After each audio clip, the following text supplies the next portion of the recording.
financial market titans, top policy makers, and global ambassadors. We heard them give their insights on the emerging geopolitical calculus about India's imminent rise as an economic superpower, about globalization, and about what sport teaches about leadership. We learned about India's connectivity and new economy infrastructure, about the challenges and headwinds that businesses could run into, about India's rap music scene, and about the world's great trade reset. Today promises to be just as exciting, with a power-packed lineup of thought leaders, government leaders, policy makers, technology pioneers who will share their vision for the future. We will also have the honor of hosting Srimati Rekha Gupta, Honorable Chief Minister of Delhi. You will also be hearing from cricket icons, military historians, culinary exemplars, authors, geopolitical strategists, and India's AI champs, the ones powering the tech that's turning the future on its head, amongst several others. So let's dive into another day of stimulating discussions, debates, and insights. Get ready to be inspired, informed, and energized. As we open day 2 of this summit, we would also like to express a heartfelt appreciation to our partners. Your unwavering support has enabled us to bring together the brightest minds and most innovative ideas. Thank you, our presenting partner, Geo Financial Services, co-presenting partner, PhonePe and DS Group, our powered by partner, Pernodica India, and our Bharat Growth partner, ITC. Your support has been invaluable. We also appreciate the contributions of our driven by partner, Kia Seltos, our state partners, Uttar Pradesh, Chhattisgarh, and Uttarakhand governments, our workspace partner, We Work India, our logistics partner, DTDC, our energy partner, Vikram Solar, our transformation partners, SR, and our associate partners, NSE, M3M Foundation, and Reliance Industries Limited. Thank you for being an integral part of the News18 Network's Rising Bharat Summit. And while you're soaking in the insights of a rising Bharat, do not miss out on the experience, the future of finance itself. Head over to the GeoFinance Experience Zone at the back, get early access to the all-new GeoFinance app, and be among the first to try the next-gen features. The future of finance is here, so don't forget to check it out. Well, ladies and gentlemen, as we kick off day 2 of Rising Bharat 2026, let's ground ourselves in something deeper. In a world of noise, what's the power of the inner voice? Amidst global shifts and digital buzz, how do we find stillness? In today's chaos, ancient practices such as Kirtan, Bhakti, and meditation are the real anchors. They cut through noise, calm the mind, and connect us to something bigger. Have you ever wondered how these powerful tools can transform everyday life? Our speaker for the inaugural session of day 2 is a guide who's made these practices his life's work. Let's speak to him to know how these ancient paths are the keys to modern peace. Ladies and gentlemen, please welcome Radhika Das, bhajan clubbing artist and bhakti yoga teacher, in conversation with Anand Narasimhan for a session on sound of strength within.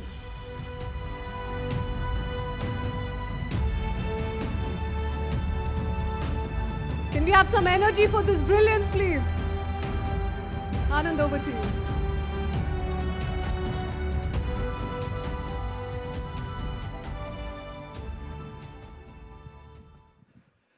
Namaste, Jai Hind, Vande Mataram. Are you all right?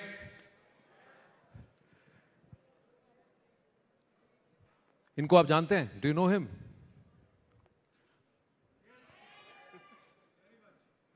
इनको देख के what do you feel like saying? Sitaram, भज मन Radhe Radhe Govinda. Radhe Govinda. So, Radhika Das ji, Hare Krishna. Hare Krishna, thank you so much for having me. Now, the Kirtan. Why is it so important? What does Kirtan do to a person? Srila Prabhupada said sing, dance and pray, but why? On the very base level, chanting helps us to transcend the mind. Mantra. Man means the mind. And tra is short for trayate, which means to free the mind, to overcome the mind. Even as I'm speaking right now, some of you are not listening, you're thinking about lunch, or your children, or you're worried about what you look like on camera, if that camera's pointing in your direction or not. The mind is always ticking, and it becomes either our best friend or it becomes our worst enemy. And so by chanting on the very base level, you're able to overcome the mind. You're able to transcend the mind, to become truly present with self and truly present with Supreme. So Prabhu, let's connect all these minds here together.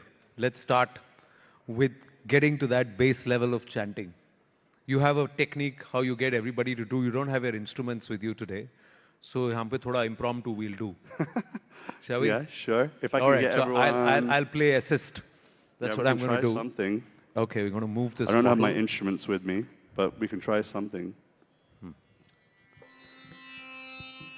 So it's said in the Shastra that when you clap your hands together, and chant the name of God, the name of Hari, that your karma changes. You're all well-to-do people, and I don't expect you all to participate, but I'm inviting you. Here's a Londoner coming to your country and my hometown as well, my home country. I'm going to invite you, can I invite everyone to clap this with me?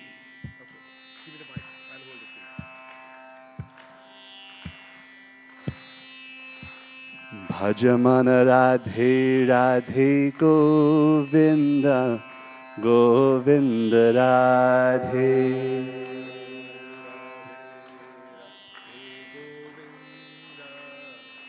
Govinda Bhajamana Radhe Radhe Govinda Govinda Radhe. Let's hear it. Radhe Radhe Govinda Radhe Radhe Radhe Govinda Govinda Radhe.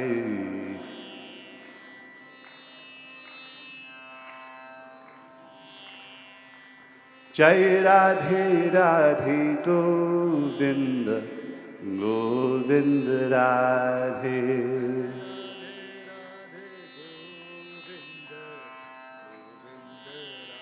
Bhajaman Radhe Radhe Govinda Govinda Radhe.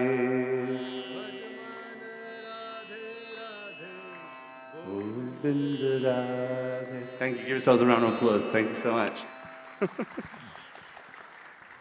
You know, we should get them to do something simpler. Simpler? हाँ, because ये आवाज खुल नहीं रही थी. Clap because the beat was a little complex. Yeah. So let's just get them to do Hare Krishna. Sure. You guys up for it? Yeah, simpler. Yeah? Yes?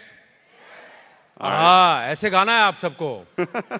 That's when the elevation will happen.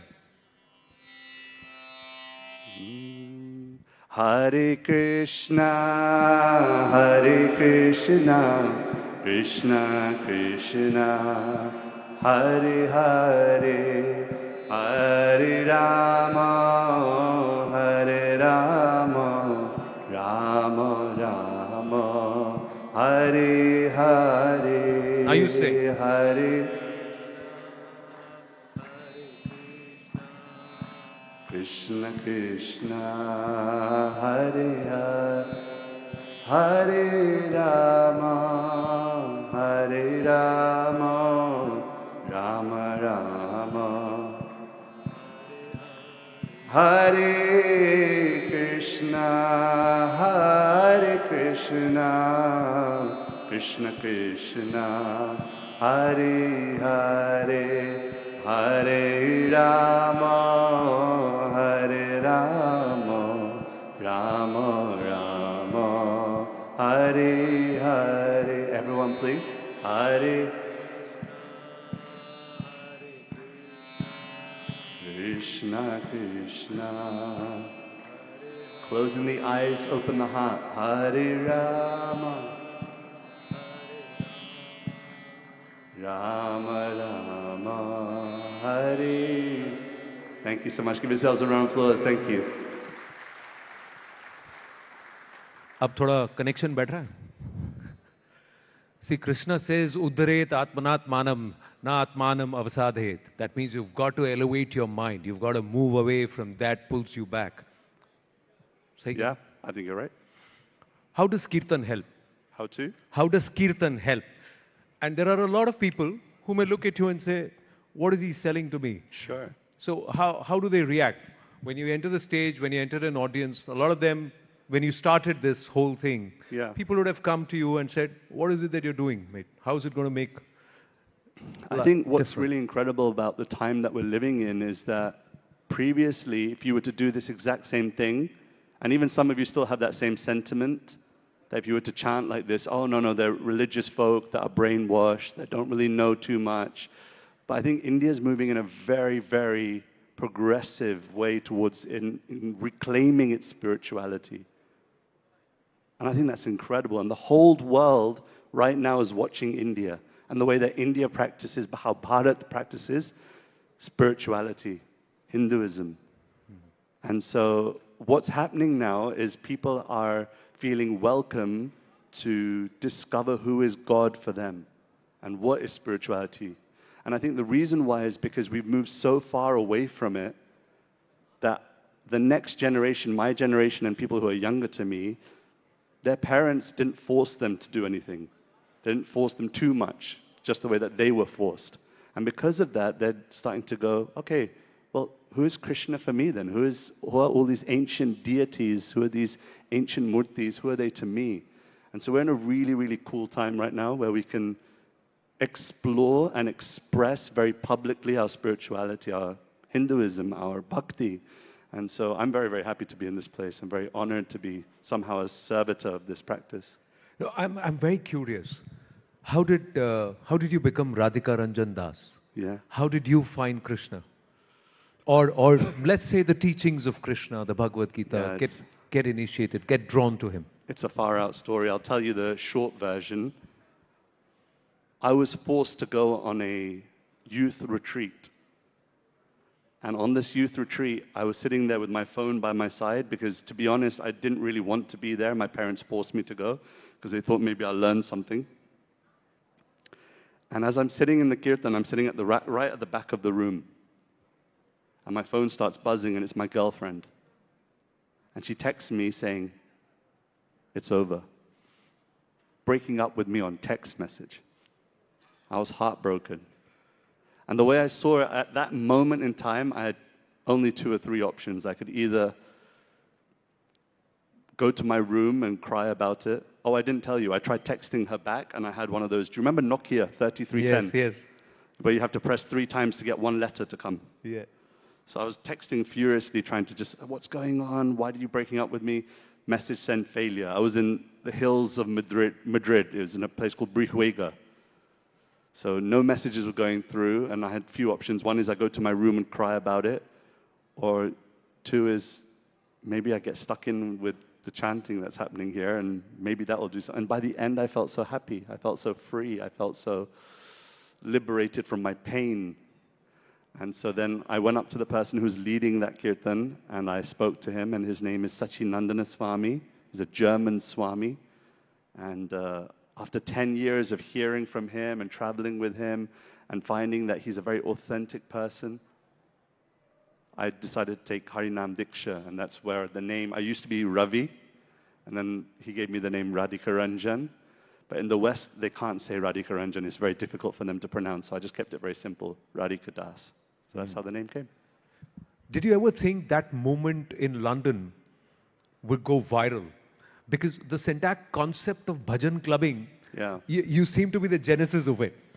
Yeah. So today it's caught on, and thankfully so. Yeah, I mean, I'll be candid. I did not come up with the term bhajan clubbing. That's kind of been put on me.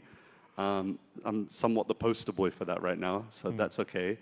But when I did that, no, I didn't expect it to go viral. I did not expect it to go at all where it was. And see, my whole motivation, my whole intention is to share this practice with those who are not born here. Like, I don't speak Hindi, for example. मैं समझता हूँ, सब कुछ समझता हूँ, लेकिन बोलने में थोड़ा सा दिक्कत है. So I speak in English and I present our culture to Western audiences, audiences in the US, audiences in London, audiences in Europe, audiences all across the world. And I had never intended for it to go viral. I didn't know what viral was at that time, but it did, and I'm very happy and I'm very grateful. And I feel like the internet is the means, the medium by which we can really share messages. And I'll say one last thing before I hear your next question. Martin Luther King, he says this really profound thing, that those who love peace must learn how to organize themselves as effectively as those who love war. And if you look at those who love war and creating division, they don't take Sunday off. They don't take a break. And so in the same way for peace lovers, for people who want to share a loving message with the world, we have to also use the tools that God has provided us. And God's provided us the internet. Krishna provided the internet. Some use it. And what was the reaction? I know this whole trend that we see. I asked you this because I remember seeing your video in London in the, what is that, Royal Hall? Was it? Union Chapel. Yeah, the chapel, the Union Chapel. And that's when I said, these are people who are singing, dancing, and people from all walks of life with no, care and gay abandon. They just seem so happy singing, doing. And you brought music there, and then you added various layers to the Kirtan. How does it affect the people? Do people come back and say something to you when you finish that? In fact, that's where this whole trend started. Of course, there are others who, like you rightly credited for the today term of bhajan clubbing. Yeah. But the idea is that people decide to go to bhajans and kirtans today rather than going there and indulging themselves into other aspects, which again is to try and buy a few moments of freedom. Yeah. It's looking for that escape velocity from reality, you know. We're all trying to free the mind. Why do people drink so much alcohol? Because they want to free the mind of being nervous. They want to free the mind of all of the troubles of their life. They want to free the mind from all the things that are happening in their life that are not happy. And so we're trying all these different methods to be happy, you know? Buy a nice house by the sea, buy a flat screen TV, 1 million gigabyte MP3, Om Jai Jagadisha Hare. We're trying all these different ways of trying to be happy in this world. We buy particular clothing, we dress ourselves in a particular way to be happy, but only to have forgotten that happiness is an inside job. There was once a prisoner in a jail, and he tried every which way to exit from the jail, only to realize years and years later that all he had to do was pull the door from the inside. And it's the same for all of us. That if we can somehow remember that life and happiness is an inside job. Yes, be successful, be everything that you want to be in this world, but don't forget that that won't bring true happiness. That true happiness is an inside job. You have to feed the bird within the cage. The bird within the cage. So beautifully said. What makes you happy? What makes me happy? How did you find what actually makes you happy? Because we're all human, right? We've got great days. Sometimes we get out of the bed and we feel, today's my day. I'm the king, queen of the world, kind of thing. Other days, oh my God, the whole world is on my head. It's such a big burden. There are days. How do you keep that positivity to say, listen, just do your job and leave the rest to Krishna, you know? How do I go back to that basic code? By finding true humility. And I'll explain that. Humility is something that's used a lot in spiritual circles, and it's often misinterpreted. People think humility means when people can walk all over you, that you're really lower than the lowest. But humility doesn't mean to think less of yourself. Humility doesn't mean to think less of yourself. Humility means to think about yourself less. Beautiful. When we're so self-absorbed, when we're so internally connected with me, my, self, how do I look, how do I speak, how do I present, how do I, that's the source of our unhappiness. So you ask me, how do I be happy? By trying to think about myself less, by not being so self-absorbed. That's so the true interpretation of Aham Brahmasmi is not that I am God, but God is within me. Yeah. So When you're thinking about yourself less, then Yes. naturally you have more time to think about others. You have more time to think about God. You have more time to think about the higher things of life. But the truth is, we're usually so self-absorbed. And it's not something that I want to critique about people. It's more a case of, I do it too. I mean, this beard line doesn't do itself in the morning. No? I'm thinking about myself when I do it. But if we can dedicate more and more time to being less self-absorbed and thinking with humility about greater things, then I think there's happiness waiting for us.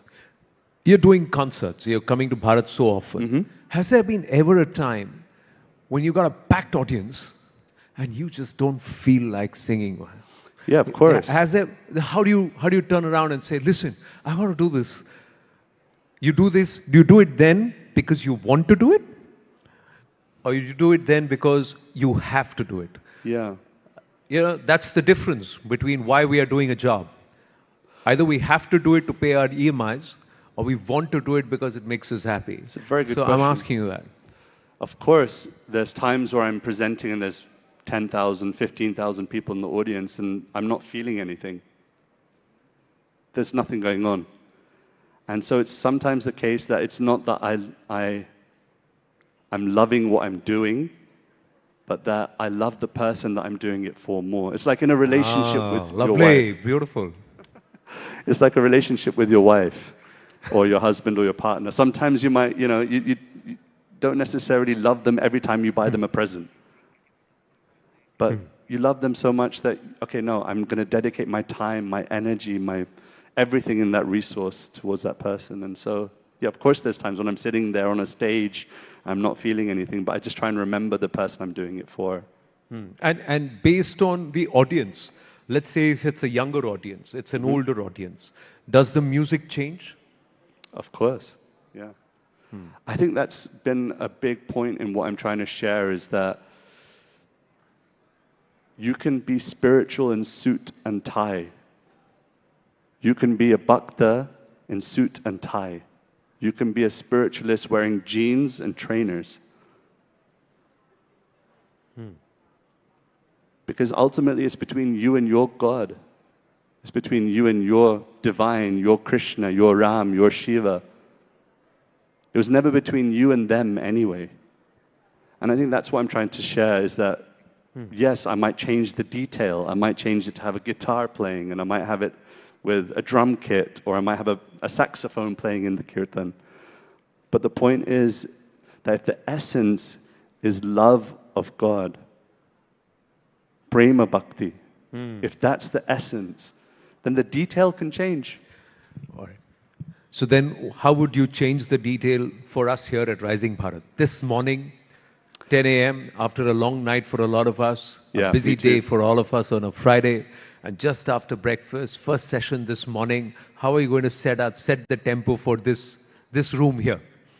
It's a mix of a lot of people. There are millennials, there are Gen Xs, there are Gen Zs, all of us here. I would just use one word, and that word is remember. You all know everything I'm speaking right now is not new information to you. I almost feel like I'm preaching to the crowd.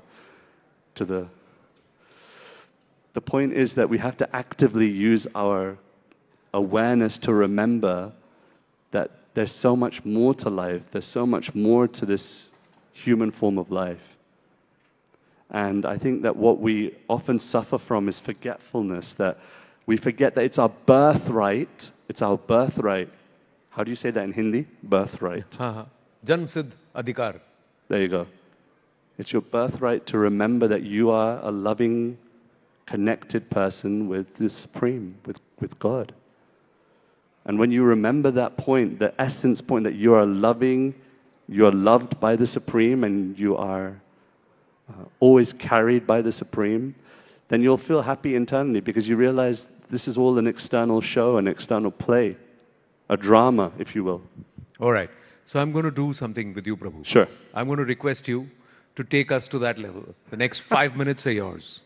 And I'll stop talking. I'll tell you whatever, and we will give you the beat. We'll sing with you. We will pray with you. We'll dance with you. But I'm going to request this. Can you do that for us? Can you just set the pace for all of us for the whole day? Yeah, You up for elevate it? us. Yeah?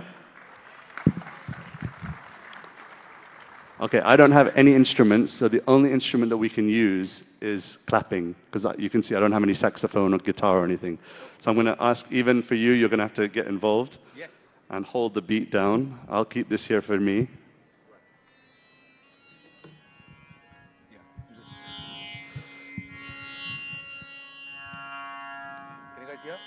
Does that sound okay? Okay. So I'm going to ask you all to sit tall. Some of you are not going to comply, and that's cool. You can do you if you're not into it, and you're like, no, I just want to text on Instagram. You do you, no problem. But those of you that are actively with me, if I can invite you to sit tall and close your eyes. Take a deep breath in. Deep breath out. Just come to the awareness that you are more than your body, you are more than your mind, that in your essence you're a spiritual being lovingly connected with your God, with your Krishna.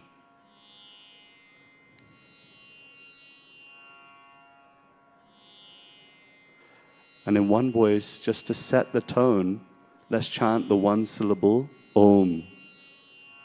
And all I want you to do is hear that sound vibration which will create peace within, presence, a connectedness with the ultimate reality. Deep breath with me. Om. Om.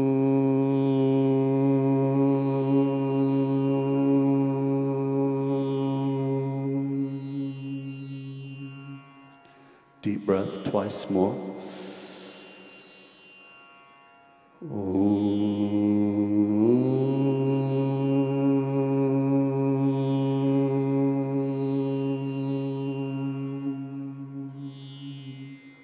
Last one, deep breath.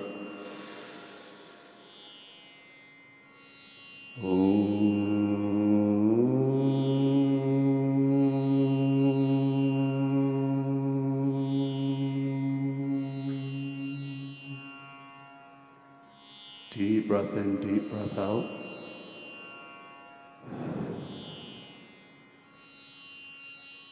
We're going to try chanting once again.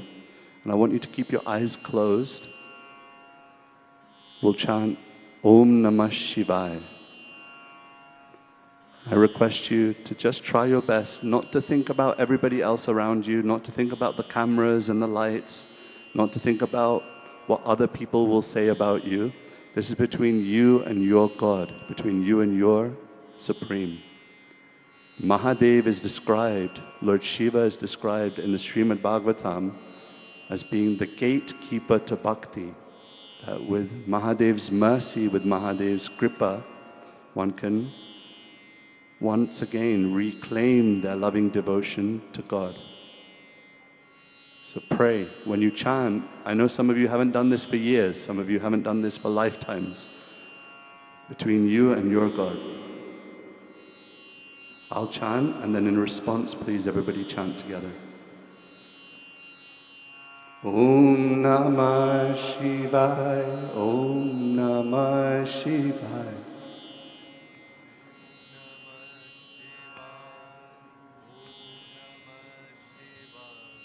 Om Namah Shivaya, Om Namah Shivaya.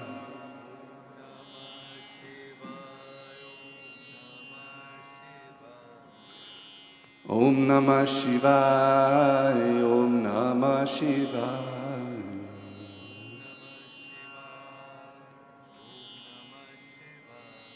Hare Krishna, Hare Krishna, Krishna Krishna, Hare Hare, Hare Rama, Hare Rama, Rama Rama, Hare Hare. Everyone, Hare Krishna, Hare Krishna, Krishna Krishna, Hare Hare, Hare Rama,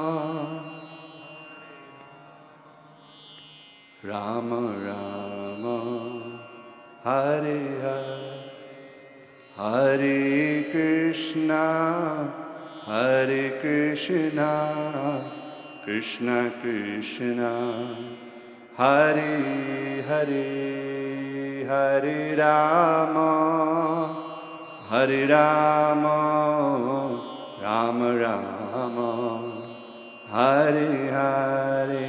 Everyone please. Hare Krishna, Hare Krishna, Krishna Krishna, Hare Hare, Hare Rama, Rama Rama Rama, Hare Hare. Hare Nam, Hare Nam, Hare Nam, Eva Kevalam, Kalornasti, Vanasti, Vanasti, Eva Katiranyata, Shri Harinam Sankirtan Ki Jai. So I know that many of you are expecting me to dance and clap and jump around with you.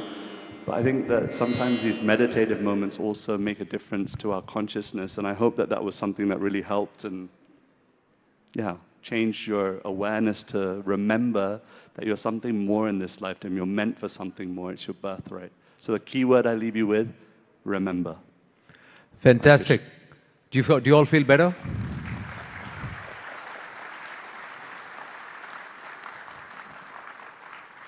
Thank you. Thank you, Radhika Das, because I want to leave the audience with this energy so that they feel this right through the day. Thank you so much.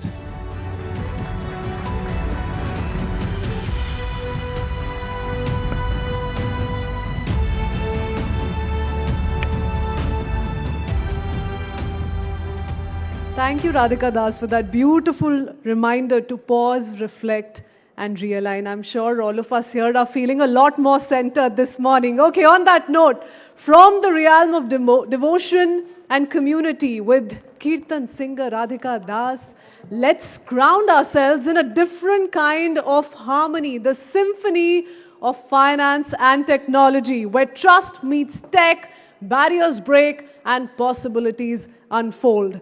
In India's digital leap, lending is undergoing a revolution, making credit more accessible, faster, and trustworthy.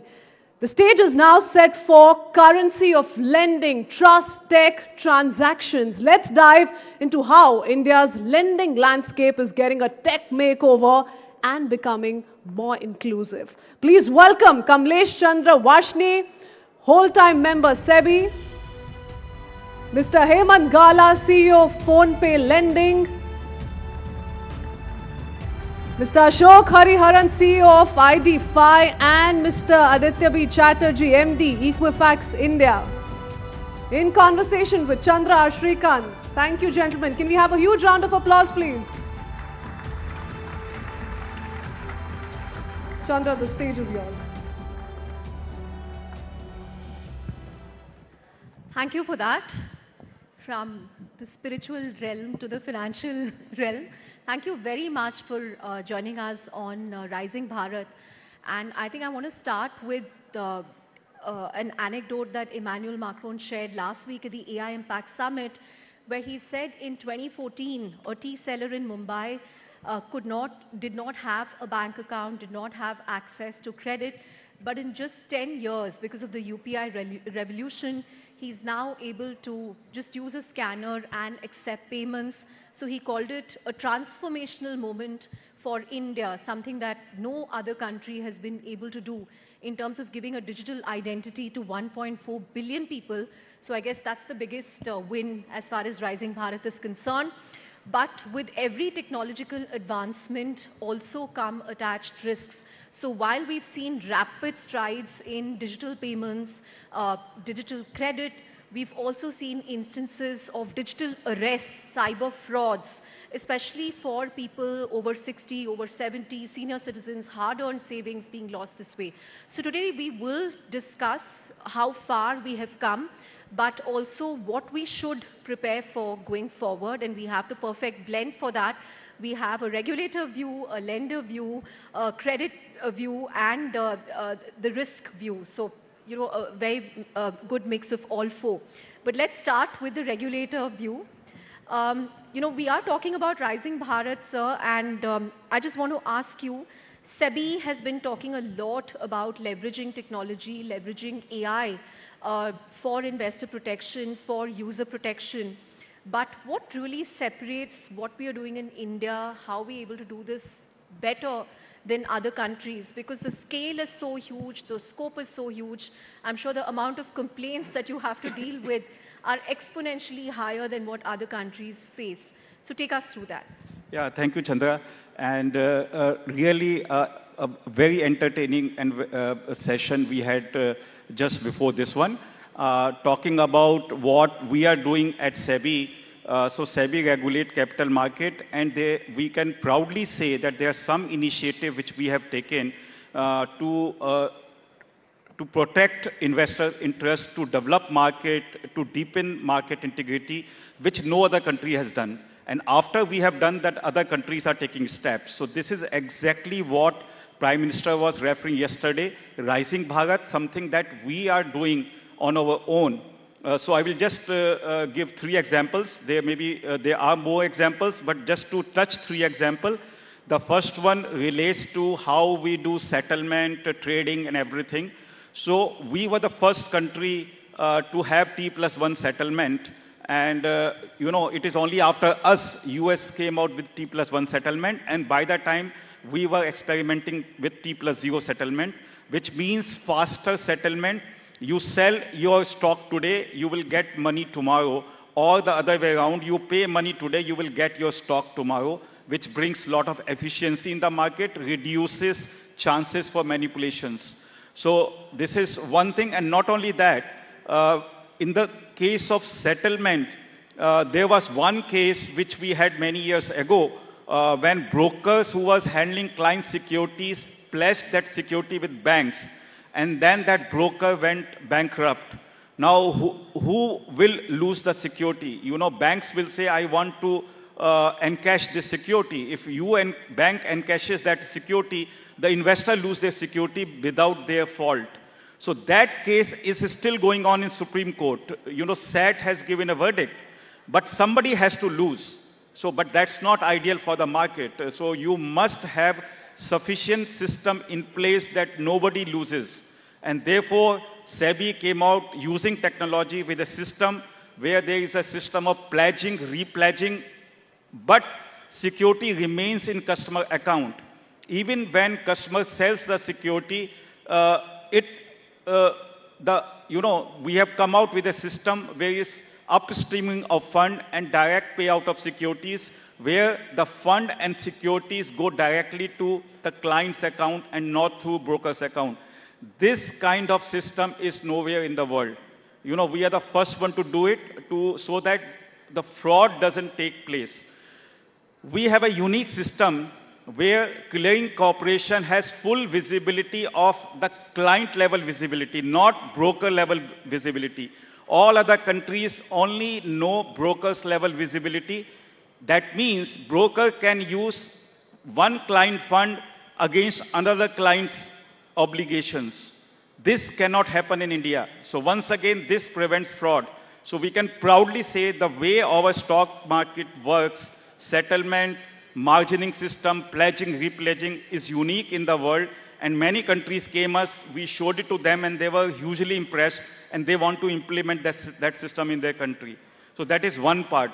My second part is on assured return. You know, we allow mutual fund because their NAV is very transparent, so they publish their performance of their various schemes in a very transparent manner. But if there is an algo provider, if there is an investment analyst, research analyst, they cannot publish their result because they can pick and choose whatever advice they are giving. If their advice has worked, they will say, I will only show that advice. If that advice did not work, they will not show that advice. But therefore, we prevented them from publishing their result. So they came out to us that how can you prevent us? How will I win my clients? So once again, using technology, we have come out with a system which is unique in the world. No other country has this system.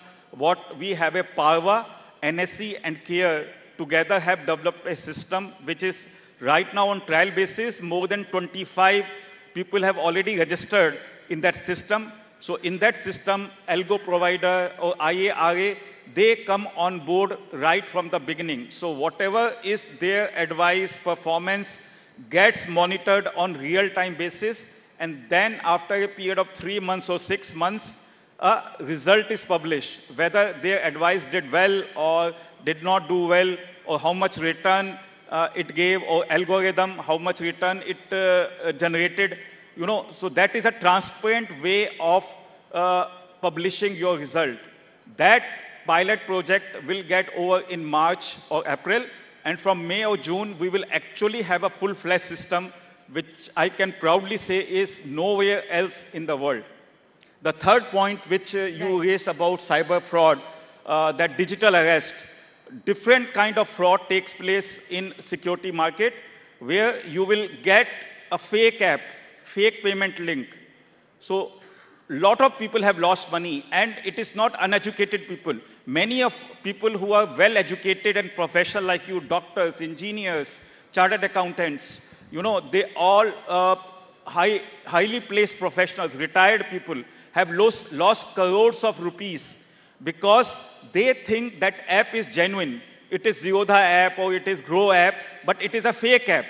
So they put their money over there through a payment link, which is not a verified payment link, and they lose money immediately because the money goes to the scamster. What they show you in fake app is completely fake system, and you think your money is going up. When you want to withdraw, then they disappear. Lot of people have lost crores of rupees in this. So what SEBI has come out using technology is a SEBI check. So this SEBI check can be, there is a link which can be through an app.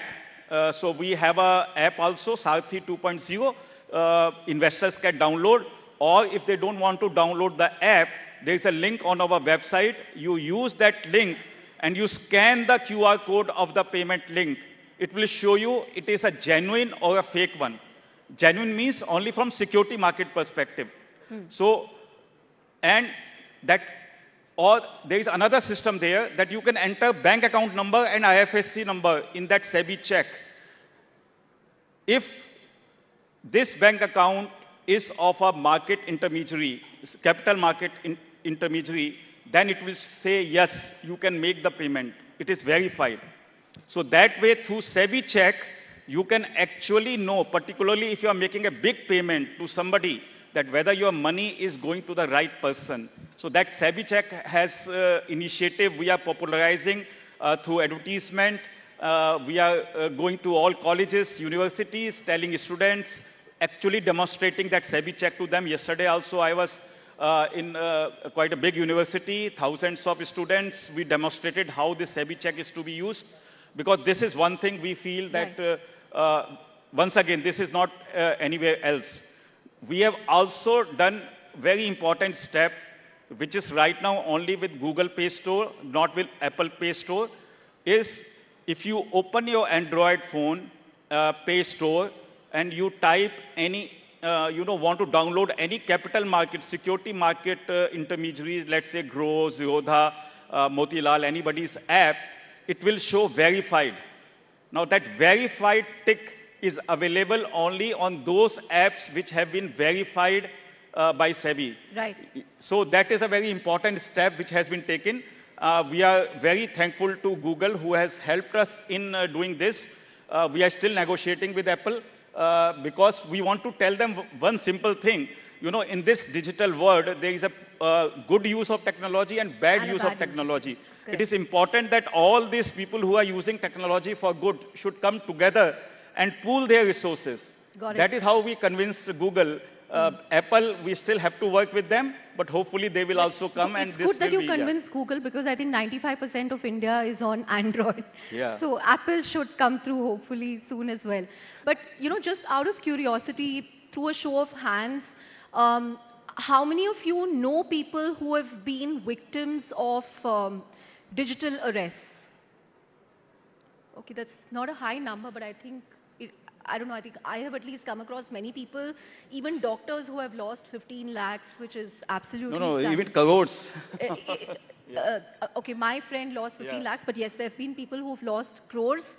How many of you have been subject to fake links or phishing links, like he said, fake payment links? Yeah, a lot of...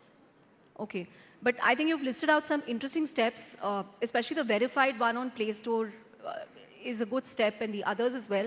So hopefully people will become more aware of this. And But Google told us that we have done it first time in India, now we are going to roll out in other countries. great. So that's setting the benchmark for other countries. But moving on from the market side to the lending side, Hemant, and what separates PhonePe from others is, first of all, the scale of your platform. You have a dominant position when it comes to payments, but you're also a two-sided network with a consumer play, a merchant play, and there have been so many technological advances in the last 10 years that's also changed the way credit is done in India. You have flow-based lending now, which is taking off based on credit history of any small vendor. How has that changed things for you? The fact that you have your QR codes in so many different PIN codes across India, right from a Pani Puri vendor to a general merchant to a general store. How has that worked for you? So I think it's worked wonderfully well. So going with the theme Rising Bharat, right? One critical element of Rising Bharat is the credit to GDP ratio. Credit has to be something which is sustainable, which is compliant, but which is something which lays the foundation of the economic growth of the country. If you look at credit to GDP ratio for a country like India, it's right now at around 90%. China would be at around 120, 130%. The evolved economies would be at about 180, 190%. But within that, if you break this up, the credit to GDP ratio for the retail consumer segment is at 25%. Even below, the MSME segment is at 19%. But within that, the micro merchants. So today, where large amount of payment digitization has happened is with the micro merchants. And in the MSME space, micro merchants contribute to almost 95% in terms of count. There, the credit to GDP ratio is just 4%. So there's been a big gap in the entire credit adoption if you go across segments. And if we see what has happened in last 10 years, if I broadly divided in phases, I would say from 2015 to 2020 was the entire digitization phase, which led to a trust being built. Like sir was saying, the T+1 settlement, the flow of money, the fact that my money will come, the fact that if I make payment, it will get paid, the fact that I've given mandate, the entire trust got built on the digitization journey that we created. The entire ecosystem which jointly created on UPI, on GST, and a lot more other things. The second phase was around, the data and the formalization phase, which meant that people who were not in the formal digital ecosystem or who couldn't understand, or the ecosystem couldn't understand their credit standing and all. That formalization phase has come in, which has led to data understanding of structured data formats to be able to, figure out what is the credit standing, how to lend, and how to give money to people.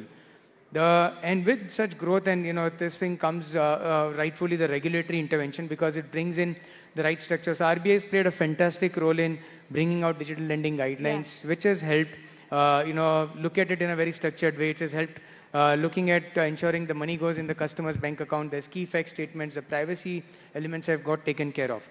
Sorry, this context, given this context, right, the digitization, the formalization, and the regulatory intervention is now poised for a fantastic growth, because when we see our two-sided networks, India is, while we are in tier 1 city, but India, I would say, there's India and then there's Bharat 1, Bharat 2, Bharat 3, and which is... This is like how VCs like to divide it, like Yes. India 1, India 2, India Yes. 3. And in there, the micro merchant segment, which is essentially was on the fringe of the financial inclusion, never saw, intense amount of ability to access credit. And that is what we are trying to unlock, because with the QRs being there, there's an understanding of the business that the merchant is doing. There's understanding of the credit standing, and the digital payments have played a supporting role, because, for example, what we do today is in terms of lending to small merchants through our partners is a daily repayment. A small kirana store, a small corner store doesn't have needs. So there is a concept of survival credit and growth credit.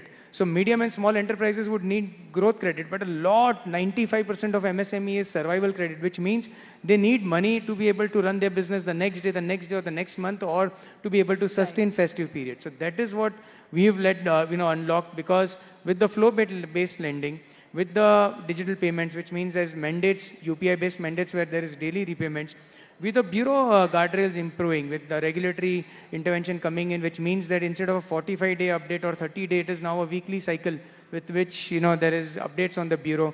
Customers have been able to understand what a credit score really means, why it is important. So there is element of, even in a tier 3, 4, 5 cities where the merchants or consumers who are taking loan realize that my credit score has to be good. That means I have to pay. I have to, and there is a, an issue resolution mechanism which has been put in place within 30 days. So there is so much of work that is happening that I think we are rightly poised. And that is what we are leveraging at PhonePe in a very sustainable way, where, ensuring that customers, not just in tier 1, but 3, 4, 5 cities, towns, villages get access to credit. Likewise, merchants who were not being able to, in a very formal way, access credit, have a sustainable flow of credit because of the transactions, because of digitization, because of GST and account aggregator, which gives a way better view of the merchants to us now. Right. Aditya, if I can just come to you, and this is a two-part question. One segment of credit that was very buzzy a couple of years ago, till RBI came out with its digital lending guidelines, was the whole BNPL segment. What have we learned from that experience in terms of how credit is being underwritten for that segment? By BNPL, I mean the buy now, pay later loans that all of us would have seen on various apps. And secondly, we also talk about a thin credit file. So how can, transactions alone help us understand such customers better in terms of repayment guarantees? Hemant touched upon some parts of it, but if you can tell us. Sure, thanks. So coming to the first part, the BNPL or the low ticket PL, right? That was a rage, say, for 3-4 years. For the right reasons, RBI did come very strongly on it last 18 months. And these have become a lot more controlled now. And as a bureau, we feel that this is the right step because it has a direct effect on delinquency. We had seen that these low ticket loans, and when I say low ticket, let's take, say, 50,000, 0 to 50,000 as the bracket. In these low ticket loans, the delinquencies, which is 30 plus, you haven't paid more than 30 days, goes as high as 26%, which is an immensely high delinquency. Good delinquencies are 2 to 3%. So this used to go up to 26%. So this had a very vicious cycle because what lenders started doing is they started pricing in the delinquency. So the interest rates would also go up to, say, 40, 50%, which should be up to 10, 11%. The good news is that we see that stopped now. Right? Everybody has become very cautious in terms of this segment. The growth, the standard growth that we see in the low-ticket PL or BNPL, that segment is around 15 to 20%, which was trending 40, 50% 2 to 3 years back. All the lenders have become very cautious not to breach the 15, 20% growth level. They have become very cautious on the ticket size. We have seen that there is a direct effect of the ticket size and delinquency. Again, 0 to 50,000 has a very high delinquency. But if we go to a loan above 1 lakh or 2 lakh, it becomes very secure, right? So there's a direct effect of the ticket size. So right now we see that the low ticket or the BNPL is much more controlled, and thanks to the RBI and thanks to the lenders for making that happen. Coming to the second part of your question, so there are 3 parts to a credit journey, right? One is NTC, new to credit. There the lenders look at various other parameters like maybe your telco usage, your utility usage, your cohort in the bureau. So that is the new to credit. In India, just to give you a number, we have about 300 to 350 million bureau active, which is obviously one of the largest in the world. A UK would be 30 million, so we'll be about 10x the size of any other developed country. But a thin file comes after new to credit, which is, again, a rule of thumb is that bureau presence of just 6 months, or you just have one small loan. The good part of a thin file is that it starts the credit journey, right? And there are also ways to underwrite thin files. Things like gold loan, two-wheeler, MFI are the ones where the thin file becomes the most. So that is also very closely tracked.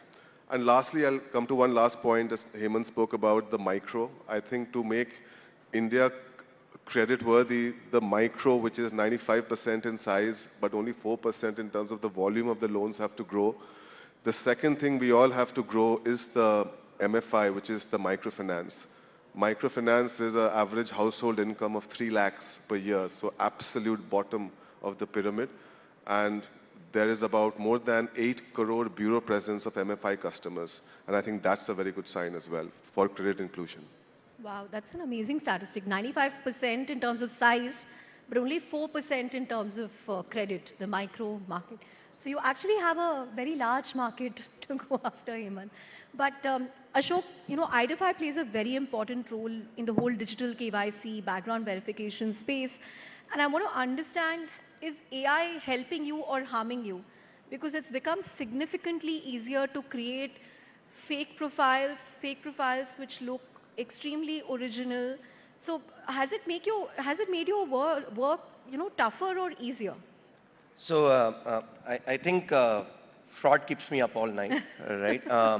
And in terms of scams, just a broad number. And it gets more and more inventive, right? If you seem Jamtara. Yeah, and I'm the one guy who's looking forward to fraud, right? Everybody else is like, hey, we need fraud to stop. These guys will not be so happy about that. I'm like, yeah, if fraud goes up, my business goes up, right? Probably I'm the only guy who's excited about it. But anyway, but the SEBI person is not too happy. We lost about 34,000 crores approximately to scams last year, reported. Unreported, unofficial estimates is probably 34,000 crores. That's right. That's reported. Insane. Okay. That is cybercrime reported, RBI reported, all regulators reported put together is about 34,000 crores. More than likely, because unreported, that is, most people don't come and report. The likely number is probably about 80 or 1,000 crores, which is a $10 billion fraud market, right? This was about just a couple of years back, reported used to be, I mean, not a couple of years, 5 years back, reported used to be about 3,000, 4,000 crores. I think you would also remember that those days, it's gone up 10x, right? So the fraud scams have gone... You seem very happy it's gone up 10x. I'm very happy. Yeah, okay. Fraud, scams, money lost to scams has gone up faster than Elon Musk's net worth. Right? So in that context, to your question, we are seeing a lot more AI originated fraud. That is, what's one of the things with digitization is that once you remove the person from physical contact, it's easier to commit fraud in some sense, right? Because you can kind of run engines on top of that, and you're not meeting the person. So he can actually, if he gets through a hole, he can attack that 100 times. Earlier, he could probably attack that only once. That's an unfortunate sort of side effect of fraud. And obviously, fraudsters use all kinds of tools, and they are usually one or two steps ahead of us. So we kind of plug a hole, and then they figure out another one. But today, in terms of deepfakes, we are able to catch that. In fact, PhonePe is one of our customers in that end. We can catch deepfakes today. Pretty much, if you use the Identify platform, or for that matter, a lot of my competition platform, that's a plugged hole. Where we are not able to plug is see, on the digital KYC side, I think we have pretty good technology to solve for that. On the physical side, there's still a lot of loopholes, right? Because you're physically carrying documents. Only about 20%, between maybe PhonePe might be in the higher end of that spectrum, but most banks, only about 20% of the journeys are digitized, which means what happens in the physical side? How are you getting your SIM cards, for example? These are your holes that need to be plugged, and there has to be a common layer, in my opinion, across all regulated entities to follow a standard model for catching KYC fraudsters, largely because if they enter, once they enter the system, they can do a lot of havoc, right? I don't think there's unified KYC norms across regulators, unfortunately, today. No, there's CKYC, KI is there. Yeah, but if you look at the submission norms for, like, for example, telecom, TRI is different from RBI. No, that's right. But I think that is now going to be harmonized. That's what there are two stages of KYC. First stage only asks you identity and address, and the second stage asks you customer due diligence. So customer due diligence will differ from a service entity. That will differ. And that's my point. Yeah. Is that if your norms on the banking norms is higher than telecom, right, and the telecom guys are allowing people through, then you have a SIM card with a number. You can do anything today, and then open a bank account right after, because you'll rely on a CKYC submission which the telcos did, which is a weaker submission in general. Then your whole system is actually, is broken to some extent. Right. Last 3 minutes. So I'm just going to ask each of you, what is the one thing that you do to ensure that you're safe digitally, or what's the one or two checks that you do? I think Mr. Bashni started with a couple of things that SEBI has done, but Hemant, as someone who is, I would say, very tech savvy, part of a large digital platform, what's the one or two things, tips or tricks that you would like to share with this audience? I mean, this is an ever-catching, game, and you need to be, I think, the awareness, right, being on top of, just being aware of what is happening. For us, at the company level at PhonePe, it's our DNA. I mean, fraud is something which we've been working with for last 10 years across with everyone in the ecosystem, with NPCI, banks, with government, continuously relaying and trying to, understand what the fraud patterns are and just be on the top of it. So that's why we've been able to proactively, the fact that, UPI is a device SIM-binded protocol, which ensures that you still have, fair amount of guardrails built in there. But FRA fraud risk is a continuous journey, which we attempt to be on top of it. I think creating awareness and just being aware. I mean, a lot of times it is just about, that small incentive that comes your way, saying, that bait comes your way, or there's a fear mongering which gets created. You just need to be, friends, family, be aware of it. Don't play into the fear and don't play into the incentive. It probably isn't. Sorry? If something is too good to be true, yes, it's probably so incentive not. And fear mongering are the two things which, just play out on human, psychology, which, we need to be just continuously be on top of. Right. Aditya, quickly your thoughts. So, as a bureau is mostly a custodian of data. We don't generate data, or we cannot, in fact, have any modifications done to the data. But what we take care of is that the interaction that we do for a credit report is purely based on consent. That's very important for our business. That is very important from the regulator. So whatever journey that you have from a credit perspective, that has to follow a very, very strong consent mechanism. There are many built-in checks within the consent mechanism. For example, there is no perennial kind of consent. Every 6 months, a fresh consent has to be taken. So that is the guardrail that we work on very strongly. Ashok? What's the question? What are the one or two tips or tricks that you would like to share? Yeah, as someone who sees these frauds? Yeah, I think I don't pick up numbers which I don't recognize. But what if it's a reporter who doesn't know you? I don't pick it up somewhere. Yes, they have to get through someone else. But essentially, I mean, don't, I'll give an example, maybe just quickly, a short anecdote. My father-in-law passed away about 2 years ago. Just the day after, my wife got a call. And the call, basically, the guy said, बेटा आपके पापा ने मेरे पास कुछ 50,000 छोड़ के गए हैं, आपको ट्रांसफर करना है मेरे को वापस, give me your account number. My wife, in that emotional turmoil, gave the account number to transfer. The SMS came in. It sounded like HDFC, but the number was not an HDFC number. Fortunately, she's married to me, and I keep talking about fraud, so she didn't. And then right after the call came back again, बेटा गलती से मैंने कुछ 75,000 transfer कर दिया, आप वापस मेरे को 25,000 ट्रांसफर कर दीजिए. Now the problem here is, how did he know that the father passed away? Who leaked that data? It's either my security guard, the hospital, the government, that's, wherever we got the death certificate from, the ambulance, or the hospital, right? Now, if that data is leaked, what are they doing? They are attacking you at the most emotionally distraught state because you're not going to be thinking normally. So when you're making transfers, one of the first things to think about is just step back, think through whether this sounds right. It's not just about greed. Like there are 3-4 things. One is greed. Other one is emotional turmoil. The other one is stupidity. These are the 3 reasons that fraudsters use, right? So We're out of time, sir, but final word to you. Anything that you would like to say in 10-15 seconds on how people should be more aware and vigilant? No, I think from SEBI perspective, probably technology, I have already touched upon what steps we are taking and we will continue to take. But the special emphasis is right now on investor education.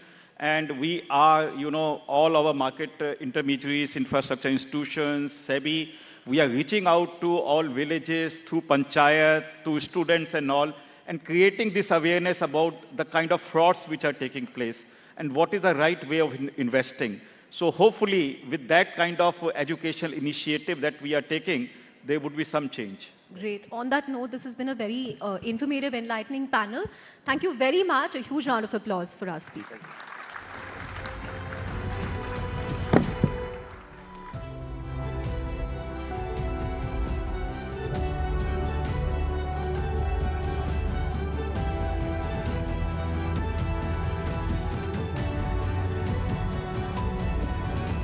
Well, thank you to all the guests for enriching us with all those insights. It's been wonderful hearing that conversation.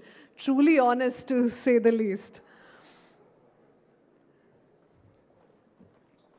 Well, let's talk cricket now. Cricket is not just a game. It's an arena. From smashing barriers to smashing sixes, India's cricket stars have navigated challenges to reach the top. But what fuels their drive?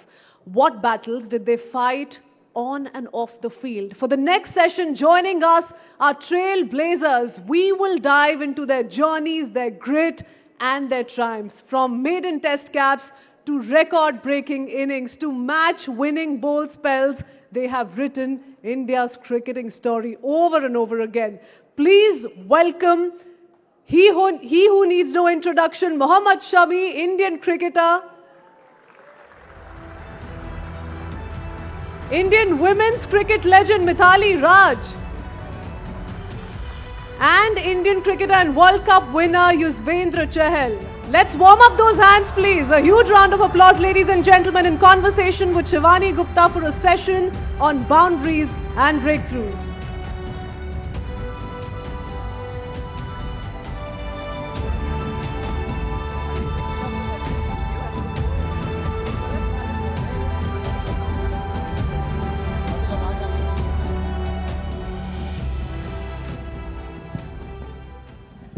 Thank you, everyone. A big round of applause, please, for our amazing cricketers on the stage.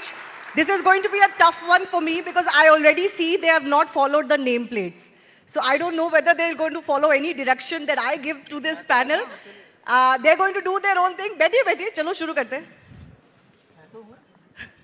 Shami भाई कह रहे मैं तो अपनी सही जगह पे बैठा हूँ. So, it's so wonderful to have them here. So much experience between them. Our lady captain is also here. But I want to start, of course, with Shami bhai because मैंने उनको पहले ही बोल दिया था ready रहे. Shami bhai सबसे ज़्यादा जो सब सुनना चाहेंगे आपसे वो है 2023 वर्ल्ड कप की यादें. बहुत ही रेयरली ऐसा होता है कि कोई वर्ल्ड कप इंडिया ना जीते या कोई टीम ना जीते और फाइनल में जाके उनको हार्ट ब्रेक झेलना पड़े, लेकिन एक प्लेयर की परफॉर्मेंस पूरे देश और पूरी दुनिया को याद रहती है और वो परफॉर्मेंस थी आपकी इस वर्ल्ड कप में. Big round of applause for Mohammed Shami who was the man of the tournament really as far as the 2023 world cup is concern. India couldn't win the title, but अब आप उस 2023 वर्ल्ड कप के बारे में सोचते हैं तो क्या सोचते हैं, क्या याद आता है? फर्स्ट ऑफ ऑल तो यार कि सबसे पहले हम लोगों ने जो वो फील किया, वो जो आप लोगों का प्यार दिखा वहाँ पे, और वो जो एक होता ना कि जज्बा दिखाई देता है लोगों में भी, वो एक अलग पंप करता है हमें एज ए प्लेयर, क्योंकि जब हम ग्राउंड में होते हैं तो क्राउड का सपोर्ट एक नेक्स्ट लेवल ले जाता है हमें। तो वो भी एक अलग लेवल का नज़र आ रहा था 2023 में। और जहाँ तक परफॉर्मेंस की सवाल है, कहते हैं ना कि एक ड्रीम होता है कि इंसान ऐसा ऐसा करना चाहता है क्रिकेट में, या फिर मैं ऐसा बॉल डालना चाहता हूँ, या मैं बॉल से बात करना चाहता हूँ। सो उस तरीके का वो परफॉर्मेंस चल रहा था, क्योंकि हमेशा आईसीसी इवेंट में मैं फर्स्ट मैचेस में मैं रेस्ट पे रहा हूँ हमेशा। मैंने पानी पिला के कंट्रीब्यूट किया है। तो मैं हमेशा वेट करता रहता था कि जब आपका टर्न आएगा, जब आपको मौका मिलेगा, जब आपको टीम को ज़रूरत होगी, आप कितने प्रिपेयर हैं, कितने तैयार हैं उस चीज़ के लिए, आप कितना हंगर हैं आप विकेट लेने के लिए। तो वो मैं हमेशा वेट करता था। लेकिन 2023 वर्ल्ड कप में जो पहली परफॉर्मेंस आई मेरी धर्मशाला में, उसके बाद मुझे ऐसा लग रहा था कि लाइफ में एक मोमेंट आता है ना कि मैं ये ऊंचाइयां छूना चाहता हूँ। मैं बॉल के साथ वो फील कर रहा था, बॉल हाथ में लेके, कि मैं इससे जो चाहे कर सकता हूँ। वाह। तो ये एक टाइम पे आता है, ऐसे बैट्समैन भी आता है कि हाँ हमारा टच ऐसा होता है कि इन द जोन जिसे कहते हैं। नहीं, किसी दिन ऐसा होता है कि आप एज ए बैट्समैन भी अगर आप चाहें कि हाँ कि मैं ना मारना चाहूँ लेकिन वो बैट में आके लगती है। तो वैसा ही वो फील चल रहा था। और जो मोमेंटम था टीम का वो आपने देखा ही है, और जो क्रेज पब्लिक में था, जो जो सपने सबको दिखते थे उससे ज़्यादा तो हमें दिखते थे, रात को नींद नहीं आती थी। लेकिन कहते हैं ना नसीब को कोई नहीं बदल सकता। लेकिन मैंने वो बॉल के साथ वो फील किया है, ऐसे लगता था जैसे मैं बात कर रहा हूँ बॉल के साथ और बॉल मेरे हिसाब से चल रही है। तो वो मेरी लाइफ के बेस्ट दिन रहे हैं वर्ल्ड कप के। वर्ल्ड कप मैंने बहुत खेले हैं, लेकिन वो बॉल के साथ जो कनेक्शन बना था वो मुझे ऐसा लगता है लाइफ में कभी नहीं बना। Amazing. It was seriously amazing to watch you perform like that. लेकिन जब आप पहले कुछ मैचेस में जब वेट कर रहे थे, जैसे आपने बोला कि पहले एक दो मैचेस में आपको बेंच पे ही बैठना पड़ता है, तब दिमाग में मतलब बहुत नर्वसनेस थी कि मेरा मौका आएगा नहीं आएगा, कब तक आएगा, जब तक आएगा ऐसा ना हो कि मैं जो ये जोन है मेरा जोन ही निकल जाए जब तक मेरे मैच आएगा। नहीं, हिस्ट्री उठाकर देखो, सारे वर्ल्ड कप में ऐसे ही हुआ है मेरे साथ। एक शो में मैंने और भी बोला था कि शायद मुझे उसका फल मिलता हो कि आप उतना वेट कर रहे हैं, आप उतना बेसब्री से इंतज़ार कर रहे हैं कि आप कब खेलेंगे। लेकिन ये पार्ट ऑफ द गेम है, आपकी टीम है, आपकी कंट्री है, आपके लिए आप हर चीज़ के लिए वेट कर सकते हैं। आप उस लेवल में हैं कि 11 ही लोग खेल सकते हैं, तो आपको वो अंडरस्टैंड करना पड़ेगा, वो आपको समझना पड़ेगा। ये जॉब कैप्टन की भी बड़ी डिफ़िकल्ट है, काफ़ी लंबे टाइम तक मिताली ने उसको निभाया है। बट आई अंडरस्टैंड कि हाँ आप 11 प्लेयर खेल सकते हैं, और जो कैप्टन और कोच को जो बेस्ट लगता है वो खिलाते हैं, पहले वो उस ऑप्शन को चूज़ करते हैं, ठीक है। लेकिन जब आपका टाइम आए आपको वो फिर वो हंगर दिखाना चाहिए। तो मैं उस पर बिलीव करता था कि आज मेरा टाइम शायद नहीं है, जिस दिन आएगा मैं उस चीज़ को आपको शो करके दिखाऊंगा। Amazing, amazing.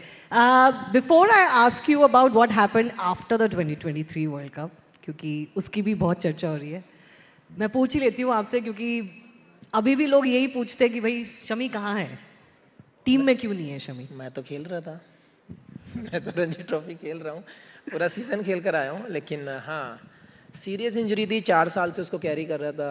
19 के वर्ल्ड कप के बाद से वो पेन था हील में, फिर नी में स्वेलिंग आना, वर्ल्ड कप पूरा इंजरी में खेलना, वो सब चीज़ें थोड़ी ज़्यादा बढ़ गई थी, अब ज़्यादा प्रॉब्लम होने लगी थी। इवन अगर मॉर्निंग में मैं तब उठता था तो आई कैंट वॉक, कि हाँ मुझे 10 कदम मुझे वॉशरूम जाने के लिए भी मुझे सोचना पड़ता था फर्स्ट 15-20 मिनट के लिए, जब तक बॉडी वार्म नहीं होती। तो मैं इतना ज़्यादा स्टिफ हो गया था, तो मेरे पास एक लास्ट ऑप्शन था कि आप उसको सर्जरी कराएं। 2023 के वर्ल्ड कप के बाद सर्जरी कराने के लिए फिर मुझे वो साल भर लग गया। फिर चैंपियंस ट्रॉफी में आया, थोड़ा हैवी था, थोड़ा वेट था, लेकिन उसको कम किया, ट्रेनिंग किया, अपने स्किल पे बिलीव किया, दोबारा से बैक किया, रणजी ट्रॉफी खेला, अच्छा गया, टचवुड सीजन भी बहुत अच्छा गया है। होपफुली आगे देखते हैं क्या होता है। नहीं, बट मन में थोड़ा रहता है, सिलेक्टर्स ने जैसे बीच में बोल दिया था कि वो फिट होते तो उन्हें ले लेते, और आपने बोला था मैं तो तैयार हूँ। यार ये मैं पहले भी बोल चुका हूँ, ये सब चीज़ें मेरे हाथ में नहीं है। मेरे हाथ में एक ही काम है कि मैं अपनी परफॉर्मेंस दिखाऊँ आपको ग्राउंड पे आकर दिखाऊँ, आपको भाग कर दिखाऊँ मैं आपको। मैं किसी को ब्लेम नहीं करता हमेशा, ना मैंने पहले किया ना मैं अब करता हूँ। आपका काम है एज ए स्पोर्ट्समैन, आप मेहनत करते रहिए। आप अपना माथा कितना मार सकते हैं वहाँ पे, बार बार आप कितना रिपीट कर सकते हैं, कितना पेशेंस रख सकते हैं, वो मैटर करता है आपकी लाइफ में। और लाइफ यही है यार, आप सुबह उठते हैं, हार्ड वर्क करते हैं, शाम को घर वापस चले जाते हैं, वेट करते हैं अपने टर्न का। तो मैं हमेशा उसी पे बिलीव करता हूँ कि आप हार्ड वर्क करते रहिए, लक को आप नहीं छीन सकते। Uzi, is it tough sometimes to have that expectation that you have to keep performing? You have to keep showing that you are worth it. How do you handle that as a cricketer, where you have to keep proving yourself again and again and again? That's our job. That's why we are professional cricketers. Because एक चीज आपके हाथ में रहती है, वो आपकी performance है। बाहर क्या चल रहा है, क्योंकि मैं चेस भी खेला हूँ, तो मेरे को वहाँ से थोड़ा सा पेशेंस मिला है। और जब फिर डैड वगैरह से सीखा कि जो चीज़ आपके हाथ में नहीं है उसके बारे में नहीं सोचना चाहिए। जैसे आप क्रिकेट खेलते हैं, बारिश होगी, क्या होगा, विकेट कैसी होगी, वो चीज़ आपके हाथ में नहीं है। तो it's better you can focus जो आपके हाथ में है, और मैं हमेशा उस चीज़ को फॉलो करता हूँ। बट जैसे बहुत ये कमेंट्री जैसे होती है कि अभी फॉर एग्जांपल जो हो रहा है, अब तो आप कमेंटेटर हैं, आप बात कर सकते हैं, कि बातचीत नहीं होती प्लेयर्स और सेलेक्टर्स के बीच में, या कम्युनिकेशन सही नहीं है। आपने नोटिस किया है क्या ये है प्रॉब्लम? शामी भाई, आपकी होती है? नहीं, मेरे तो मैं जब भी मैंने बात किया है, मैंने रोहित भैया, विराट भैया हमेशा, या जब माही भाई थे तो मैं उनसे ही बात करता था। क्योंकि मेरा मानना है कि जब मेरे हाथ में बॉल है, मैं उस पर ज़्यादा फोकस करूं। क्योंकि एक चीज़, जैसे अब बड़ा हुआ हूं मैं लाइफ में, तो एक चीज़ सीखिए, कभी ना कभी आपको कोई रिप्लेस करेगा। वो 5 साल बाद करे, 7 साल बाद करे, या 10 साल बाद करे, वो आपके लक पे है। तो you have to be prepare mentally उसके लिए। क्योंकि ये गेम ही ऐसा है कि कोई आएगा, फिर उसके लिए कोई और आएगा। तो it's better just focus in your life, enjoy. But you were there in the World Cup winning squad. But as Shami said, he had to wait for a few matches, then he got a chance. But you didn't. So, as an athlete, this must be really, really hard, isn't it? I don't think so. क्योंकि ये it's not an individual game, it's a team game. और आप 15 लोगों में जब होते हो ना, तो मेरे लिए वही प्राउड मोमेंट है। मैं वर्ल्ड कप टीम के साथ रह के देख रहा हूँ, इस घर बैठ के नहीं देख रहा। मेरे पास इंडियन जर्सी अभी भी है। तो आई फील कि मैं अपने आप को चीज़ को एंजॉय करूँ, उस मोमेंट को। मेरे कोलीग्स को जो हेल्प चाहिए मैं वो चीज़ दूँ। क्योंकि जीतेंगे साथ ही जीतेंगे, हारेंगे साथ ही जीतेंगे। तो चाहे मैं नहीं खेला हूँ, लेकिन अभी लोग मेरे को अभी भी वर्ल्ड चैंपियन बोलते हैं। That feeling is a good one, isn't it? Mithali, as a captain, you had to deal with a lot of these things. In a team sport, this is a problem, of course. You can't keep everybody happy. You can't have, we always have a problem of plenty as far as our Indian cricket setup is concerned. So how did you deal with things like this? These are very tricky questions. To keep players happy also, to have the communication straight, that boss, this is what we need right now, this is what we don't need right now. Because careers are at stake, they're on the line. Well, I think it's very difficult as a captain, because you'll have to think about all 15 of them. Of course, the players' mindset is they obviously want opportunities to prove that they do have in them to perform for the team and contribute. But then as a captain, you probably have to consider many factors when you're putting 11 together. And it's a little... what can I say? As a captain, I personally felt pretty lonely doing this job, because not everybody will understand from the point of view your own decision why you have certain players in and why you haven't picked certain players. But as a leader, one you can do is be more compassionate and empathetic towards your team players. And just give your shoulder for them. You have to be that sounding board where they can throw up their frustration, and you don't judge them for that. So I think how often did that happen with you, when players were bringing their frustration to you? Well, since I have pretty much led 4th generation of players, it was pretty easy to reach out to the seniors, because obviously they are very professional. They've already gone through that experience as a young captain. Perhaps they were trying to help me out when I was pretty young as a captain. Players that I've played with of my own age, I was able to do this much better because they've seen me as a friend, and that communication was much easier. But I found it very difficult with the current generation because of the age gap, because of where we stand also in terms of, I'm the 80s kid. And some of them like Shefali and Richa were not born when I made my debut for India. So you can understand, like, I found it very difficult to reach out to them. And, but then I had to tweak a little the person that I am to able to come down to the level that they are and speak to them, have fun with them. There are times when jab wo jokes crack karte, I don't feel like there's nothing to laugh about. But then मैं fake करती हूँ, I just laugh. I like, because they have to be comfortable, right? So I've done all of that. Ultimately, क्या है? I want the team to do well. I want the players to be in good space. Team जीतना, of course, everybody wants it. लेकिन वहाँ पे थोड़े players will be there who feel bad, who feel left out. So it's the job of the leader to make sure that they don't feel that. They are still very much in the context of the team.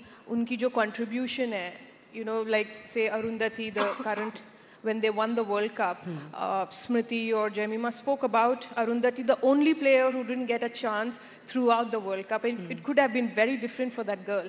But she was there for them emotionally and mentally as well. So it's a little difficult, but I think as a team, when you're together for about 2-3 years, you sort of find that comfort level where you can express. Jokes की बातें कर रही थी मिथाली, तो आप jokes crack कर रहे थे मेरे ख्याल से शमी भाई के साथ. माइक पे बोलिए ना बिल्कुल. मैंने क्या बोला शमी? मैंने कुछ नहीं बोला.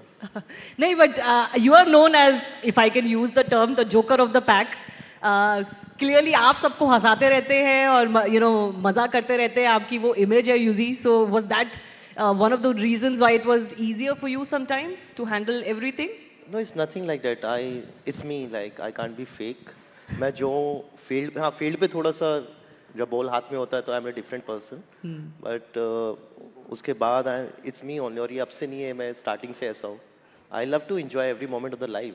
तो मतलब टेंशन ऑलरेडी लाइफ में बहुत है, ग्राउंड का क्रिकेट को लेके होती है, पर्सनल लाइफ को लेके होती है, लेकिन जब when you meet with your people तो I just want to enjoy that moment. Like क्योंकि वो पता नहीं कि कब वापस आए, क्योंकि कल का किसी को कुछ भरोसा रहता नहीं है. तो मेरे को जब भी टाइम मिलता है मेरे को लगता है कि मैं आजकल अपना जो लाइफ अब ऐसे जीता हूँ कि मैं आज दबा के खुल के जीऊंगा, क्योंकि कल का किसी को पता नहीं होता. तो then I am enjoying more this life. Interesting. But what do you enjoy more? Did you enjoy when you were doing your own TV or your own series, or when you were a commentator now? What does Yuvi like more? Child TV पे तो just you can fun and all, at least you can retake. Commentary पे you can't retake. मतलब कुछ बोल दिया तो मतलब वो गया. वो निकल गई बात हाथ से. And मुझे आप बता रहे थे आप हरियाणवी कमेंट्री बड़ा पसंद करते हैं, तो हमारे दर्शकों के लिए कुछ सुनाइए हरियाणवी कमेंट्री. सोचिए इंडिया और साउथ अफ्रीका का मैच हो रहा है वर्ल्ड कप में. ये तो डिफिकल्ट हो जाएगा मैडम जी, ने बताओ क्या बोलूं. और शमी भाई कौन सी लैंग्वेज में कमेंट्री पसंद करते हैं? बंगाली. यार मैं हमेशा वो लैंग्वेज प्रेफर करता हूँ जो हमारी भी ऑडियंस को ज़्यादा समझ आए. क्योंकि इंडिया में हम लोग कभी कभी ऐसा लगता है, ऐसा फील होता है कि 70% लोग तो ऐसे हैं जो विलेज में जो आपको मतलब दिल से चाहते हैं, बेचारों को उनको इंग्लिश समझ नहीं आती, उनको डिफरेंट लैंग्वेज समझ नहीं आती. लेकिन जो लोकल लैंग्वेज है आप किसी भी स्टेट से हो, तो हमेशा वही प्रेफर करता हूँ. आप जहाँ पर हैं आपकी लोकल लैंग्वेज में, जैसे आजकल आपको मिल गए हैं बहुत सारे ऑप्शंस, वो आपको आपकी बात उनके दिल तक पहुंचती है. वो लोग समझ पाते हैं कि स्पोर्ट्स का जो नॉलेज है हमारे तक कैसे पहुंचेगा, स्पोर्ट्स के जो वर्ड्स हैं वो हमारे दिल तक कैसे पहुंचेंगे, वो हमें क्या बोलना चाहते हैं या क्या सुनना चाहते हैं, वो ज़्यादा मैटर करता है. तो डजंट मैटर आप कहाँ पर हैं, मैं हमेशा लोकल लैंग्वेज प्रेफर करता हूँ. कि आप चलो आप कहीं अगर बाहर खेलने गए हुए हैं, अब्रॉड गए हुए हैं, तो वहाँ पर एक समझ सकते हैं कि आप इंग्लिश प्रेफर कर सकते हैं. बट इंडिया में इतनी सारी लैंग्वेजेस हैं कि अब आके ऑप्शन खुले हैं. आई एम वेरी हैप्पी कि हाँ ये ऑप्शंस खुले हैं और लोगों के दिल तक वो बात पहुंचती है. अब तो भोजपुरी में भी कमेंट्री हो रही है और तेलुगु वगैरह तमिल वगैरह में तो होती थी, but now there are so many more languages. तो कभी कभी क्या आप अपने अपने दिमाग में बंगाली कमेंट्री करने की भी कोशिश करते हैं, क्योंकि बंगाली तो आप अच्छे से जानते हैं? बंगाली तो हमेशा, मतलब मुझे 22-23 साल हो गए बंगाल में, तो आती है, समझ भी आती है, बोलनी भी आती है। बट हरियाणवी और जो हम लोग अभी भोजपुरी की बात कर रहे थे, वहाँ पे जो वो लैंग्वेज थ्रो करते हैं कि हाँ डिफरेंट टाइप का एक उनका बोलने का तरीका होता है, वो बहुत मज़ा होता है। मैं हमेशा जब भी टीवी पे ऑन करता हूँ तो बीच बीच में मैं वो भोजपुरी लगा देता हूँ, तो सारे घर वाले ये क्या है बट फन के लिए वो अच्छी चीज़ है कि आप कौन सी लैंग्वेज में सुनना पसंद करेंगे। और हरियाणवी तो जैसे ये जानता है, ये बोल के नहीं दिखा रहा है, वो बात अलग है। बट चलो भाई थोड़ा सा माइक ऊपर कर लीजिए। बट मज़ा आता है उसमें। इसको आती है, बताना आपके लिए नहीं कह रहे हैं, चाहता। हरियाणवी बोल के सुना दीजिए और थोड़ा सा। के सुनोगे शामी भाई, बताओ है? बोलना तुझे कमेंट। शामी भाई बैटिंग न्यू करा करे, जना बॉल का उड़ता तीर बनाता करे ना, क्यों शामी भाई? मैं इसकी एक बात बताता हूँ, जब हम ग्राउंड पे होते हैं, टफ सिचुएशन होती है ना, हम लोग मैच खेल रहे होते हैं, चल रहा होता है मैच, ये देखेगा कि मुझे, मैं कभी जैसे चाय लेने जा रहा हूँ या फिर अंदर ड्रेसिंग रूम में जा रहा हूँ, देखेगा शमी भाई इधर आओ, बोले क्या, बहुत पीटूंगा तो मैं। तो मुझे ऐसा लगता है, मैं अपना शरीर देखता हूँ और इसका शरीर देखता हूँ, नहीं यार क्या है, बोला कोने में ले जाकर मारूंगा मैं आपको। तो ऐसे ऐसे जॉक करता है ये। बट वो एक डिफरेंट जोन होता है, मुझे लगता है वो सारे प्लेयर्स के बीच, किसी ना किसी के बीच में किसी ना किसी के साथ होता है, तो वो बाउंडिंग रहनी चाहिए। जैसे हम लोगों की है, ईशांत की है, भुवी है, तो जी हमारा जो बॉलिंग यूनिट है ना, आप, मुझे लगता है आप लोग नहीं झेल पाएंगे वो सब मजाक भी, और वो जैसे हम लोग एक दूसरे को खींचते हैं, वो सबके बस की नहीं है मुझे तो लगता है। कौन बेस्ट करता है ये आपकी बॉलिंग? ये जो पूरा ग्रुप आपने जो बताया, उसमें सबसे ज्यादा मजेदार कौन है और किसके साथ मजा आता है? एक्चुअली फिर हम काउंट नहीं करते, लेकिन डेंजरस से शांत हो जाता है, क्योंकि अब सीनियर जूनियर वाला हिसाब तो रहा नहीं वहाँ पे। लेकिन जो हमारी कंपनी होती है, जब हम साथ में डिनर कर रहे होते हैं, उसके बाद जो 1 घंटा हमारा पास होता है, वो मुझे लगता है वो हमारा बेस्ट टाइम होता है, और नेक्स्ट डे की प्रिपरेशन भी वहीं हो जाती है और हंसी मजाक भी वहीं हो जाती है। तो ये चीज़, ये बाउंडिंग बहुत ज़रूरी है प्लेयर्स के बीच में। जैसे मिताली ने भी कहा कि मैं, बात होती नहीं है लेकिन हंस देती हूँ। उन्हें तो जेनजी जो इनके नए मिलेनियल प्लेयर्स थे, उनके लिए करना पड़ा बट हमारे बीच में ऐसा है नहीं, आप नहीं भी हंसोगे तो हंसना आ जाता है वहाँ पे, क्योंकि बातें वैसी चल रही होती है। बिल्कुल बिल्कुल, because it's so stressful isn't it Yuzi to be in this competitive sport and competitive cricket with the Indian team. जैसे आपने बोला, हर वक्त स्ट्रेस है, लाइफ में बहुत दिक्कतें हैं, तो it's important to have a laugh and share a laugh, isn't it? So who's your best mate, and who do you think is the greatest sport when it comes to off camera or off field in the Indian cricket team that you enjoyed the most? I enjoy with Kuldeep a lot and Shami bhai, इसलिए नहीं बोल रहा, आप यहाँ बैठे हो। Shami bhai is there and Rohit bhaiya।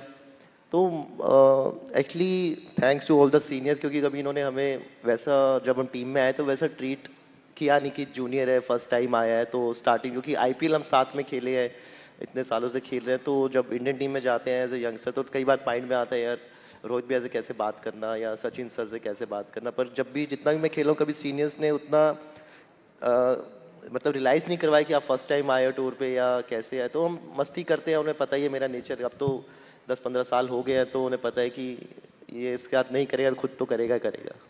चलिए, because we have a few final minutes, I do want to talk about the current world cup that is going on. तो यूजी मैं आपसे ही शुरू करना चाहती हूँ, क्योंकि आप बहुत एक्सपीरियंस कमेंटेटर हैं अब, तो आप बताइए, what do you make of the Indian performance so far in the world cup? I think amazing, मतलब अच्छा, सब कुछ अच्छा चल रहा है, क्योंकि आपको वेस्ट इंडीज के साथ खेलना is like a quarter final match. आप, क्योंकि ये सब क्या कहते हैं कि वर्ल्ड कप में ना, सब कहते हैं सारी टीमें जाती है, सब कंट्री जाती है कि उनकी टीम जीते जीते जीते, लेकिन आप अच्छा खेल के जब हारते हो ना, तो इतना बुरा नहीं लगता है। और वो इंडियन टीम कर रही है, और लास्ट टाइम की हम चैंपियन है, और जितनी बायलैटरल सीरीज हमने पहले करी है, सब टीमों को वन साइडेड हराया है, और वो कॉन्फिडेंस है, और जिस हिसाब से टीम खेल रही है, तो ये तो चैंपियन टीम है, ये हारेगी तो खुद ही हारेगी, इसे कोई हरा नहीं सकता। नहीं, बट अभी तक चैंपियन टीम लगी है आपको? तभी तो मैम आगे तक सुपर 8 तक आए हैं मैम। आपको कंट्रोवर्सी चाहिए तो मुझे बताओ। एक टाइम के लिए तो थोड़ा सा प्रॉब्लम हो आप गया था ना। कंट्रोवर्सी के लिए तब से बैठे हो, मैं नहीं दूंगा। मैं आपसे एक ऑनेस्ट रिव्यू चाह रही हूँ, आप अब ये मत सोचिए कि आप कमेंट्री बॉक्स में मैं ऑनेस्ट रिव्यू तो वही दे रहा हूँ ना, क्योंकि इस फील्ड से हम खेल चुके हैं और अभी भी खेल रहे हैं, तो बाहर से ना क्रिकेट बहुत इजी लगती है। बाहर से ना कई लोग हैं जो शामी भाई को बता देंगे आउट स्विंग कैसे डालनी है, इन स्विंग कैसे डालनी है, लेकिन उस प्रेशर पे डालना वो टीम हमारी अच्छे से कर रही है, तभी आज वो 15 लोग वहां पे हैं। ठीक है, मैं नहीं दूंगा। ये नहीं बोलेगा। आपको क्या लगता है? नो सीरियसली, थोड़ा सा सेमीफाइनल में आने के लिए जो रास्ता था थोड़ा सा ट्रिकी हो गया था, अभी वो रास्ता थोड़ा क्लियर हो गया है, बट अभी भी एक मैच जीतना है, it's a virtual quarter final. और थोड़ा सा प्लेइंग 11 को लेके इस टीम में भी बड़ी बात हुई है कि क्या प्लेइंग 11 सही है क्या नहीं था। जो साउथ अफ्रीका के अगेंस्ट जो लॉस था उसके बाद obviously the team had to rethink. तो what do you think honestly? मैं एग्री करता हूँ चहल के साथ कि आप जब ऐसे इवेंट खेलते हैं, जब आप आईसीसी जाते हैं, तो जो आपका बेस्ट 11 होता है, आपको बेस्ट गेम खेलना पड़ेगा उस लेवल में, क्योंकि जो इंडियन टीम है, जो हम लास्ट के कई सालों से देखते आ रहे हैं, जो T20 फॉर्मेट में जो परफॉर्मेंस दिखी है, मुझे लगता है टू बी ऑनेस्ट अभी भी आना बाकी है वो। और मैं चाहता हूँ कि सुपर 8 में वो परफॉर्मेंस आए। जैसे बहुत लोग अभिषेक को ट्रोल कर रहे हैं, या फिर तिलक हो, सूर्या हो, जितने भी हमारे बैट्समैन हैं, देखो ट्रोल करना बड़ा आसान काम है। मैं अभी मीम बनाऊंगा, आपके ऊपर बना के डाल दूंगा, 50 लोग चिपका देंगे उसके ऊपर कुछ ना कुछ। बड़ा आसान है दूसरे को ऊपर से नीचे खींचना। लेकिन मैं एक ही रिक्वेस्ट करता हूं, जब आप अगर दिल से चाहते हो क्रिकेट, किसी भी स्पोर्ट्स को अगर आप सपोर्ट करते हो, पसंद करते हो, तो आपको उसके साथ रहना चाहिए, आप अच्छे में भी खराब में भी। मैं मानता हूं कि इंडियन टीम की वो परफॉर्मेंस नहीं आई है जो परफॉर्मेंस हम एक्सपेक्ट करते हैं, जो इंडियन क्रिकेट टीम ने खेला है, वो परफॉर्मेंस अभी नहीं आई है। मैं चाहता हूं कि आने वाले मैचेस में इंडियन टीम वो परफॉर्म करे, क्योंकि अभिषेक के ऊपर इतने सारे मीम्स बना डाले आपने, सूर्य को उसने आप लोगों ने उसको पीछे पड़ गए हैं। तो मुझे लगता है आपको अपने प्लेयर्स की सपोर्ट करनी चाहिए ऐसे टाइम में, और हमें होप करनी चाहिए कि इंडियन टीम वैसा खेले जैसा हम चाहते हैं। तो अभी भी परफॉर्मेंस बाकी है, और सुपर 8 में मुझे लगता है कि अच्छी परफॉर्मेंस आएंगी।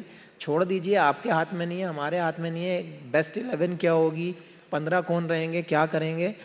बस आप एक ही चीज़ कीजिए, जो हमारे 11 प्लेयर टीम के ग्राउंड के अंदर हैं, वो हमारा बेस्ट दें, वो हमारी कंट्री को जीत दिलाएं। यही मैं बोल रही थी, तो यूजी मुझे कह रहे थे आप कंट्रोवर्सी ढूंढ रहे हो।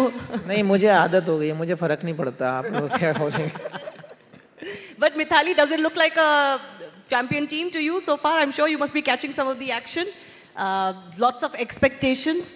You know, we've just had the T20 World Cup win, the ODI World Cup final, the T20 World Cup win, then the Women's ODI World Cup trophy, and now, you know, Indian fans are so hungry they want another title, and this one could be at home. Well, I feel that when you're doing well, there is no harm in raising that expectation you expect from people who perform.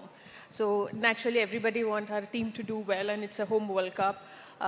But then I do agree with what Shami said, is that, you know, in a tournament like this, you want to feed your best team, best 11, and the performers who've been doing well. It's easy to judge from outside because we've all been there, we know what goes into that.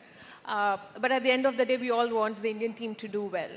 So perhaps they are keeping the best for the knockouts, for those, you know, the virtual quarterfinal. That can be risky, you know, if you save it for a little. Sports is risk. There is no guarantee in sports that despite scoring 100 today, tomorrow you might get out of the first ball. So there is no guarantee in that.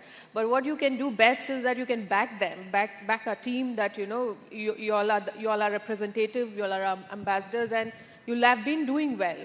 It's in life, there is a lot of fluctuation. Sometimes you're peaking and sometimes you're in the valley. But that doesn't take out anything that our team is, you know, not the best. Certainly, as far as the Indian cricket team is concerned, there is very little room for error, isn't it? Usually, तो आपने भी notice किया होगा, जो शमी भाई बोल रहे थे कि 2 मैच में performance नहीं आती, 3 मैच में performance नहीं आती, तो वो कह रहे हैं ना, मीम बन जाता है आपका, ट्रोल हो जाते हैं आप। नहीं, बिल्कुल, क्योंकि जब आप बायलैटरल सीरीज खेलते हैं ना, उसमें अगर बायलैटरल सीरीज बात है तो एक और बायलैटरल सीरीज रहती है। वर्ल्ड कप क्या है कि 2 साल के बाद, 4 साल के बाद वो चीज़ आती है, तो और इसमें मार्जिन ऑफ एरर बहुत कम होता है। अब जैसे हम इतने अच्छी क्रिकेट खेलते आए हैं सारे वर्ल्ड कप में, 2023 का वो फाइनल, और अभी अगेंस्ट साउथ अफ्रीका, अगर वो 25 मैचों में से अगर कोई एक बार वो वैसा मैच आ रहा है, पर वो ऐसा मैच आ रहा है कि वो फाइनल हो गया. No, but it was not just the loss. I think it was also the way we lost in that match, right? फिर तो मैम ऑस्ट्रेलिया को तो फिर तो T20 में कभी आना ही नहीं चाहिए, क्योंकि वो तो आई थिंक एक उनका रिकॉर्ड आप उठा के देख लीजिए, लेकिन सबसे ज़्यादा ट्रॉफीज उनके पास है. हम वही कहते हैं ना कि हम अच्छी क्रिकेट खेल के आ रहे हैं, क्योंकि दूसरी टीम भी प्रिपेयर कर रही है. आप उस टीम से आ रहे हैं जो लास्ट ईयर रनर अप थी, जो 2 साल में बहुत इंप्रूव हुई है, तो क्रेडिट आपको उनको भी देना चाहिए. एक आधा दिन आता है, ठीक है, वो अच्छी चीज़ है, वो पहले ही आ गया. और we are the champion team. Like अगर आप किसी का भी नाम उठा के देख लीजिए, वो अपने दम पे इतना रखते हैं कि जिस दिन वो करेंगे ना, वो अकेले ही मैच जिता देंगे. So we have to just focus on that कि जब भी वो खेलें, just support them, believe on them. But how did you, like when you were there in the team, how did you deal with these pressures? कि बाहर लोग क्या बोलेंगे, फैंस क्या बोल रहे हैं, क्रिकेटर्स ये पढ़ते हैं सब कुछ ट्विटर टाइमलाइन पे, उनका इंस्टा पे रील चेक करते हैं क्या बोल रहे हैं सब. मैं तो मुझे तो फर्क नहीं पड़ता. देखो मेरे तो मीम बनते हैं, मैं तो मेरे को अच्छे लगते हैं, उन्हें सेव भी कर लेता हूँ और आगे फॉरवर्ड भी कर लेता हूँ. तो आई जस्ट एंजॉय. जब मैंने सोशल मीडिया प्रोफाइल ना, जब आपकी सोशल मीडिया प्रोफाइल ओपन होती है, तो आपने सबको परमिशन दे रखी है कि कोई भी आके उस पर कर सकता है. अगर किसी को ज्यादा प्रॉब्लम है वो प्राइवेट कर दे, पर लोगों का काम है बोलने का. आप ऐसा नहीं है कि सब बोलते हैं, आपको सपोर्ट भी करेंगे, लेकिन कुछ लोग होते हैं जिनका यही काम है सोशल मीडिया पे सबको गाली देना, उनके बारे में खराब बोलना. वो हर एक के कमेंट सेक्शन में मिलेंगे आपको. तो जो लोग आपकी लाइफ में वैल्यू नहीं रखते, जिनका नाम कुछ और होता है, डीपी अलग होती है, आप उनके बारे में सोच के अपना माइंड क्यों खराब करें, जब पता ही नहीं वो है कौन उस फेस के पीछे. तो मुझे कोई फर्क नहीं पड़ता, जिसको जो लिखना है बिंदास लिखो. मैं पढ़ता भी हूँ, मेरे को कोई फर्क नहीं पड़ता. चलिए, quick rapid fire questions. Usually you start. सुंदर और नो सुंदर इन द प्लेइंग 11? सुंदर. वॉशिंगटन सुंदर और नो सुंदर इन द प्लेइंग 11? मैं मुझे बोल रहे आप सुंदर और नो सुंदर. मैं कर लो. आई थिंक जो जिम्बाब्वे के अगेंस्ट टीम खेली, आई थिंक वही प्लेइंग 11 आगे रहेगी. शबी भाई, सैमसन और no Samson in the playing 11? ये यार मैं चाहता हूँ, देखो हमेशा वही बात होती है, 11 की बात आ जाती है लास्ट में, लेकिन संजू सैमसंग होने चाहिए मेरे हिसाब से. Who's your bet as far as this World Cup is concerned? Who's your bet as far as this World Cup is concerned? From the Indian team, the one player that you think is going to be the most crucial? One player who's going to be crucial in a team sport. I would not pick one player. Yes, there are match winners in a team. T20 format is something that one day you're really doing well, suddenly you get the form. But then I would pick the entire team. That's too diplomatic, Mithali. बहुत safe. देखिए वो कह रहे हैं आपने left कर दिया बिल्कुल. आप आंसर दो. हाँ. मैं अपना दे चुका. नहीं वापस दो. Well, if I have to pick, then I'll pick the captain. Surya. Yeah. Your thoughts on Surya's batting? Surya's batting, I think वो वापस वर्ल्ड कप से पहले ही वापस फॉर्म में आ गए थे, और I think right now is in top 5 scorers in the world cup. 212 या 213 रन है उसके. और यूएसए के अगेंस्ट जो उसने इनिंग खेली वहां से, क्योंकि वो मैच पे अगर कुछ उल्टा सीधा होता तो शायद हम इसके बारे में बात भी नहीं कर रहे होते. True. तो कैप्टन है, और हमेशा तभी उनकी आप स्ट्राइक रेट भी देखें 160 170. एज ए बॉलर अगर मैं उन्हें बॉल डाल रहा हूँ तो मेरे को बहुत बार सोचना पड़ता है, प्लानिंग करनी पड़ती है, और he is a champion player. All right, everybody's vote is that India is the champion player. We're all waiting for March 8. But शबी भाई, फाइनल में किसको देखना चाहेंगे इंडिया के खिलाफ? ये बहुत बड़ा सवाल है, क्योंकि इस वक्त जो बाकी टीम्स है ना, वो सारी टीम्स बहुत अच्छी लग रही है. देखिए, अगर टूर्नामेंट के हिसाब से देखा जाए तो इंग्लैंड बहुत अच्छा खेल रही है. इंग्लैंड बहुत अच्छा खेल रही है. हाँ, लेकिन मैं चाहता हूँ कि साउथ अफ्रीका दोबारा से आनी चाहिए. Same south Africa. क्योंकि क्यों भाई, क्यों मतलब इतना क्यों पाइल ऑन करना है? अगर वर्ल्ड कप का पूरा ओवरऑल वर्ल्ड कप देखा जाए, तो सबसे बेस्ट क्रिकेट जो खेला है वो साउथ अफ्रीका ने अब तक खेला है. Mithali, you agree with them? South Africa, England. We've seen that dominance of Australia, England for too long. Let's have somebody else along with India. Okay, so let's have 3 cheers for India and of course 3 cheers for our 3 warriors here on the stage as well.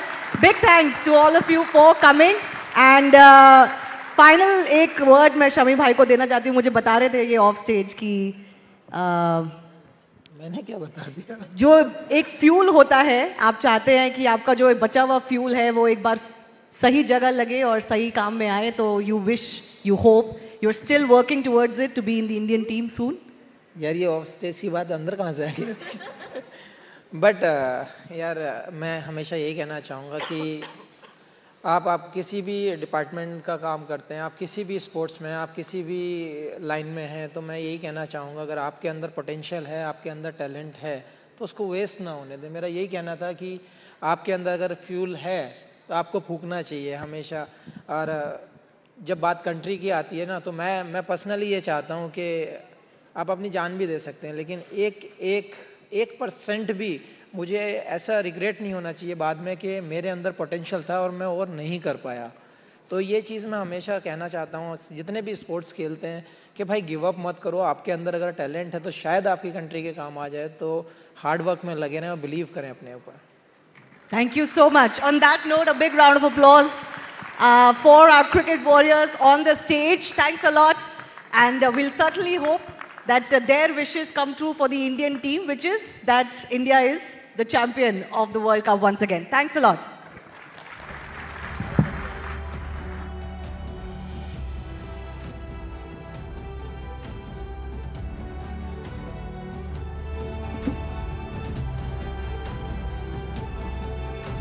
Well, can we have one more loud cheer for the incredible champions? The heroes who've made the entire country proud and continue to inspire the entire nation. What we just witnessed was the power of teamwork and strategy on the cricket field. But let's shift gears to a different kind of winning play, tapping into one of the world's most dynamic conversations around what consumer markets are looking like. And yes, this is a conversation around India's role in this sphere. With its growing middle class, young population and increasing aspirations, India is no longer just a market. It is a global growth driver. For global brands, India's moment is now. A time to innovate, localize and connect with a consumer base that's hungry for quality, value and experiences.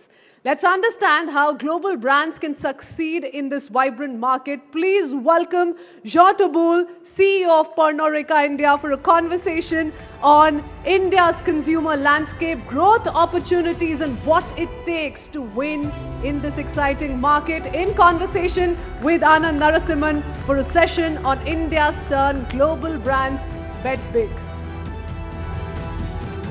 Over to you, Anand.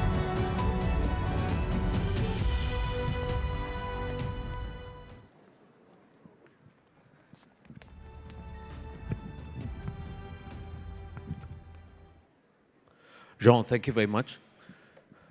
I like those red socks. Just stand out, you know. How do you make your brand stand out in a competitive market like our country? Thank you. Thank you. I'm very happy to be here. It's the billion-dollar questions, but I think it's through consistency and experience.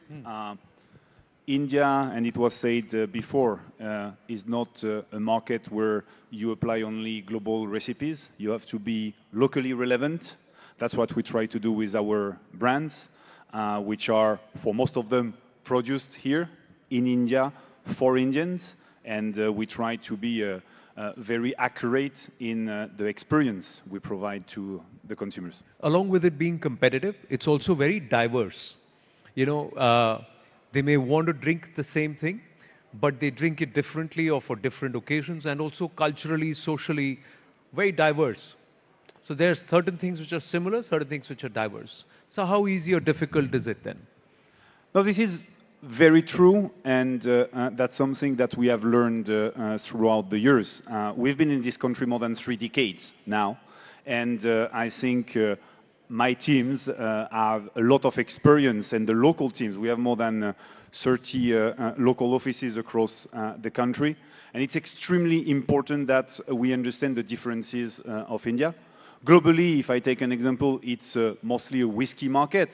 But you go to the south, brandy is also equally important, and we need to have a play. And we just launched a brand which is exclamation, which caters this space as well, because you need to be relevant for the local population in the different states. But when you know advertising alcohol is banned, you know the country has particular rules with certain brands in certain categories. How does then it become, is it easier to market? Is it tougher? How do you send the messaging across? It's a topic. I mean, alcohol is not neutral. Alcohol, and I believe there is a good use of alcohol, responsible drinking that we promote, and I think it can be part of a healthy lifestyle if you consume responsibly. But it's a regulated industry because there is a possible misuse of alcohol. We respect that, and we want our industry to be properly regulated so that we avoid this misuse. So the advertising restriction are part of that. But the media that you say the see and the above the line, as we call it in many industries, is not the only way to reach consumer. We have products which provide experiences. So you have multiple touch points in the retail stores, in the bars where we can really provide the experience, or in festivals which are growing dramatically in India. Magnetic Field or the Sunburns of the world are places where we can provide a great experience to our consumers, and they know our brands better after these experiences. Who's consuming more? Because I'm told youth data actually says youth globally, or Gen Z globally, is moving away, is drinking lesser. But that doesn't seem to be the case in India. So is that the reason why Pernod Ricard is actually trying to focus a little more here? Well, first, this Gen Z consuming less, that's debatable, and you may see some people consuming less, but it's fine. We have always been here with a strategy of premiumization. And if you think about it, it means we try to have our consumers drink less, but drink better. So we are fine with it. It's part of our strategy. When you look at India in particular, and that's my responsibility today, there is a totally different dynamic. And we have two major tailwinds in this country. One is obviously the demographic dividend. India is a young country, and we have approximately 20 to 25 million new legal drinking age joining the cohort of potential drinkers in this country. Some of them choose not to drink, and it's perfectly okay. It's their choice. But the one who choose to drink, we want to be there to provide them with quality brand and the right experience. So that's this demographic dividend, first big tailwind. And then obviously the economic development of India.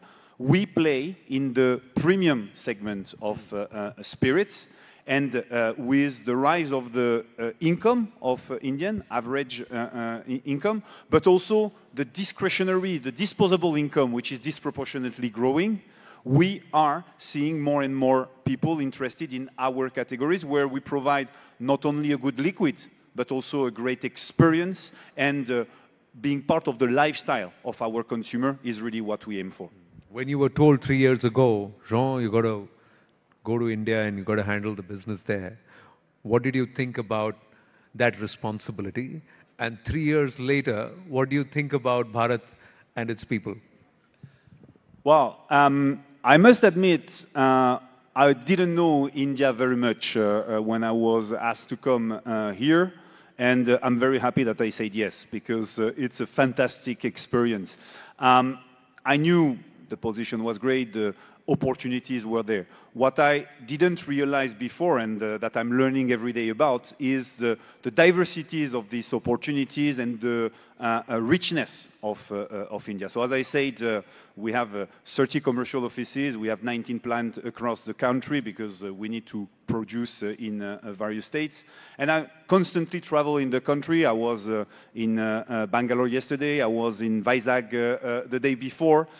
just to get the pulse of India and understand how we can be relevant in each of the states, what are the preferences of the consumers, how we can take a global brand and make it relevant in one particular state, how we can take our giant brands like Rostag or Blender's Pride and adapt sometimes the liquid, sometimes the variant that we bring to the local taste and making sure that it is, again, relevant there.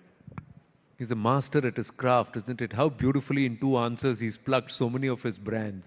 Yeah, Jean, I have to credit you there. But, you know, this FTA that's going to be signed, Bharat is signing a lot of trade deals. And one of the conditions was to reduce the entry barriers for foreign spirits.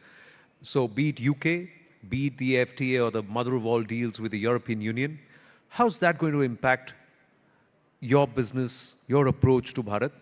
And does that mean that you're going to be making less in our country and bringing more from the outside? So it's very positive. And as an international businessman, I'm always supportive of free trade agreements. And I think it's really bring opportunities both ways.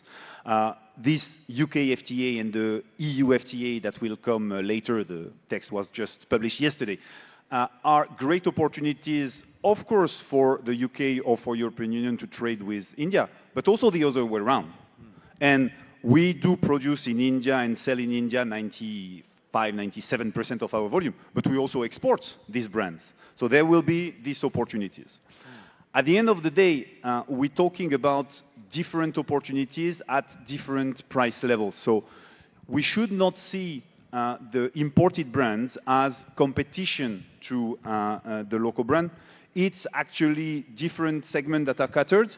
And even if the small friction of competition happen at some point, having competitors is great because it pushes you to be better. I think the fantastic rise of Indian single malt that we see today, probably some of it is inspired and pushed by the great Scottish single malt that used to exist, but also the example that Japan has been doing, or Taiwan with their brands, and Indians are jumping in with their own touch. We have one brand, I will name it also, Longitude 77 in that space, and this is really something that benefits both ways. And Indian bringing their local touch to this segment is an addition to the enjoyment for consumers. How do you see tier 2, tier 3 markets in our country approach premium drinking, premium alcohol? It's extremely important for us. As I said, we've been 30 years in the country. We have some of the biggest whiskey brands in particular in this country. So we cannot rely only on Metro. Metro are important for us, but it's not enough. So we do cater to the entire country, and you see disproportionate growth there. So this is really, really a strategy that we have. And we bring our product, we innovate with the local brands to cater the needs of these consumers, which are for now at a stage of their consumption journey, which is still in local brand only, may go to imported brand one day, or may not, because we have fantastic offers with local brand as well. Which of your brands, which are, you said 97% of your volumes are manufactured in our country. Which of your brands do you see from Bharat to the world? Because Pernod Ricard brings a lot of international brands in its stable into the country. So which are the brands which you see are going to go from Pernod Ricard to the world from here? Well, the two giant brands that we have, Rostag and Blender's Pride, they are available in more than 65 countries in the world. So we do have this already. Our local Indian single malt, Longitude 77, is already available in Dubai. We are discussing to make it available in the US. There is all of our local brands which have the possibility to reach through our international networks of affiliates at Pernod Ricard or with other partners if necessary. And we cater both the Indian communities in the countries abroad, or local consumers who do recognize the strengths and the fantastic quality of Indian brands. Let me also ask you, a lot of brands which are water heavy, agricultural produce heavy, power heavy, today have to also show a certain level of green growth, sustainability, moving towards net zero, reducing your carbon footprint. How has Pernod Ricard been able to perform in this metric? So this is extremely important for us. For two reasons. We are a global group. We have global commitments, which we want to respect. We know it's the only way to be sustainable for the future. Pernod Ricard is a group that is a family-owned company originally. Our founder, Paul Ricard, was very advanced. We still have an oceanographic institute in a small island in the south of France, Les Ambiers, and in the 60s when he established that was kind of something nobody was doing. So very much in advance. We have this sustainable development goal, which are very measurable, and we must apply them in India, because India represents 1/3 of the volume of the group. You were talking about water. It's very important. We do replenish more than 2.5 times the water that we use into nature through the complex system of water ponds that then are going back into the circulation of water. We look very much at our carbon footprint. So we were the first in the country to remove we call it monocarton, so the boxes around the bottles. Yes. That's an extremely important move that actually we're very proud that we didn't impact only with our action. Competitors followed, and so it removed even more of this monocarton, which honestly are not that useful on the brand. That's another example. And we have multiple examples. Many of the local brands do jump into the hipster format with plastic. We are going to go there, but we have decided to do it when we have a solution to do it with 30% recycled PET, and when we know that the impact on the environment will be lower than a glass bottle. So all these topics are extremely important for us. So you are ticking all the boxes consciously, not because you have to do it, but because you want to do it? Because it's the only way to be sustainable for the future. A world without water will be a world where there is no more business to do. So it's extremely important that we protect and we take this responsibility. I think being in as I was saying, in an industry where we need to acknowledge the responsibility of responsible consumption, making sure that we develop a sustainable business for the generation that come after has always been embedded into our way of thinking and way of doing business. Well, as a news network, we've got to walk the tightrope between revenue and ratings. So you've got to have the audience watching you while you don't compromise that, but you've got to also, because we are a cost center, you've got to look at revenue. For you, it is volume and value. So how do you find the balance, or do you tilt towards volume more than value? No, it's more value than volume. As I said, premiumization, which has been a strategy that we have applied worldwide and in India for many years, means we really want to push consumer to drink better. That's our goal, and we try to see consumer trading up, sometimes from non-operating segments to our categories. And when they are within our operating segment, how we can give them better experiences with even more premium products. So value is more important, and we really look at a way to deliver value to the consumer for a great experience. People, of course, they want a great liquid when they drink a spirits, but they want the lifestyle and the experience that go with it. And we really pay attention to deliver all of it. All right, less than 5 minutes on the chat, so I'm going to move away from the corporate talk to something personal from you and to understand for all of us. There are a lot of future leaders sitting here. You're CEO of one of the largest, companies in this segment in our country, and also the world over. You are part of the global leadership in Pernod Ricard. What are the leadership lessons that you've learned which you can share with us, especially when you operate in different markets? And you come from one market, you've got a learning there. You come to another market, and the variables change, don't they? Regulations change, the atmosphere in which you would work, the business environment change, the people, consumers change. So how does your leadership style change? Or how do you adapt? Well, it's super important to be agile and adaptive. And this is something I have learned hopefully early enough in my career. I've been posted in different countries. And when you arrive, even as the CEO in a new country, there is a few elements that you can drive and you can bring your style. But there is a lot of adaptation, understanding of the culture of the country. And I think when you come to India, it's the next level because you don't have to understand one culture, but several cultures, which makes it even more interesting. So you were asking what advice I can give. It's be bold and be agile. Adapt yourself. And you will always go into a job with a job description that tells you what to do. But look at what you can do more outside of this job description, how you can contribute to your organization even more than what is on paper. If you do that, you will be noticed and you will have more opportunities. And my experience working with Indian is the workforce is extremely well educated, so you have people that are really able to do that. We, as a group, source talent from India to send them abroad. And sometimes they come back to contribute again to the Indian business.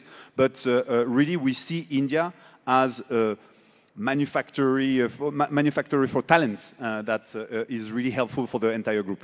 True. But do you think the Indians or Bharatiya are far more welcoming of the French than the French are welcoming of the Indians back there? Because you don't speak French, I don't talk to you. We don't do that. You speak English, we speak English. Well, I don't speak Hindi, but I'm very welcome here, so that's good.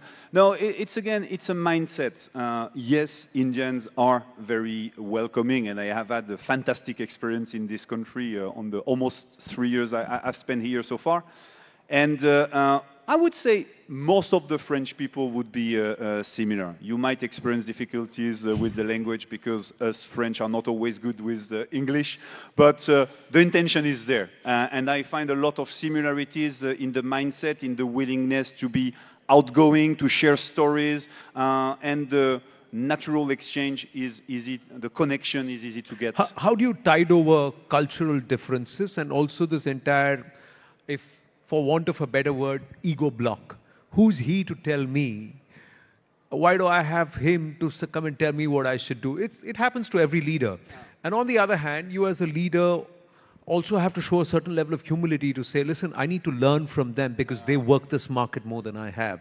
So how do you figure that out? And how much time does that take? 6 months, 1 year, 6 weeks, or it varies? Forever. It's no, but that's probably the easiest question of all. I come here, I know nothing about the Indian market, and I have a lot to learn. And I have excellent teams who know the market and who teach me.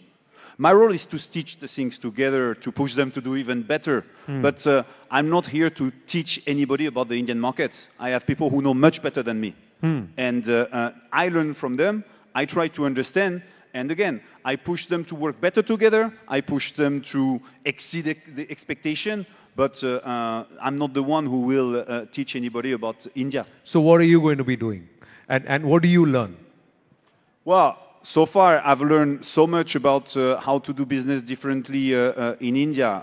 The brand we just launched recently, which is Exclamation, covering 5 categories of spirits with one brand.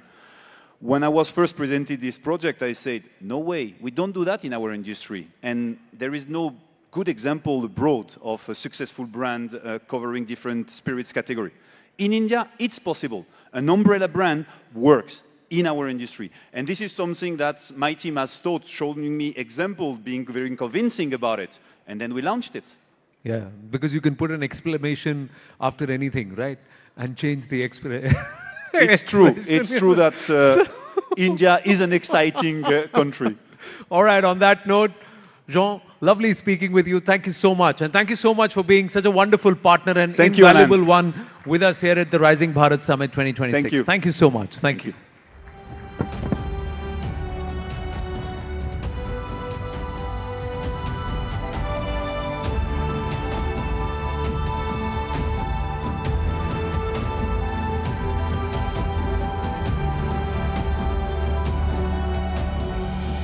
Thank you, John. Thank you for your time, your insights, and for elevating this conversation. Thank you, Anand. Ladies and gentlemen, we've just heard from Jean Tabol on how global brands are tapping into India's consumer pulse.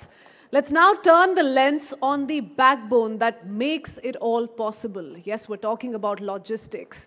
From delivering food and essentials to fueling e-commerce growth, India's logistics industry has been the backroom hero of the country's economic leap. How does India's logistics engine fuel e-commerce, food delivery and export competitiveness? From farm to fork, how's tech transforming delivery? How are companies navigating challenges and scaling up? Let's unpack India's logistics leap, the tech, the innovation and the opportunities with the leaders who are driving this change. Please welcome Mr. Abhishek Chakraborty, CEO of DTDC Express, Mr. Gautam Kapoor, co-founder and COO, Shiprocket, and Mr. Angad Khilka, CEO and founder, City Mall, in conversation with Shweta Punj for a session from factory to door, made in Bharat, delivered with love. Shweta, over to you.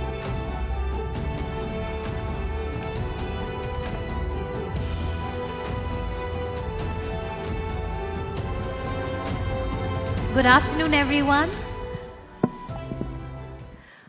It was just last week we were all here for the India AI Summit, right here at this venue, this specific hall. And one of the things that made headlines at the summit, amongst the many other things that went viral and was spoken about, was a quick commerce dark store that was set up right here, which processed about 1,700 orders every day. And deliveries were made within 5 minutes, from power banks to chips to coffee. Everything was available for the guests who were visiting from across the world. And it was only apt that the AI Summit displayed something that's very uniquely Indian. Where else in the world will we get 5-minute deliveries, right? So that's something that the delegates were talking about, and that's something that India seems to have mastered very well. And the panelists that I have here are the ones behind that seamless logistics story. So when you get something, when you order something on your app and it's delivered to you within 10 minutes, there's a lot of planning that has gone into it. And we're going to try and understand that. Also, the fact that AI is here for all of us to embrace. We'll also get a sense on how the logistics industry is integrating AI to ensure that our manufacturing story is supported by our logistics story. So a big welcome to all our panelists. Abhishek, let me begin by talking to you, by asking you on the big manufacturing push that India has been very keen on, and we have set a very ambitious $1 trillion manufacturing target. Now that target will be incomplete without ensuring that the goods that we produce are actually delivered, not only within Bharat, but outside Bharat, for the globe. So I want to get a sense from you on how is DTDC, which is one of the oldest companies in this space, reinventing, reimagining itself for the new world, which is hyper-competitive and hyper-tech driven. Thank you, Shweta. That's a fantastic question. And once again, great pleasure to be here at the Rising Bharat Summit. What interests me a lot in that question is that had you asked me the same thing about 2 or 3 years back, I think there would have been a lot more uncertainty. Uncertainty not only for us as logistics players, but also uncertainty for the manufacturers. We know the last 1 year has seen some of the biggest shakedown in the global world of trade, whether it's because of tariffs or other shocks that are being seen. But I think the one story that has stood out very clearly is that the Indian brands, the Indian sellers, the Indian manufacturers have actually taken that as a big cue to take it upon themselves and honestly start focusing on actual domestic production, actual domestic manufacturing. The beauty is that now not just the big brands that we've seen or the MNCs which used to come and produce. We've got Indian homegrowns, direct-to-consumer brands, omni-channel brands, brands using completely very different distribution models who are now coming in and using the supply chains and logistics capabilities that we have built. Of course, quick commerce has probably led the way in terms of opening up our minds to the fact that you can get things in minutes.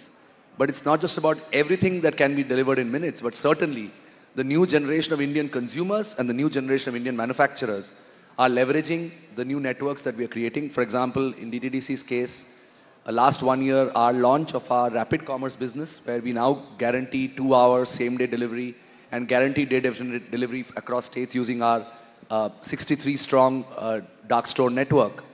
It means that now for any brand, without having to pay for fixed costs of creating your infrastructure, you can now have even as small as 50 SKUs in a dark store. We like to call them dream stores because we see they are fueling the new dreams of Indian buyers and sellers. You can now have your product available. A lady could be seeing in Instagram your product. She could click on there and directly go and make a trade. And it will be a DTDC dream store that will be making that delivery on same-day basis. And therefore, the fact that the gap between aspiration, desire, and getting things in your hands, it's not factory to door, it's literally factory to the hands of the consumer that has now changed. And we are fueling that with our capability. So that's what I see is so amazingly transforming in India and about Indian manufacturing and also about Indian consumers. Fascinating. Gautam, you work with several vendors. You work with, not vendors actually, brands, right? Brands, micro businesses. Do you see a change in how they are approaching the Indian market? And how do we ensure that as brands look at scaling, they do not dilute the quality, the standards? I think that will also be very crucial in the whole logistics and India branding story. Yeah, I think India is a land of entrepreneurs. There are, a large part of the young part of Bharat is actually going and becoming an entrepreneur than looking for a job. I think e-commerce is one of that places where people find a lot of connect and they're able to create brands and create products and by investing less amount of money. So what has Indian ecosystem of manufacturing done is that the capability to any brand to go back and go to a manufacturer, create a fashion brand, create a personal care brand, or create a healthcare brand if they have a good idea. And they're able to go and get a smaller batch of manufacturing, a small batch of branding, everything. So you can really start now, and that's been the case for the last 2-3 years. And that is what is fueling this flurry of new brands coming with interesting products, interesting branding. That's one part which has happened in the last few years. Now, our job there is to be able to connect all these key points of when the manufacturing is done, how does that product go to the seller or a warehouse across the country, getting that inventory there, making sure that the inventory is in sync with the website, getting customers when they come on the website, they get the fastest speed that they want, getting it delivered within maybe minutes or maybe hours or days, being able to help the brand help their inventory across different parts of the country where the demand lies, getting it fast to the customer. So it sounds very simple, but there are so many connection points there and so much software and so many integrations and so much tech involved. Absolutely. And actual final delivery of the goods, which our partners also keep doing. I think that is the most interesting part, and that's how these brands have been able to scale. Platforms like us, partners like DTDC, all together being able to help these brands make sure that when they envision a brand and they're at that nascent stage and being able to go and compete with a larger marketplace in terms of the experience that the consumer will get is something which companies like us are able to do that for them. A large Amazon or a Flipkart has been able to do that after spending a lot of money creating that kind of demand. Our job is to be able to make sure that the small guy, a small entrepreneur, is able to do the same thing, give that same experience to the customer, but by democratizing this across different businesses. So from the time you started the Ship Rocket to now, what are the changes that you see in the kinds of brands that are approaching you and this explosion of micro entrepreneurs that one gets to see on social media anyway? But what's your sense in terms of ambition, scale, and the kinds of brands that are coming up? Yeah, I think there are. It's very very surprising and a very very happy moment for all of us, right? When we see these new brands, and these are brands which are creating real value. These are not knockoffs coming from China and selling it to you. These are Absolutely. brands which have been thought through. Authentically made in India, completely. Matlab, we have so many brands who are changing how fashion, how the Gen Z or the Gen Alpha is now thinking about fashion, how they're using Indian fabrics in, how athletic wear, for example, crazy things like those, and how, clean protein is coming from the Indian produce, and how is it better than a global product, etc. So I think they are really hitting the new customer out there, and these brands are those same customers, and that's real value which is being created. So real innovation happening on the consumer side, and a lot of value being created to be able to enable these smaller brands. All that kind of packaging, all that kind of manufacturing capability these large manufacturing companies are bringing in, which then fourth are helping these brands. So think about it like an ecosystem which is now creeping up and becoming big. Yeah, right. Angad, you're the founder and CEO of City Mall, where you're working with Bharat. You're working with tier 2, tier 3 cities. You're working in the rural areas. And according to data, in the e-commerce space, there's more demand coming from rural India than urban India. Who would have thought of that, right? Who would have thought of people placing orders online in rural India? So just take us through your journey. Take us through the changes that you have seen in how Bharat buys, and what is it that it's really spending its money on? Sure. Thank you, Shweta, for inviting me. You're right. I think in this entire euphoria about 10-minute deliveries, fashion, D2C brands, exactly, the largest market in India, which is, the low middle income consumers living in tier 2, tier 3, tier 4 towns. Also in the largest category, which is grocery. Grocery happens to be, 40% of the household spend has been completely ignored.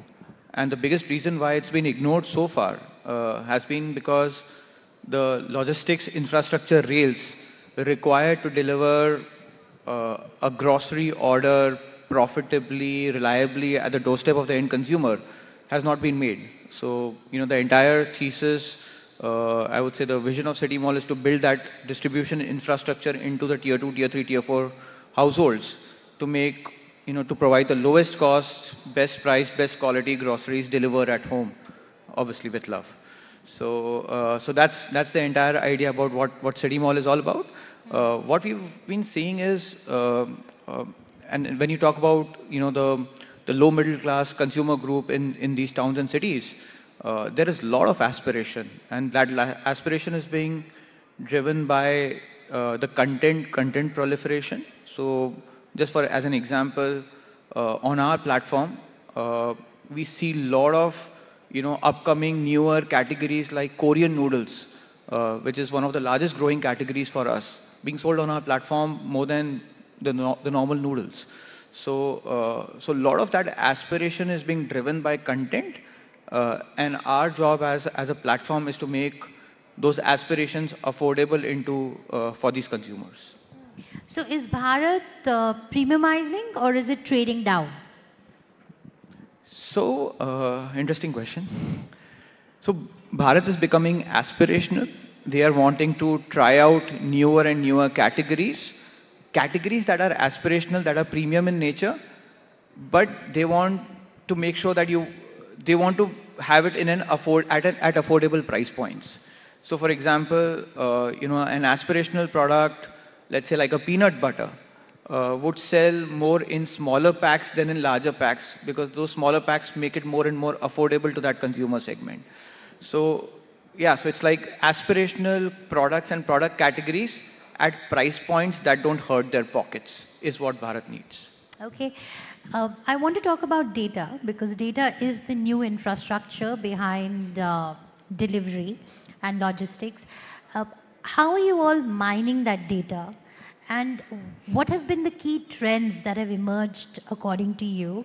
And I also want you to do a little bit of crystal ball gazing on, how do you see the logistics industry adapting to the new data trends that are emerging? No, it's a great question, Shweta, and I think maybe I'll connect it with what you started off with about the fact that right here in this hall, less than a week ago, we had the AI Summit. See, I think for a long time we had been looking at data, but data was too transactional, too fragmented to actually make sense of it. Once we started putting in our investments in terms of artificial intelligence, the ability to churn the data and use it as a true source of power, as a true source of customer experience, I think has really increased. So just to give you an example, in our case, we have our own in-house GPT, which is called the DDDC Interactive Virtual Assistant. We call her Diva. In the last 1 year alone, we've had more than 750,000 queries from consumers, out of which 82% of them were completely handled by her, satisfactorily, never even required a human being to be involved. And the 18% queries that actually needed an agent, a human agent, came with so much more information and understanding of the consumer's problem or the question, that the response times when we gave them from the human side was far lower by almost 25 to 30%. And this is serious impact that we're seeing in. On the same end, the same AI and data today allows us, our AI is able to understand and communicate with consumers in 17 languages. I think probably the most that anybody is able to do in Southeast Asia at least. And as a result of that, you can be anyone from any part of the country having a conversation. You could even have a handwritten label on a parcel. And now with our OCR equipped with our AI, 95% of that is getting translated into perfect geo-coordinates, which we are using on our own address mapping system that we have created now to get more triangulated deliveries possible. And you said about crystal ball gazing. Here's my thought. In less than 12 to 15 months' time, we see that you could be going to any of your preferred GPTs, whichever they are, never ever visit a website, and do what is called agentic commerce and simply have a conversation with the GPT, start by saying, here's the product I want to look at, where do I need to take it from, and suddenly you have a shipping query that comes in, and all of that can be done from a GPT without ever even seeing our website, where at the back end there are integrations which allow it to happen. So I'm saying the world literally going there, experiments for that are already happening, and I won't be surprised 15 months or 12 months or in the next Rising Bharat, which possibly be about Risen Bharat, we would be having those conversations. Hopefully agentic AI would have been something made in India and not... It will. It absolutely will. Yeah. We will do it. We will do it, absolutely. Let me come to you, Gautam, on, in terms of impact of technology on reducing costs of logistics. Where are we in that journey right now? Because costs of logistics continues to be a big pain point for a lot of companies, and considering India has been pitching itself as an alternative to China, and geopolitically speaking, right now is the time when we are looking at getting a lot of businesses to come and set shop here who would have traditionally considered China. So how can technology bridge that cost gap in India? I think there are two-part answer to that question. I think there is one e-commerce part of it, where I think companies like us are able to help our customers reduce their shipping cost, not just by, the one part of that is which courier, which partner, what kind of logistics they have to choose to get their goods delivered. The second part is that in the Indian e-commerce landscape, a lot of money is lost on failed orders or fraudulent-like orders, where the retailer and the brand, the logistics company, all of them lose a lot of money because a consumer ordered a good and the goods ordered something and he's not taking that. So a large part of, or he has sent goods back to the seller, and they were actually not the goods that the customer has sold to them. So there are a lot of losses on that part which happen today. And it's not in India, also globally. It's a global problem. India has its own way of looking at that problem because India has also a lot of COD happens in e-commerce. Typically that problem is actually a data problem than actually a logistics problem, because the logistics is still doing the job of delivering the goods. Data problem is that there are consumers who have a particular type of behavior. There are goods which are sold to customers may also end up with high losses. So it's a data problem. It's a problem that what category you're selling at, what average order value are you selling at, which consumer is ordering, from where is he ordering, at what time is he ordering. So a lot of things that a platform like us can do to be able to enable to be able to solve for those losses. And these are not small losses. They're like 20-30% contribution to their expense. So in Indian landscape, and large companies, small companies all face that. That is one part of it. This is the e-commerce part of it, and I think this is a problem which has been solved by data. There's a lot of AI, I would say, models which are being used to be able to not only identify but also run workflows which are maybe voice models or call models that we need to do, we run today to be able to reduce those losses. Beyond that, I think Indian logistics per se, where the large amount of money is spent, where the goods have to move from one part of this country to one part of the country to the other part of the country, that part is still, we are lagging behind. I think the technology is there. All the parts of the technology, it's either the automations on the highways, or it is automations of the vehicles in terms of tracking, etc. Track and trace, all that is there.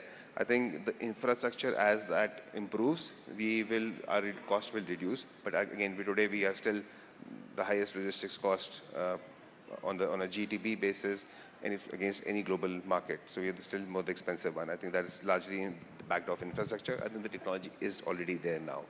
Okay. Angad, when it comes, we were discussing about how AI is going to really change what we buy, how we buy, and so on. How do you see that getting integrated into your business?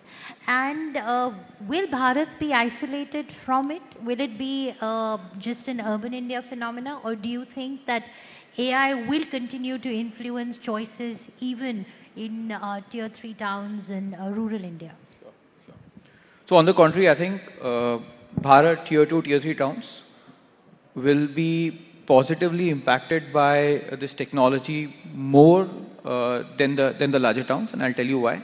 Today on our platform, 80% of the orders are through recommendation systems that are powered by AI. That's 80% of our orders. As humans, we don't influence, what the consumer sees, etc. All that is being recommended by an AI system. And an AI model is significantly more efficient as compared to a human doing it, because they can be more hyper personalized for every user. What is the right product at this point in time, given what they have purchased earlier, etc., can be done much better through an AI system than a human doing it. And obviously, as you go into like tier 2, tier 3, tier 4 towns, your propensity to normally browse the app the way we do it is lesser as compared to the more affluent consumers. Hence, using technology to get the right products recommended to you at the right point in time is much higher for that consumer groups. And now with voice AI coming in, it's going to be completely different. I think from a behavioral shift perspective of how the offline world works to how an online world works is going to collapse. The difference is going to collapse completely. You're going to, order through your mobile app just how you would go and order in an offline world. And all this is possible only because of the, the developments that are happening in this technology. So the next question, which I'm sure is also probably on everyone's minds, is on the impact of AI on jobs in the logistics industry. This is an industry that employs lakhs of people. And Abhishek, I was reading about a new dark center that you've started, which is completely run by women. Now, if we were to look at what's happening in China, where they have zero human intervention in their dark centers, they're fully automated, do we see India also following that path? And what are the kind of jobs that you think will be done away with? And what will the new job structure look like? See, I think this debate has come up many times through many cycles of technology development that have happened over the years. Ours is an industry where the human touch and the human impact is always very critical, because at the end of the day, we are talking about physical delivery, physical pickups, and physical transaction of products. Yes, But there robots do deliver. Yeah, they do. And it's They do. happening already. They do, but I think India is still some distance away from probably getting to that, simply because our markets, our cities, our urban and semi-urban places are not yet as homogeneous to be able to introduce that. I think labor costs still are quite favorable for us to still see more value in certain parts of our business. What I do see is that repetitive jobs in certain parts of the supply chain, especially the middle mile part of it, for example, sortation, picking and packing of products, computer vision, which can be used to now see where a package should be moving. I think those are areas in which human intervention will be lesser, which means AI will be more of an agent supporting, assisting, enabling the human beings to be more efficient. But at the same time, for the same reasons that I'm sure Gautam Angad, we all of us believe, as more and more Bharat penetration of services and requirements is going to go in, we know that we have not even seen 10 or 15% of the total market. So you will have probably the need for resources and people enabled with technology going far more deeper. And I think as you quoted China, as China grew and China achieved success and became more automated, it did not mean that people were jobless. It did not mean that people were not being engaged. Okay. It just means that people are engaged more meaningfully with more value being added. Gautam, your thoughts on this? I think nothing very different from what what Abhishek is saying. But think about it like this. What will AI do? AI will just fuel the consumer being able to buy more. The consumerism of the Bharat to be able, more people to buy more, produce at a lower cost, that will happen. But what will happen is that when people buy more, there'll be more logistics. Look at any developed economy or developing economy, the logistics still happens by people. Robotics is absolutely on the back end, but from the front end perspective is largely people. That's the most efficient way of doing it, even beyond robots or using drones. Indian ecosystem, all the cities are tightly knit to each other, right? They're densely populated. People is the most efficient, still the most efficient way. This is what happened with fast delivery, 10-minute delivery coming in. There was more employment there. You had e-commerce coming. There was more employment there.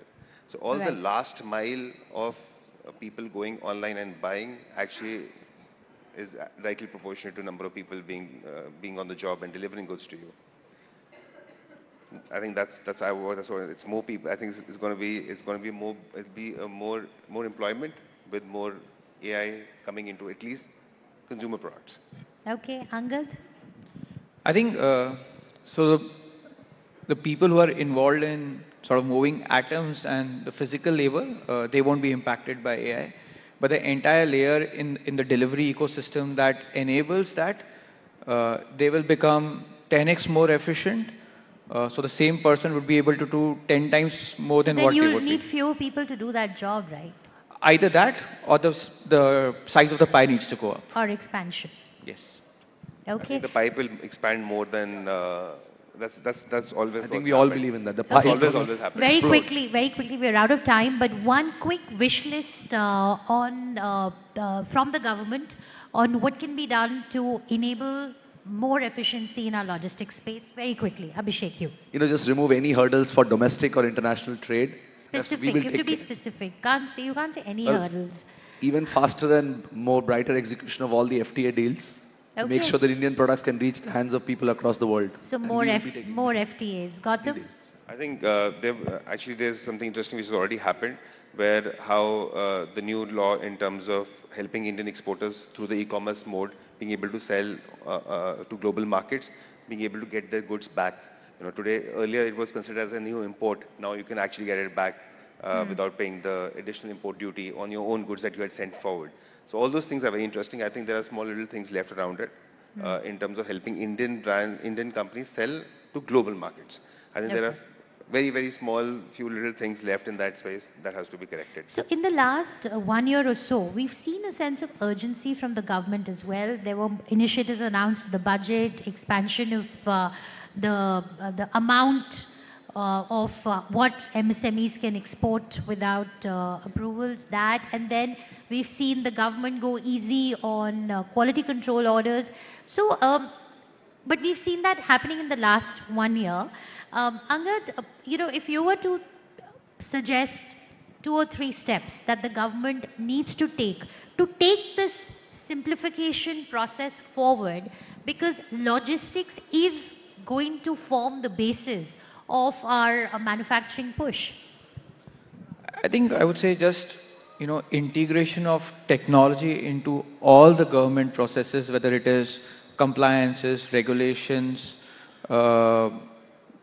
GST bills, etc., etc. Just the integration of technology into government will help companies like us a lot to be more and more efficient. Integration of technology into government. Yes. Okay. All right. I have some more time. So I want to talk to you all about the big elephant in the room, which is China, because there are inevitable comparisons that are drawn between India and China. For India to ride this manufacturing wave, there is so much that China has already done. Is it viable for us to copy the Chinese playbook where logistics is concerned, or do you think India will need its unique solutions, which could use a bit from China, but we'll have to devise our own models that lend us efficiency? Abhishek. I think we have to have a reality check that China has had the credit of policies and systems that have been developed over 3 decades that has allowed them to become the dominant force that they are in terms of what they do in manufacturing or global supply chains. India's journey has just begun. But I think what I'm most encouraged by is in the short time that we've had, how Indian manufacturers, how Indian logistics companies, the whole ecosystem, including the government being a big part of it, the way we are moving and the pace at which we are moving, I think we must give a lot of credit to ourselves. And I'm a strong believer that India is not a homogeneous market. India is a very heterogeneous market. Our demographic dividend even within the country and the potential of using that across the world is very unique. And that means that how Indian manufacturers and Indian logistics companies are going to find solutions for distribution or getting products in the hands of people within India and across the world. They might be inspired to some extent by what China has done, but I think we will find our own unique way to do it. I think we have taken Jugaad also to the next level. It's no longer the helplessness that Jugaad used to be. I think there's true innovation that's now happening. And the Indian way of innovating is going to be different than any other way of innovating. And I think that's what works best for India and Indians and Bharat as well. And I'm very confident about that. Gautam, Indian way of innovation. I think all the markets change very quickly. What China has done in the last many decades is also said to be changed. There'll be a new guy changing that. I think India has that opportunity. India has the domestic capability for that domestic market to also support what we manufacture is sold here. Think about this industry that I specifically always think about is toys industry. See how it is transport. It has become very different. Everything at some point of time, everything was coming from China. And think about all the companies. I was talking to this one company who is now exporting 60% of what they produce to the US and the European market. It's a product which is out of India, designed in India, now sold globally. Wow. And there's no Chinese competition. And it happened in the last 5-6 years. This company called Skillmatics, right? They make these interesting gifts yes. for things for toys for kids, right? Very interesting, right? And that's also coming from the support that the government decided to give the toys industry. And I think we have enough innovative entrepreneurs to be able to enable that.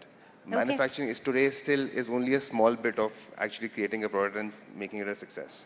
All right. Angad, very quickly, your closing remark on the competition with China. I think the times have changed. Chinese market, when it grew, were at different times. The context was very different. I agree that India is not a homogeneous market, it's a heterogeneous market. I think the real need of the hour right now is driving domestic consumption. And that's going to come through major reskilling programs for our entire population. Given this, AI is already here. There is a need for major reskilling in India to happen to catapult us into the next phase of growth. That's, I would say, it's not China versus India. It's actually India versus India in AI. That is so interesting. And on that note, on that very optimistic note, we'll close this conversation. I think Angad sums it up beautifully. It's not India versus China anymore, but India versus India and Bharat 2.0. So with that, thank you so much. We do hope that entrepreneurs like yourselves and several others continue to drive the India-Bharat story forward. Thank you. Thank you.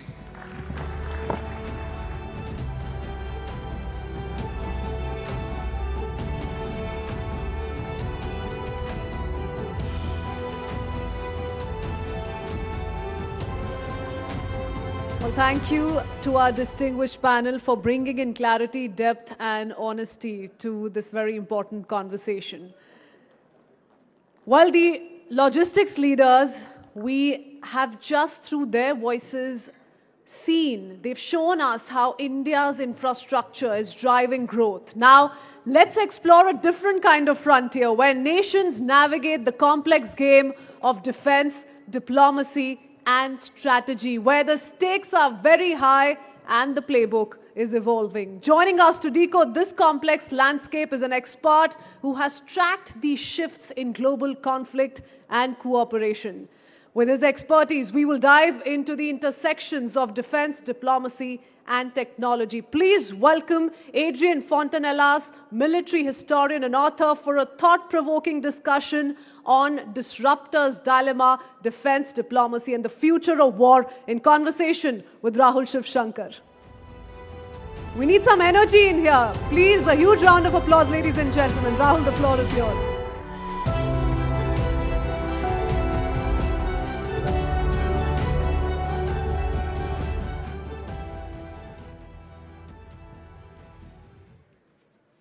Good afternoon. What a day to be speaking to Adrian Fontanellas, one of the leaders on perspectives with regards to the military. I don't know if you've just heard, but a few moments ago, the Israelis and the Americans have just struck targets in Iran. So we're living in a time of war, Adrian, and we're going to be discussing scenarios that emerge from combat.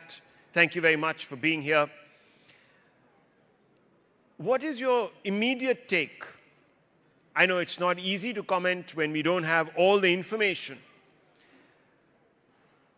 Your immediate comment on why we are suddenly seeing combat of a nature that we thought we had put behind a few years ago, exploding in different parts of the world. We've also had, of course, conflict with Pakistan right here in the subcontinent. That was about 9 to 10 months ago. Why is this happening? Good afternoon, and at first, thank you for the invitation. I'm honored to be here. And as for your question, back in the early 2000s, we were thinking that we were living in a completed world, I mean, with respect of international law and so forth. And then, since more than a decade, everything is unraveling. I think it was a gradual process. I think it might foremost indicate that we also transitioned from a unipolar world with a single dominant global power, willing to impose a kind of respect of its international rule, and foremost with the will, to do, the means and the will to do it. And this gradually changed. And of course, we are switching into different worlds with several, in the long term, equal powers, perhaps 4 or 5 real global powers. India will be one of them, obviously. And I think during this transition, we are seeing frictions. We are seeing this kind of reshuffling of the cards, and this is generating also conflicts. I'm thinking about the Russo-Ukrainian war, for example. Sindoor might be. I think Sindoor is not related directly to that, but otherwise, yes, we are back into a conflicty world until a new paradigm consolidates and emerge. So Trump has said that he is not a president that wants to go to war, that he's a president for peace. That's what he says about himself, and he takes great pride in ensuring that nations that are warring, and there have been about 7 or 8 by his own admission, how he sort of brought peace to those regions. But here you're seeing, in regards to Iran, the US and Israel coming together. Now, do you believe that there is a legitimate reason here, or is this power projection to prove a point really to domestic audiences? How do you read the American sudden pivot? And he also, of course, called the Ministry there of Defense into the Ministry of War. So it's quite interesting that he sort of plays around with these nomenclatures. I see this as a highly risky situation, frankly. It's almost like President Trump is reminding me of Vladimir Putin, in the sense as you are making coup, and you are succeeding into your military coup without entering into any protracted, damaging war. So Putin had a easy 6 days war against Georgia in 2008. He won without any trouble. And then annexation of Crimea in 2014, no bloodshed, he got it.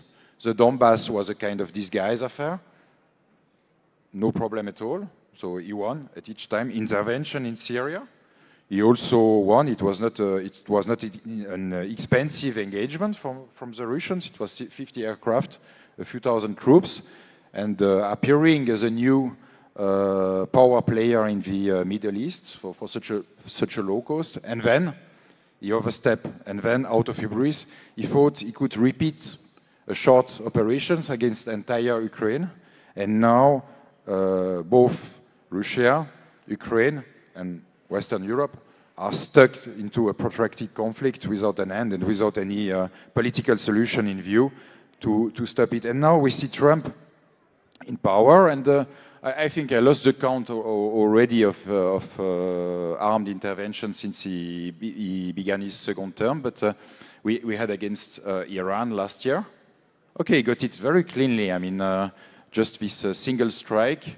Most of the work was done by the Israeli Air Force beforehand, and the Iranian opted for a kind of a demonstration, diplomatic retaliation with this wave of 14 short-range missiles against US base in Qatar. So it was not a retaliation to kill.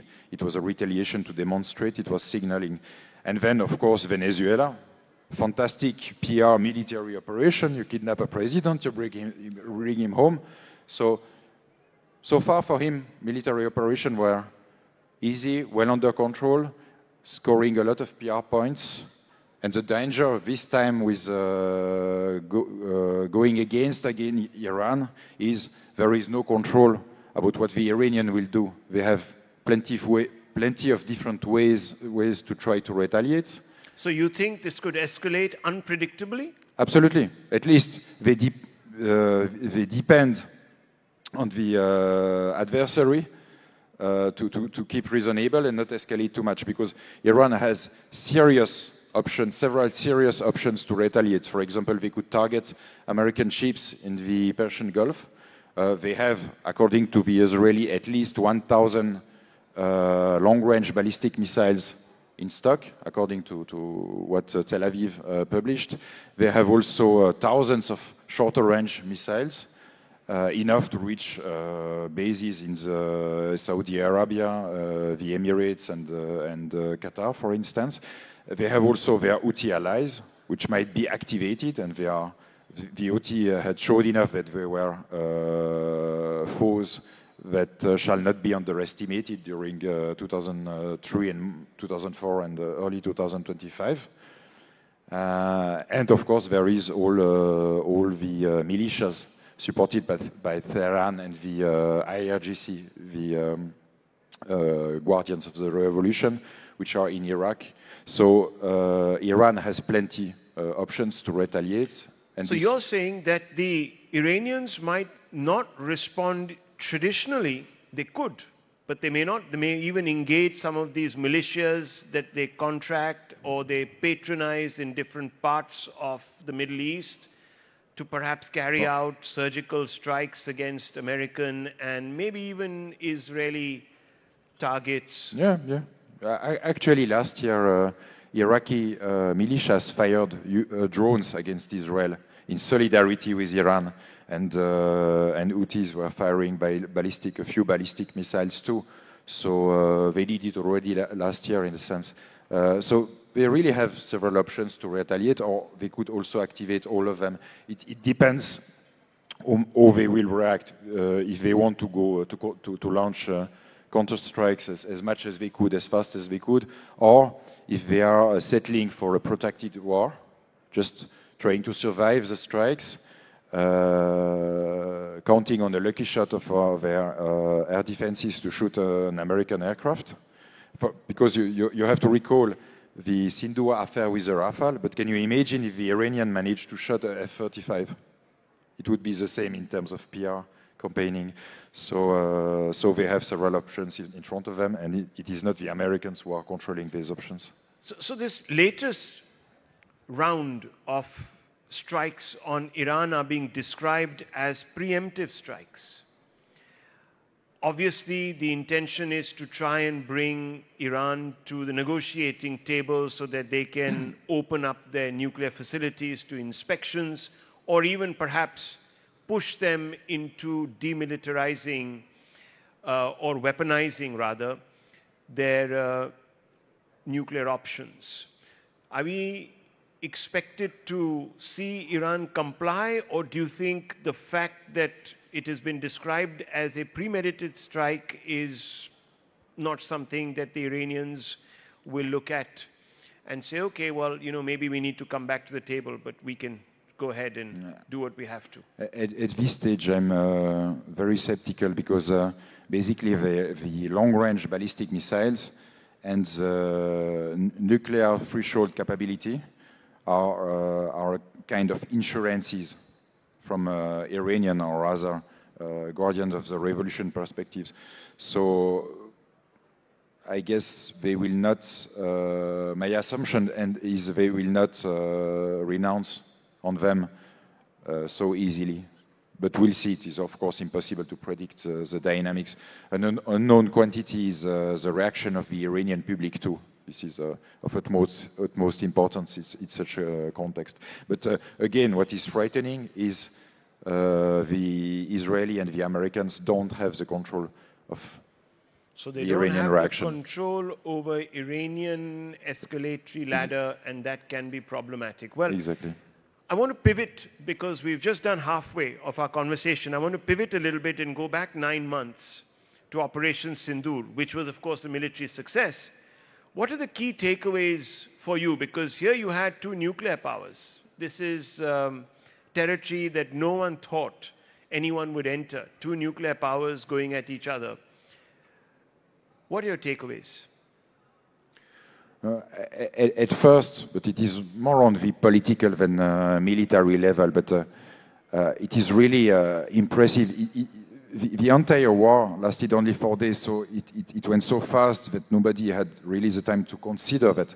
But it was under the nuclear threshold, so on the political level, you really need nerves of steel to let your military in charge of the escalation ladder, and to do what they need to do operationally in reaction to enemy counter-initiatives, because the stakes are so high. So what you're saying is that the Indian leadership demonstrated nerves of steel by leaving all the decisions to the military. Yeah, and trust. You need so much trust to do some in your own institutions, to do something like that, into the professionalism of your superior officers. So this is quite striking, and from my perspective, it is quite rare in our world to see such a chain of command functioning flawlessly. You know, the political level has endorsed a strict political cadre with political objectives, and then the military are free to operate within it. It was quite freely within it. So this is a major lesson I would take from this episode. And the others are more linked to military affairs. So let me ask you, one aspect of this was battle management. What do you make of India's battle management? Because before this operation was conducted, there were many debates about whether we should have integrated command or not. And many people felt that integrated command would sort of be, in some ways, not as efficient as what we have. But here we had a different sort of plan. What do you make of it? Did we really have integrated command? If so, how developed is it? I would, to vulgarize this notion, I would say it would be the difference between 10 of us tasked to surround this building and control its access, without mobile phone, without anything, to be in competition with another group of 10, with WhatsApp connection between them, able to share in real-time information. So this is the sheer importance of battle management. It demultiplies the force of the individual units, systems, and so forth. And indeed, in the case of India, what Indian air defenses in particular, and the integrated air command and control system of the Indian Air Force plus the Akash tier system of the army faced was quite a massive challenges, because it was hundreds of UAVs at the same time, supported by long-range rocket artillery fire, plus aero-ballistic missiles fired by Pakistani GF-17 jets. And the Indian battle management system, so this EACCCS, proved good enough to counter, identify the threat, share the information within all the weapon system in the area of interest, and then action specific systems in function of the threat. And this almost in real time. You have perhaps 10, 15, 20, 30 seconds to do that on a 1,500 kilometers front. So at least for me, this came as really as a strategic surprise to have the Indians to have such an excellent system, locally developed system. So you think that we did a fantastic job in managing the battlefield? Absolutely, and from a central command position, and that you think is a major leap forward? Absolutely, absolutely it is. And let me tell you, friends, some of you obviously must have been glued to your TV all those 4 or 5 days, but many people believed that two nuclear powers would never cross the Rubicon. And this is the first time really in the history of the development of nuclear weapons where two nuclear weapon states actually decided that they were going to, at least from India's side, that we were going to cross that threshold. So this was a major, major leap of faith. And as Adrian says, the Indian political establishment showed that it had nerves of steel by completely entrusting and empowering the armed forces and giving them a free hand. So that is a major, major point of achievement which we should all recognize is a great development for us. But I also want to talk to you a little bit about the fact that despite having dominated this exchange with Pakistan, we lost the information war. What do you make of this? I am of two minds. At first, of course, it is bad to lose the information war, and nowadays communication is a line of operation in itself. So it is true that the Pakistani were clearly better at that game. Although it sounds to me tactical, because okay, the Pakistani got at it better in, for example, in the Western mass media, but people are forgetting about 3 days what were the comments about Sindoor. So is it so important on the strategic level for India? Whilst on the other hand, because the Pakistani won this communication war, this aspect of the war, they didn't lose face. And when you have an adversary which is not losing who is not losing face, then he will not reform. It will be less easier to improve itself. And so in the future, it will be less as a threat, in a sense, in terms of pure military capabilities. So you're saying that they will become more complacent because they actually believe the propaganda and say, oh, we won the war, so we don't need to reform, we don't need to replace our military commanders that didn't do a good job, and that's actually good. So it's good to have lost the information war. I would say it's always good to avoid to humiliate your adversary unnecessarily. So, Advantage, yeah. But still, this plays into our hands. In fact, we know that General Munir gave himself a promotion. He now goes by the title Field Marshal, and Trump says he's my favorite Field Marshal in the world.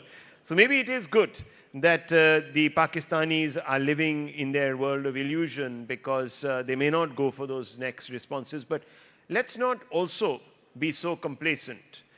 And I have to ask you, how do you think Pakistan will adapt now to life after Operation Sindoor? What will the Pakistanis do to build themselves up so that they don't suffer like they have? I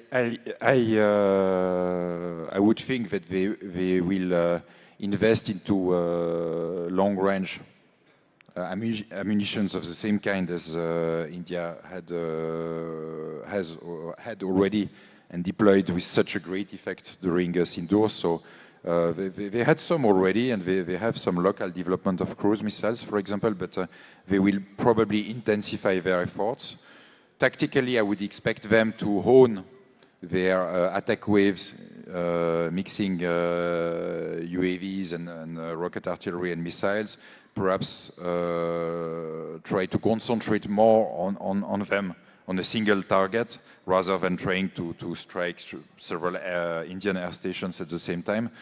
At least it is what happened with the Russians in their long strike campaigns against Ukraine. They are improving all the time, you know, finding new solutions, coordinating better, and they are far more efficient now than they used to be 2 or 3 years ago. So I would expect the Pakistani to have this learning curve, which means in turn that, of course, India has to continue to improve and refine the system. It is highly satisfactory, but it must be always improved to counter the enemy own evolutions. It is a never-ending game of adaptation and counter-adaptation. Well, India has made, of course, a commitment in its budget. It's expanded its defense budget to try and now acquire the latest weapon systems and also fill the gaps that it might have actually spotted after Operation Sindoor. Adrian Fontanellas, thank you very much for speaking to us. It's been a wonderful conversation. Thank you for bringing perspective, rich perspective, to our audience here. Thank you, audience, for being patient. Thank you very much. Thank you very much.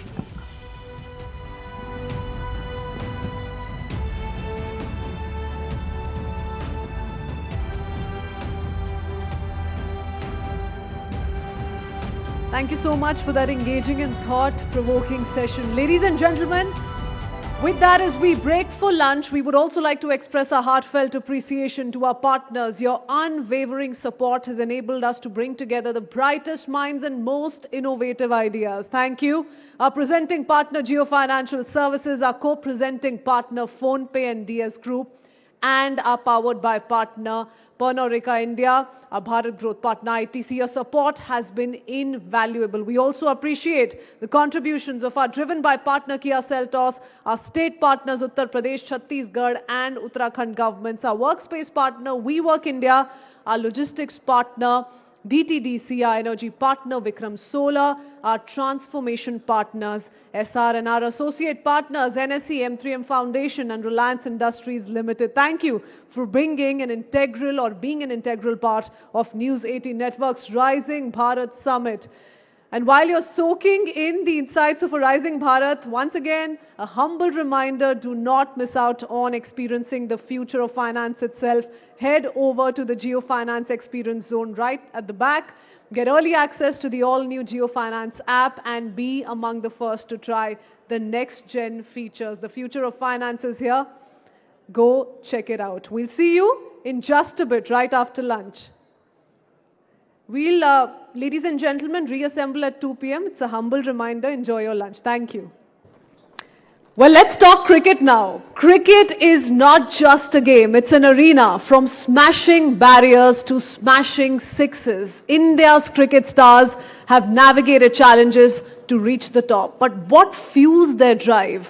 What battles did they fight on and off the field? For the next session, joining us are trailblazers. We will dive into their journeys, their grit and their triumphs. From maiden test caps to record-breaking innings to match-winning bowl spells, they have written India's cricketing story over and over again. Please welcome he who needs no introduction, Mohammad Shami, Indian cricketer. Indian women's cricket legend Mithali Raj. And Indian cricketer and World Cup winner Yuzvendra Chahal. Let's warm up those hands, please. A huge round of applause, ladies and gentlemen, in conversation with Shivani Gupta for a session on boundaries and breakthroughs.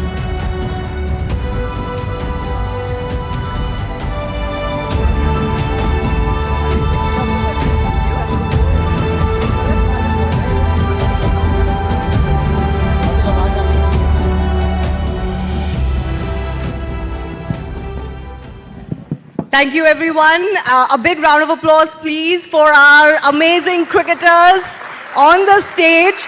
This is going to be a tough one for me because I already see they have not followed the nameplates. So I don't know whether they're going to follow any direction that I give to this panel. They're going to do their own thing. बैठिए बैठिए, चलो शुरू करते हैं. शमी भाई कह रहे मैं तो अपनी सही जगह पे बैठा हूँ. So, it's so wonderful to have them here, so much experience between them. Our lady captain is also here. But I want to start, of course, with Shami bhai, because मैंने उनको पहले ही बोल दिया था, ready रहे. Shami bhai, सबसे ज़्यादा जो सब सुनना चाहेंगे आपसे, वो है 2023 वर्ल्ड कप की यादें.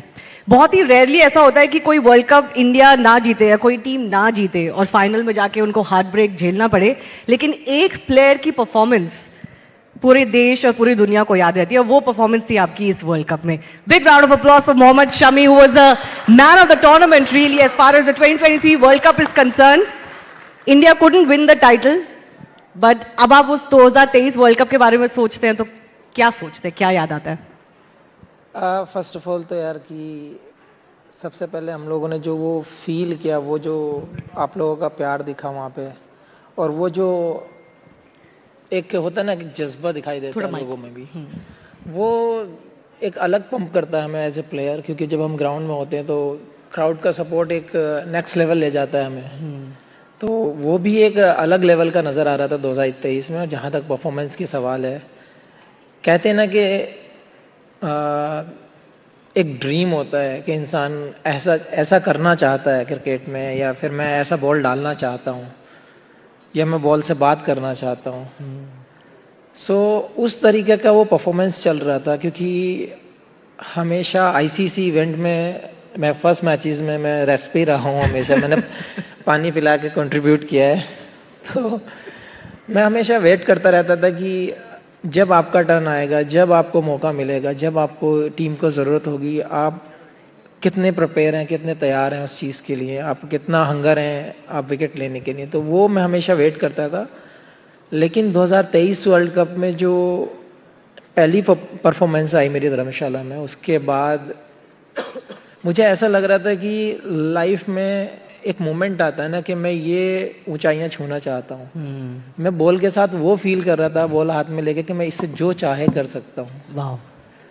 तो ये एक टाइम पे आता है, ऐसे बैट्समैन भी आता है कि हाँ हमारा टच ऐसा होता है कि इन द जोन जिसे कहते हैं. नहीं, किसी दिन ऐसा होता है कि आप एज ए बैट्समैन भी अगर आप चाहें कि हाँ कि मैं ना मारना चाहूँ लेकिन वो बैट में आके लगती है.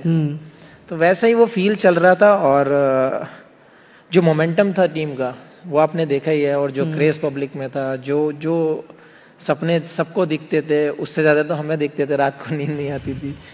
लेकिन कहते हैं ना नसीब को कोई नहीं बदल सकता. लेकिन मैंने वो बॉल के साथ वो फील किया है, ऐसा लगता था जैसे मैं बात कर रहा हूँ बॉल के साथ और बॉल मेरे हिसाब से चल रही है. तो वो मेरी लाइफ के बेस्ट दिन रहे हैं वर्ल्ड कप के। वर्ल्ड कप मैंने बहुत खेले हैं, लेकिन वो बॉल के साथ जो कनेक्शन बना था वो मुझे ऐसा लगता है लाइफ में कभी नहीं बना। Amazing. It was seriously amazing to watch you perform like that. लेकिन जब आप पहले कुछ मैचेस में जब वेट कर रहे थे, जैसे आपने बोला कि पहले 1-2 मैचेस में आपको बेंच पे ही बैठना पड़ता है, तब दिमाग में मतलब बहुत नर्वसनेस थी कि मेरा मौका आएगा नहीं आएगा, कब तक आएगा, जब तक आएगा ऐसा ना हो कि मैं जो ये जोन है मेरा जोन ही निकल जाए जब तक मेरे मैच आएगा। नहीं, हिस्ट्री उठाकर देखो, सारे वर्ल्ड कप में ऐसे ही हुआ है मेरे साथ। एक शो में मैंने और भी बोला था कि शायद मुझे उसका फल मिलता हो कि आप उतना वेट कर रहे हैं, आप उतना बेसब्री से इंतजार कर रहे हैं कि आप कब खेलेंगे।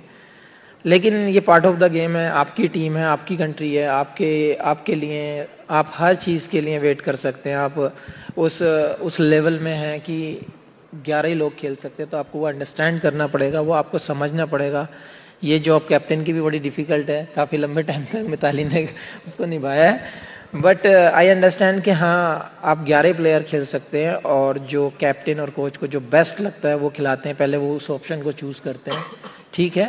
लेकिन जब आपका टाइम आए आपको वो हंगर दिखाना चाहिए। तो मैं उस पर बिलीव करता था कि आज मेरा टाइम शायद नहीं है, जिस दिन आएगा मैं उस चीज़ को आपको शो करके दिखाऊंगा।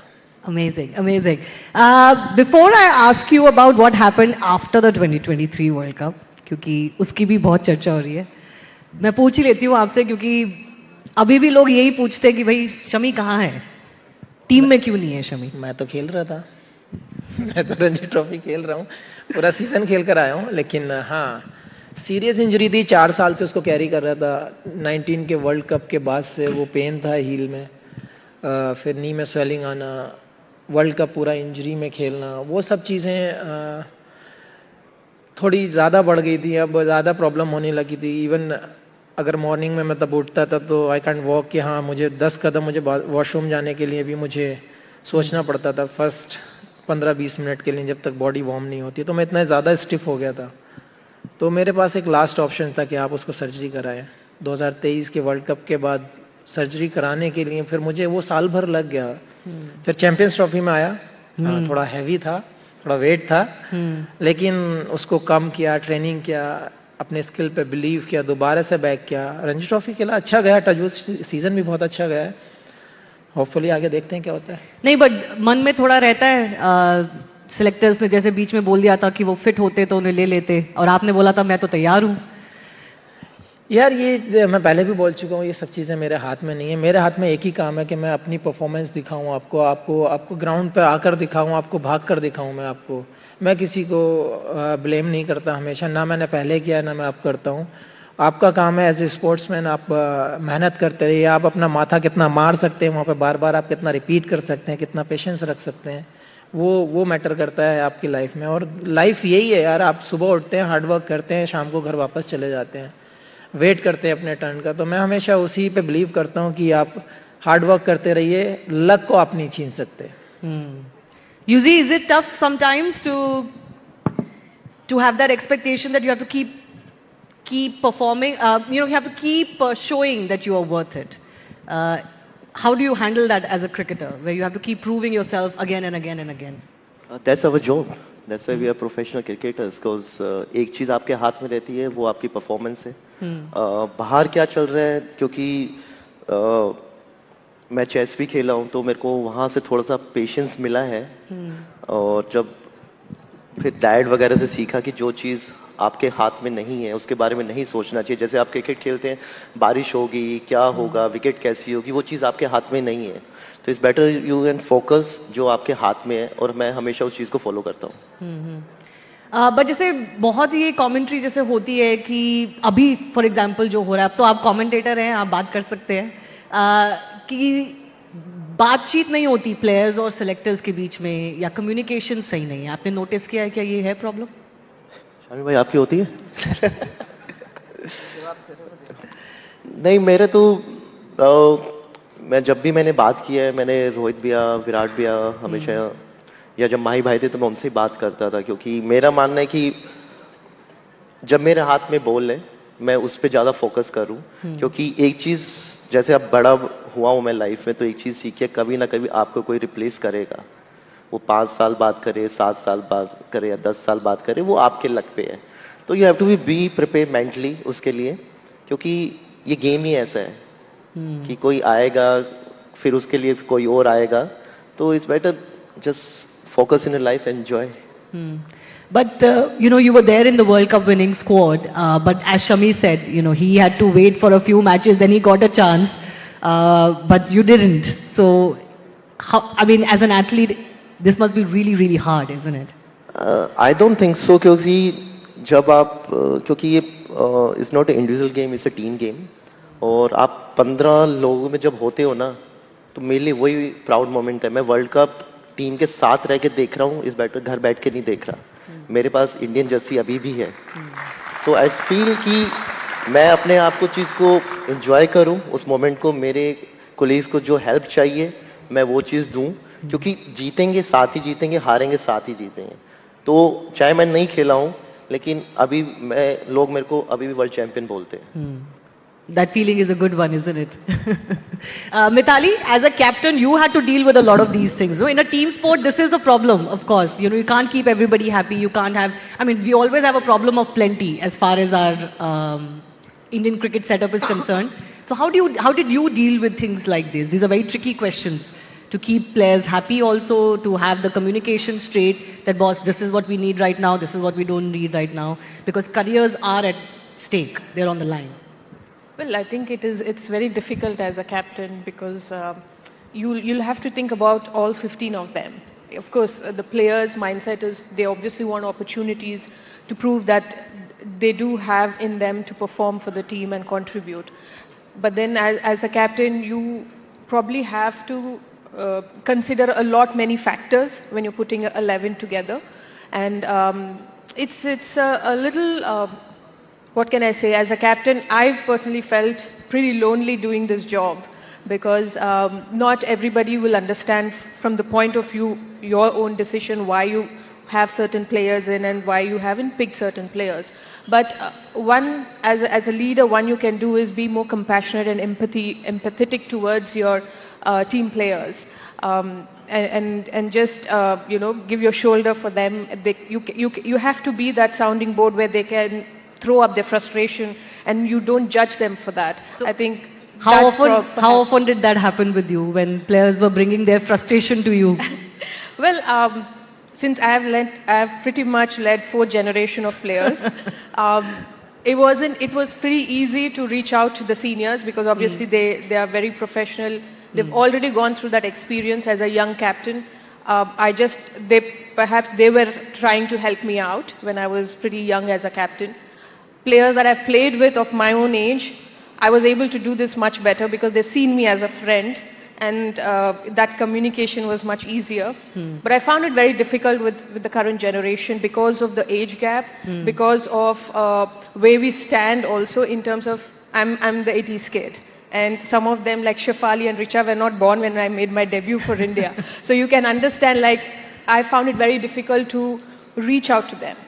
And but then I had to tweak a little the person that I am, to able to come down to the level that they are and speak to them, have fun with them. There are times when jab wo jokes crack karte, I don't feel like there's nothing to laugh about. But then मैं fake करती हूँ, I just laugh, because they have to be comfortable, right? So I've done all of that. Ultimately, क्या है? I want the team to do well. I want the players to be in good space. Team जीतना, of course, everybody wants it. लेकिन वहाँ पे थोड़े players will be there who feel bad, who feel left out. So it's the job of the leader to make sure that they don't feel that. They are still very much in the context of the team. उनकी जो contribution है, like say Arundhati, the current, when they won the World Cup, Smriti or Jemima spoke about Arundhati, the only player who didn't get a chance throughout the World Cup. It could have been very different for that girl, but she was there for them emotionally and mentally as well. So it's a little difficult, but I think as a team, when you're together for about 2-3 years, you sort of find that comfort level where you can express. Jokes की बातें कर रही थी मिथाली, तो आप jokes crack कर रहे थे मेरे ख्याल से शमी भाई के साथ. माइक पे बोलिए ना, बिल्कुल. मैंने क्या बोला शायद? मैंने कुछ नहीं बोला. नहीं, but you are known as, if I can use the term, the joker of the pack. Clearly आप सबको हंसाते रहते हैं और मजा करते रहते हैं, आपकी वो image है UG. So was that one of the reasons why it was easier for you sometimes to handle everything? No, it's nothing like that. It's me. Like I can't be fake. मैं जो field पे थोड़ा सा जब ball हाथ में होता है तो I am a different person. But उसके बाद इट्स मी ओनली. और ये अब से नहीं है, मैं स्टार्टिंग से ऐसा हूँ. I love to enjoy every moment of the life. तो मतलब टेंशन ऑलरेडी लाइफ में बहुत है, ग्राउंड का क्रिकेट को लेके होती है, पर्सनल लाइफ को लेके होती है, लेकिन जब when you meet with your people तो I just want to enjoy that moment. Like क्योंकि वो पता नहीं कि कब वापस आए, क्योंकि कल का किसी को कुछ भरोसा रहता नहीं है. तो मेरे को जब भी टाइम मिलता है, मेरे को लगता है कि मैं आजकल अपना जो लाइफ अब ऐसे जीता हूँ कि मैं आज दबा के खुल के जीऊंगा, क्योंकि कल का किसी को पता नहीं होता. तो then I am enjoying more this life. Interesting. But what do you enjoy more? Did you enjoy when you were doing your own TV or your own series, or when you were a commentator now? What does UV like more? UV like more? Child TV पे तो just you can fun and all. At least you can retake. Commentary पे you can't retake. मतलब कुछ बोल दिया तो मतलब वो गया. वो निकल गई बात. एंड मुझे आप बता रहे थे आप हरियाणवी कमेंट्री बड़ा पसंद करते हैं, तो हमारे दर्शकों के लिए कुछ सुनाइए हरियाणवी कमेंट्री. सोचिए इंडिया साउथ अफ्रीका का मैच हो रहा है वर्ल्ड कप में. ये तो डिफिकल्ट हो जाएगा मैडम जी ने. बताओ क्या बोलूं. और शमी भाई कौन सी लैंग्वेज में कमेंट्री पसंद करते हैं? बंगाली. यार मैं हमेशा वो लैंग्वेज प्रेफर करता हूँ जो हमारी भी ऑडियंस को ज़्यादा समझ आए. क्योंकि इंडिया में हम लोग कभी कभी ऐसा लगता है, ऐसा फील होता है कि 70% लोग तो ऐसे हैं जो विलेज में जो आपको मतलब दिल से चाहते हैं, बेचारों को उनको इंग्लिश समझ नहीं आती, उनको डिफरेंट लैंग्वेज समझ नहीं आती. लेकिन जो लोकल लैंग्वेज है आप किसी भी स्टेट से हो, तो हमेशा वही प्रेफर करता हूँ आप जहाँ पर हैं आपकी लोकल लैंग्वेज में. जैसे आजकल आपको मिल गए हैं बहुत सारे ऑप्शंस, वो आपको आपकी बात उनके दिल तक पहुंचती है. वो लोग समझ पाते हैं कि स्पोर्ट्स का जो नॉलेज है हमारे तक कैसे पहुंचेगा, स्पोर्ट्स के जो वर्ड्स हैं वो हमारे दिल तक कैसे पहुंचेंगे, वो हमें क्या बोलना चाहते हैं या क्या सुनना चाहते हैं, वो ज़्यादा मैटर करता है. तो डजंट मैटर आप कहाँ पर हैं. मैं हमेशा लोकल लैंग्वेज प्रेफर करता हूँ कि आप चलो आप कहीं अगर बाहर खेलने गए हुए हैं, अब्रॉड गए हुए हैं, तो वहाँ पे एक समझ सकते हैं कि आप इंग्लिश प्रेफर कर सकते हैं. बट इंडिया में इतनी सारी लैंग्वेजेस हैं कि अब आके ऑप्शन खुले हैं. आई एम वेरी हैप्पी कि हाँ ये ऑप्शंस खुले हैं और लोगों के दिल तक वो बात पहुंचती है. अब तो भोजपुरी में भी कमेंट्री हो रही है और तेलुगु वगैरह तमिल वगैरह में तो होती थी, but now there are so many more languages. तो कभी कभी क्या आप अपने दिमाग में बंगाली कमेंट्री करने की भी कोशिश करते हैं? क्योंकि बंगाली तो आप अच्छे से जानते हैं. बंगाली तो हमेशा मतलब मुझे 22-23 साल हो गए बंगाल में, तो आती है, समझ भी आती है, बोलनी भी आती है. बट हरियाणवी और जो हम लोग अभी भोजपुरी की बात कर रहे थे, वहाँ पे जो वो लैंग्वेज थ्रो करते हैं कि हाँ डिफरेंट टाइप का एक उनका बोलने का तरीका होता है, वो बहुत मज़ा होता है. मैं हमेशा जब भी टीवी पे ऑन करता हूँ तो बीच बीच में मैं वो भोजपुरी लगा देता हूँ, तो सारे घर वाले ये क्या है. बट फन के लिए वो अच्छी चीज़ है कि आप कौन सी लैंग्वेज में सुनना पसंद करेंगे. और हरियाणवी तो जैसे ये जानता है, ये बोल के नहीं दिखा रहा है, वो बात अलग है. बट शमी भाई थोड़ा सा माइक ऊपर कर लीजिए. बट मजा आता है उसमें. इसको आती है, बताना आपके लिए नहीं कह रहे हैं चाहता. हरियाणवी बोल के सुना दीजिए और थोड़ा सा. क्या सुनोगे शामी भाई बताओ. बोलना तुझे कमेंट. शामी भाई बैटिंग न्यू करा करें, जना बॉल का उड़ता तीर बनाता करे ना. क्यों शामी भाई? मैं इसकी एक बात बताता हूँ. जब हम ग्राउंड पे होते हैं, टफ सिचुएशन होती है ना, हम लोग मैच खेल रहे होते हैं, चल रहा होता है मैच, ये देखेगा कि मैं कभी जैसे चाय लेने जा रहा हूँ या फिर अंदर ड्रेसिंग रूम में जा रहा हूँ, देखेगा शमी भाई इधर आओ. बोले क्या? बहुत पीटूंगा तो मैं. तो मुझे ऐसा लगता है, मैं अपना शरीर देखता हूँ और इसका शरीर देखता हूँ, यार क्या है. बोला कोने में ले जाकर मारूंगा मैं आपको. तो ऐसे ऐसे जॉक करता है ये. बट वो एक डिफरेंट जोन होता है, मुझे लगता है वो सारे प्लेयर्स के बीच किसी ना किसी के बीच में किसी ना किसी के साथ होता है. तो वो बाउंडिंग रहनी चाहिए. जैसे हम लोगों की है, ईशांत की है, भुवी है.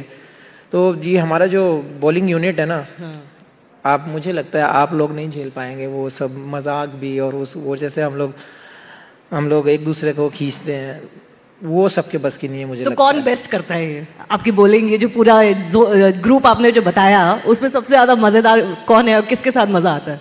एक्चुअली फिर हम काउंट नहीं करते, लेकिन डेंजरस से शांत हो जाता है, क्योंकि अब सीनियर जूनियर वाला हिसाब तो रहा नहीं वहाँ पे। लेकिन जो हमारी कंपनी होती है, जब हम साथ में डिनर कर रहे होते हैं, उसके बाद जो 1 घंटा हमारा पास होता है, वो मुझे लगता है वो हमारा बेस्ट टाइम होता है। और नेक्स्ट डे की प्रिपरेशन भी वहीं हो जाती है और हंसी मजाक भी वहीं हो जाती है। तो ये चीज़, ये बाउंडिंग बहुत ज़रूरी है प्लेयर्स के बीच में। जैसे मिताली ने भी कहा कि मैं बात होती नहीं है लेकिन हंस देती हूँ। उन्हें तो जेनजी जो इनके नए मिलेनियल प्लेयर्स थे उनके लिए करना पड़ा। बट हमारे बीच में ऐसा है नहीं, आप नहीं भी हंसोगे तो हंसना आ जाता है वहाँ पे, क्योंकि बातें वैसी चल रही होती है। बिल्कुल बिल्कुल, because it's so stressful isn't it Yuzi to be in this competitive sport and competitive cricket with the Indian team.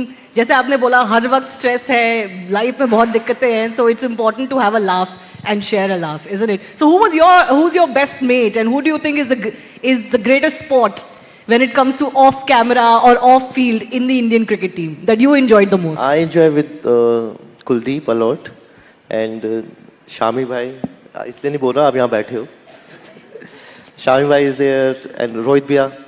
तो actually thanks to all the seniors, क्योंकि कभी इन्होंने हमें वैसा, जब हम टीम में आए तो वैसा ट्रीट किया नहीं कि जूनियर है, फर्स्ट टाइम आया है। तो स्टार्टिंग, क्योंकि आईपीएल हम साथ में खेले हैं, इतने सालों से खेल रहे हैं, तो जब इंडियन टीम में जाते हैं एज ए यंगस्टर तो कई बार माइंड में आता है यार रोहित भैया से कैसे बात करना या सचिन सर से कैसे बात करना। पर जब भी जितना भी मैं खेला हूँ, कभी सीनियर्स ने उतना मतलब रियलाइज नहीं करवाया कि आप फर्स्ट टाइम आए हो टूर पे या कैसे आए। तो हम मस्ती करते हैं, उन्हें पता ही है मेरा नेचर, अब तो 10-15 साल हो गए हैं, तो उन्हें पता है कि ये इसके साथ नहीं करेगा, खुद तो करेगा करेगा।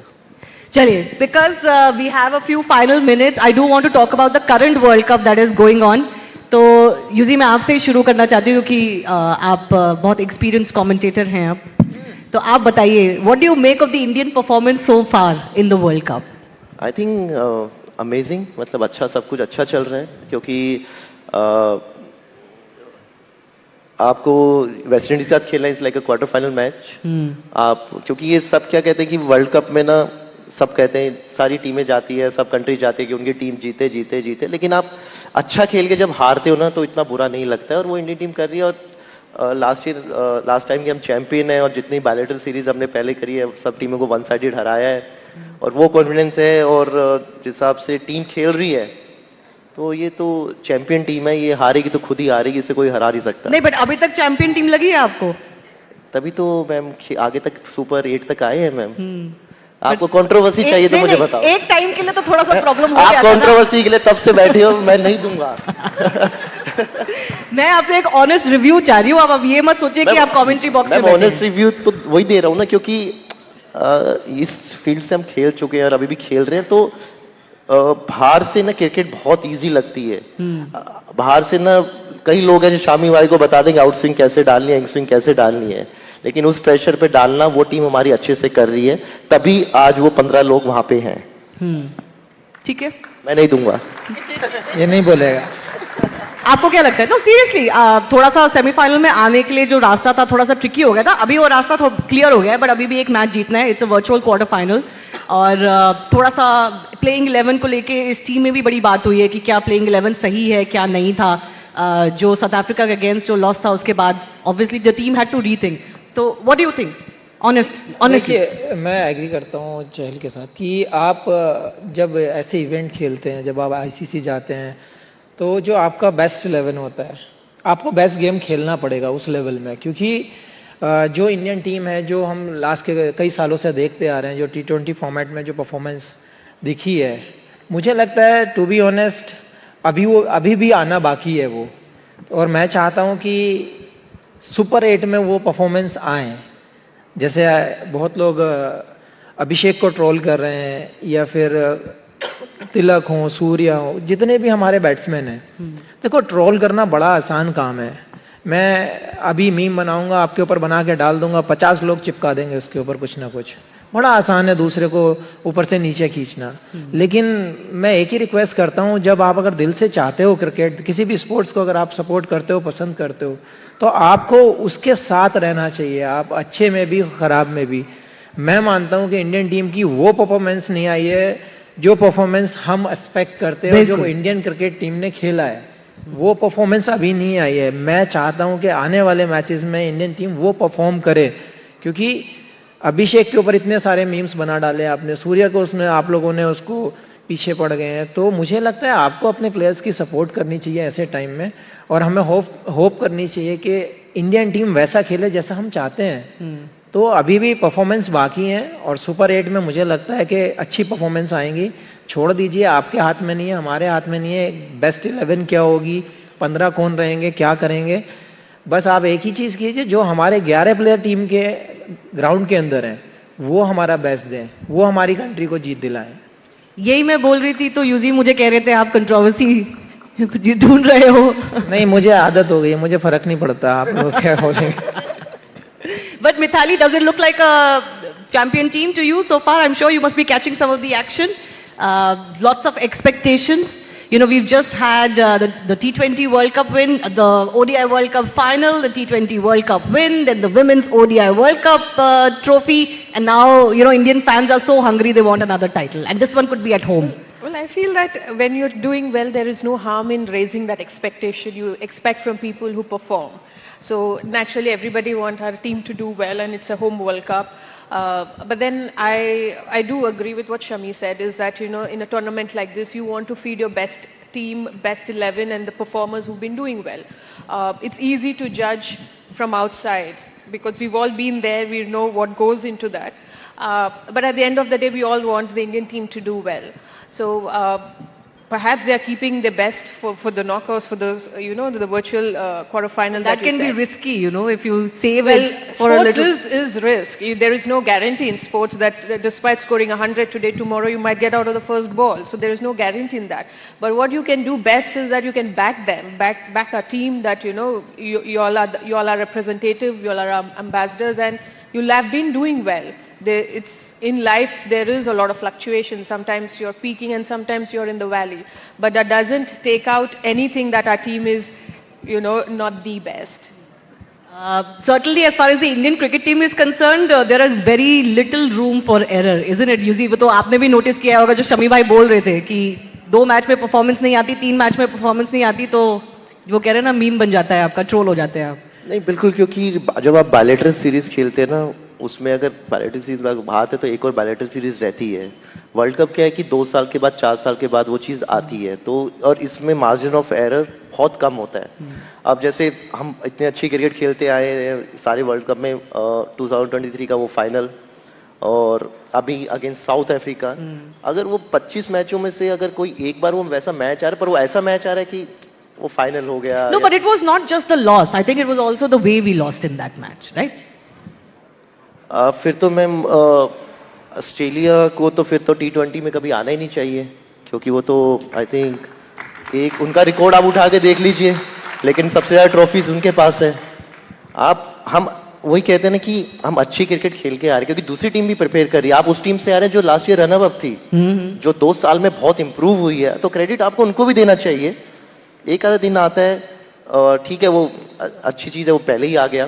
और we are the champion team. Like अगर आप किसी का भी नाम उठा के देख लीजिए, वो अपने दम पे इतना रखते हैं कि जिस दिन वो करेंगे ना, वो अकेले ही मैच जिता देंगे।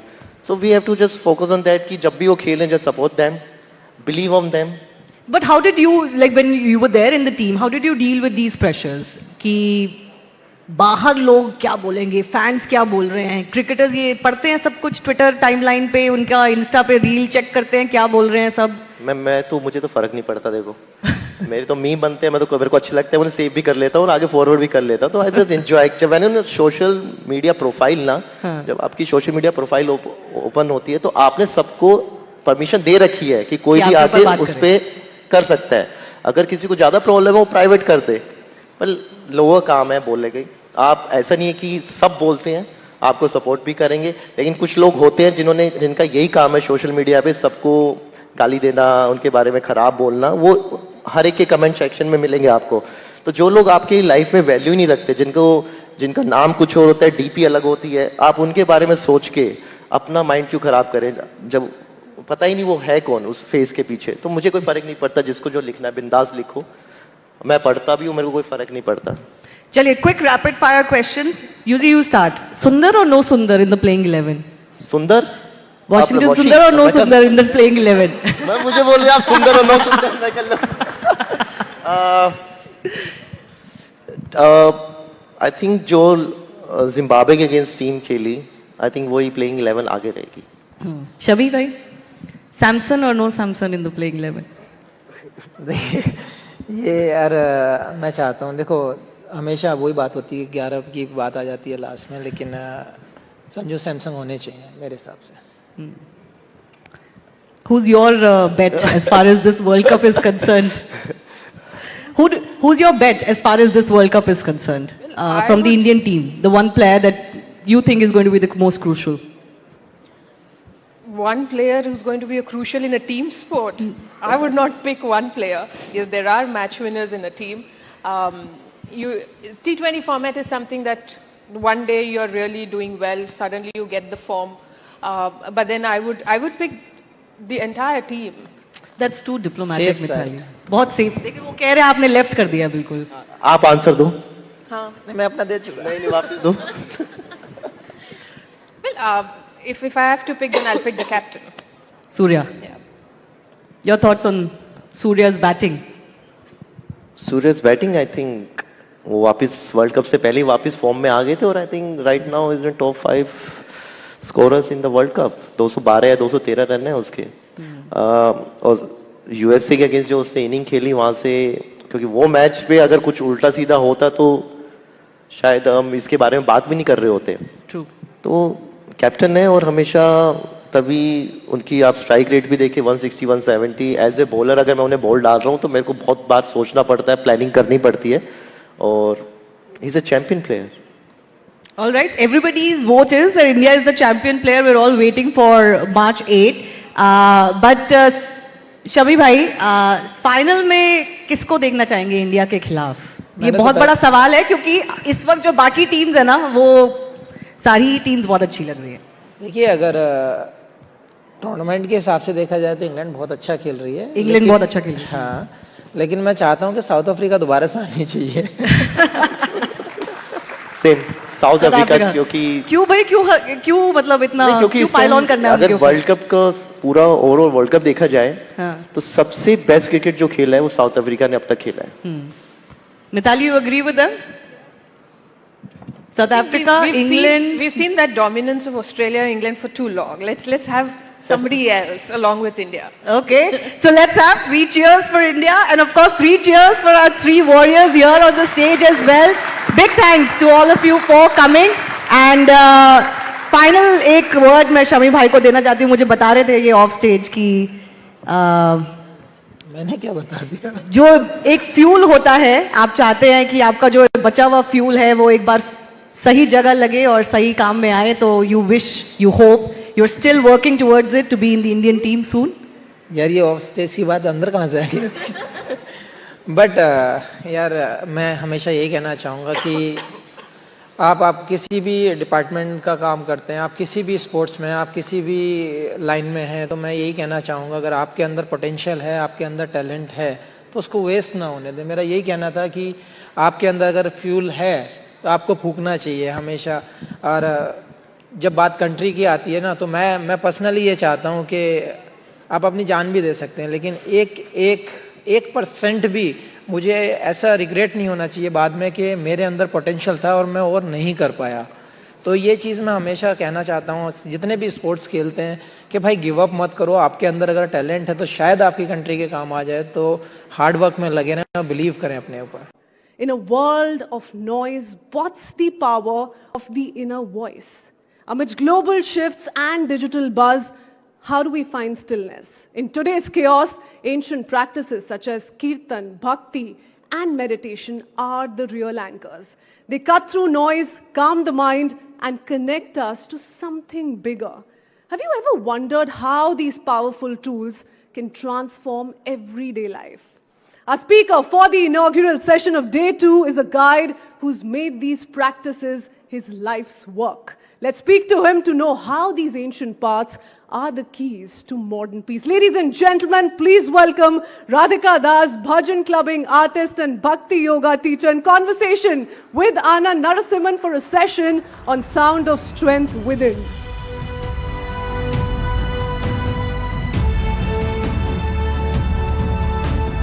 Can we have some energy for this brilliance, please? Anand, over to you.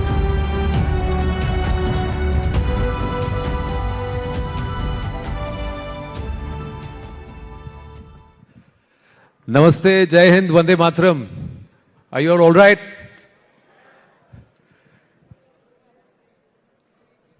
इनको आप जानते हैं? Do you know him?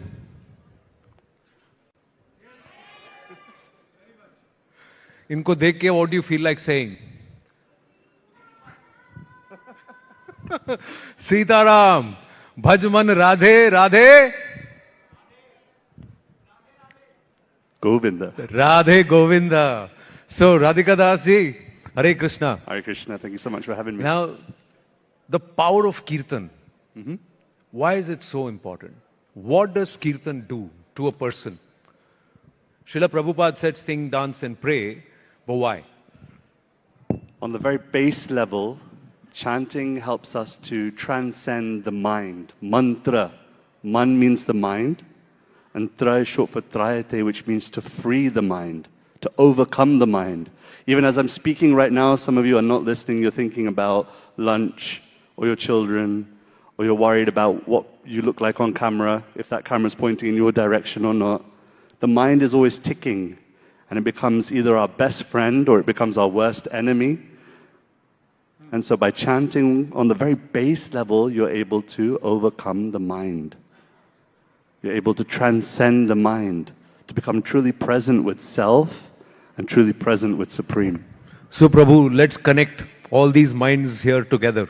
Let's start with getting to that base level of chanting.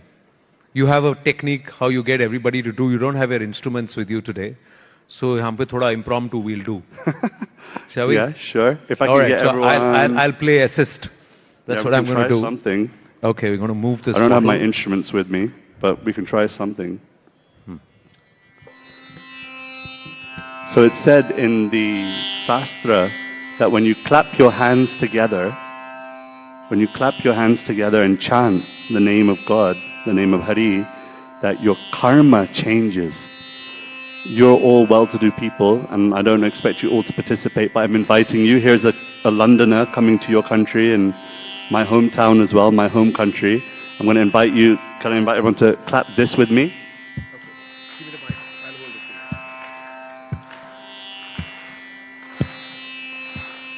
Bhajamana Radhe Radhe Govinda Govinda Radhe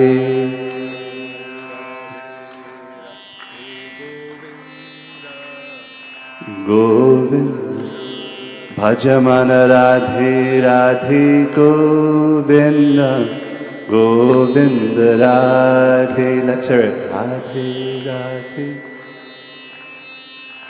Govinda Radhe Radhe Radhe Govinda Govinda Radhe.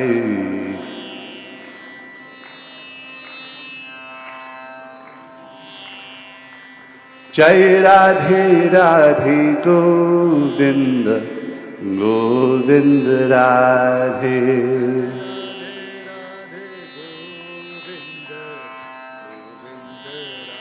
Bhajaman Radhe Radhe Govinda Govinda Radhe Govinda Radhe. Thank you. Give yourselves a round of applause. Thank you so much. You know, we should get them to do something simpler. Simpler? हाँ, because ये आवाज खोल नहीं रही थी. Clap because the beat was a little complex. Yeah. So let's just get them to do Hare Krishna. Sure. You guys up for it? Yeah. Simpler. Yeah. Yes. हाँ, ऐसे गाना है आप सबको. That's when the elevation will happen. Hare Krishna, Krishna Krishna Hare Hare Hare Rama Rama Rama Hare Hare. Now you say. Hare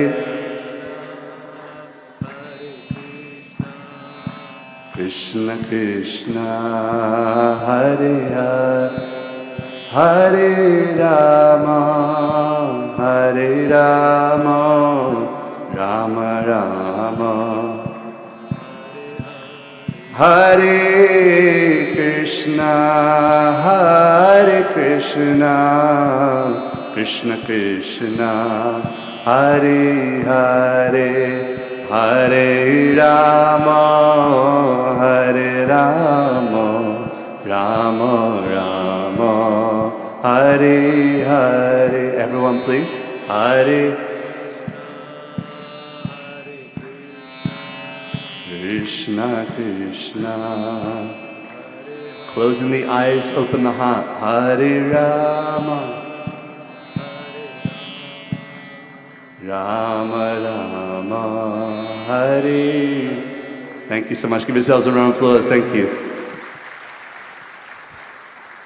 अब थोड़ा connection बैठ रहा है. See, Krishna says, Uddaret Atmanatmanam na Atmanam avasadhet. That means you've got to elevate your mind. You've got to move away from that pulls you back. Yeah, I think you're right. How does Kirtan help? How to? How does Kirtan help? And there are a lot of people who may look at you and say, what is he selling to me? Sure. So how do they react? When you enter the stage, when you enter an audience, a lot of them, when you started this whole thing, people would have come to you and said, what is it that you're doing, mate? How is it going to make I think what's really incredible about the time that we're living in is that previously, if you were to do this exact same thing, and even some of you still have that same sentiment, that if you were to chant like this, oh, no, they're religious folk that are brainwashed, that don't really know too much.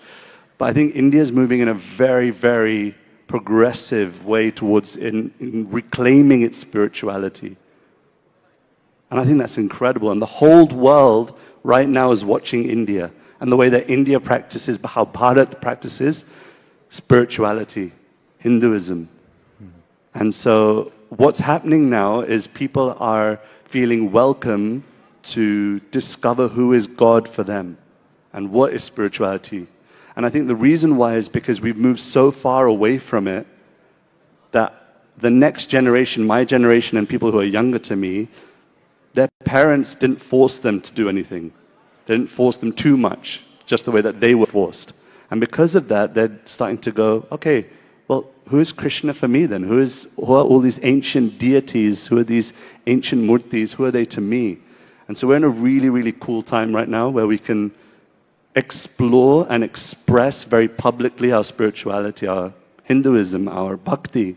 And so I'm very, very happy to be in this place. I'm very honored to be somehow a servitor of this practice. No, I'm very curious. How did you become Radhika Ranjan Das? Yeah. How did you find Krishna? Or let's say the teachings of Krishna, the Bhagavad Gita, get initiated, get drawn to him. It's a far out story. I'll tell you the short version. I was forced to go on a youth retreat. And on this youth retreat, I was sitting there with my phone by my side because, to be honest, I didn't really want to be there. My parents forced me to go because they thought maybe I'll learn something. And as I'm sitting in the kirtan, I'm sitting at the right at the back of the room. And my phone starts buzzing, and it's my girlfriend. And she texts me saying, it's over. Breaking up with me on text message. I was heartbroken. And the way I saw it, at that moment in time, I had only 2 or 3 options. I could either go to my room and cry about it. Oh, I didn't tell you. I tried texting her back, and I had one of those. Do you remember Nokia 3310? Yes. Where you have to press 3 times to get 1 letter to come. Yeah. So I was texting furiously, trying to just, what's going on? Why are you breaking up with me? Message send failure. I was in the hills of Madrid. It was in a place called Brihuega. So no messages were going through, and I had few options. One is I go to my room and cry about it, or 2 is maybe I get stuck in with the chanting that's happening here, and maybe that will do something. And by the end, I felt so happy. I felt so free. I felt so liberated from my pain. And so then I went up to the person who's leading that kirtan, and I spoke to him, and his name is Sachinandana Swami. He's a German Swami. And after 10 years of hearing from him and traveling with him and finding that he's a very authentic person, I decided to take Harinam Diksha, and that's where the name, I used to be Ravi, and then he gave me the name Radhika Ranjan. But in the West, they can't say Radhika Ranjan. It's very difficult for them to pronounce, so I just kept it very simple, Radhika Das. So that's how the name came. Did you ever think that moment in London would go viral? Because the syntax concept of bhajan clubbing, you seem to be the genesis of it. Yeah. So today it's caught on, and thankfully so. Yeah, I mean, I'll be candid. I did not come up with the term bhajan clubbing. That's kind of been put on me. I'm somewhat the poster boy for that right now, so that's okay. But when I did that, no, I didn't expect it to go viral. I did not expect it to go at all where it was. And see, my whole motivation, my whole intention is to share this practice with those who are not born here. Like, I don't speak Hindi, for example. मैं समझता हूँ, सब कुछ समझता हूँ, लेकिन बोलने में थोड़ा सा दिक्कत है. So I speak in English and I present our culture to Western audiences, audiences in the US, audiences in London, audiences in Europe, audiences all across the world. And I had never intended for it to go viral. I didn't know what viral was at that time, but it did, and I'm very happy and I'm very grateful. And I feel like the internet is the means, the medium by which we can really share messages. And I'll say one last thing before I hear your next question. Martin Luther King, he says this really profound thing, that those who love peace must learn to organize themselves as effectively as those who love war. And if you look at those who love war and creating division, they don't take Sunday off. They don't take a break.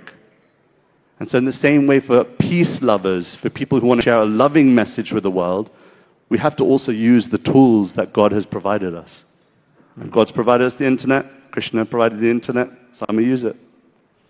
And what was the reaction? I know this whole trend that we see. I asked you this because I remember seeing your video in London in the, what is that, Royal Hall? Was it? Union Chapel. Yeah, the chapel, the Union Chapel. And that's when I said, these are people who are singing, dancing, and people from all walks of life with no, care and gay abandon. They just seem so happy singing, doing. And you brought music there, and then you added various layers to the kirtan. How does it affect the people? When do people come back and say something to you when you finish that? In fact, that's where this whole trend started. Of course, there are others who, like you rightly credited for the today term of bhajan clubbing. But the idea is that people decide to go to bhajans and kirtans today rather than going there and indulging themselves into other aspects, which again is to try and buy few moments of freedom. It's looking for that escape velocity from reality, We're all trying to free the mind. Why do people drink so much alcohol? Because they want to free the mind of being nervous. They want to free the mind of all of the troubles of their life. They want to free the mind from all the things that are happening in their life that are not happy.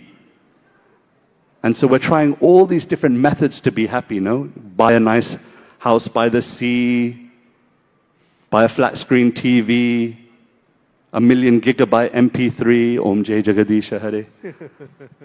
We're trying all these different ways of trying to be happy in this world. We buy particular clothing, we dress ourselves in a particular way to be happy, but only to have forgotten that happiness is an inside job. There was once a prisoner in a jail, and he tried every which way to exit from the jail, only to realize years and years later that all he had to do was pull the door from the inside. And it's the same for all of us. That if we can somehow remember that life and happiness is an inside job. Yes, be successful, be everything that you want to be in this world, but don't forget that that won't bring true happiness. That true happiness is an inside job. You have to feed the bird within the cage. The bird within the cage. So beautifully said. What makes you happy? What makes me happy? How did you find what actually makes you happy? Because we're all human, right? We've got great days. Sometimes we get out of the bed and we feel, today's my day. I'm the king, queen of the world, kind of thing. Other days, oh my God, the whole world is on my head. It's such a big burden. There are days. How do you keep that positivity to say, listen, just do your job and leave the rest to Krishna, you know? How do I go back to that basic code? By finding true humility. And I'll explain that. Humility is something that's used a lot in spiritual circles. And it's often misinterpreted. People think humility means when people can walk all over you, that you're really lower than the lowest. But humility doesn't mean to think less of yourself. Humility doesn't mean to think less of yourself. Humility means to think about yourself less. Beautiful. When we're so self-absorbed, when we're so internally connected with me, my, self, how do I look, how do I speak, how do I present, how do I, that's the source of our unhappiness. So you ask me, how do I be happy? By trying to think about myself less. By not being so self-absorbed. That's the true interpretation of Aham Brahmasmi, not that I am God, but God is within me. Yeah. So when you're thinking about yourself less, then naturally you have more time to think about others. You have more time to think about God. You have more time to think about the higher things of life. But the truth is, we're usually so self-absorbed. And it's not something that I want to critique about people. It's more a case of, I do it too. I mean, this beard line doesn't do itself in the morning. No?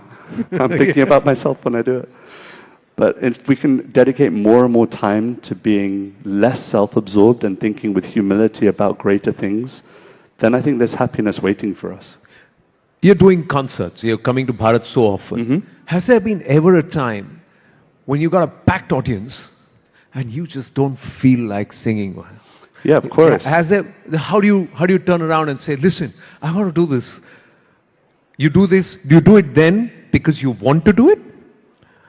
Or you do it then because you have to do it? Yeah. You know, that's the difference between why we are doing a job.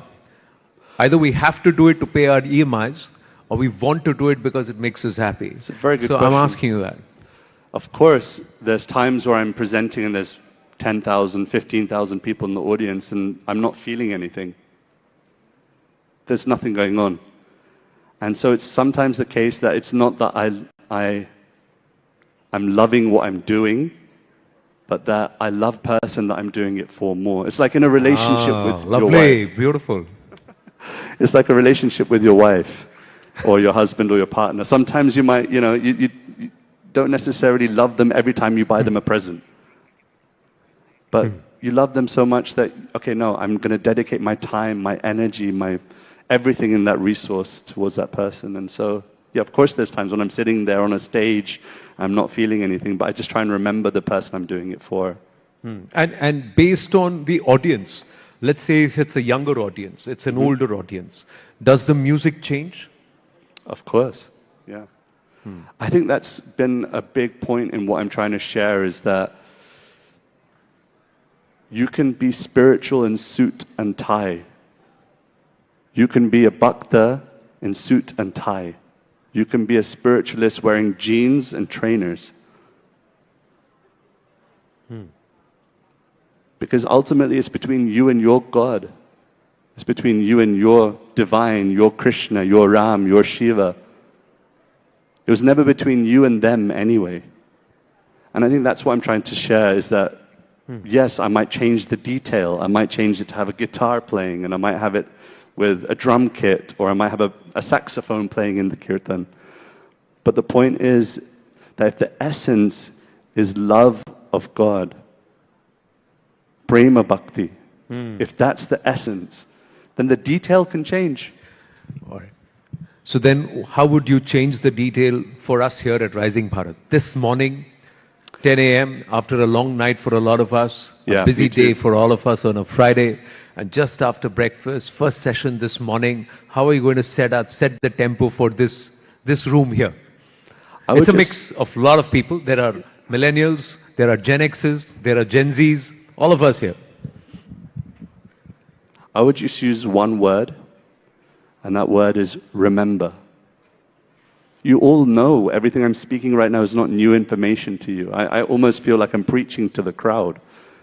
The point is that we have to actively use our awareness to remember that there's so much more to life. There's so much more to this human form of life. And I think that what we often suffer from is forgetfulness, that we forget that it's our birthright. It's our birthright. How do you say that in Hindi? Birthright. Janm Siddh Adhikar. There you go. It's your birthright to remember that you are a loving, connected person with the Supreme, with God. And when you remember that point, the essence point that you are loving, you are loved by the Supreme, and you are always carried by the Supreme, then you'll feel happy internally because you realize this is all an external show, an external play, a drama, if you will. All right. So I'm going to do something with you, Prabhu. Sure. I'm going to request you to take us to that level. The next 5 minutes are yours. And I'll stop talking. I'll tell you whatever, and we will give you the beat. We'll sing with you. We will pray with you. We'll dance with you. But I'm going to request this. Can you do that for us? Can you just set the pace for all of us for the whole day? Yeah, You up for elevate it? us. Yeah? Okay, I don't have any instruments, so the only instrument that we can use is clapping, because you can see I don't have any saxophone or guitar or anything. So I'm going to ask, even for you, you're going to have to get involved and hold the beat down. I'll keep this here for me.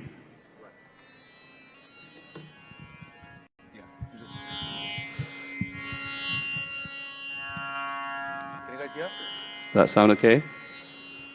Okay. So I'm going to ask you all to sit tall. Some of you are not going to comply, and that's cool. You can do you if you're not into it, and you're like, no, I just want to text on Instagram. You do you, no problem. But those of you that are actively with me, if I can invite you to sit tall and close your eyes. Take a deep breath in. Deep breath out. Just come to the awareness that you are more than your body, you are more than your mind,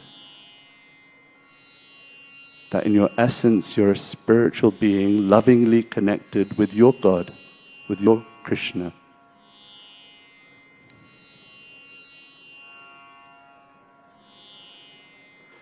And in one voice, just to set the tone, let's chant the one syllable, Om. And all I want you to do is hear that sound vibration which will create peace within, presence, a connectedness with the ultimate reality. Deep breath with me. Om.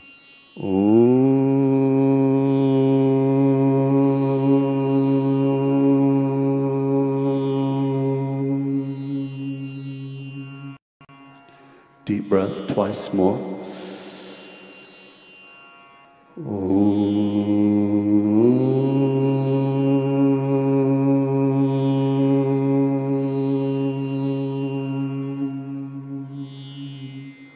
Last one.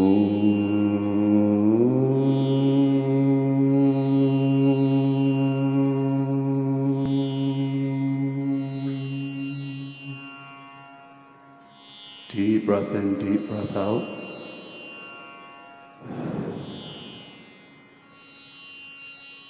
We're going to try chanting once again. And I want you to keep your eyes closed. We'll chant Om Namah Shivaya. I request you to just try your best not to think about everybody else around you, not to think about the cameras and the lights, not to think about what other people will say about you. This is between you and your God, between you and your Supreme. Mahadev is described, Lord Shiva is described in the Srimad Bhagavatam as being the gatekeeper to bhakti. That with Mahadev's mercy, with Mahadev's kripa, one can once again reclaim their loving devotion to God. So pray, when you chant, I know some of you haven't done this for years, some of you haven't done this for lifetimes, between you and your God. I'll chant, and then in response, please everybody chant together. Om Namah Shivaya, Om Namah Shivaya.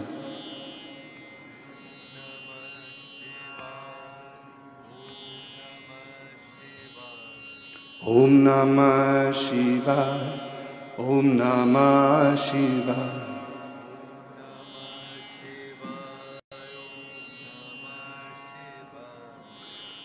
Om Namah Shivaya, Om Namah Shivaya.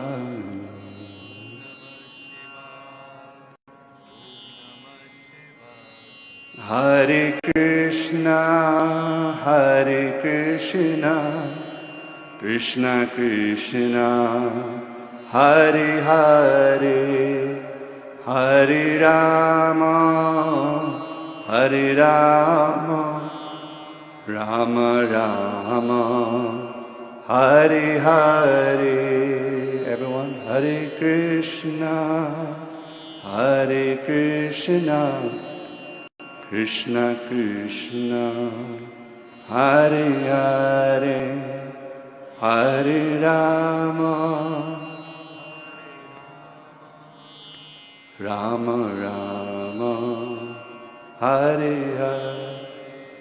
Hare Krishna, Hare Krishna, Krishna Krishna, Hare Hare, Hare Rama, Hare Rama, Rama Rama, Hare Hare. Everyone please. Hare Krishna, Hare Krishna, Krishna Krishna, Hare Hare, Hare Rama, Rama Rama Rama, Hare Hare. Hare Nam, Hare Nam, Hare Nam, Eva Kevalam.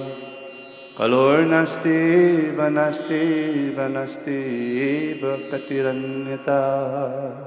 Shri Harinam Sankirtan ki jai. So I know that many of you are expecting me to dance, clap and jump around with you. But I think that sometimes these meditative moments also make a difference to our consciousness, and I hope that that was something that really helped and change your awareness to remember that you're something more in this lifetime. You're meant for something more. It's your birth. Fantastic. Do you all feel better? In India's digital leap, lending is undergoing a revolution, making credit more accessible, faster and trustworthy. The stage is now set for currency of lending, trust, tech, transactions. Let's dive into how India's lending landscape is getting a tech makeover and becoming more inclusive. Please welcome Kamlesh Chandra Vashni, whole-time member SEBI, Mr. Hemant Gala, CEO of PhonePe Lending, Mr. Ashok Hariharan, CEO of ID5, and Mr. Aditya B. Chatterjee, MD, Equifax India. In conversation with Chandra R. Shrikant. Thank you, gentlemen. Can we have a huge round of applause, please? Chandra, the stage is yours. Thank you for that. From the spiritual realm to the financial realm. Thank you very much for joining us on Rising Bharat. And I think I want to start with an anecdote that Emmanuel Macron shared last week at the AI Impact Summit, where he said in 2014, a tea seller in Mumbai did not have a bank account, did not have access to credit, But in just 10 years, because of the UPI revolution, he's now able to just use a scanner and accept payments. So he called it a transformational moment for India, something that no other country has been able to do in terms of giving a digital identity to 1.4 billion people. So I guess that's the biggest win as far as Rising Bharat is concerned. But with every technological advancement also come attached risks. So while we've seen rapid strides in digital payments, digital credit, we've also seen instances of digital arrests, cyber frauds, especially for people over 60, over 70, senior citizens, hard-earned savings being lost this way. So today we will discuss how far we have come, but also what we should prepare for going forward, and we have the perfect blend for that.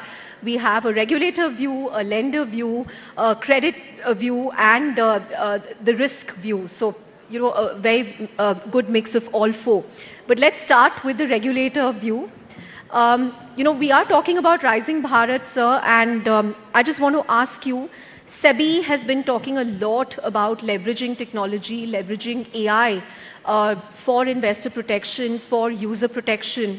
But what really separates what we are doing in India, how we are able to do this better than other countries? Because the scale is so huge, the scope is so huge. I'm sure the amount of complaints that you have to deal with are exponentially higher than what other countries face.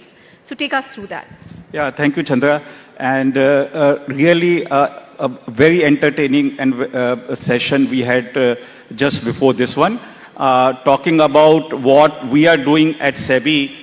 So SEBI regulate capital market, and we can proudly say that there are some initiative which we have taken to protect investor interest, to develop market, to deepen market integrity, which no other country has done. And after we have done that, other countries are taking steps. So this is exactly what Prime Minister was referring yesterday, Rising Bharat, something that we are doing on our own. So I will just give 3 examples. There are more examples, but just to touch 3 examples. The first one relates to how we do settlement, trading and everything. So we were the first country to have T+1 settlement. And, you know, it is only after us, US came out with T+1 settlement. And by that time, we were experimenting with T+0 settlement, which means faster settlement. You sell your stock today, you will get money tomorrow. Or the other way around, you pay money today, you will get your stock tomorrow, which brings a lot of efficiency in the market, reduces chances for manipulations. So this is one thing, and not only that, in the case of settlement, there was one case which we had many years ago, when brokers who was handling client securities pledged that security with banks, and then that broker went bankrupt. Now, who will lose the security? You know, banks will say, I want to encash this security. If you and bank encashes that security, the investor lose their security without their fault. So that case is still going on in Supreme Court. You know, SAT has given a verdict, but somebody has to lose. So, but that's not ideal for the market. So you must have sufficient system in place that nobody loses. And therefore, SEBI came out using technology with a system where there is a system of pledging, repledging, but security remains in customer account. Even when customer sells the security, we have come out with a system where is upstreaming of fund and direct payout of securities, where the fund and securities go directly to the client's account and not through broker's account. This kind of system is nowhere in the world. You know, we are the first one to do it so that the fraud doesn't take place.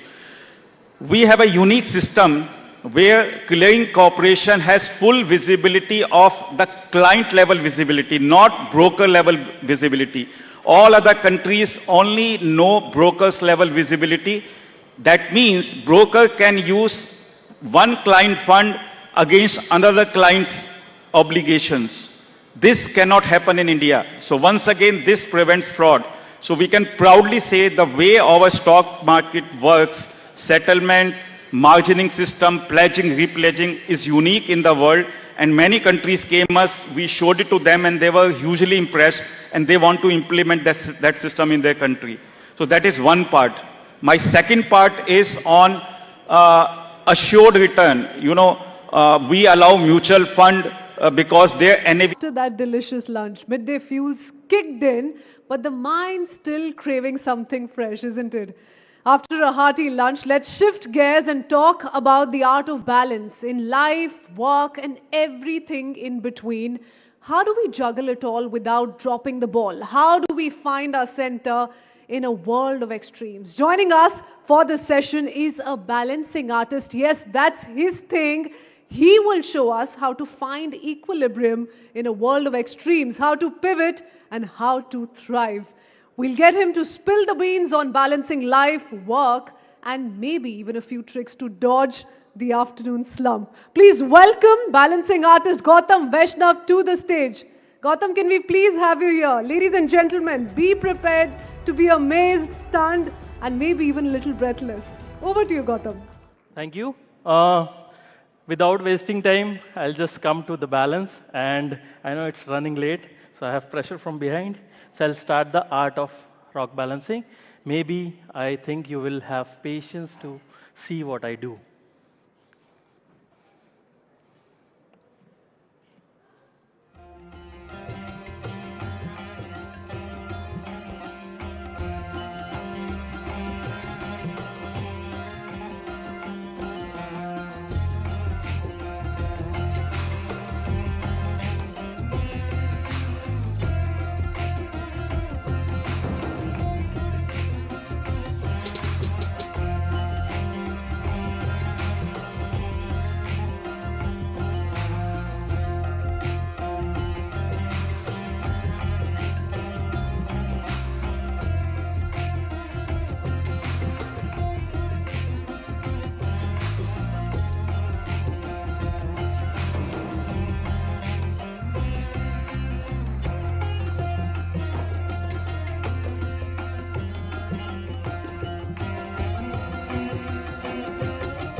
Thank you for having patience in you.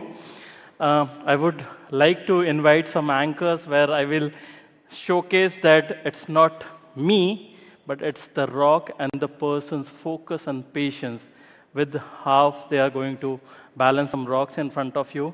So may I invite some few anchors, please?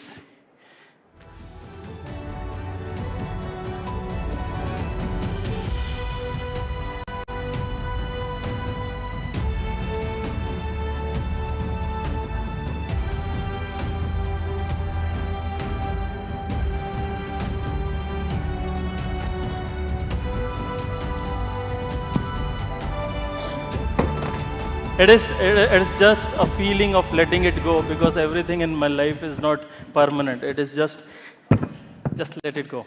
It's fine. Okay. I have some. Yeah, you can sit. Yeah, you can sit. Okay. So all you have to do is bring these 3 fingers like this. Okay, and fold them like this. 3. Bring it in front of you. And see, can you see a triangle in it? There's a triangle. A triangle has 3 points. Okay? So physics says anything in this world can be balanced on 3 points. Minimum. Maximum is infinite. So take a small rock from your other hand and try to keep it on the triangle. Yeah? Okay? So now you are feeling that the rock is balanced on 3 points. Okay? But now I want you to balance it on the rock. So the rock base is balanced on 3 points, right? Okay? So now the top rock also you have to balance it on 3 points. Okay? This rock which is in front of your stand, that is pointed on 3 points. Now you have to balance something vertically on this rock straight. Okay? Keep it on the stand only, it's fine. I want you to balance this rock, okay, here straight, like this. It's going this side, this way. That's it. Okay? I want you also... Political balance भी बना लोगे आप. You can use both your hands. उसको निकाल दो और वापस रख दो, बस.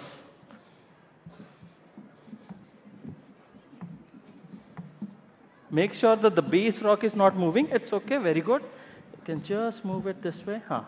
Try to balance it vertical. दोनों हाथ यूज करिए. एक ध्यान में रखना कि आप उस रॉक को बैलेंस नहीं कर रहे हो, वो रॉक आपको बता रहा है कि वो कैसे बैलेंस होगा. So you are nobody, you are nothing, you are just a medium between the balance and the rock. दोनों हाथों को यूज करिए. Yes, very good. It's okay. Okay, what you have to do, you can keep this rock here. ओके, and you have to try and balance this rock in this pore only, straight like this. If, see, when you keep it, the moment you keep it, the rock is like, अरे भैया मैं तो left में जा रहा हूँ, सीधा करो. So all you are doing is not talking, but listening to the rock. So suppose this rock is going this side, it's going to the left. I will just move it here. Okay? आपको करना है. मेरे लिए. Okay? If you want to try more, or else what we can do, जो ऊपर वाला rock है उसको फ्लिप करते हैं, उल्टा. ऊपर वाला रॉक उल्टा करना है बस.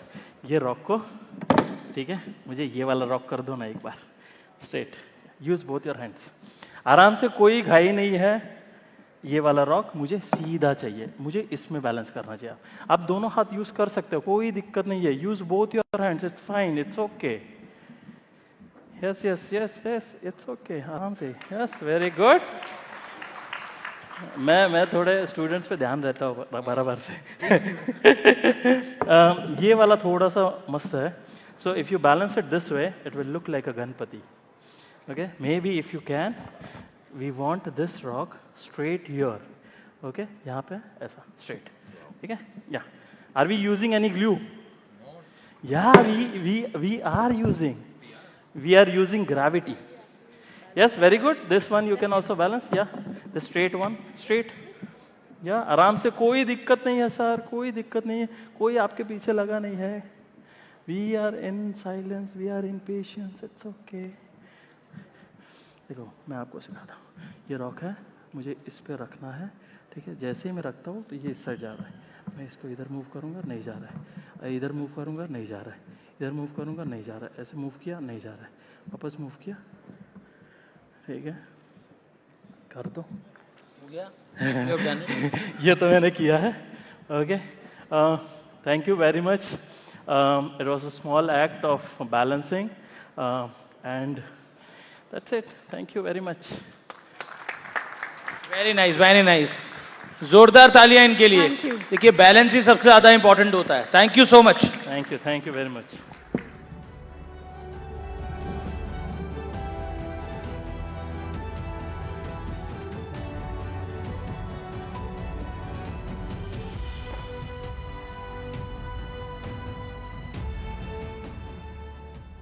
Well, wasn't that just mind-blowing? Can we have hands up in the audience? How stunned were you? So anyone who was shell-shocked on 10, from 1 to 10, 10, hands up.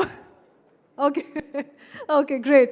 You know, balancing, as journalists as well, it's something that we talk about every now and then, and how most of us are trying to pull the balancing act on an everyday basis. So this was of great help, Gautam. We're going to try and clear out the floor in just a bit, but one small move, one slight shift, you're going to get it wrong. And Gautam here backstage was having a conversation with me, and he was trying to tell me the same thing, that it's actually the rocks talking to you and not the other way around. And then he gave me a couple of other examples as well. So it's lovely when we see talent like this here on Rising Bharat, and we promise to keep up with that the rest of the day as well. So please be with us, be patient.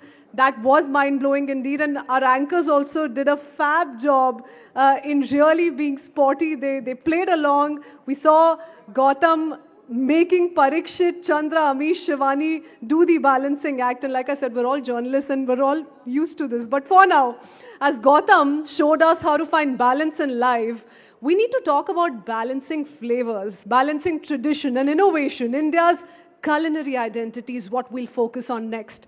So from street food to fine dining, India's plates tell stories of culture, history, and creativity. Spices, techniques, regional nuances.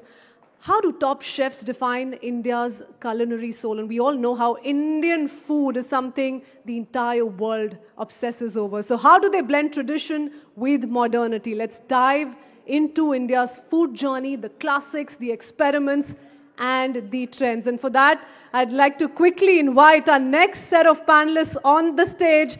Amninder Sandhu, chef and culinary entrepreneur, is our first guest joining us. Can we please have a huge round of applause? Also to take that conversation forward is Manish Mehrotra, celebrity chef, head chef, Nisaba, and author as well. In conversation with popular food blogger Arjun Madan, this is a session titled India on the Plate, Reclaiming Culinary Identity. Arjun, thank you for being here. Over to you. Can we have a huge round of applause, ladies and gentlemen? We need some energy in here. Hello, chefs. Hello. It's such a pleasure to have you both over here. I've been such a fanboy of both of you for so many years. We've all experienced your food in so many different ways. But if you had to describe your culinary philosophy in one sentence, what would it be? I'll start with you, chef. I feel my food is rooted in memory. And I cook fearlessly on open fire and honor the place I come from. That would be it. Fantastic. And Chef Manish? Whatever makes you happy after eating. That's the philosophy. Okay, great. So, Chef, I'm going to dive right in. Your menus draw from Punjab, Lahore, Patiala, deeply personal, memory-driven kind of regions. Why is reclaiming these stories so important for you? You know, our culinary history was interrupted by the partition, by colonization, even through a filter of fine dining where, you know, we try to sanitize our food. And for me, Patiala and Lahore are not just places, they are inherited memory, and it's important for me to reclaim these because it's important to put our authority on it, you know. And I feel that our food needs its voice in its loudest intensity, in honesty. And that's what I'm trying. I'm not trying to recreate nostalgia, but I'm trying to restore authorship. Amazing. Chef Manish, after 15 years of shaping modern Indian cuisine in a sense, Nisaba feels very different. It feels calmer and more introspective. Was this shift more personal than professional? I think both. Because what I was doing with my earlier restaurant, Indian Accent, was when I started, we used to call it modern Indian food and progressive Indian, contemporary Indian. But now, after 16, 17 years of that, I think we should stop using word modern Indian food, because Indian food has already become modern. We don't have to say that. So now it's Indian food of today's India or a modern India. So that is what I'm doing with the new restaurant. It is coming back, going back to basics, getting soulful Indian food in a beautiful environment. That is what I am doing. And getting dishes from all over India and giving it a little bit of twist here and there, so that at heart it is still Indian, but when you look at it, it's global Indian, so that people from all walks of life, from all different places in the world, can easily relate to. And no more curry and naan place. Fantastic. Okay, Chef, fire plays a very central role in all your restaurants, in your cooking. What does fire represent for you, beyond technique? I think beyond technique, fire is very primal. It's a very intuitive way of cooking. You can't really outsource it. You have to build your relationship with the fire and tame the flames. So for me, I think it's primal. Great. Okay, Chef Manish, opening Nisaba at Humayun's Tomb is very symbolic in a sense. Did the history of that space influence how you approach the menu? The history of that place really approaches my menu in such a way that India is such a historical place, and our food is also the modern food, or today's India's food can easily coexist with our tradition, because what food is now today in India is based on tradition and 5,000-year-old our history. But people outside India and even in India, they don't know about it. Whatever things are happening nowadays, local, seasonal, all these things were there in India for so many years. I think in the middle we forgot about it. But now things are coming back and we are focusing on all these things. So I think with that historic monument, the history of food can also coexist. And I think every monument in India should have something, a place like this, which can represent Indian food and relate to the old history and tradition of India. Okay. So, Chef, you're known for your bold flavors and bold opinions. What's one food trend that you're secretly rolling your eyes at? Something on Instagram or otherwise? I have to let out a secret. I think I roll my eyes at the word chef being just thrown around very casually, because I feel making content around food is cool. I respect that. But, spending time, doing your time in a professional kitchen is what makes a chef. Craft is built in the grind, not in front of that ring light, I get it. Absolutely. Now, Chef, Indian accent is something that, I remember coming to the original one in Manor many, many years ago. But how did you approach Nisaba differently than what you did all those years back? Because I know kuch to farak hai. It feels very different. बहुत फर्क है, बहुत फर्क है. First thing is, it's less intimidating kind of a food. Indian accent was a bit intimidating with the tasting menus and everything. It is more rooted, more approachable and more relatable kind of a food. And you don't need an occasion to come to Nisaba. You can come just to eat good food. That is the difference between Indian accent and Nisaba. If I may add, I feel Nisaba is super welcoming, and like every dish is paired with its accompaniment, so you don't even have to think much. You can just get it, and it's just beautiful food. I need to come there. I'm dying to come there. So now, Chef, you've often been cited as one of the leading voices among women chefs of the country. Has that responsibility kind of shaped how you lead today and how you approach your work today? Yes, I think I'm more intentional. I mean, if the next woman who walks into a professional kitchen can do it, feeling more confident because of me, I would feel that I've done something right. Yeah, and I think just riffing off of that, chef, I know a lot of people cite you as a inspiration. A lot of young chefs do. So does mentorship now feel as important to you as being, heading a restaurant? It is very, very important, because now there are so many young chefs. They are doing some phenomenal work. Only thing is, you just have to give a correct path, because doing something different and doing something traditional, there's a very thin line.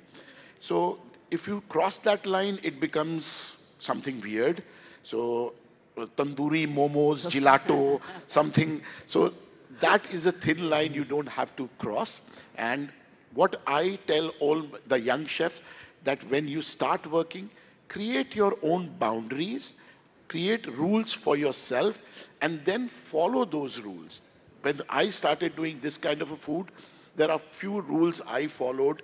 But one of the simple rule was not two cuisines not in one dish. So there will be never paneer chettinad or idli in makhani sauce, all these things. So I created that rule for myself, and I still follow that rule. So I tell all the young chefs that create rules for yourself and work around those boundaries, because the moment experimentation crosses the line, it becomes weird. And if you have a reason to mix two things together and it works, I think that's But good. अगर किसी ने आपको इडली मखनी खिलाई तो will you try it? I don't mind trying it, but honestly, it taste में शायद अच्छी होगी. But do you think the cuisine has moved forward? I don't think so. The cuisine will move forward. And we need experimentation so that कि Indian खाना can move forward. कब तक वही चीजों पे हम चलते रहेंगे? Because India is such a large place. You don't have to invent, you just have to explore India. You'll find some hidden gems जो लोगों ने सोचा भी नहीं होगा. Everybody's talking about insects eating, India में है. Fermentation, India में है. Smoking, India में है. और आज से नहीं, कई 100 सालों से है. So we just have to explore India. India is a great place, and there are so many hidden gems in people's home. We just have to take them out, brush it a little bit, and put it in a restaurant. It will work. I'm sure. Okay. Chef, you have led multiple luxury kitchens. You have also created a dining experience in the wilderness with Tipai. How has your definition of luxury kind of evolved, and how do you define it today, luxury dining? I think luxury dining back in the day were imported ingredients, grand dining rooms, very polished, intimidating settings. But luxury for me now is silence. I think it's the crackling of the firewood where your food is cooked slow and you eat it without distraction. And I think that's what happens at Tipai, and that's what makes it so beautiful, that we are able to build a connection with our guests. The greatest compliment we've ever got at Tipai is the people of Tipai and the connections they make with the guests. And Wow. that is luxury for me. Okay. I think this I'm going to put to both of you out there, but is there a dish or some part of your experience through the years that you remember that, okay, this is a dish I shouldn't have done, or something that kind of kuch galti hui hai, and you remember it as a funny incident now, but ऐसी कोई चीज़ है जो आपने बनाई है? बहुत सारी. जैसे कि? बहुत सारी. When I started in 2009, I had a dish on my menu was Chyawanprash cheesecake. That was weird, but again, नाम बहुत weird था, लेकिन उसमें जरा सा hint था, and उसके पीछे एक nostalgic story थी, that we used to serve it with the badam milk and all these things, because Chyawanprash एक ऐसी चीज थी, everybody has got some good or bad memories of that. So that dish was there to evoke your nostalgia and the memory. So, but it was weird. So I don't think so I'll be doing that thing now. But yeah, at that time I was also learning. So There are many. Chyawanprash cheesecake. I think we should bring it back for one special weekend. Yeah, for just one. Maybe. Yeah, we should. Okay, chef, is there anything that you have done over the I years? think, yeah, even I have many, but the one that I vividly remember is once I'd put pakoras like patte, like just green leaves fritters, and I didn't want to call it pakoda, and we called it ponako because we found out that that can be another name for pakoda, and it was so silly now when I think of it. Like it's an internal inside joke for even with my team. Okay. Both of you are kind of seen as torchbearers for, again, I'm saying modern Indian, but modern Indian cuisine in very different ways. Does recognition increase pressure or does it give you more freedom? I think it gives you a platform where your voice can be heard, and it's, for me, it feels like freedom because now I don't have to dilute my voice. I know that people are watching what I'm doing, so I feel like I can put the right light on whatever makes sense to me. Yeah. And It creates more responsibility. Any award, any recognition, it put a little bit of more responsibility on you because when you do something, a lot of youngsters, a lot of people who are watching you and they expect and they follow you, then you have to be responsible. That's the main thing. Okay. Chef Manish, I wanted to ask you, you've also had restaurants outside of India. How do you till date, it's 2026, and I think the most sold dish outside will still be butter chicken, I'm guessing. How do you try to position Indian food in a different way? How do you try to sell a different dish which is not just butter chicken or dal makhani? See, I love butter chicken. I love eating butter chicken. But the thing is, there are at least 100 dishes in India from different parts of India which is as good and as tasty as butter chicken. चाहे वो कश्मीर का गोश्ताबा रिश्ता हो या केरला की mean Moily हो, it's all that kind of a comforting which is like butter chicken. Only thing is we have to make people aware of that, and that is what all of us we are doing. All, whether Amrinder, me or Gagan, Pratik, all of us, we are now working towards this, that there are so many Indian dishes which is as good as butter chicken, which have to come in the limelight. Yeah. Okay. Both of you started off at a time when there wasn't a lot of social media. Food was being reviewed by just food critics and food reviewers. Today that's changed. People like me are out there, and everyone has a platform today and is a critic in their own way. How do you approach that? Like, do you embrace food creators? Do you embrace Instagrammers who want to come and try the food and give their opinion? Or is it something that you're a little reluctant about? Because I meet restaurateurs who are, both sides of the spectrum. So how do you guys approach that? They are all welcome. See, reviewers were there earlier. They used to write in a print media and all. Now everybody is a reviewer. Anybody who's coming to a restaurant has got a phone with a camera and they review your food. First thing, it's a free marketing. You don't have to spend money on marketing. If a dish goes into so many millions of people, it is free marketing. It's good. But honestly, all the restaurateurs, chef or anybody, they should approach the influencer or a blogger in such a way which is their target market. If I am doing a tasting menu which sells for 10,000 rupees per person, I won't call a blogger or entertain a blogger who's doing street food. So you have to see who are the one can do good for you and who are not something they don't have the target market for your business. That is the only thing.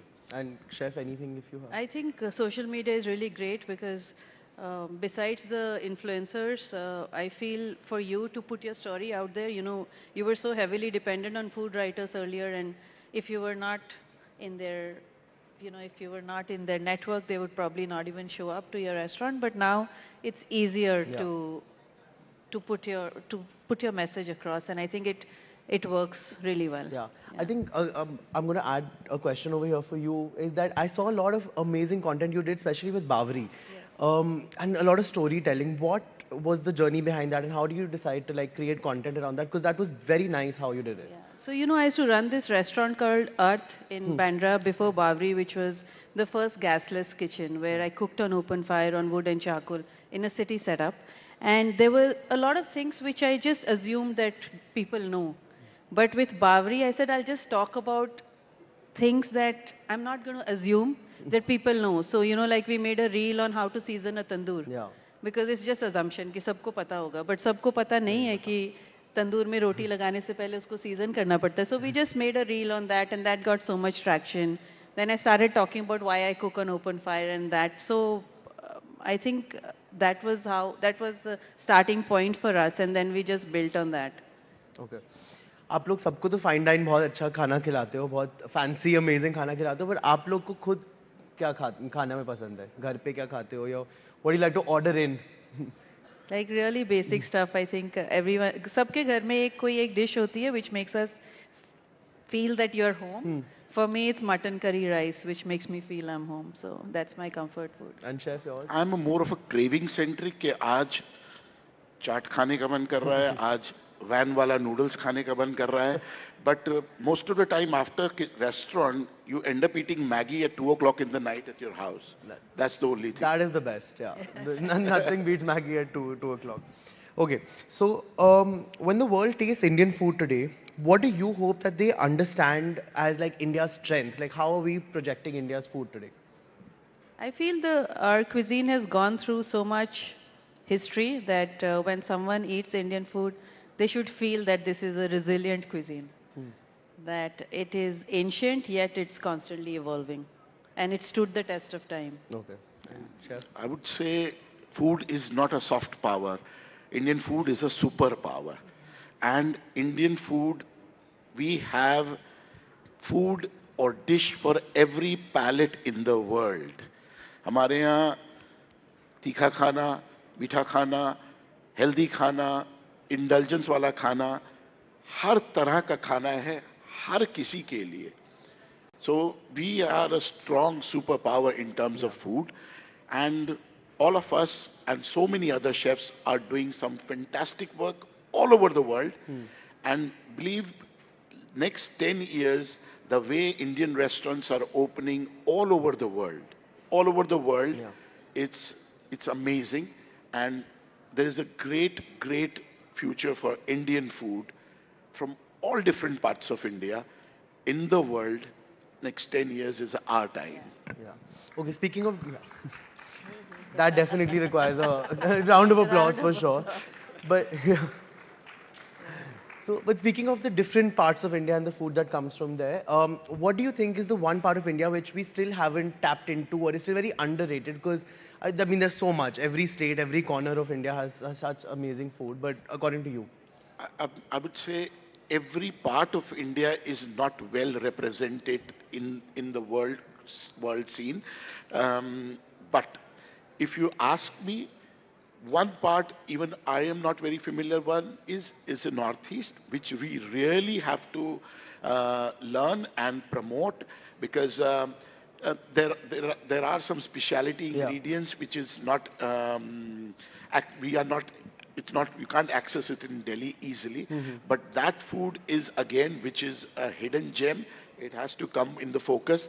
Otherwise, there are every state. There are in one state there are 10 cuisines, and it has to come out. So I think every state needs more representation and more micro cuisines of different states. But Northeast, we need to learn and know more about food from Northeast. No, for sure. I made my first trip to the Northeast a few months ago to Nagaland, and the food I had over there honestly was mind-blowing. It was incredible. Chef, do you feel like that's a region that's underrepresented? I think the same.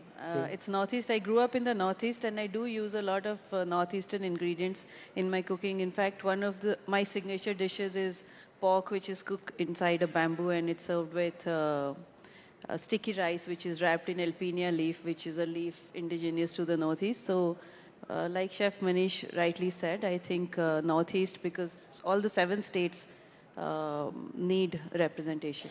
Yeah. Okay. What can you guys recommend a restaurant apart from your own in Delhi which you like to go out to? Many. चाट के लिए वैष्णो चाट भंडार कमला नगर में, या duck के लिए China kitchen, Punjabi खाने के लिए Kikli mein. So there are many places in Delhi where you can explore. Good Delhi, Gurgaon, you can explore great food. Yeah. And Chef, do you have any recommendations? I think there are really great restaurants in Delhi.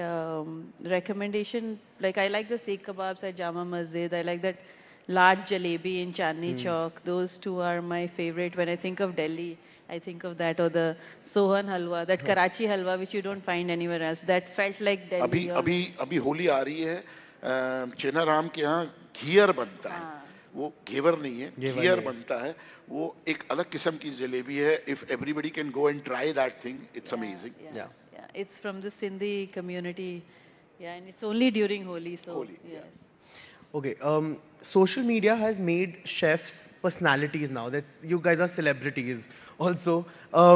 Has the visibility changed the pressure, and also like made you get some pressure to feel authentic, like in your food? Or do you not approach it in that way at all? Like, do you feel any pressure from social media at all? See, honestly speaking, the celebrity chefs and the chefs who are cooking at restaurant, there are two categories in India still. Yeah. Still. There are chefs who are celebrity because of the social media and television. But in general, I don't think so. 90% of the people, they have not tasted their food. Okay. Yeah.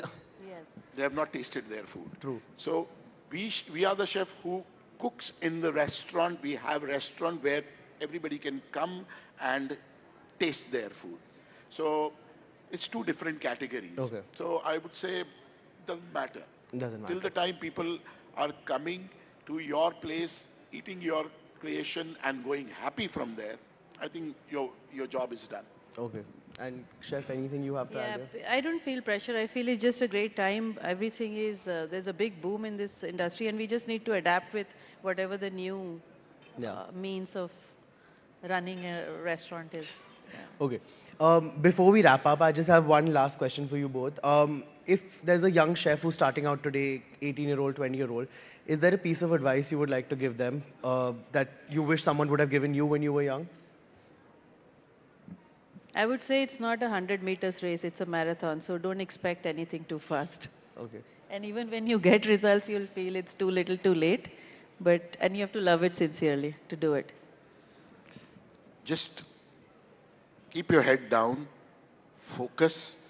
5 years, you do that, and after 5 years, this industry will pay you back.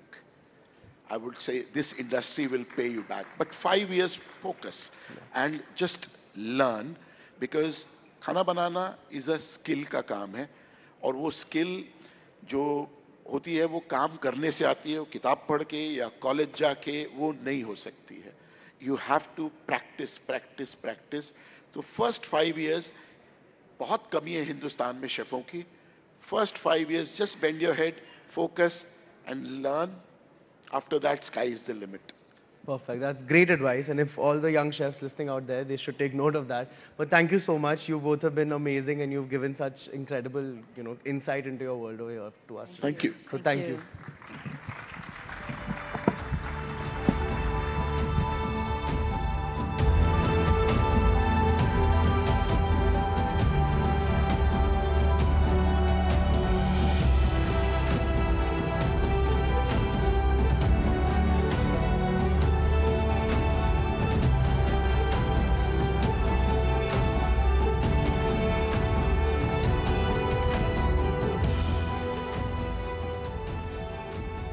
Thank you so much. The flavors of India have never tasted so vibrant thanks to the culinary maestros we've just heard from, reclaiming the country's rich gastronomic history.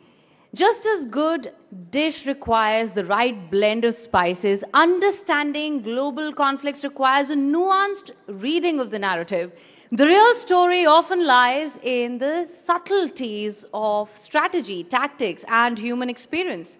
Now, joining us to decode the complexities of war and its narratives is an expert known for his deep dives into the skies of conflict. People, welcome Tom Cooper, aerial warfare analyst and historian, for a session on interpreting war beyond the headlines in conversation with Major Gaurav Arya.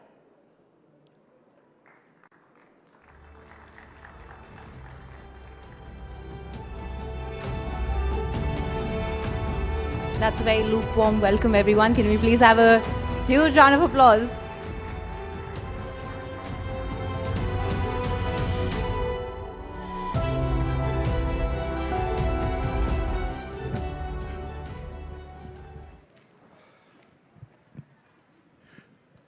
Jai Hind, ladies and gentlemen. And I have with me Tom Cooper. He's an analyst. He's a historian. And he's somebody that all of you have seen on Indian television for quite some time, especially after Operation Sindoor and during Operation Sindoor. I had prepared a long list of very technical questions for Tom. But while driving here from Noida, I was told that Iran just got attacked. So all my questions are now aside. I'm going to talk about Iran. At least I'm going to start off with Iran. And Tom, my first question to you is, how does an operation of this magnitude put into effect? I mean, you have the Al Udeid Air Base, you have Jordan, you have Israel, you have USS Abraham Lincoln floating around somewhere off the bay of, or off the shores of Oman. And in the Mediterranean Sea, you have the Gerald Ford aircraft carrier. How do you network such an operation where there are possibly hundreds of fighter aircraft, hundreds of reconnaissance aircraft, a very, very large percentage of US air effort? How do you coordinate all of this? Hello, everybody. Thank you very much for inviting me here. It's fantastic to be here in New Delhi. My first visit in India, I'm really humbled by the reception. As for your questions, the essence is networking. It's just like in civilian life. That means the military is operating its own internet, and this internet is used to fuse all the information available about enemy forces, about their capabilities and intentions, and then also about own forces, who is deployed where, what is the current status of the force in question, is it ready for combat or not, what are the stocks of weaponry, of supplies, of fuel, and so on. And all of this is fed into the same headquarter, into the same command center, and commanded and controlled in centralized fashion. That's how it works. We have seen this at work also in India last year, in May, during the Operation Sindoor, when all the information was fused in one system, distributed to the Army, to the Air Force, to all the forces involved, in order to keep everybody informed all the time, and in order to better coordinate, or actually to, in case of India, to superbly coordinate own operations. Whether air defenses from Pakistani UAV attacks and missile strikes, or own offensive operations against Pakistan. All right. You know, I'm going to come to Operation Sindoor in a while, but I'd like to ask you, Tom, my question is that even during Operation Midnight Hammer and during Operation Rising Lion, which happened earlier, American aircraft and Israeli aircraft, and I'm not only talking about the 5th generation aircraft, 4 generation, 4.5 generation, they were able to fly over Tehran without any challenge, literally no challenge. How is that possible? Hasn't Iran invested in air defense?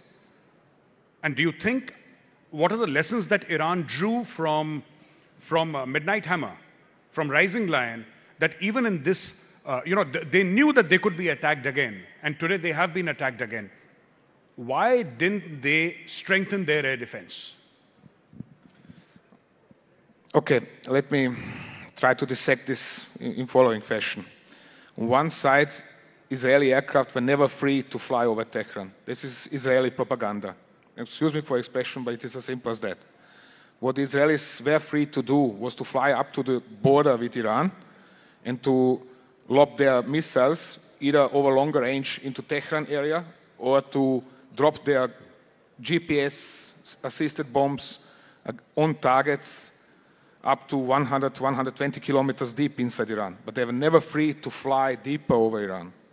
Why were they not free to do that? because there is not only one, but there are two different but well integrated air defense systems in Iran. One operated by the regular Islamic Republic of Iran Air Defense Force, and the other operated by the IRGC, by the Islamic Revolutionary Guards Force Command. So what was given to us in form of official Israeli statements was one thing, and then there was the reality. And there was a significant difference between the two. All right. That is on one side. On the other side, the Israelis have this very advanced air-launched ballistic missiles, which have a range of up to 1,000 kilometers, depending on their type. So they were accelerating, flying very high, accelerating, climbing over central Iraq, over Ramadi, over the area generally west of Baghdad, and launching missiles from this area deep over Tehran. This is how they were operating. Of course, they did, with the time, start operating their UAVs deeper over Iran, including close to Tehran, including Esfahan, including Tabriz anyway. But again, there is a difference whether they are operating UAVs, which are then shot down in quite some numbers, or whether they are operating manned aircraft. There is no evidence that they did operate manned aircraft that deep over Iran, like over Tehran. Excuse me, what was the second part of your question in this regards? I said that hasn't Iran been able to develop its air defenses to such an extent? If, let's say, the Israelis did not fly, the Americans did. Yeah. The Americans obviously did because they were dropping these, MOABs on, MOABs on their nuclear sites. Okay. This US strike on Iranian nuclear facilities is also no indication for the strength or weakness of Iranian air defense system, because the Americans haven't sent just this, 8 or something B-2 stealth bombers, but they came in with a huge strike package of some 50 aircraft into Iranian airspace. So it was a concentrated, focused operation in order to bring these bombers safely over their targets, release the bombs, and withdraw without loss. They have managed this. Point is this: Iranians have, especially with help of China, over the last 10 years, built a very powerful air defense system. But it was still incomplete because the production rates in Iran were much too low. And the IRGC was insistent on manufacturing missiles in Iran, just in Iran, not in China as well. So although most of these systems were actually developed in cooperation between Iran and China, production was in Iran. Correspondingly, the production rates were very low. The question is now whether, especially for the current war, the Chinese are going to add their ammunition to Iranian systems, because the Iranian requirement for the Chinese was to develop then systems which are highly flexible, which can use Russian ammunition, specialized ammunition which is manufactured in Iran, and also Chinese ammunition. So the question is now whether the Chinese are going to replenish Iranian stocks. All right. Just a few minutes back, breaking news is that Iran has hit Qatar, UAE, and Saudi Arabia. And Bahrain. Yeah. So these are obviously US bases that they have hit, or tried to hit. Were you expecting that? Because Iran has always been very vocal. You attack us, we'll hit you back across the Middle East. Iran has multiple solutions. One of these is going to, actually all of them are going to depend on the rate of damage the US air power is going to cause. Because last year, Israelis couldn't cause enough damage to draw some kind of decisive victory. From their point of view, they didn't even half finish the job, or didn't destroy even the half of the targets they wanted to destroy. They didn't destroy completely the Iranian capability to manufacture new missiles. They didn't destroy all the bases, especially not underground bases, and so on and so on. Moreover, the Israelis couldn't reach further, with one exception, they couldn't reach further than eastern outskirts of Tehran. Correspondingly, the Iranians were free to move their heavier missiles, to maneuver them around central Iran, around eastern Iran, and fire them from there at Israel. the US air power is now enabling joint command of US and Israeli forces to strike precisely these targets in central Iran and in eastern Iran, because it's relatively close. It's based in Persian Gulf, in Emirates, in Qatar, in Bahrain, in Saudi Arabia. Correspondingly, it can better reach such areas. And the US intelligence, which was playing the crucial role already the last year, is now playing an even more important role. Furthermore, tanker aircraft. These are big airliners converted or purposely built to serve as petrol stations, you can call them, in the air. They are refueling incoming Israeli and US aircraft, stretching their range significantly through this capability. So the Americans are offering an entirely different capability to Israel foremost through this. They are going to support the Israeli airstrikes and support their own strikes. In turn, Iranians have not only some 2,000-something heavier ballistic missiles to strike Israel, but they also have many more short-range ballistic missiles to strike all the possible US bases around the Persian Gulf. They have already hit one US base outside Manama in Bahrain, just half an hour ago or something. They're going to strike those in Emirates, in Qatar, in Saudi Arabia as well. Saudi Arabia has been meanwhile hit too by Iranian missiles. So now Iranians now have, let's say, two options to keep it simple. One option is to go all out right from the start.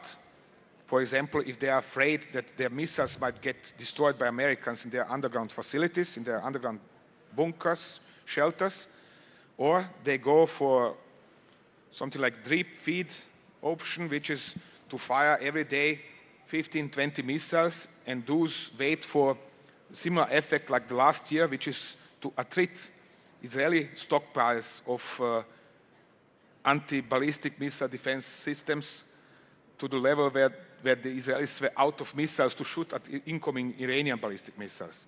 So the US Navy then moved its warships close to the Israeli coast and was trying to defend Israel with its own anti-ballistic missile systems. But what happened as a result of this is that the US forces have exhausted something like a production worth of 2 years of ballistic missile defense systems.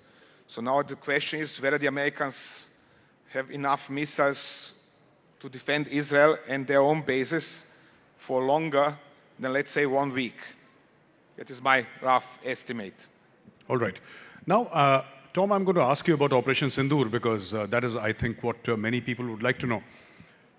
You were mentioning a little while earlier that one thing that we have not discussed enough is that element of surprise. That when the Indian Air Force or the Indian Armed Forces actually hit Pakistan, Pakistan did not know what happened. And for a certain period of time, they were in a state of maybe shock or indecision. I'd like to hear your views on that, please. One of, for me, almost shocking moments from researching about the Operation Sindoor last year is the fact that when comparing official Pakistani statements with what one can track as easily as with help of social media in terms of reports from Pakistani citizens, what have they observed, what have they heard, the two stories are not fitting. During his press conference, quite famous press conference, which was widely accepted in the West as bare money, this is a matter of fact, nothing else happened in this war and nothing else matters. Pakistani Air Vice Marshal was explaining how they were tracking ever more Indian aircraft approaching the border, and they knew in advance what are the Indians going to do, and they have scrambled their fighters on time and then shot down who knows how many. The number is increasing by the month, which is passing ever since, Indian aircraft. So, okay, fine. Then I sat down with several aides and we went through the reporting in the social media of Pakistan, in Urdu foremost, which is something apparently nobody did, at least not in the West. And so it turns out the Indian airstrike came in, hit selected targets in Pakistan, and there was no response from Pakistan. It's as simple as that. There was no reaction for at least 15 minutes. No reports about aircraft engines, somebody hearing aircraft engines or scrambling jets from air bases. Nothing for 15 minutes. The only report was about the launch of 2 or 3 surface-to-air missiles from Nur Khan Air Base. That was the sole reaction. So whatever happened afterwards happened something like 1 hour later, after the Indian airstrike on terrorist camps inside Pakistan. But during this strike, Indian aircraft have, and not only aircraft, army was involved as well by the means of the UAVs. They have completed their mission and returned safely. Nothing happened to a single Indian. There was absolutely no damage. And on the contrary, conclusion is very simple, or actually on hand. The Pakistanis were taken by surprise, but completely. So, alone this press conference by this Pakistani Air Vice Marshal is making absolutely no sense, because it is not fitting with what can be made out on basis of reports in the social media. And I'm not talking about 1 or 2 reports in the social media. There are dozens and dozens. And one says 15 minutes later, after the Indian airstrikes were completed and Indian aircraft were probably back on their bases already, there is then report, engines, jets are starting taking off from this airbase, taking off from another airbase, more SAMs are fired, then movement of low-flying aircraft over this area, over another area, and so on. So obviously the Pakistanis were late with reacting. They were taken by surprise. Then it took them time to comprehend what has happened to them, to make a decision how are they going to react, and then they moved to react. But the strikes themselves, Indian retaliatory strikes on terrorist targets, they were completed absolutely without any kind of major problems. That is the point. And this is something we have addressed with particular care in the book published in January. It's going to become available in India now in early March, 88 Hours War. So I don't know how much you want me to continue in this regard, but that is one of the points from this book, that Pakistan is boasting with something that simply didn't happen the way it is explaining, which arguably is in best traditions of what is Pakistan explaining, or the way Pakistan is treating true, so to say, already for decades. Tom, we have time for one more question. And because the time is running out, I can see the ticker in front of me. The question that I wish to ask you is that when did the downing of Rafales become such a big deal? I mean, even Donald Trump started off with 5 and then 7, then 9. Apparently now 11. 11 are down, and by the time his turn is over, I think the entire Indian Air Force will have been grounded. But what I wanted to ask you was that, did disinformation and misinformation play a very major part during Operation Sindoor? In order to explain this, I have to explain this from the Pakistani point of view. They have nothing to show. They have nothing to show. What can they show? Except we have shot down 4, 5, 6, 7, 11, 3 dots, and then 11 Rafales or whatever in India. And even if, let's say, they have shot down 110 Indian aircraft, the point is they have lost the war. So what they have won is one air battle, theoretically, if they have won. But they have lost the war. That is the point. They have lost the war. And battle is just a part of a war, not an entire war. So they have focused their whole attention on this winning battle, whether they have actually won it or not. And all that matters to them, and all that matters to their supporters, is this one battle, which actually wasn't even one battle, but 3 or 4. But it's a different story. Anyway, the point is this. India is trying to explain, we are trying to start terror targets. Nobody listens to that, at least not outside of India, sadly, or at least it was largely ignored. Therefore, Pakistan was free, or left free, to explain, oh, we have won the war through winning one battle. Nobody cared about these jihadists in Pakistan being the same that were actually plotting already the World Trade Center attacks on 9/11. The same people, the same ideas, the same backgrounds, the same trainers, and so on and so on. This is sadly something where India is not that well connected like Pakistan is in the West. Unfortunately. I hope that in the future you are going to find a way to avoid such situations, because you have won a war, but you didn't win the public narrative, so to say. Thank you very much for your time, Tom, and it was wonderful speaking to you.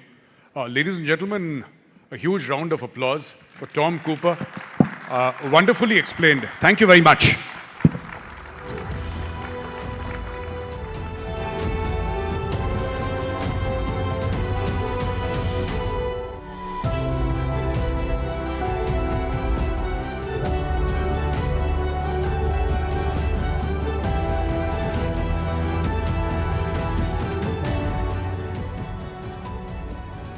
All right, thank you so much, Mr. Cooper and Major Arya. Distinguished guests, let's switch gears.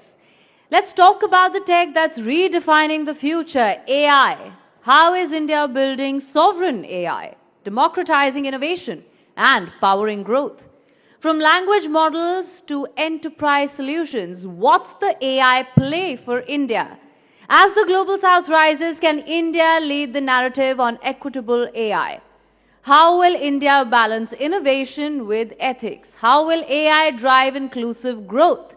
Please welcome Pratyush Kumar, co-founder Sarvam AI, for a peek into what's bubbling inside India's biggest foundation model, followed by a conversation with Chandra Shrikant for a session then on designing the AI age.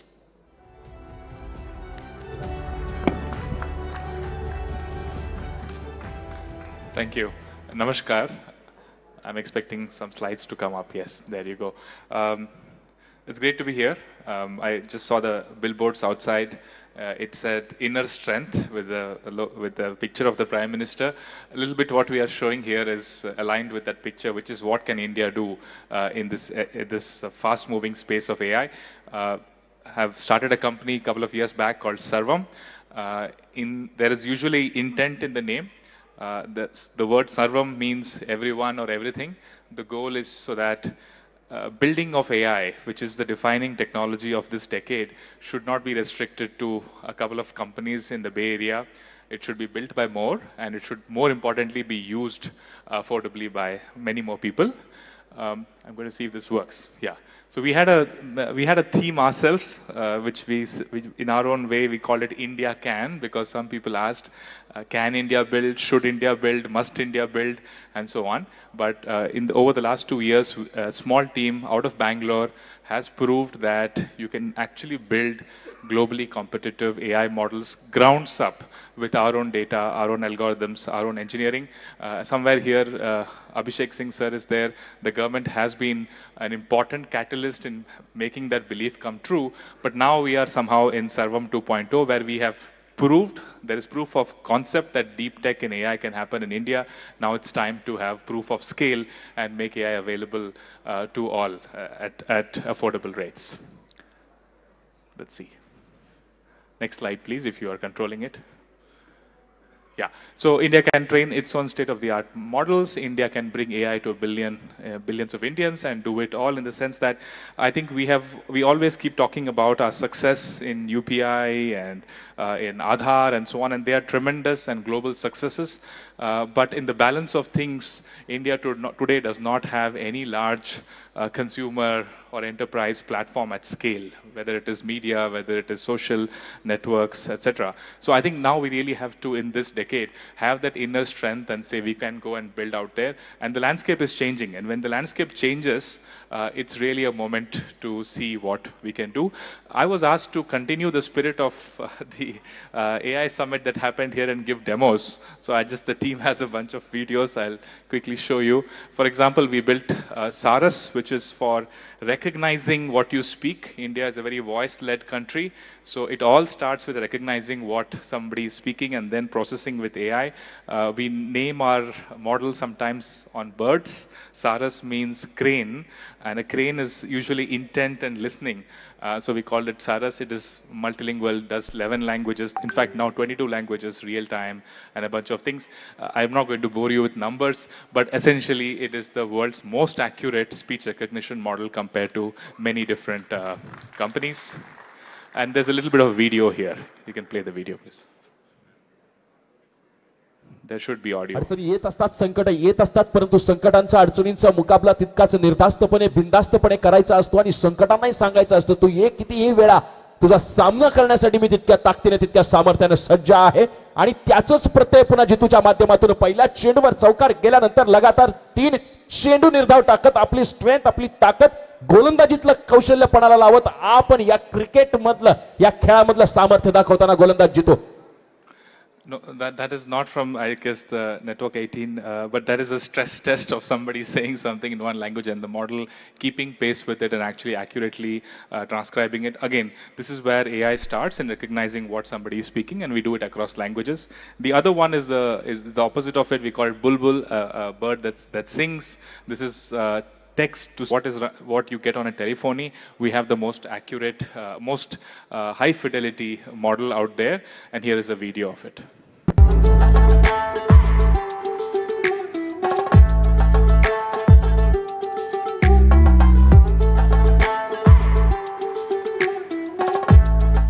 V2 अच्छा था. V3 में game बदल दिया. Let me show you how.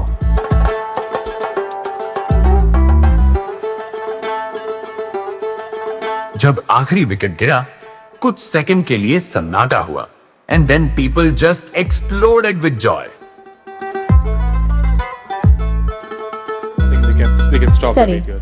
Me concern Yeah, so there are many languages like that, but this is voice that actually sounds very natural. In fact, we have a game on our website. You can go and listen to an audio and say, is it a human or a AI? And people get it wrong half the time. So in some sense, now the voices are very natural, very useful for creating content, very useful also for doing voice AI, which is an AI agent that responds to queries that you have. Another example is Sarvam Dub, which is speaking in one language and getting the content in a different language. I'll not show you the technical details, but again, the world's best model for dubbing. Quickly showing you something on the content side. This is making content accessible. Let me play the video.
That's content creation. We did something little funky in the beginning of this month. The budget speech was live dubbed by us on a network where the finance minister, of course, was speaking in English, but in what sounded like her voice, it came out in Hindi and Kannada.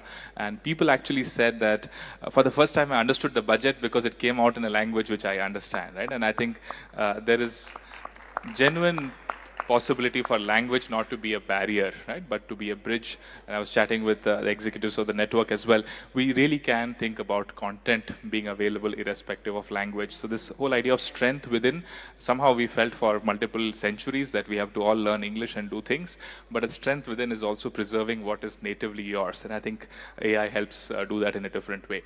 Something on vision, which showed you about audio, but this is a little bit about vision, wherein again we have the world's best model in terms of recognizing text, even in English, in documents, right? Documents with tables and with headers, footers, complex layouts, and so on, doing better than many, many models out there. And here's a quick. A culture is preserved I'll just only pause it when briefly. people can read, debate, and build upon its ideas.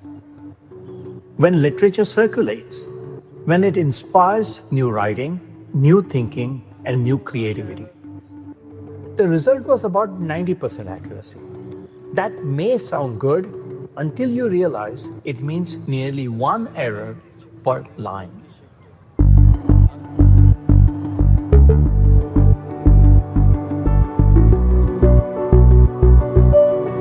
So I'll go through this. These lovely videos are also a part of the We Can part. We want to have a brand of a big tech company built out of India. These videos are online. You can have a look at it. But we also train large language models. We released 2 of them. The 30 billion parameter model, which has some technical details here, but it's really meant for voice to voice very, very efficiently. In fact, it works on a feature phone. I don't have it here, but the Prime Minister saw it on a feature phone. Then we have the bigger model, the 105 billion parameter model, the first globally competitive model of its size from India, and it's actually on various benchmarks doing very well in its class. And in fact, here is we released this model on a quick chat app called Indus, and it's been out in the Play Store. This is what it looks like.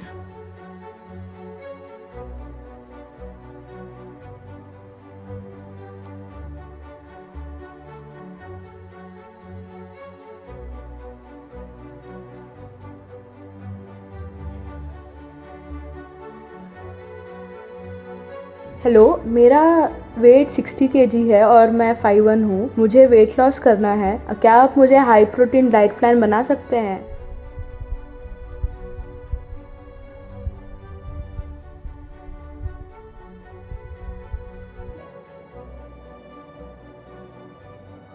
Yeah, so this is a model entirely trained from scratch by us, now usable on. It's available in Android, iOS. So we would recommend you to test it out. But that's what is possible, right? The data that we use, we don't have any dependency on any organization outside the algorithms and compute, etc. So just wanted to reiterate. I think India can definitely build it, and we are in a post-AI world. We should. I think people asking whether India should, whether India can, are asking the wrong questions entirely, and we have demonstrated it. It's an early start, but we have a long way to go. But I'm confident the love that we have received, that this is going to be India's definitive decade to build. Thank you, and I'm happy to interact.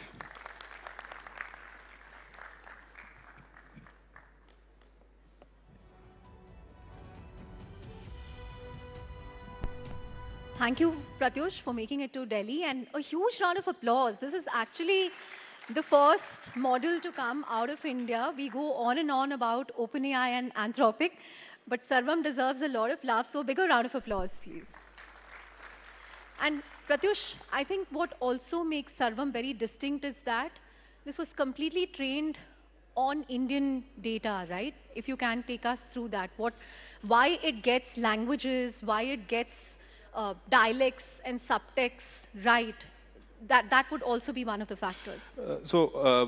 Yes, it definitely has language as a key focus, but it also does math and programming. In fact, the team just ran it yesterday on the JEE paper of this year. And on the mains paper, it got all the questions on math right, and I think it missed 2 questions on physics, right? So this is a model that has reasoning, that has programming, that has understanding of the world in general, and better accuracy on Indian languages, right? So on the data side, we have trained it on the world's data, including, of course, data from India. But the key thing is we have done it all in-house. So when a model is being audited for various purposes, is this the right model to use? The raw material really is data. And we are able to say that, hey, here is the data we have trained it on, and hence this is the model's capabilities, right? So doing that end-to-end is what gives sovereignty, else you're always dependent on some part of the supply chain on other players. The fact that your model is able to solve JEE paper, how does that make you feel as someone who teaches at IIT Madras? Look, I think for all of us, these models can do most of the things we are doing. Okay, just that is the reality of what it is. But more than what is interesting, actually, the model, we also asked it to teach somebody a few of these questions. And it's going to come out in a blog soon.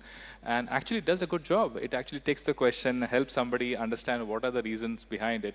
So humans and AI working well together is going to be one interesting area where I think I think India will do well, because we are generally so positive as a country about technology. I think we'll find our ways around how to do this meaningfully. Right.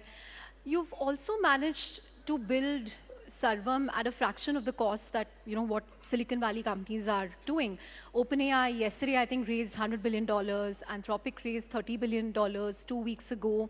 And Sarvam's last fundraise, I think, was in 2023, 41 million. How is it to compete with these large labs with never-ending pockets of money? No, I think different companies are in different phases of their journey. I think comparing it is not that straightforward.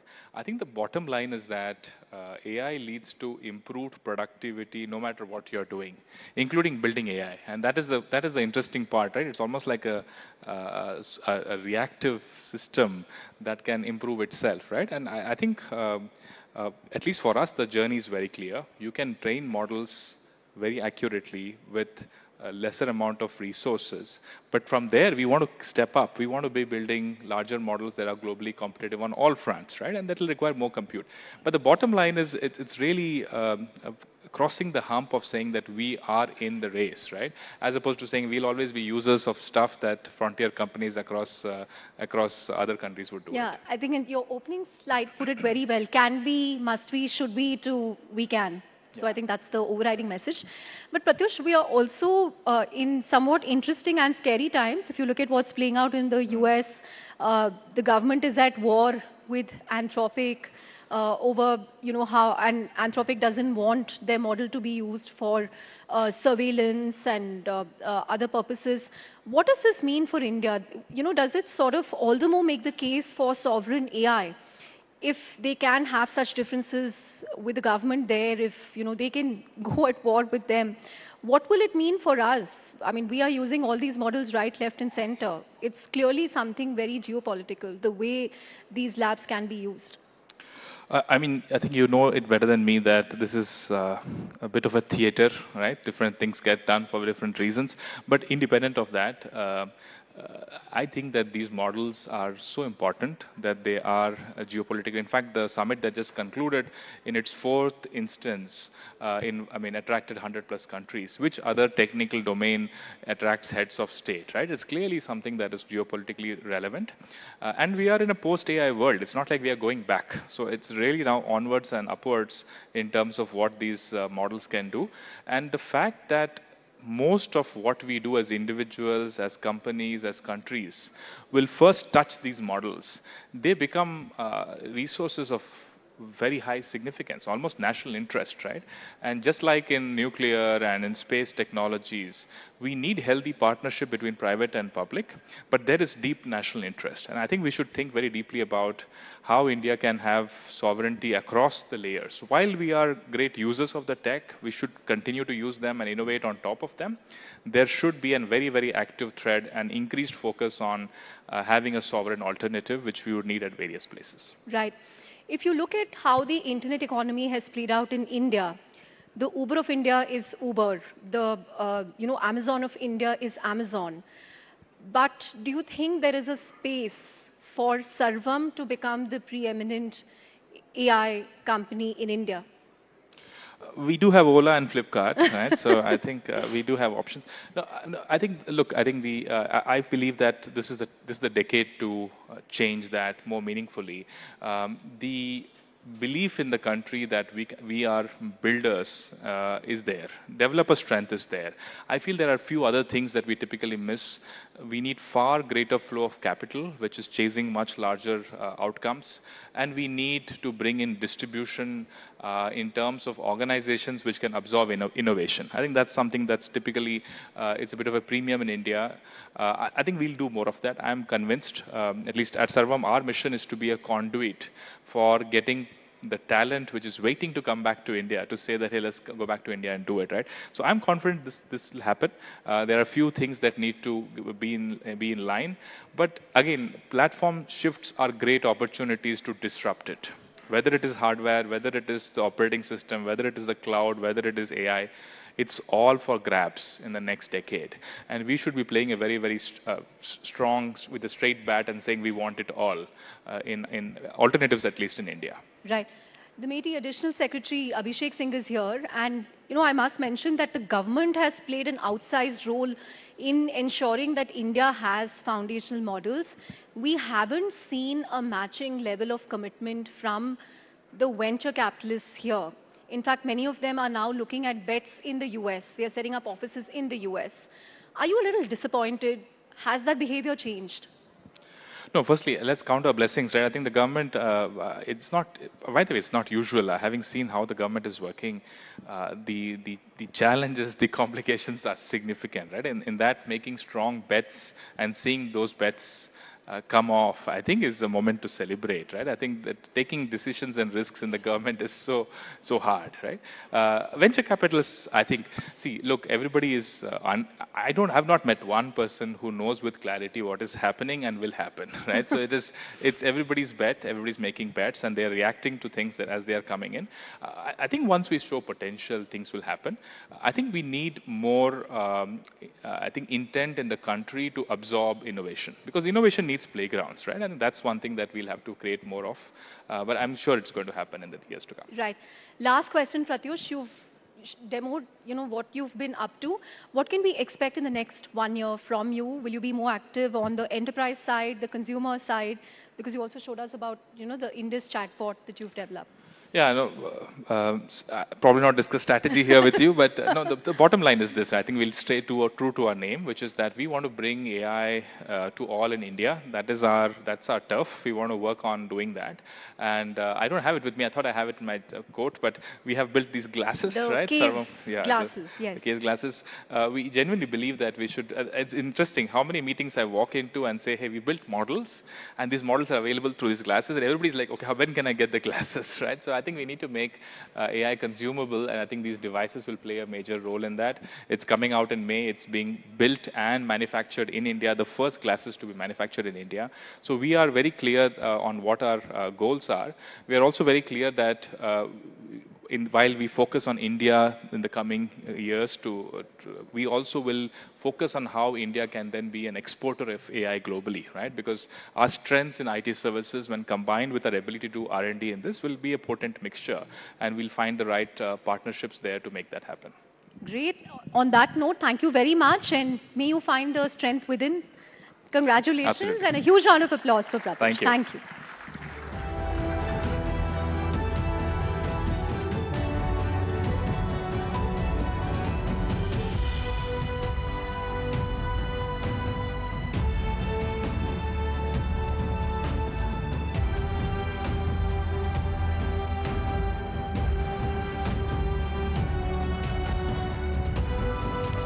Thank you, Mr. Kumar and Chandra. Ladies and gentlemen, India's AI ambitions are soaring high. Let's stick to the subject a bit more. Let's talk about India's AI ecosystem where sovereign backing meets innovation. How is India fueling homegrown AI, and what's the funding play? From policy push to startup spark, how's the government shaping India's AI narrative? Joining us are leaders who are the vanguard of this scorching transformation to discuss the investments, to discuss the challenges, and of course the impact. Please welcome Abhishek Singh, Additional Secretary, Ministry of Electronics and Information Technology, onto the stage for a brief conversation with Nalin Mehta. They will later then be joined by Shashi Shekhar, Empathy Co-founder, Deep Tech Bharat Foundation, Spiros Magaris, VC, AI and Fintech Fund Manager, Nagendra Nagaraja, founder QPi AI, and Sunil Gupta, co-founder Q New Labs. Thank you very much. Mr. Singh, thanks very much for joining us. And we have a stellar panel lined up just after we stop, we end our conversation. But you are the man who's heading the India AI mission. We've just had the India AI Impact Summit. The minister was here yesterday, and he talked about how India needs about 2 lakh GPUs on the table. Currently, we are somewhere around between 35,000 to about 45, 50,000. So how do you do the scale up? What is your perspective on, in the next few months, how do we go from that number to the 2 lakh that the minister is talking about? See, like we do have almost 38,000 plus another 24,000 in the pipeline, 62,000, but that what we did was sufficient for training the first set of models. Sarvam just made the presentation of what they were able to achieve in the last 6 to 8 months with the GPUs that we had made available. But as we move forward and if we have to do inferencing at scale, given the size of our country, even if 100 million to 200 million people, 10 to 20 crore people, if they start using these services for various in healthcare, in agriculture, in education, we will need to upend the back-end infrastructure. That will mean having much larger set of GPUs. So 100 to 200,000 GPUs is something that the minimum that we will need in order to meet the demand of India. So what we are trying to do is that come up with a policy which ensures that we incentivize the private sector to invest into the compute infrastructure. So part of the GPUs will be provided by the private sector, which will be incentivized by the government so that they are able to provide this for the larger AI ecosystem. The inferencing applications in key public sectors like agriculture, education or healthcare will be funded by the government in many ways. And then for strategic sectors, for use in defense and for use in strategic sectors, we will need to set up our own GPU infrastructure within the government data centers.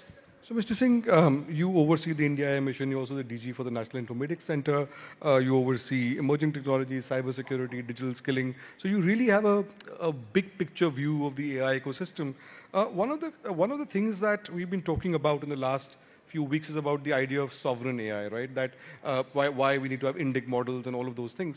The question is that in a world of, say, black box global models, now while the need for sovereignty in AI is paramount, what happens when the global models actually, for users, turn out to be more useful or better than the indic models? How do you address that kind of challenge till the time we reach that scale? See, that's in the short term, because even if you look at the global models, if you look at where they have evolved, for example, even if you look at ChatGPT, what they were at 3.0, what they were 4.0, 4.2, and what the 5.2. The models have evolved. The amount of hallucination that you used to see is much lesser. The pace at which models are evolving and the pace at which models are becoming better, and they become better with usage. So more and more Indians using it, more and more people across the world using it, the models become better. So Indian models, Sarvam or Indus, which has been launched, and some more which are in the pipeline, the more we start using it, the more we start using it in Indian languages, the more we start using it in Indian context, they will become better versions of what they are. And currently also in many Indian language parameters and benchmarks, the Sarvam's model has performed way better than any of the top models that we are talking about. So I'm fully confident that we will be able to, our models, Indian models, the sovereign models will be able to compete with the best. Only condition is that we should be willing to use them and not become dependent on the models about which we don't know what they are doing. So, of course, as far as use case on population scale is concerned, the global companies are also using India on a population scale for trial. That's why you're seeing so many investments in GCCs and on AI in India. India is almost like the use case capital of the world for AI at the moment. So now at the summit, there was a call for India to be the architect of global AI. Now, from your point of view, what is it that India can bring to the table that Silicon Valley can't? So when you're talking to leaders from the global south at the India Impact Summit, what is the one thing they were looking to you for, which the Americans or others can't deliver? See, like our biggest strength has been the talent. And almost every big tech company, whether an AI company or otherwise, relies a lot on Indian talent. Unfortunately, our talent leaves India and goes to the West, where they're able to access funding and support from the big tech ecosystem, and they create IP there. What we are trying and what this summit has changed is that people are looking at, if the talent is here, then why don't we invest in the talent within India, the funds and all the announcements which have been made, so that IP gets created here. So one, the big tech company is looking for talent. In fact, today also there is a story that, that the hiring of Indian AI talent has gone up. Then we are also looking at the whole approach towards building AI. The human-centric approach, Honorable Prime Minister spoke about the Manav philosophy. That is something with the larger world, the global majority aligns more with. So with the kind of talent we had and the ability that we have to build, we are attracting the best of the global companies here. And the second thing which many of the CEOs, the top CEOs who were here, they were amazed to see the response that the Impact Summit had. And they were saying that if 500,000 people in India, students, youth and engineers can come for an Impact Summit in one city, imagine the appetite for usage of AI tools that the country has. So they of course are looking at one for talent and one for the market that we have for the AI products and services they are building. So, see, for the last 2 years, the conversation has been about securing GPUs, about establishing the India AI mission and to scale up very fast. Now that the hardware is actually, mission is operational, now the hardware is landing, we are scaling up. Transitioning from there, from the compute to actual economic value, what are the big challenges there? And I want to ask you specifically about resources, because this year's India AI mission budget is about 1,000 crores. Last year it was 2,000 crores. 2 years ago, for a 5-year period, the cabinet had approved somewhere around 10,500 crores for a 5-year period. When we are talking about India AI mission 2.0, what will that look like and what will that cost? Or what should that cost? Yeah. See, like, I would say that we should not look into these budgetary figures of 1,000, 2,000 crore, because these are money which the government is allocating. But the way we have approached the implementation of the project, of the AI mission, like for example, the 38,000 GPUs which have been set up, they have not been procured by the government. Had we procured it, it would have cost around 20,000 crores. But we came out with a strategy in which we incentivized the private sector to invest into the compute infrastructure. So actual compute expenditure has been in excess of 20,000 crores. And then we also have looked into the investments that other companies are making. Like at the summit only, we heard investments of $250 billion plus. Google announced an investment of $15 billion in data center. So all of it is actually going into the investment into AI ecosystem. Very often we make the mistake of comparing government's expenditure with what we hear in the West. For example, OpenAI says $500 billion target. But that target investment is not the US government investment. That is the private sector investment, and actually some of this target investment will also come into India. So our investments are no less compared to what's happening elsewhere. And number two, from the government side, for the public services, for the inferencing, for the 200,000 GPUs, we have a commitment of the government that whatever funding is required, we will be able to get that. So I don't see that as an obstacle or a hurdle in realizing our AI dreams. Right. So let me push you a little bit on this. I understand the point about state funding versus private funding, and you're absolutely right on that. But in terms of the wider ecosystem of funding, fundamentally developing AI is hugely costly, right? So where does India stack up in vis-a-vis the Chinese or the Americans right now, in your view, for the wider ecosystem as a whole in terms of resource allocations? And secondly, the AI for all vision was endorsed by about 90 countries at the summit. You were there. When you're looking for realities for the global south, what is the one big thing from India which can go global in the way that UPI did, or we have now agreements with several countries on UPI? So from an AI point of view, what is the one big thing that you think will have real legs with the global south at the moment for taking out of India to other countries? See, like when the countries of global south they look at India as a trusted country and a country which has used technology for implementing large-scale digital transformation projects which have been scaled up. So whether it's our identity project or whether it's our payments project or the DigiLocker and the other Diksha, the whole digital public infrastructure. So the whole global south looks up at India as a leader in providing these services. So the natural conclusion is that when it comes to AI and the way India has implemented AI solutions and given our AI skills and talent that we have, there's a lot of trust of the countries of global south in looking at India as a trusted partner for providing AI solutions. And if you look at the declaration that was signed by 92 countries now, other countries also have joined in Colombia, Costa Rica, Guatemala in the last few days. So it brought together the entire, in the current state of geopolitics, getting the United States, China, Russia, Brazil, European Union, UK, all of them come on one table and agree to a draft, it required a lot of effort. It required burning the midnight oil, but our teams were able to do that. And the same follow-up, when countries are looking at adopting AI, the way India has approached AI, the way India is trying to use AI for solving societal problems, the way we are using AI for farmers, the way AI for healthcare, there's a lot of belief and trust in the global south countries that this will happen. In fact, one of the working group recommendations about setting up the MATRI as the common compute infrastructure, just like we have made GPUs available, affordable to all, there is a proposal in the working group recommendation to set up a common facility that can service the global south. So that's what the countries, the global south are looking at. Right. On that note, let's expand the conversation and bring the panel on stage. May I invite Shashi Shekhar Vempati, co-founder, Deep Tech and Bharat Foundation, AI4India.org, Spiros Magaris, venture capitalist and founder, Magaris Ventures, Dr. Nagendra Nagaraj, founder, CEO and chairman, QPI AI, and Sunil Gupta, co-founder and CEO, QNU Labs. Thank you very much, gentlemen, and welcome to this conversation.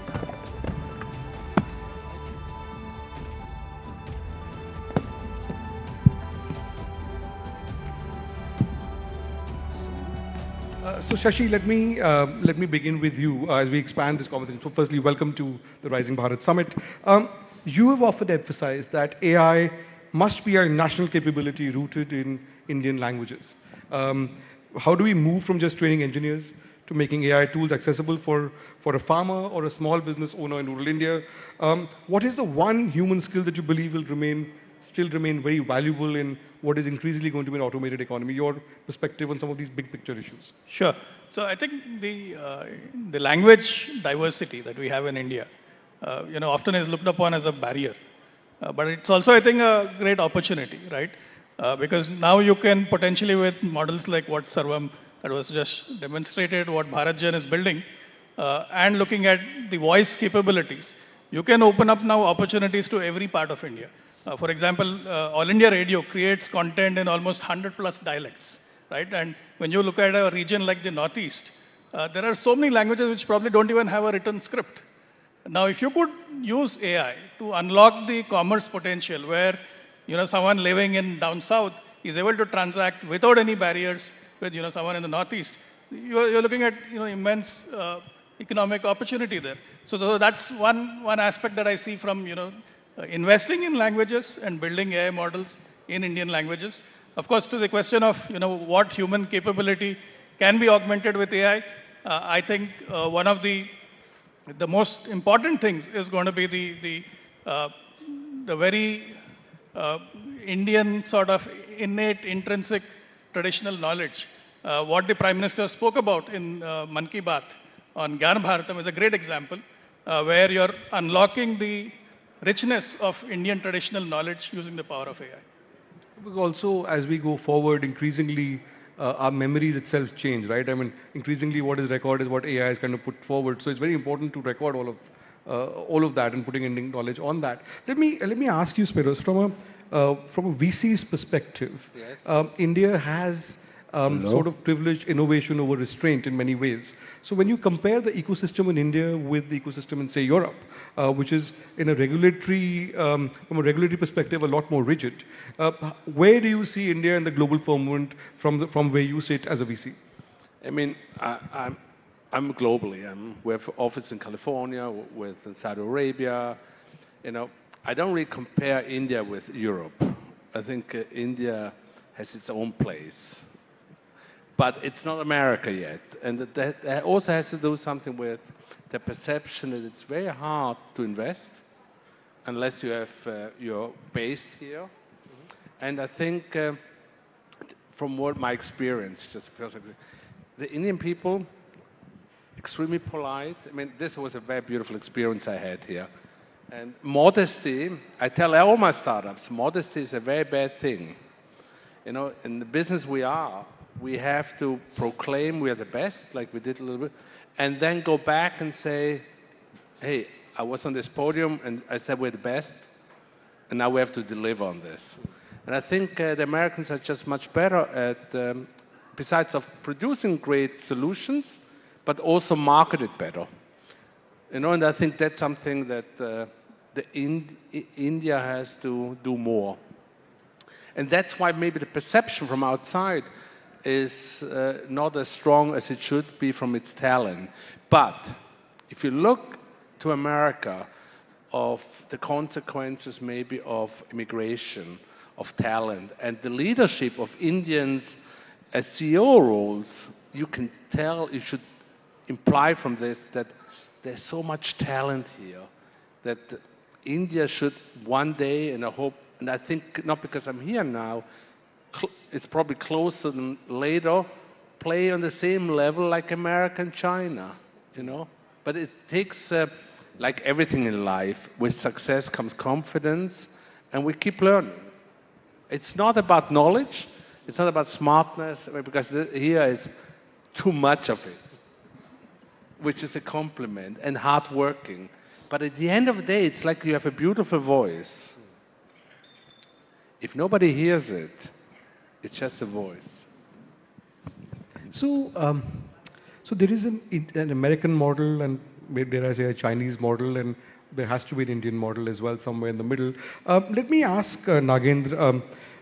See, QPI AI aims to bridge the gap between hardware and generative AI. Why is it essential? And you guys are building a whole bunch of stuff. Why is it essential for India to build its own superconducting qubits right now, instead of, say, relying on global cloud providers? I mean, what's your perspective on this? I mean, I just wanted to understand your perspective, so we get a deeper sense of where the whole AI movement in India is going. Yeah, I agree with him. You have to always say you're the best. Okay, that's the first thing. Okay, the second thing, if you look at the company is formed on our objective is, if you look at company objective in MCA, it's all about intelligence modeling, intelligence compute, via quantum computer. I never use the word AI. The reason is very simple. The process of intelligence is first depends on data. We don't believe that the data what you have currently, you're creating the base models, is the biggest data you have. The biggest data you have is the data in nature, which is the quantum data. And today we have a frenzy about the foundation model. We try to do that way back in 2020, 22 somewhere, when we have this attention is all, you need the paper, the transformer paper. And we are working with the largest pharma company in the world, Lilly. We're working with the largest, one of the largest automotive company, Mercedes. We are building some great pharmaceutical models there. But it's all based on a quantum data. Right. And the reason why we are building, we have our own fab, by the way. We have invested $20 million in the fab, and it has come up in Bangalore. We are going to soon inaugurate that. It can do many kinds of qubit. And today, if you look at, we're talking about Stargates, right? So what you're going to do with Stargate is you have this data, digitized data, you're going to feed it, and you're going to feed it to the computers, GPUs, the silicon, which is worth $500 billion. And let me give a perspective of what it can do and what it cannot do. You have a chemical called chemical, which is formed when plant absorb the fertilizers, right? You can put together all the supercomputer together in the world, will not be able to replicate that reaction. And you have photosynthesis, which has 90% energy efficiency conversion. You can put together all those GPUs together, and by the way, I worked in NVIDIA before this, okay? So you will not be able to replicate photosynthesis. The problem we are solving is really making this happen. In addition to that, we're not stopping at the chip. We are forming something called as Quantum Supremacy Center in Bangalore in a 10-acre land. Okay, we just procured the land, which will have around 100,000 qubit machine, and we will have around 10,000 logical qubits. And you can put Stargate next to QSC, but still we will solve some problem it will not be able to solve. So that's an extent of hardware, software co-integration we are doing. Yeah. So Nagin, you've been like a serial entrepreneur as well as a researcher.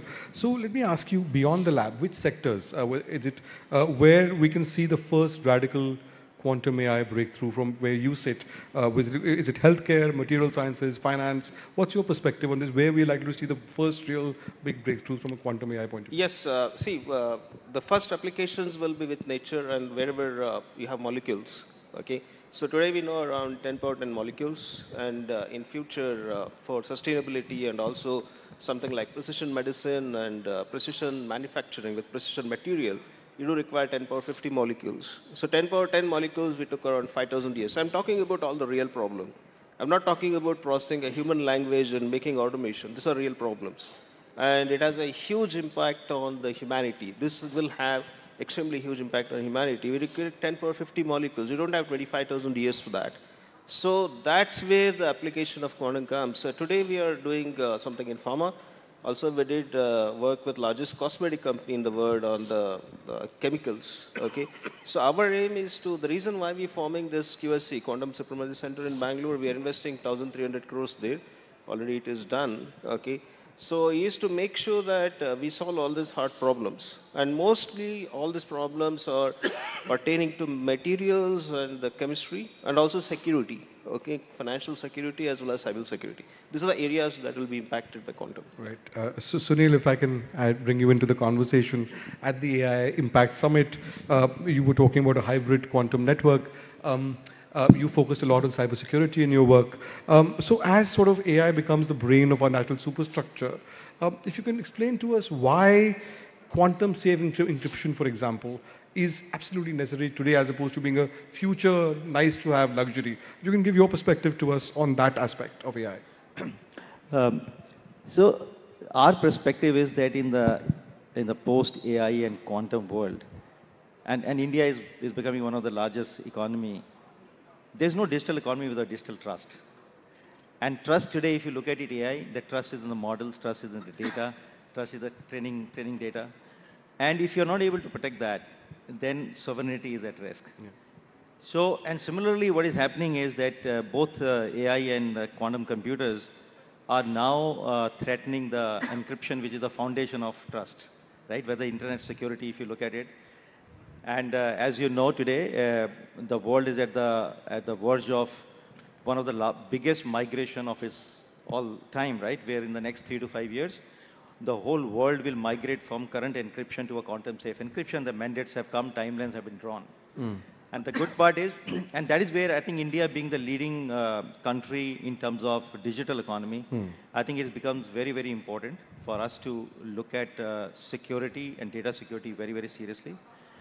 We also have a thesis that 50 years ago, during the Cold War or around that time, countries used to own nuclear codes. Because whoever own nuclear codes, they are the... But today, in the digital economy, you need to own encryption keys.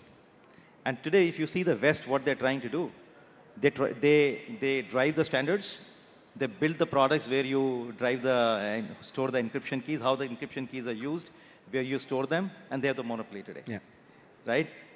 So India has to play, and around 2016 when we started CUNY Labs, idea was take a very forward call that a time will come when, around this time, when India needs to play a much larger role. And if we miss this window of opportunity, then we may have AI, we may have quantum computers and other stuff, but we will not have our sovereignty, right? So actually, I come back to you on this, and since on that note on sovereignty, there's been a lot of talk about full stack sovereignty, right? So we are maybe 2, 3, 4 years away from full stack sovereignty, Mr. Singh. So in your view, what is the most critical layer of that stack? Is it chips, is it data, or the models? In your view, how do you see this move towards full stack sovereignty, and when would India be there?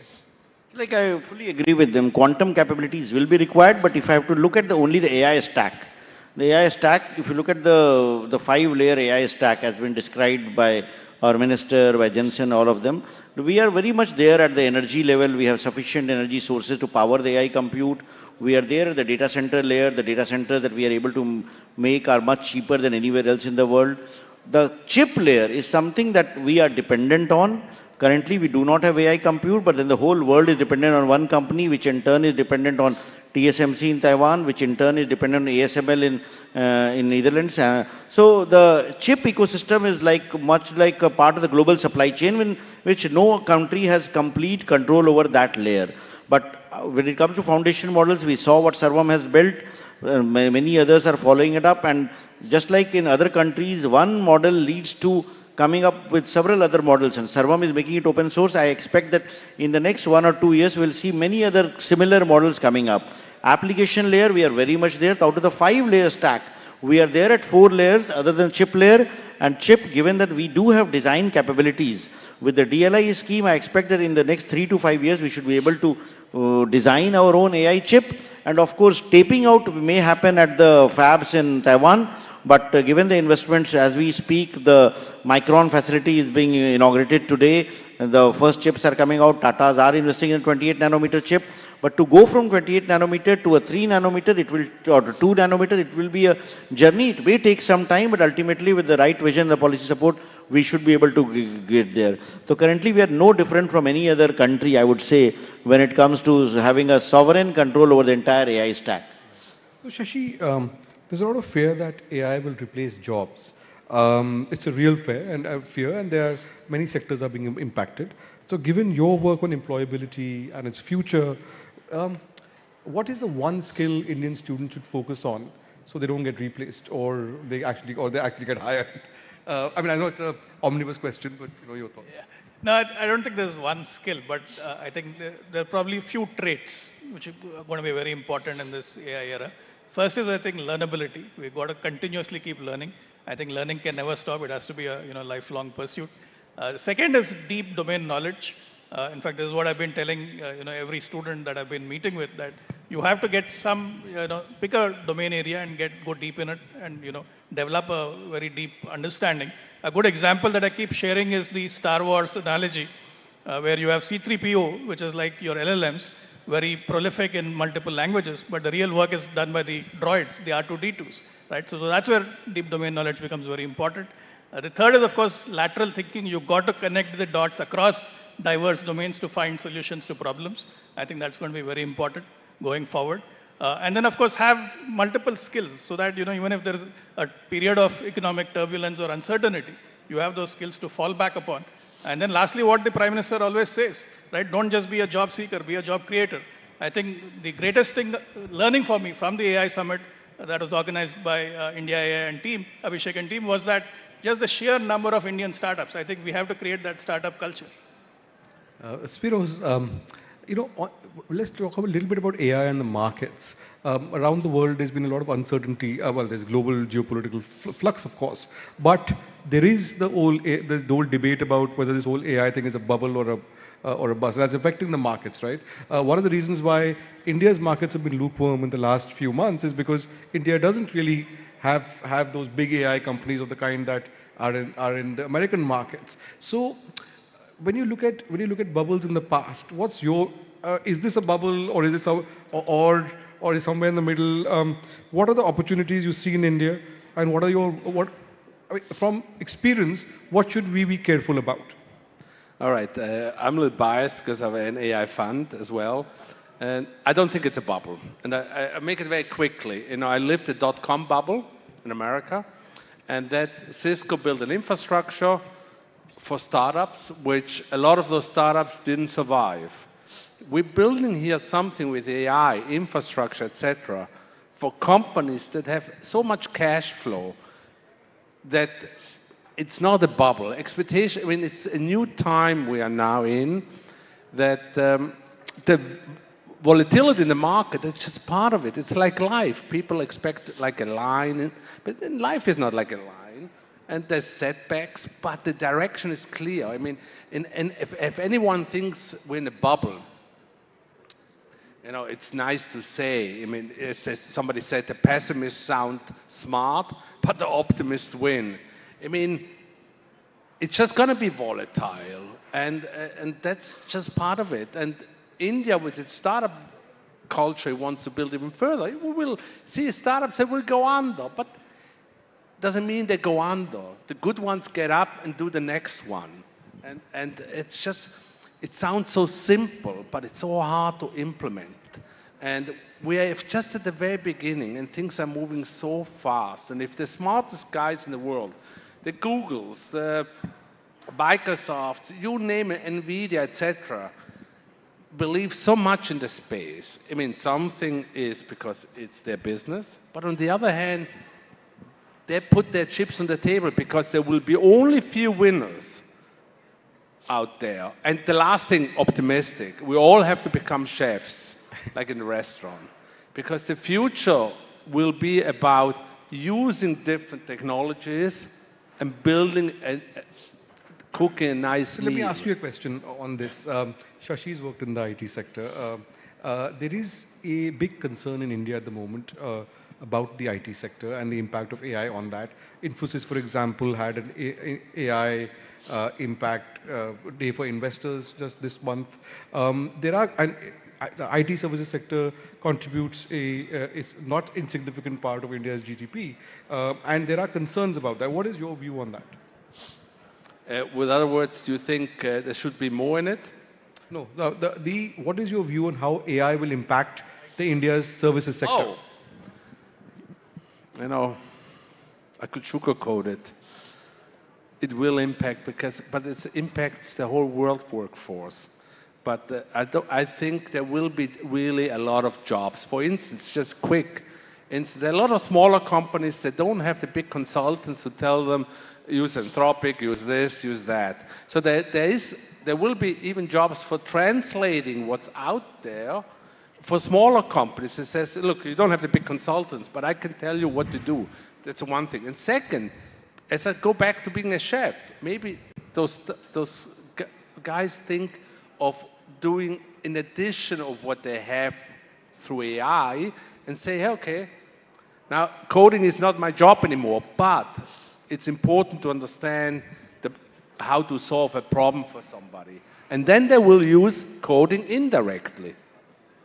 But I think it would be not good to sugarcoat the situation because nobody would here trust us when we talk. I believe we have to say the truth, but we also have to give a solution for the future, which we also believe. So let me, Nagen, we're running out of time. Your company has worked on Indus, for example, quantum computers. So for the non-technical person, why is having quantum power just as important as having AI compute to make India much more up with the times? If you can explain it to a non-technical audience a little bit. So let me give this example. Like if you want to solve a real problem, see if any technology is as valuable as the impact it has, right? So the impact of solving a real problem will be huge in the big country like India. Okay, so quantum computer can focus on some very fundamental problems, like it can solve diseases, it can solve the fertilizer problem of India, which is very important, right? So that's the reason to own up a quantum computer is very important, apart from having in cloud. And also having a sovereign quantum computer is ultimate security. So although I'm not against NVIDIA, I would say that the kind of import we are doing about NVIDIA chips, it's a major part of our deficit, right? So we have our own foundry now, quantum foundry, which we can manufacture the chip, and we have our own data center. As simple as that. I'm not using a jargon like quantum data center, QSC, our own data center where you can do these fundamental discoveries. Our institutes, there are a lot of fundamental research institutes in India which want to depend on this. That gives us ultimate strength as a nation. As simple as that. We are solving an impactful problem, real problem, with real results, which is required for the masses. It impacts our agriculture, manufacturing, population because of healthcare. So that's the reason we need to have quantum computing. Right. So Sunil, final word to you. Is in this brave new world of AI, is sort of we've worked a lot on cyber security. Is quantum security as important now as say cyber security used to be? Yeah, absolutely. The world over, the changes are happening. That's the reason all the regulators are coming in and changing the standards. Good part is that India is world class in quantum communication because we took bet almost a decade ago. Today, even Indian banking, telecom sector, defense, critical infrastructure, everywhere we are doing very, very interesting and very, very serious projects. And I can tell you, all the audiences here also, that we are in the top 3. India today is in top 3 in the world, right, in quantum communication. And globally, we are doing projects, not only India, we are exporting this technology to everyone. And that is the good indicator that the world over, this quantum security is now becoming a necessity. Right? And in the next 5 years, so the recent mandates that have come from the regulators, they are saying that if only those enterprises will get AI and quantum secure who start in 2026. If they are not able to start in 2026, they will be left out. Mr. Singh, final word to you as the CEO of the India AI mission. For the next 6 months to 12 months, so what are your top 3 priorities? See, like the top priority will be to measure up to the expectations that have raised across India and across the world. So while our foundation model will stabilize, what we are going to focus on to at least build 100 population scale applications across various domains and scale them up across India. So that's the target that we are working on, and hopefully we'll be able to achieve that in the next 6 to 9 months. Ladies and gentlemen, a big hand to this panel, to Mr. Singh, and to all the leaders on this panel. Thanks very much.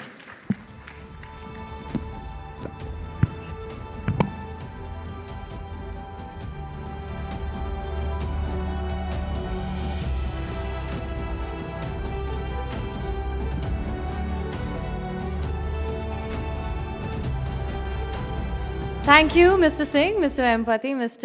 Magaris, and Dr. Nagaraja, Mr. Gupta as well, and Nalin. Now, ladies and gentlemen, India's AI ecosystem, something that we've been focusing on, it is soaring to new heights. As we've, of course, heard from the innovators shaping the country's tech future. So if AI is the engine, then space tech are the wings that will take India to stratospheric levels. The sky is indeed not the limit for these trailblazers, pushing boundaries in space, drones, and beyond. Let's dive into the future of this exciting area and India's rise in the skies. And joining us to take us on this high-altitude journey are Awais Ahmed, founder and CEO, Pixel Space Technologies; Ankit Mehta, co-founder and CEO, Idea Forge; Anirudh Sharma, founder and CEO, Dijantra; and Vivek Mishra, CEO and co-founder, Rayfilm Fiber, for a session on the sky is not the limit when innovation meets altitude, in conversation with Chandra Shrikant.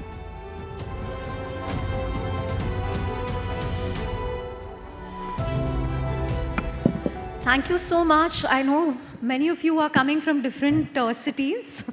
Thank you very much for making it, and you know, a huge round of applause to India's leading defense tech and space tech startups on stage. And it's been such a fascinating 24-hour news cycle, right? From Israel's strike on Iran to Pakistan, Afghanistan, and Mauritius suspending ties with Maldives. It's a very interesting news cycle and also an interesting time to be in the whole defense tech slash space tech space. But, you know, very quick opening remarks from all of you. Maybe we can start with Vivek. You know, when we were chatting earlier, you spoke about how the intent was there, but it was Operation Sindoor, which really gave that impetus. It underscored the importance of having our own defense technology. How has the last year been like, execution-wise, demand-wise, and what's the next year looking like for you? So, as we were chatting earlier, so there have been a lot of talks about modernization of Indian Defence Forces, and there have been a lot of work. But then I think what happened over the last year, that really gave an impetus and understanding of what is the current state of the art and what we should do in order to either get to the state of the art or cross it, because defense has always been a cat and mouse race. So you develop good offensive systems, the other party will develop good defense systems, and you have to keep doing this. And we are seeing a lot of changes as far as the policies are concerned in procurement, the modernization, the upgradation, and all is being reflected in the new version of DAP that has come in. And I see this particular accelerated growth will keep on happening over next 5 to 10 years, which will take us far beyond the state of the art. Right. Wes, if I look at Pixel, you're seen as a commercial Earth observation company, but your sensors see things that others can't. So how big is the actual Indian defense appetite for your data right now? And are we seeing the government move from, interested to signing major contracts?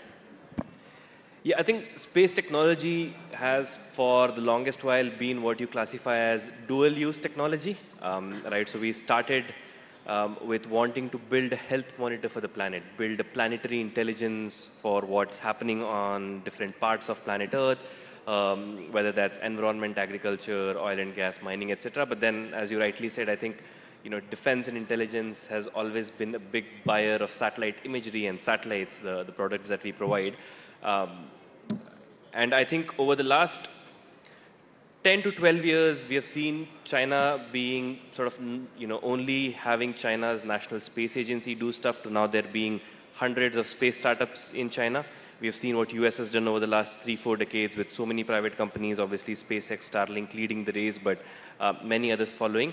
And I think that phase for India, where ISRO has done a wonderful job over the last 4 decades, 5 decades that they've done, but you can't only have one agency doing all of it. And so that's where I think 3 to 4 years ago, when the government announced intentions of liberalizing space and opening up space to private companies, that's also, I think, a major factor for that was indigenous defense capabilities in space, right? Space is going to be the next domain for warfare, whether we like it or not. We moved from land to water to air to cyber to now space. And being able to see what other countries are doing, just having awareness of what's happening across our borders especially, I think has become a key factor. And we have seen, especially the last 2 years, the government move from being interested in, okay, what are startups in the country doing, to now actually signing contracts. And the last 2 years have been very productive in that regard. They're still, we are still probably 5 years behind where China is. We are 10 to 15 years behind where the US is, but I think the pace at which I have at least seen the Indian Air Force or other agencies move has been like really heartening to see. So hopefully we should be able to catch up in a very short while. Great. Ankit, there is a lot of talk about Make in India, but we know that many of the components still come from abroad. So how truly independent is an IdeaForge drone today? And if global supply chains were cut off tomorrow, could your platforms, still fly for the Indian Army? It's a great question. I think we were having a brief chat about that right outside as well. I think yes. It's obviously the short answer to the last part of the question is that yes, irrespective of any disruption, we will be able to get our systems out there and get them flying. There are 3 ways in which you have to look at this entire supply chain problem, right? The first is that you have to look at the problem of cyber security. You have to ensure that nothing that you buy from anywhere, including from the country, is something that can be sabotaged. Most vectors for sabotage will be communication, electronics, etc., like what we saw. So having nothing that comes on the hardware side from any adversary is very critical. Owning the software, in most cases, even writing the software is important so that you know that there is basically nothing coming from outside. The second part is strategic autonomy, which is about ensuring that even if there is an embargo, you are still able to build and do with the assets that you have what you want to do with those assets.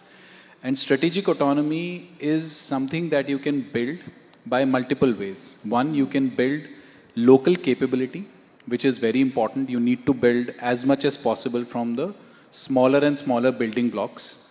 The second method is to ensure that you have more suppliers for the same outcome.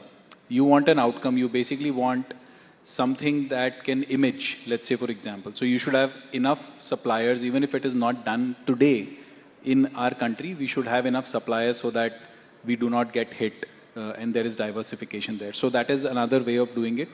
And there is absolutely no denial that most of the economic value, which is the economic value or the indigenous content by value, is another aspect which is important for the economic well-being of the country. Yeah. Because we spend a lot of money in buying defense equipment. So if most of that money is spent on Indian technology, Indian capability, on Indian products, then I think we are moving the needle on all 3 elements which are crucial for this supply chain problem. So as far as IdeaForge is concerned, I think for years now, our indigenous content has been very high because we build pretty much everything from the building blocks. Right. But broadly, on an average, a drone in India today, what's the dependence like for components from abroad? See, earlier, about a year and a half back, there was heavy dependence on China. But about in a year or so now, we have mandated and we are investigating, and this is something that I've been personally driving for over 10 years now, that we have to start looking under the hood of what we are buying. Because under the hood is where the risk lies, right? Even if it is something that is delivered by an Indian entity, what's under the hood is important, and we have started to do that peeping inside the hood. And that has changed the dependence on our, certain geographical neighbors who we believe there is a risk from. And that at least is something that all future procurements are going to ensure that is nothing coming from that risk. We may still have dependency on the rest of the world for things like chips, maybe the fiber that comes on the carbon fiber, or certain chemicals, certain metals. There will be other things that we may have dependencies on. But like I said, the strategic autonomy is not just achieved by indigenization, it is achieved also by having enough diversification in who you buy from and how you are able to procure things. So it will always be a mix, but increasingly that mix has to be favoring our own country and our own developments. Right. Anirudh, at Digantara, you are building the radar for space. So how critical is it for India to own this sort of specific map of the stars rather than relying on data, from foreign allies like the US? What we've seen in past couple of years is that space is no more a supporting layer for, let's say, everything that's happening. It's more critical at this point in time. It has become increasingly critical given the modern warfare involves a lot of usage of space capabilities. And we saw that firsthand during Operation Sindoor, and it was the first time Indian agencies realized importance of understanding space and having ability to see what's happening in space. For example, when Operation Sindoor was happening, I think there were a lot of commercial satellites that were aiding in giving data to Pakistan. That led to a lot of changes in the defense procurement mechanisms within the country. When we started the company, we started this company for a particular solution focused towards tracking of space objects. But then we evolved this company more towards defense and intelligence related use cases. That's primarily because we saw that space is now playing a bigger role. And in fact, countries like Germany right now have increased its defense spending, particularly around space security aspects. So we cater to this set of niche customers within a defense ecosystem. So that's what we focus on at this point in time. So we've launched 3 satellites so far, one of which is primarily focused towards tracking of space objects from space. Traditionally, everything around tracking used to happen from ground. So we built a complementary network that is in space, which is seeing objects and understanding where an object is. And the reason it is important is primarily because when there is a change in satellite pattern, you can predict that something can happen on ground, and that will aid for warfare. And this happened during Russia-Ukraine. This is happening right now when you look at what's happening in the Middle East. So all the geopolitical instability that we have seen is now aiding towards building that sovereign solutions, and every country's defense agencies are now focusing heavily towards building their own technologies within their country rather than depending on their partner nations. And that is one thing that led to a lot of surge in what we were doing. When we started this, we didn't know who the end customers were, because what we started was for catering to commercial clients around space industry. But now we have evolved into more defense, given all the changes that we've seen in geopolitics. Right, which brings me to a broader question. Abhay and Anirudh, do you now see yourself as dev tech rather than space tech startups? Or is it dev/space? I mean, is there a convergence that's happening? And is this, not just for geopolitical reasons that he outlined, but also for commercial reasons that, this is perhaps a bigger business opportunity for you than just over-indexing on business that you could get from an ISRO or a NASA? I think most space tech companies, since space tech companies began, have always been in some part dev tech companies. Even 5 years ago or 6 years ago, when we were having the first conversations with investors and they would ask us, okay, fast forward 5 years or 10 years, where would you see your revenue coming from? The answer always was 60-40 commercial defense, right? And whether that 60 is commercial or 60 is defense depends on which kind of use case you're in. In our case, I think what I like to say is our data and our satellites help bring more sustainability to the planet, which is the environmental aspect, but they also help bring more transparency to the planet. And the transparency aspect is your defense aspect, right? What's happening across the borders? Is some bad actor building nuclear facilities they're not supposed to be building? Is someone growing illicit crops that they're not supposed to be growing? Is someone doing some kind of chemical, biological weapon testing that they should not be doing? All those are, I think, important aspects of having transparency in the world. When Russia was mobilizing its forces a few years ago at the borders of Ukraine, how did Ukraine know to prepare itself? It's because various different imaging satellites were looking at the borders and knowing that, okay, there's a mobilization happening, which helped Ukraine maintain a semblance of the sovereignty that they're able to sort of fight over the last few years, right? So I think that transparency is important. So in our case, yes, I think, depends on, we always joke, depends on which investor we are speaking to. If it's a climate investor, we're a climate tech company. If it's a defense investor, we're a dev tech company.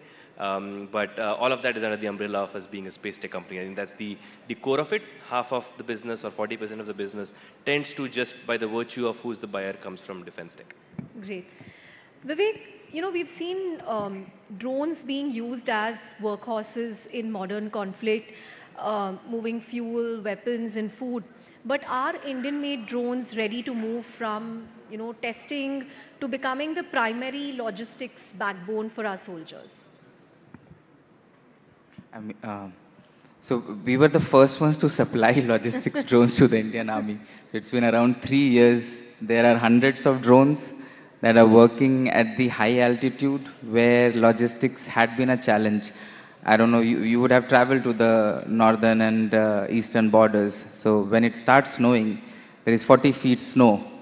And going even for a 5-kilometer aerial distance would take 2 weeks to even get a medicine out. So now, it's a reality for last 3 years. Drones have been used. They are being used right now as we speak for logistics purposes where anything from ammunition to medicine can be supplied. Right. Coming to you, Ankit, if I look at the India's defense procurement process, it's always been seen as something which is, slow and complex. So what's the one big bottleneck in the current system that, prevents it from deploying thousands of drones, as some of our adversaries do, or is that changing? Because you also told us about your recent interactions that gave you a lot of hope about the pace of procurement. No, absolutely. I think I would say for at least a certain category of drones, if it is not the strategic surveillance category of drones that is typically runway operated, looking at extremely long ranges and long distances, I think if it is not that category, then for the last, I think, since actually 2020, there has been a cycle of rapid procurements in that aspect, and those were enabled by DAP 2020, where fast-track procurement, or for example, the way our emergency procurements have happened over the last few years. So the pace of induction of this technology had already started to grow, particularly in these emergencies, and that sense of emergency has continued from 2020. There was a small lull in 24, but again, Ops Sindoor has picked up that sense of emergency, and we have had, again, cycles of emergency procurement. But DAP 2020 already enabled another method of procurement, which was fast-track procurement, which is another vector that is leverageable and is likely to be leveraged for more procurement so that, things come to the armed forces faster because they have to fill their needs today in terms of being prepared for any eventuality. If I look at what's coming in the new DAP, again, this is actually being strengthened even further.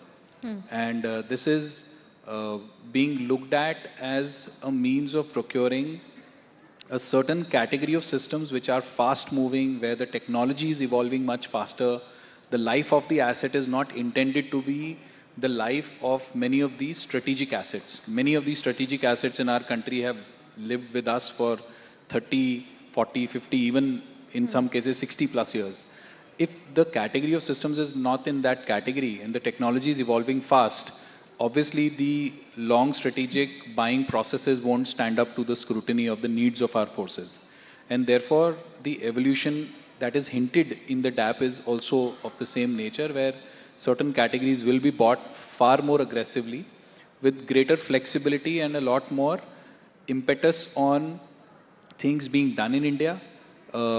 We need to calibrate how much advantage Indian development should get, but the motivation of the things that are needed to be done are there in the DAP, and as we give feedback as an industry, we will continue to strengthen that intent and make sure that when we go out there, indigenous businesses, Indian businesses are motivated to build technology, to evolve technology as fast as it is required, because the conflict is changing at an unprecedented pace. Right. If you look at the Ukraine-Russia war, they say that now the pace of adaptation is weeks. It's no longer months, and earlier it used to be years. So it is absolutely necessary that we are setting ourselves up for the war of the future, which is going to have these elements. And a lot of impetus on unmanned is going to be very important, because the fight in many cases will be started and finished in some cases when you are defending against unmanned systems, and your evolution on that has to be very rapid. Right. A question for Anirudh and Ovis. Now, both Pixel and Digantra have set up bases in the US to cater to defense clients. Now, does building for US ever conflict with, being an Indian origin startup, and how do you sort of ensure that the best of your innovation stays sovereign, for India? So one of the ways that we went about solving for this problem is, from day one for any space tech company, you have to be global in nature, because that's the nature of this sector given the demand. And the largest market today, even in terms of the number of satellites that you see in orbit, is from the United States. So that's like the end game for us when it comes to building a space tech business. But then with India, we as a company started as an Indian company, building solutions here towards space domain awareness, space situational awareness. But we also saw certain offshoots of our technology that we can use for several other applications. For example, recently we announced our expansion into missile tracking and detection using the same foundation technology layer that we have built for space domain awareness. That's something that we are now doing in the US. So our way of looking at things, given we are more heavy on defense than commercial within the space industry, when you look at our services and solutions, what we've done is some of our offerings we've restricted to India, given the demand that we see here. So-called, okay. Rather critical, I would say we've divided the sectors. For example, we do more space domain awareness in India, more missile detection and tracking in the US. Given the market there, due to Golden Dome, is much bigger for missile detection applications using similar tech layer. So we have separated the offices, and US is an independent company which primarily works towards US government contracting. And we work with most intelligence agencies in the US, and there is a process where you have to get security clearance for your US entity. So for India, it's mostly towards space domain awareness, serving defense customers. And at the end of the day, when you work with allied nations, I don't think it's a challenge unless you have that alignment with the leadership within the country. And that's how we've been able to sort of navigate this through Ministry of External Affairs sometimes, when we had to decide which countries we can provide this technology to. Oh, wow. Well? Yeah, so I think from day one, we had an office in California, we had an office in Bangalore. And the reason for that is, look, if you are working in space tech or especially defense tech, especially space tech and imaging, you cannot ignore the US government and the market that they sort of bring in. In our case, I think it has always been very difficult for us to get the same level of contracts that we would have as the US company. So let's say hypothetically this company had been started in the US, we would probably have 10 to 20 times more revenue there just by the virtue of the eligibility criteria. You need to be 51% US owned, and you can go out and sort of get these many kinds of contracts. We were not eligible for any of that. What helped in our case is, I think, when we decided we wanted to focus on hyperspectral imaging at Pixel, we decided we would build it because no one else had done that commercially anywhere else in the world. And so when we went and talked to agencies in the US, they looked at our technology and they couldn't find that with any other US company because they hadn't done that. They couldn't find that with other European companies. And so they kind of had no choice but to figure out some creative ways to buy from us. So I think having technology that is actually truly unique that they can't find locally really sort of helped there. But kind of similar to what Anirudh said, I think we have two air-gapped entities now. So what happens in the US stays in the US, what happens in India stays in India. And there's a sort of a firewall. Exactly. So I think the the technology development for our hyperspectral satellites started in India. The IP stays here. The satellites are owned here. For the very specific things that we do in the US, like even I do not get to understand what specific projects and programs we work for. That's a specific US team. We just make sure that the data gets provided. So they're very air-gapped entities that way. Got it. Final 2 minutes, so I actually want to get closing remarks from all of you. We are also seeing, the way AI can potentially play a role in geopolitics, in defense systems. If you look at, what's happening in the US, the showdown between the Department of War and Anthropic, because Anthropic doesn't want its tech to be used for certain purposes. How are you seeing the evolution of AI? Is it going to be more and more important to have our own sovereign AI to sort of get around this? Because it's clearly something that's going to become very important from a strategic perspective. Vivek, if you can start. Yeah, I mean, it's a no-brainer that we need our sovereign AI, because there are a lot of things that can be offloaded. And I'm a control scientist, so I prefer things to be done algorithmically. But when I develop an algorithm, then it needs to be coded. Now I can see that things that does not require long chain of thoughts can be easily done using AI. And like you just said, that there is a conflict right now between one company and the government, and we don't want to end up at a place where we start using a certain product where it gives us an edge and suddenly the supply chain stops. So this is where we need to start focusing on development of sovereign AI tech as well, talking about models, building models for India, because when McDonald's came to India as well, they developed a aloo tikki burger, right? It now doesn't they put work. everything from paneer to aloo tikki. So we have our different challenges in every domain. So the requirement for the AI part would also need to be customized according to what the needs of Indian tech companies, defense forces and governments are. Right. Awais, quick thoughts? Yeah, I think the genie is out of the bottle. There are a lot of these open source models as well. So we don't have to really start from scratch, but it would absolutely be good to own the entire stack wherever possible, right? When we sort of look at chips, there is one company which is in a very small island that could be geopolitically cut off at any point in time, that not just us, but the US and Europeans buy from. And that company depends on a machine made by a single company in Netherlands that could be flooded at any sort of point in time depending on the oceans rising. So it's a very fragile world. So I think we should absolutely make use of the best-in-class capabilities that are there, but not completely depend on that, right? Having companies like Servom build our own internal capabilities, and with the genie being out of the bottle, with a lot of these open source models that we can take and now host on everything. So I think it becomes very critical. All of us here, I think we have seen this in different ways, whether building drones or satellites.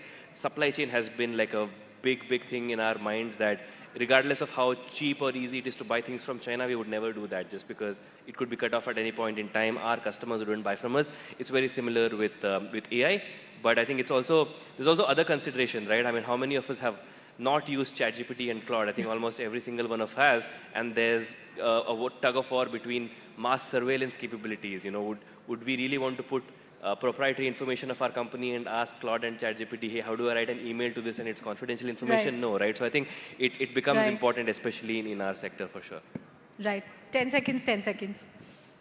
Yeah, I think there are so many India-specific problems that I don't think mere copy and paste will work. In fact, if you look at the companies that are doing work on the India AI mission, many of those problems are so unique to India that we will have to solve those problems ourselves. And therefore, AI, be it being leveraged for operational autonomy, or if it is leveraged for autonomy to deliver an outcome to the end customer, or to make sure that development happens at an incredible pace. I think all of that contextually has to be brought into the country because nobody else is going to work on our context and represent our context better than us doing it. Anirudh, last word.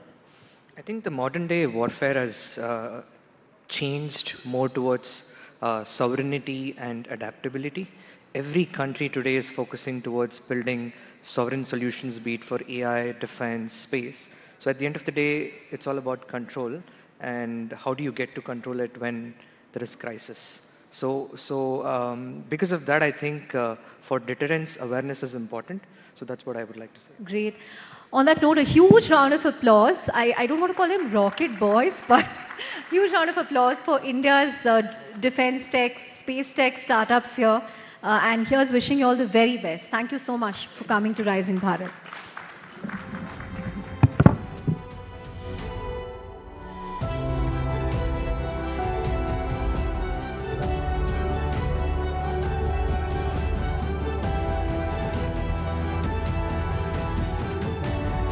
All right, so what an insightful discussion, and of course that is something that we are going to be focusing on going forward as well, and of course the peripheries as well. Thank you so much, Mr. Ahmed, Mr. Mehta, Mr. Sharma, Mr. Mishra and Chandra. Now, ladies and gentlemen, as I mentioned earlier, from space and defense tech, let's just shift into a different space where technological excellence can also meet up with policy paradigms as it does. In an era where geopolitics and tech collide, Apple's China strategy is a playbook worth dissecting. How does Apple's China strategy play out in a complex geopolitical era? Let's dive deep into the revelatory story of how an outspoken, proud company that once praised rebels and troublemakers, the company that encouraged us all to think different and navigate Beijing's orbit, who better to talk about it than someone who drew on more than 200 interviews with former executives and engineers supplementing their stories with unreported meetings held between top executives and internal memos to put together his deeply researched and compelling, riveting book, Apple in China. Please welcome Patrick McGee, journalist and author, for a session on Apple's China Playbook, Lessons for India, in conversation with Bodhisattva Ganguly and Chandra Shrikant.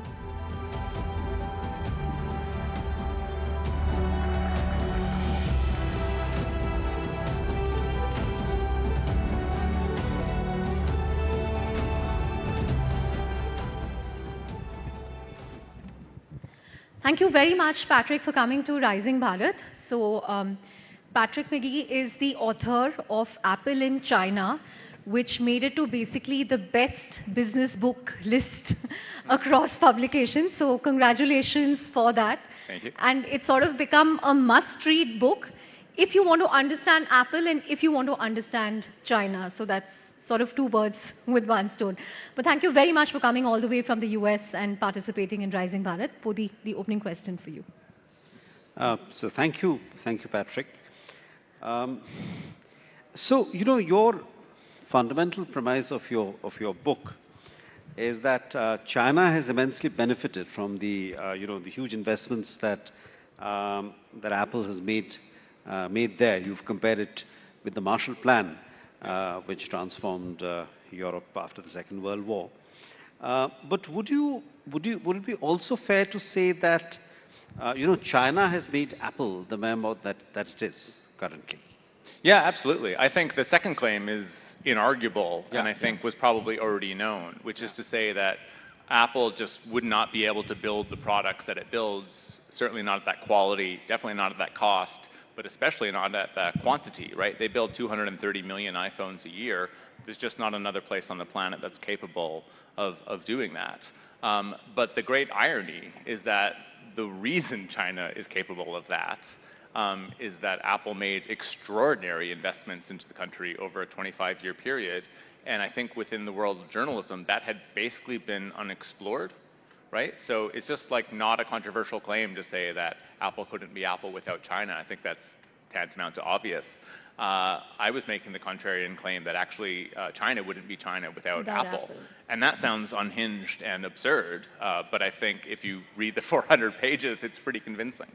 Right. The subtext of your book is that Apple has struck some kind of a Faustian bargain, with China.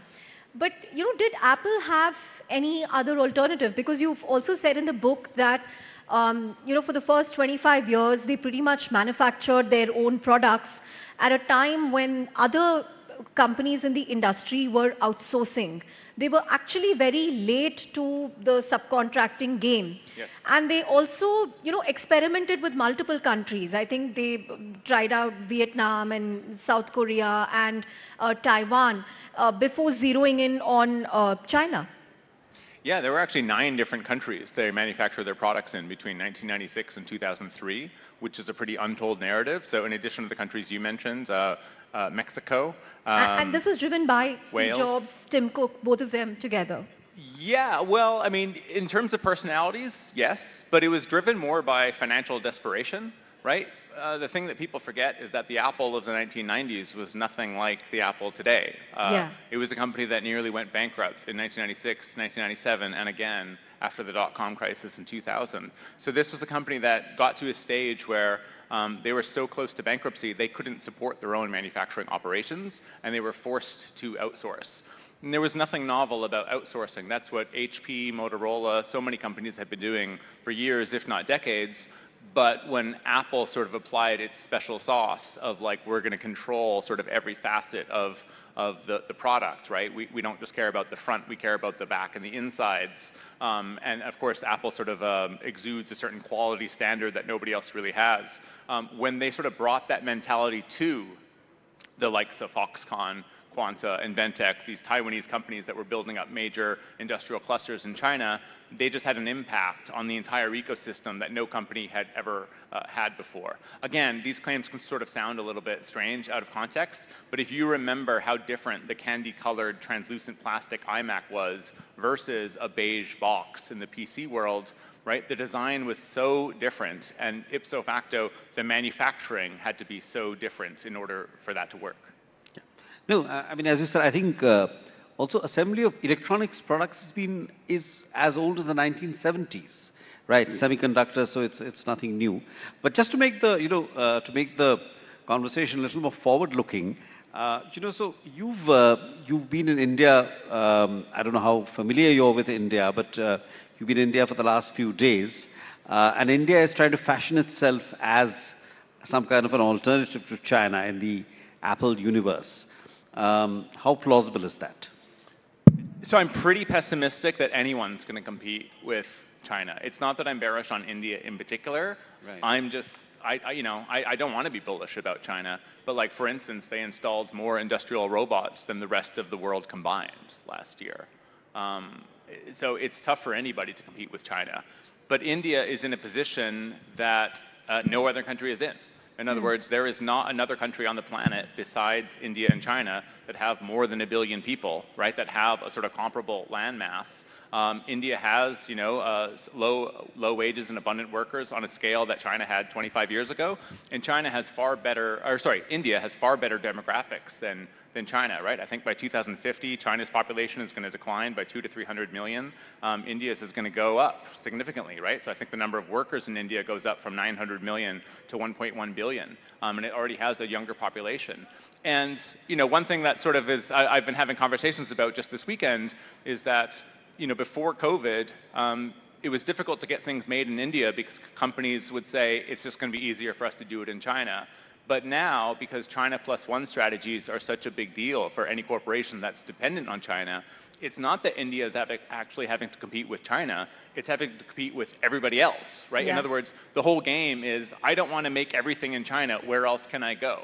So by definition, you're not having to compete with China, you're competing with Vietnam or something like that.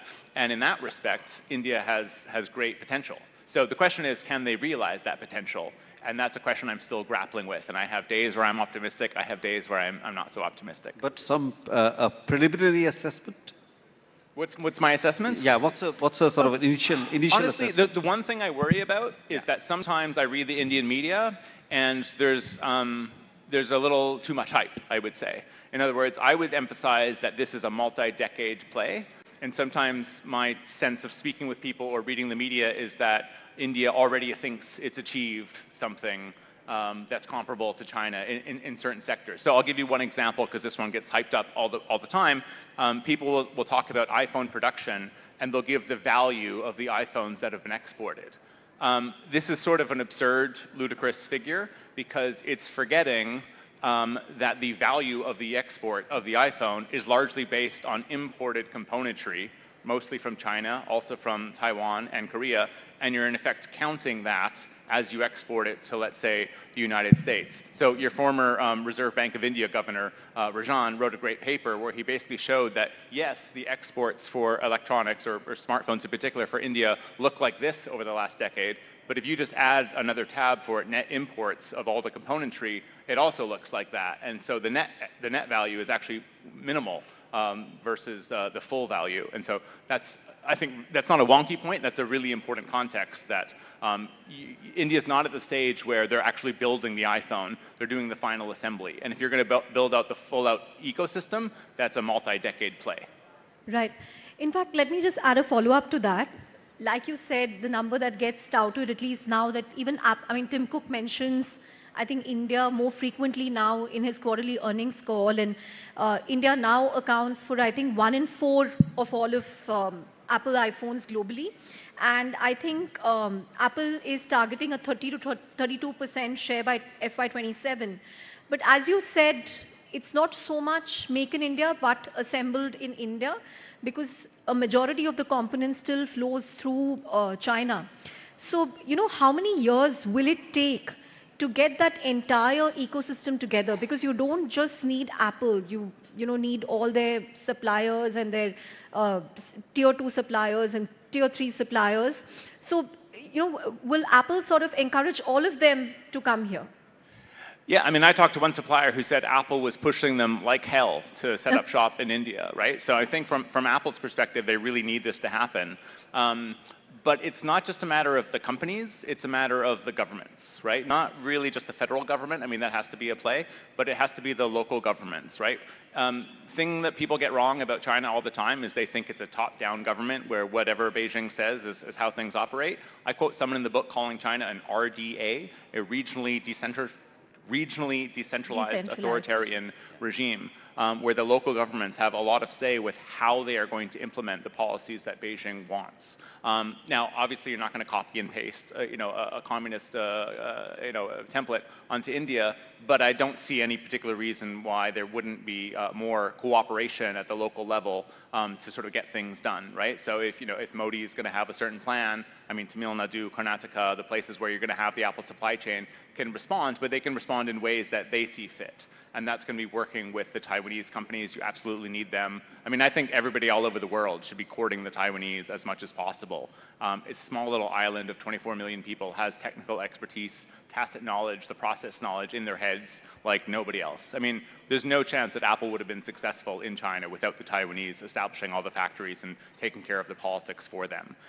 It's really important also that you have an anchor company like Tata, because Foxconn, Wistron, Pegatron, these companies' expertise is not Indian politics, right? In China, they had the advantage of a shared culture, a shared language. They don't have that in India. So you need companies like Tata to step up, which, to be fair, is what's happening. The question is sort of how quickly is it happening? And then gauging how successful it is a little bit tricky, because on the one hand, you'd think, oh, wouldn't Apple really want to tout how much they're doing in India?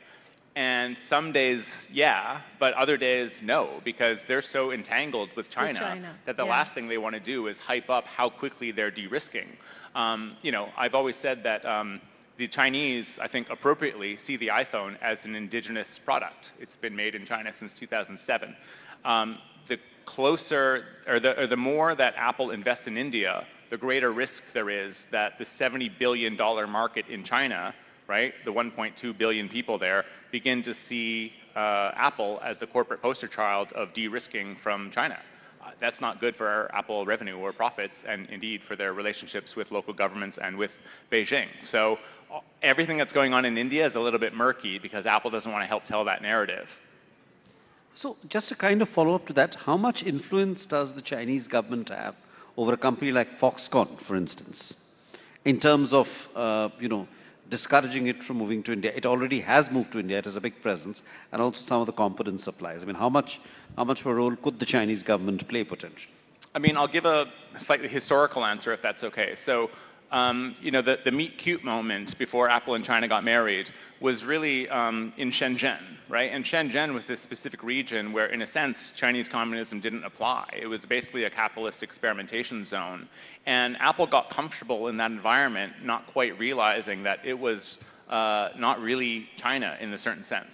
And so in 2013, Xi Jinping comes into power, and this is the opening prologue of the book, where Apple has a real wake-up call, right? This becomes the political awakening for Apple, where they realize that they don't actually understand the country. They don't understand the politics. They don't understand the culture. And they're in crisis, believing that the iPhone and other Apple products might be blacklisted from the country. That's the hostile customer service reviews.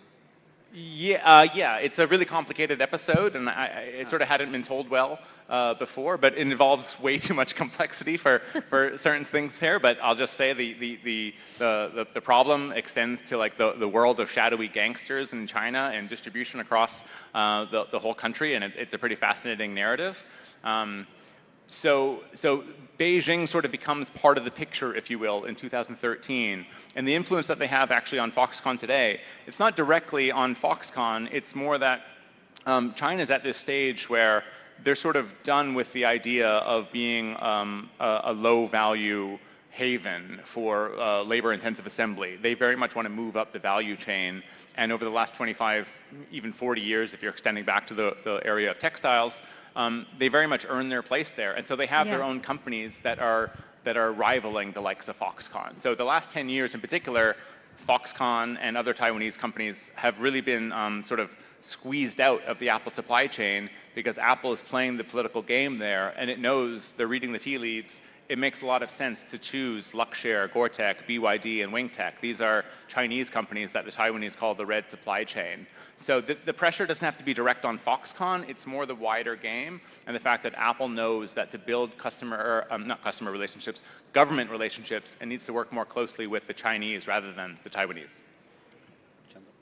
Yeah. We were talking about how Apple tried out 9 different countries, but they eventually settled on China. So can you give us a sense of the incentives that the Chinese government gave to Apple in terms of cost and labor? You mentioned how, there were truckloads of people ready to be deployed in these factories in China. Given that India's overall economy is 1/5 the size, should we be cautious about the kind of incentives that we offer to Apple? Yeah, I mean, I tell these sort of case studies of the original iPod and a computer called the iMac G4, which I would even say today is my favorite designs computer. It sort of looks anthropomorphic. It's supposed to look like a sunflower, but the first commercial ever was like showing that it could break dance kind of thing. It was a really cool computer with some personality. And these case studies were effectively building computers in Taiwan, but with help from Singapore, Malaysia, Thailand. And what happened was, because Apple's this perfectionist company and they would go through something like 19 prototypes for that computer, they were effectively going across bodies of water all the time to sort of fit things together and then be able to fly it all the way to California to show Steve Jobs. And it was just like a real headache to do this. And at the same time, China was really developing what I call next-door manufacturing, where if you sort of picture like a hub-and-spoke model, you might have the Foxconn final assembly, but next door or across the street would be the plastic injection molding, the anodizing, the metal stamping, tool and die making, all sorts of things. So you had the formation of these industrial clusters where just everything was there, and so much of it was basically custom built for the likes of Apple. That just made Taiwan or Vietnam just totally uncompetitive versus what China was capable of doing. But India absolutely has that capability, right? That's why the local officials would have to be involved, because it's not just a matter of one company setting up shop. It's there having to be like an entire bonded zone, right? A scientific park where there might be tax exemptions, right? Because things are being built for export. There might be certain leniency. There might be, special domains for the land to be utilized by a range of companies. There might be all sorts of tax exemptions. I know it can be controversial to sort of set up, tax exemptions for foreign companies because you want to support your own companies. But I feel like the ladder to get up to the middle value, the higher value, really starts at the lowest rung. And so I do support the efforts of India doing chips. The deal with Micron, that kind of stuff is fantastic. But I also think India has the potential, the capacity that really nobody else has because of India's scale to also do the labor-intensive roles. The problem there is that I say that, and then I fully know that the next question could very well be about, well, what about AI? Isn't AI and machinery sort of, saying goodbye to those labor-intense roles? And yeah, I mean, so you might need a higher paid consultant or something rather than a journalist to tell you exactly what to do, because I'm not sure. But that is a risk there. I mean, it's not a clear answer. You can't just completely replicate what China did, but I do think there's all sorts of lessons from Shenzhen that India could be applying. Yeah. Right. We do have a couple of questions on AI, but just one quick last question on India. Given that India is a democracy, and Indian, the Samsung factory in Tamil Nadu, which is also a major site of manufacturing of the iPhone, the Samsung factory has seen prolonged strikes. I think it's now been sorted out, but I think there were two strikes, if I'm not mistaken. So indeed of some of the iPhone facilities, which I guess was absent in China. And even if they did happen, I think didn't last very long. Right. That's certainly a differentiator, perhaps, and not necessarily an advantageous one for India, right? So look, you're absolutely right. I mean, I hate to say that an authoritarian model has certain advantages, and I'm certainly not going to advocate that we try to replicate those. But a democracy that withholds human rights and sorry, not withholds, stands up human rights and so forth, is also going to have advantages on its own. Now maybe they're less obvious, but companies care about what their supply chain looks like, right? They know they're going to be audited. They know there's media reporting on this kind of thing. And so if you are working in democracies where there is reporting on that, maybe that suffers in the short term. Maybe you've got some headlines that as a company you'd rather not have. But on the other hand, the transparency, the ethics of having a clearer supply chain with human rights, I mean, A, that's better for the world, and hopefully that can be better for a company's image. Is it better for the bottom line? I'm not sure. I think, frankly, it is more difficult for Samsung to make phones in Korea than it is for Apple to make phones in China, but I would hate for people to draw the wrong lessons from that. Right. Patrick, there was also a significant announcement where Tim Cook said that Apple will spend more than $500 billion in the US over the next 4 years. They're going to be expanding in Michigan, Texas, California, Arizona, Nevada, and a bunch of other states. They're talking about setting up factories there. Is this optics to keep Trump happy, or, is it real reshoring and build, baby, build that's happening in America? There was also the gold coin. Yeah. Look, I think it's probably 90% optics, maybe 95% optics. I wouldn't say that Apple's doing nothing, right? But the impetus is certainly politics. And I think from the last 12 years of pleasing an authoritarian leader in China has given them the wherewithal to please an authoritarian ruler in Washington. But yeah, the $600 billion figure, it's basically like, it's clear that it's a bullshit figure. How it is bullshit is up for debate. So I have speculated that they're counting their own share buyback program, which itself is more than $100 billion a year. You multiply that by 4 and you're 80% there. It is possible that they're counting other things, but like, for instance, when I count Apple's investments in China, I'm never counting the bill of materials, the aluminum or the glass that's in the phones, that's certainly not the chips, etc.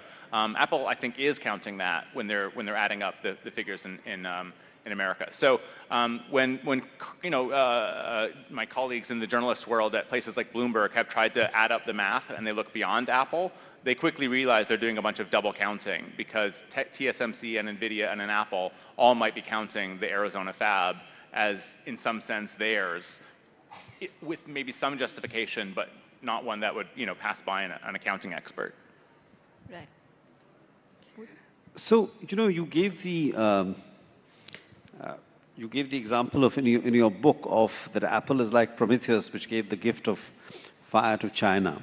So is there a similar playbook playing out perhaps in AI chips? I mean, there is this debate in the US. Obviously, Jensen Huang wants to sell AI chips to China because his argument is that China is a huge market, which, which the US should not lose. There are others like, Dario, who is, of course, in the news for other reasons as of this morning, but who doesn't agree with this. What are your thoughts? So like on NVIDIA being... No, not on NVIDIA, but on AI chips generally, on AI technologies, and how much US companies should, collaborate with China. Operate in the Chinese market, yeah. Right, so there is this in terms of selling chips to China. Yeah, it's a really difficult one. I mean, I could sort of extend an analogy from the book, which is that Trump 1.0 basically tried to kill Huawei in a certain sense, right? So deprived Huawei in 2019 of Qualcomm chips and 5G technology that was coming out of America, as well as Google services, right? So, Google Mail and things like that, that already were banned in China, but like Huawei had a global business, and if all of a sudden they couldn't have access to the Play Store, to Gmail, to YouTube, no one was going to buy those phones. It, over the long term, I don't think was successful in the slightest. So 2019, people might forget, but Huawei outsold the iPhone, not just in China, but globally. I mean, it was a real threat to Apple's business. And when Trump went after Huawei, it halved their revenue. They went, if memory serves, from $60 billion handset business one year to $30 billion. And because Huawei was the only company really ever from China to penetrate the top tier of the smartphone chain, Apple was the chief beneficiary of Huawei's demise. However, the demise was not seen all the way through. Huawei sort of knocked their heads together and worked as hard as possible, and now they're sort of back and bigger and better than ever. And they're developing the Ascend chips. Well, so my analogy to chips is that if you're a China hawk, you would say, absolutely, let's not give them any access to American chips. But by doing so, you're also sort of providing them like the necessity is the mother of invention type mentality, where China is probably going to become better at building their own chips. So the soft approach to China is to say what Jensen Huang says, which is let's get them hooked on American AI. And yes, they're going to be able to build up their own AI systems more quickly because we're giving them the world's fastest chips, or even the second fastest, but at least it's on an American tech stack. So I honestly think both arguments are pretty good, and if I was a policymaker, I'm not sure exactly how I would do it. The counter-argument to that is China will drop the American tech stack when the Chinese tech stack manages to overtake them. True, but the more wedded you are to the American tech stack, the less quickly you would have the money and impetus to build your own, right? In other words, to just go back to the analogy from earlier, Huawei now has its own operating system called Harmony OS.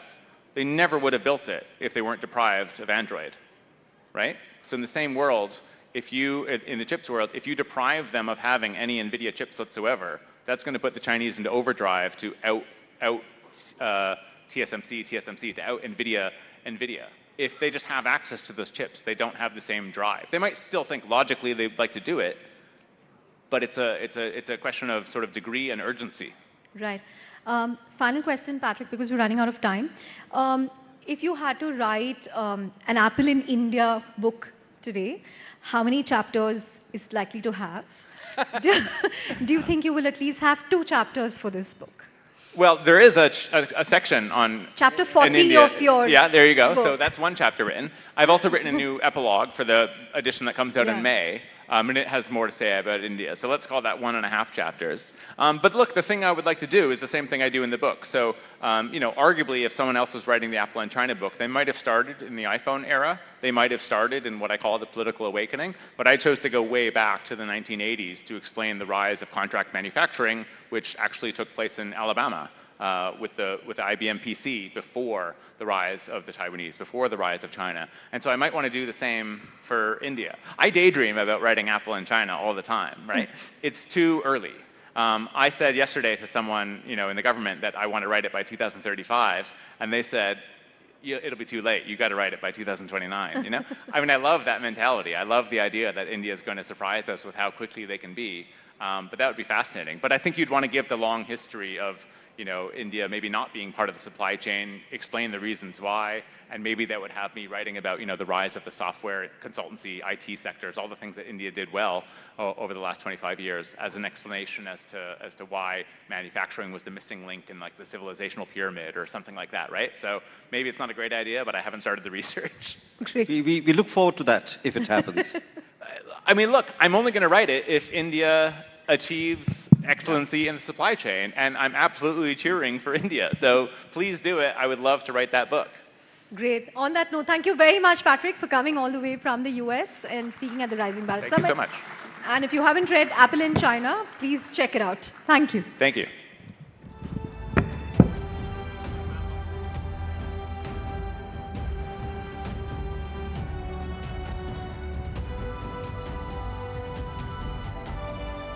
All right. Now, thank you so much, Mr. McGee, Bodhisattva and Chandra for that discussion. Now, distinguished guests, India's industrial story, it's one of metal, one of machines and a momentum. From defense tech to engineering prowess, how is Bharat scripting its industrial leapfrog? With Make in India turning ambitions into action, how's the country powering growth, innovation and global partnerships? Welcome to Boom, Roar and Thunder, Bharat's industrial leapfrog. To discuss Bharat's industrial journey, please welcome Arun Ramchandani, Chairman L&T, Dr. Udayant Malhotra, CEO and MD, Dynamatic Technologies, and also Rob Doth, Vice President, Strategy Development, Air Mobility and Maritime Missions, Lockheed Martin Aeronautics. They will be in conversation with Parikshit Luthra.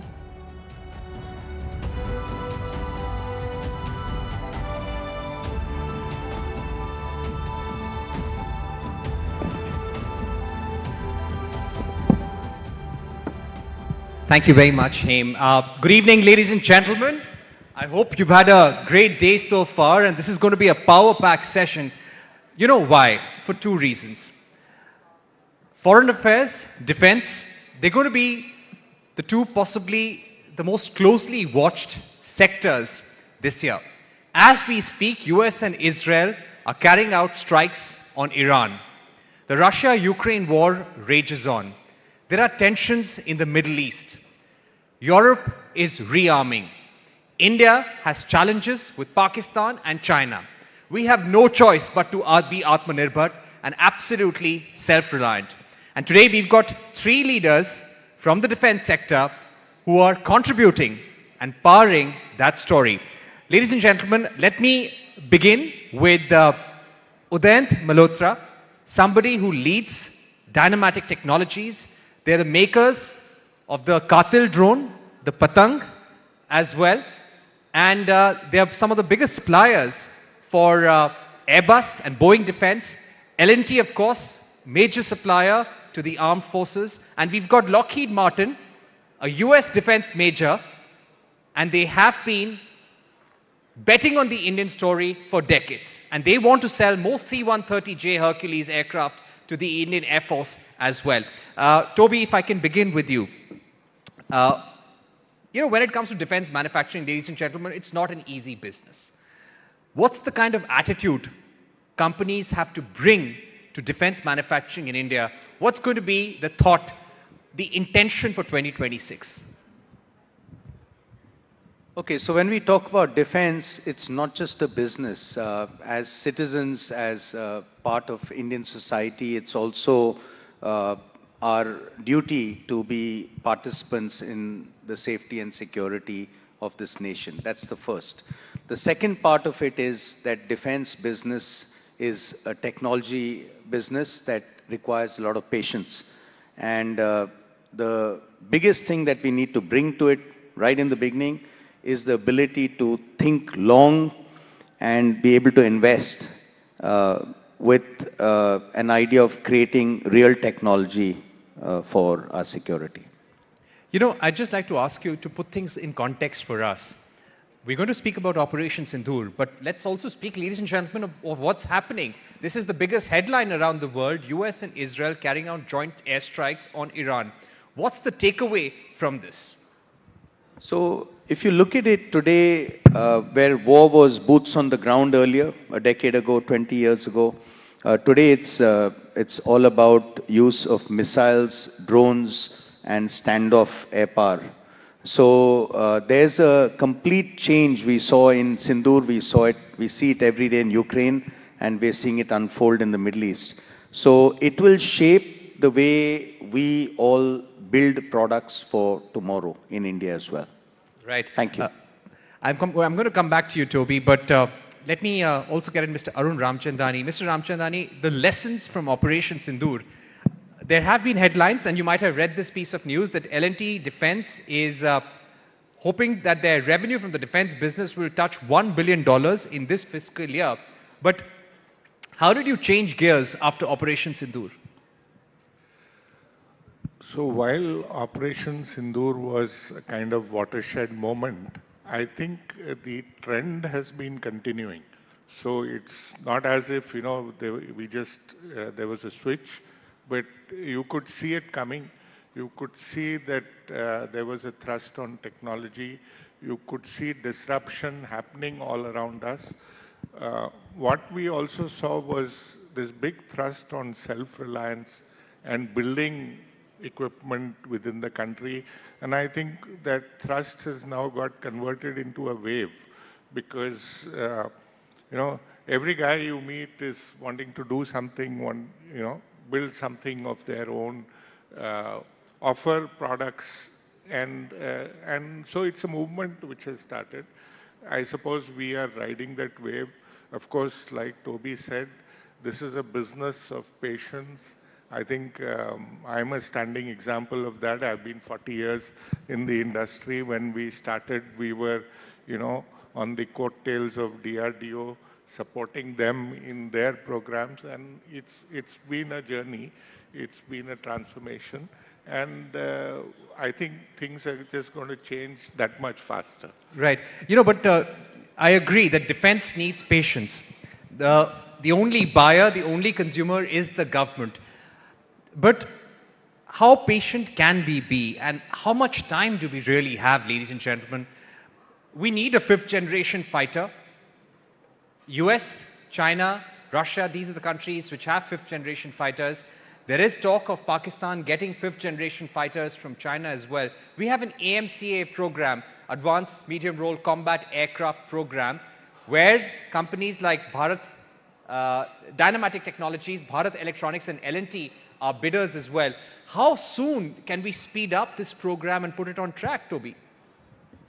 So this is actually what do we need to do in order to build our own fighter? So thank you for the question. Firstly, this consortium is led by L&T, which is the largest engineering company in India. It has got Bharat Electronics, which is a defense PSU, very fine company, India's top electronics company, defense electronics. And it's got Dynamatic Technologies, which has been a pioneer in the aerospace side of it. So if you look at this, this is a very potent combination, and all of us are going to put in our best together for India.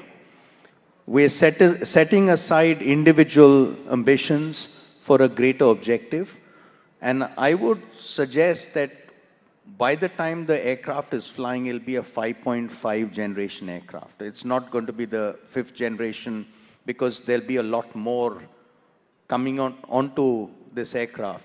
It'll be a closer to a sixth generation aircraft by the time we get it mature. Okay, I know right now this is in a bid stage. The government has to approve the bid. But if approved, how soon can you deliver a prototype, Mr. Ramchandani? So the target is to build 5 prototypes in 8 years, and that's what the roadmap is. Let's see how fast we can do it, and we have guys like Toby who are just teaching to go. You have to rein them in, but the broad roadmap is to get the 5 prototypes out in 8 years. All right. Let me get in Rob Toth, ladies and gentlemen. Rob Toth is a former pilot of the US Air Force, someone who's flown the C-130J aircraft as well. Also in our audience is Air Vice Marshal Michael Fernandez, ladies and gentlemen, someone who served the Indian Air Force. He's flown our fighter fleet. He leads Lockheed Martin India.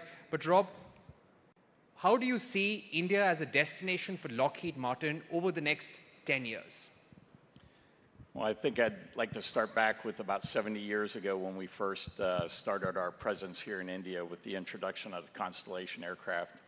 And over those last 70 years, we've continued to build our relationship here in India, establishing a presence here permanently 30 years ago, and then 2 joint ventures with Tata through Tata Advanced Systems Limited down in Hyderabad, both for Lockheed Martin and Sikorsky. And over the last 15 years, we've really grown those joint ventures here in India.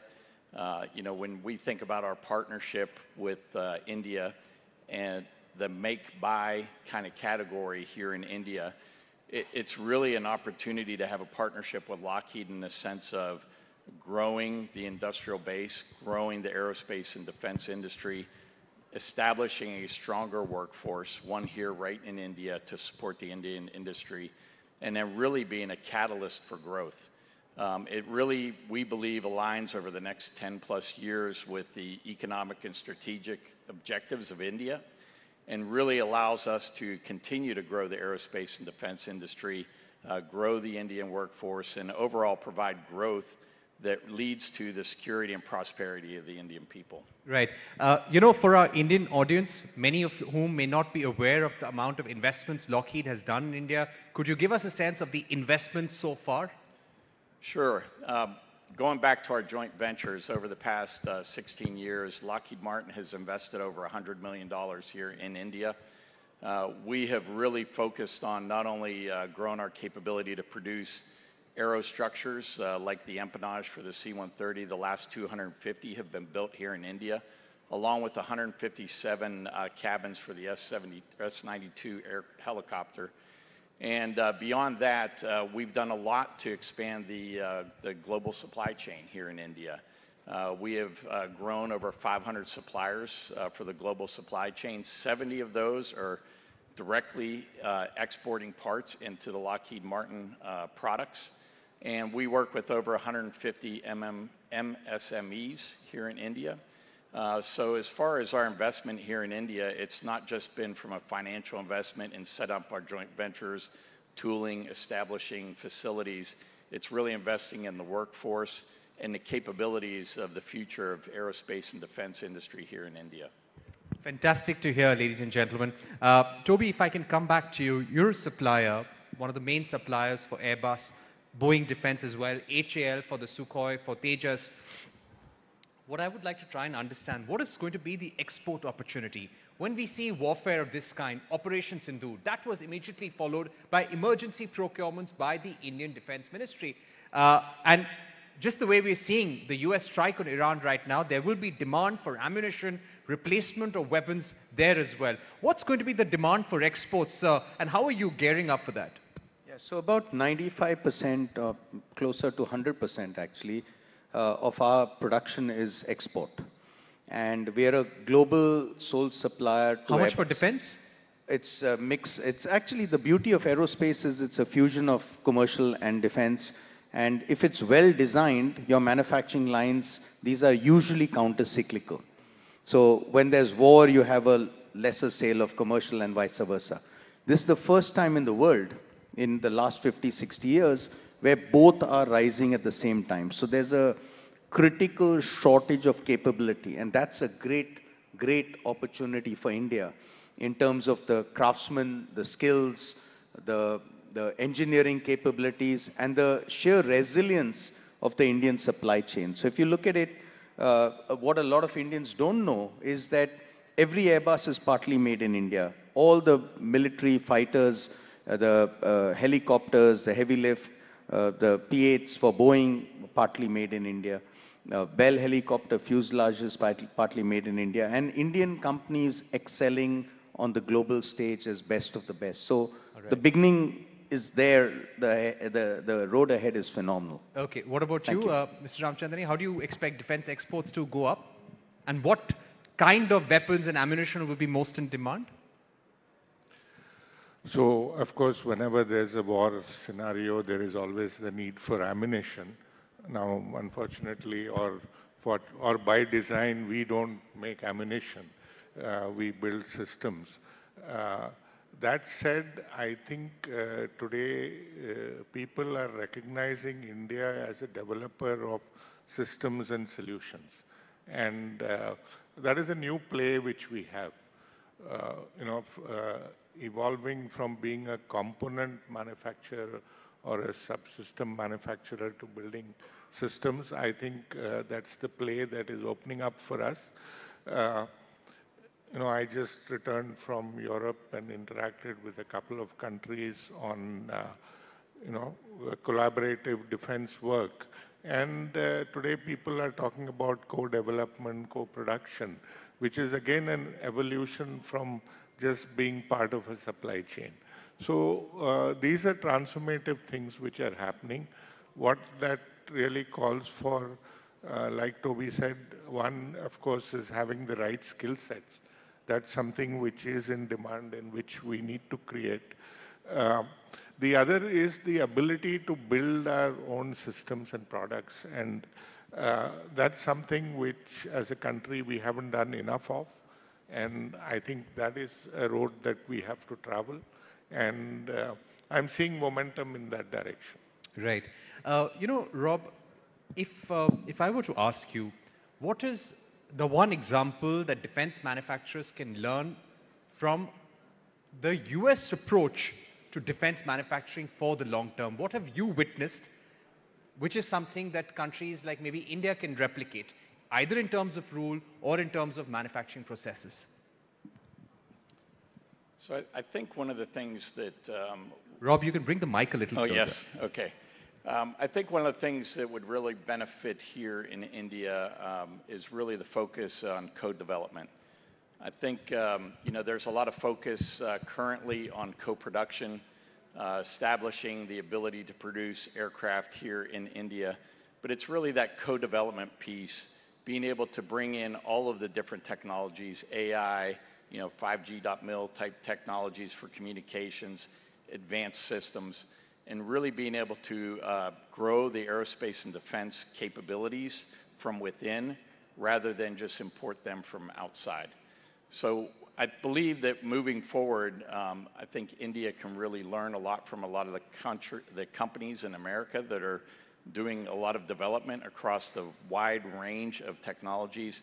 When we talk about the C-130J, we often talk to partners like India and say, when you buy the C-130J, you're actually getting Lockheed Martin. And Lockheed Martin has technologies across the wide range of our spectrum, operating all the way from subsea all the way to space. And the ability to partner with Lockheed Martin in India and bring that co-development aspect to exploit all of those technologies rather than focusing just on manufacturing, I think is really how you evolve the aerospace and defense force here. Right. That brings us to a very important question, ladies and gentlemen. India currently needs about 80 more medium transport aircraft. We already have the C-130J in our fleet. And you've been seeing images whenever there is a disaster, whenever, even during Galwan, and whenever there is tension at the border with Pakistan, you do see C-130J aircraft being used to transport men, equipment. What's going to be your plan, your pitch to the Indian government in terms of selling more aircraft? I think the number one pitch is that when you look at the Indian Air Force and what the Indian Air Force has done with the C-130J here in India, there's no flight evaluation test needed. The Indian Air Force proves every day that they can do anything that India requires by operating a C-130J in India, whether that is operating up at DBO at 16,600 feet, whether that's operating at some of the South Islands at sea level, assisting your neighbors in Sri Lanka during a cyclone, operating in Africa during humanitarian operations or contingency operations of evacuating Indian citizens from the Sudan, evacuating them from Afghanistan in the dark of night. There is nothing that the C-130 cannot do for India in India. The Indian Air Force has flown over 56,000 flight hours in the C-130J. That is nearly 4 times the amount of flight hours of some of our nearest competitors have flown in their entire fleet. The C-130 fleet has logged over 3 million flight hours worldwide. When you're betting the future of your Air Force on one acquisition, you must get it right. And this Indian Air Force has proven day in, day out that they have the right aircraft with the C-130J. Right. Very important points there, Rob. Toby, if I can come back to you. During Operation Sindoor, ladies and gentlemen, you must have seen headlines about large swarms of drones being used. Drones were used in the Russia-Ukraine war as well. And even during Operation Sindoor, there were reports of Chinese help to Pakistan, Turkish drones being used by Pakistan as well. Now, how do we counter that, Toby? How are companies like L&T and Dynamatics getting ready for that as well? How prepared are you with drones for the future? Well, I'm glad you said L&T and Dynamatic, because I think we share a certain idea, which I'll speak on behalf of Dynamatic, but I know that we share the same idea. A lot of the large industrial houses are stickering aircraft that they get from outside and putting a brand on it. That's not what we do. The second part is the 400-500 drone companies in India that get drones from AliExpress, from China, and put a sticker in it, the small guys. So the big guys and the small guys are really stickering up what are not really drones. What you're seeing amongst companies like us is that the entire deep stack of technology, from building the airframe, the electronics, the hardware, the software, everything, the control laws, they're all ours. And so we have developed the Chil and Katil combination. It's a hunter-killer combination. They fly in swarms. One provides a sighting, and the second is the attack drone. And they interact with each other. The attack swarm flies in denied environments. It doesn't require GPS. It doesn't require any radio. So I'm saying that technology is incredible in India if you put your mind to it. If you try and just trade quickly, that's not going to work. And we saw some birds just getting hijacked by our opponents across the border. If you've got Chinese stuff in it, it's not Indian. Right. Thank you. But also tell me, cost-wise, how is this changing warfare? You may be using state-of-the-art missiles. Yeah. But if somebody starts using swarms of $500 drones, lakhs of them, how does it change dynamics? Oh, you've put your finger on the button. I mean, you take a missile system that costs millions of dollars and you can completely overwhelm the enemy radar system by saturating their airspace with multitude of small swarms, multiple swarms, which will, you know, what you do is firstly you destroy them, but you distract them, and then most importantly you identify where your opponent is when you send in swarms, because they start lighting up and then you know how to target them much better. Right. And they waste expensive material fighting your relatively cheap munitions. Right. Thank you. No, thank you so much. And Mr. Ramchandani, when it comes to, let me ask you from an industry body perspective that you lead, the Society of Indian Defense Manufacturers, which is really the nodal body for most defense companies in India. How's the focus changing in terms of new age warfare? How much is L&T doubling down on new age warfare products? So let me talk of L&D first, and then the entire gamut of defense manufacturers that we have in the country today. From our perspective, we've played with, or we've worked with big platforms for a long time, and we're not seeing these platforms go away, quickly. They're pretty much part of the entire the war machine, so to say. And so whether it's battle tanks and battle tanks of the future, you need to make them future ready, and you know the challenges that they have and how do we integrate tech into that. We work on warships and submarines. Maritime dominance is critical. But again, how do you strengthen it with better sensors, better domain awareness, underwater domain awareness? All of that is critical. You go into the air platforms, that's what we are stepping into now. So on the one hand, I think we get our muscle and scale from some of the big toys, so to say. and on the other hand, we have teams that have got an eye on the future, that are looking at how to disrupt what we are building ourselves, new tech. And we realize that all of that can't probably be done from within an organization. We need to integrate a much bigger ecosystem into what we are doing if we want to be successful. So these are some of the things that we are looking at, newer models of working, and I think I'm seeing all of that happening in the industry. Right. Rob, when we speak about new age warfare and the future of warfare changing around the world, what's the role that you see for tested but legacy platforms such as the C-130J?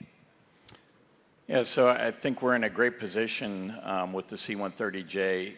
It is the longest continuous production line for military airlift in the world. And the production line on the C-130 has been running for nearly 70 years now.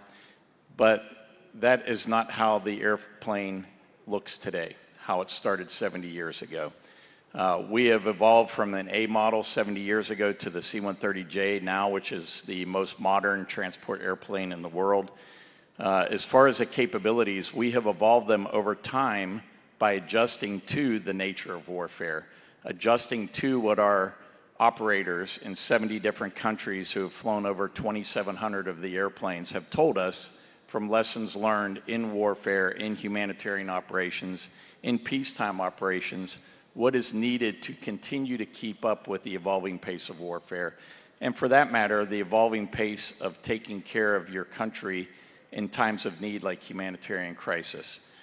So as we continue to look forward and continue to talk with India and the Indian Air Force, we're looking at how do we further evolve this airplane? How do we potentially co-develop new technologies for the aircraft or capabilities that come onto the aircraft, such as delivering mass effects out of the airplane in order to solve all of the problems that India may face in the future and the evolving nature of warfare as we go forward.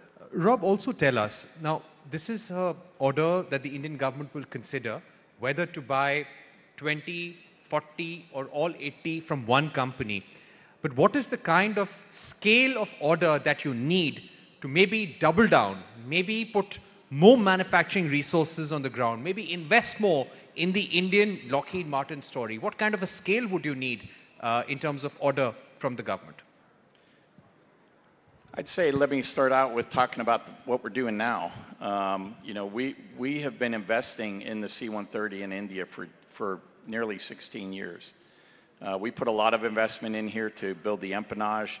We are currently looking at other subsystems, subcomponents for the aircraft to move here to India in advance of and independent of the MTA program. We recently, with our partners from Tata, established an MRO facility down in Bangalore. We did the stone laying back in early December, and we are building out that facility to actually have it available by 2027 for the Indian Air Force. So when the first airplane goes through periodic depot maintenance, it will be done here in India by Indians for India in Bangalore. Beyond that, we see that facility growing into a heavy maintenance center for C-130s and being able to establish a regional framework for maintenance here in the Indo-Pacific region. That will not only serve India, potentially the 60 to 80 airplanes that they will buy for MTA, but then also all of the regional partners. And we think it provides a very strategic location for future maintenance for C-130s for the entire Indo-Pacific region that is largely out of harm's way of where potential future conflict may end up here in the Indo-Pacific. Right. Thank you for those remarks. Let me get in Mr. Ramchandani once again. What is the one requirement? Now, 2025 was a year of reforms in the defense sector. We've seen a new DAP as well, the Defense Acquisition Procedure Rules. What do you want in terms of reform from the government to speed up things? So, the draft of the DAP 2026 is now out in the open and they're looking for comments. Are you all satisfied? The Defense Secretary is hearing you in the next room, so you must speak your heart out. Okay, so we will engage with the MOD and share our thoughts. I think it's very high on intent. The entire approach is to speed up, to simplify, to make it easier for us to do business, to give more weightage to development. So higher indigenous content is being incentivized, for example. So, they are looking at defining technology readiness levels to, classify a program or to permit somebody to participate in it. So, I think it's high on intent. We need to look at some of the details to make sure that intent gets translated into action. So, at the end of the day, it's still a long process from an acceptance of necessity to an induction. And how do we cut short those things? How do we make the intent translate into action on the ground? How do we really simplify procedures? How do we make some dynamic mindset changes, which the system kind of burdens you with, because it's all about probity and, acquisition of complex things. So there is a journey to be done, and we are looking at the fine print, and we will share that with the government, and I'm sure we'll come out with good solutions. I don't want to sensationalize anything by saying that things are good or bad, but it's high on intent. That's what I will say. All right. Final questions very quickly to both our panelists. Toby, we often see certain countries and certain governments pushing or advocating for their companies, especially defense companies, very strongly. What more can we do? If there was one thing which you're not happy with, which one thing that you would hope changes in the defense sector, what would that be? So I think rather than the question just being to the government, it's all of India, all of country. The Indian defense companies are now just at that tipping point. I think in the next few years, you'll see, just as India has become an incredible buyer, we buy 100 Airbus aircraft a year, we're buying Dassault Rafales, we're buying 800-900 helicopters in the next decade. So India is going to become a very big center of consumption, right, and therefore also production. And I think a lot of Indian companies, this moment is here and now, and I think the government has already created a fertile ground for all of us. All right, Rob, final question to you. One request or recommendation to the government from a major US defense manufacturer? I'm going to again go back to co-development. I think that working with U.S. industry to co-develop technologies here, partnering on establishing additional manufacturing facilities is really the path forward. I think there's a tremendous opportunity with the growth that was mentioned here in India in aerospace and defense, whether that's commercial or military, to really leverage the significant experience that we have in the United States and partner greater here in India on the way forward. Thank you so much, Mr. Ramchandani, Udayan Malhotra and Rob Toth for being with us here at our Rising Bharat Summit here in Bharat Mandapam, and thank you everyone in the audience as well. The Defense Secretary is just going to come up on stage, so stay tuned for another fascinating discussion on the defense sector. Thank you.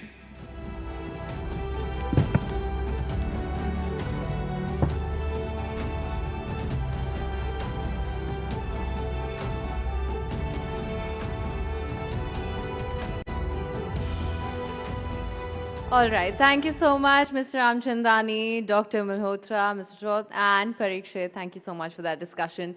Now, distinguished guests, India's industrial boom is rewriting global narratives.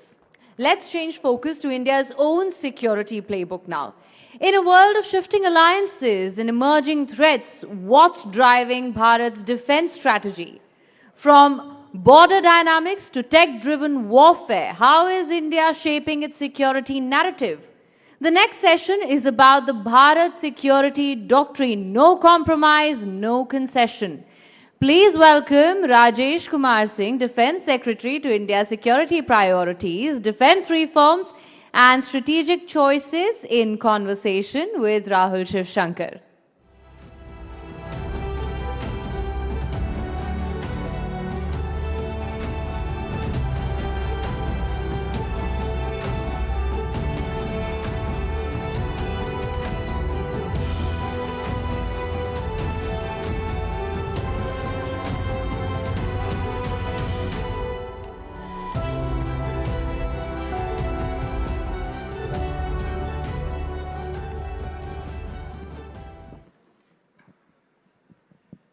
Well, the man in the hot seat is Mr. Rajesh Kumar Singh.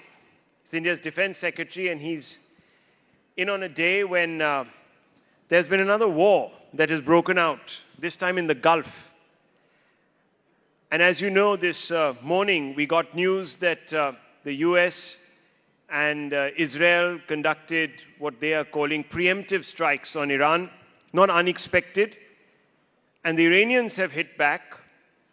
And they have targeted several US bases. They've also targeted, of course, places in Israel, US bases in the Gulf, in different countries. There's a whole list out there. So we speak in troubled, clamorous times, Mr. Singh.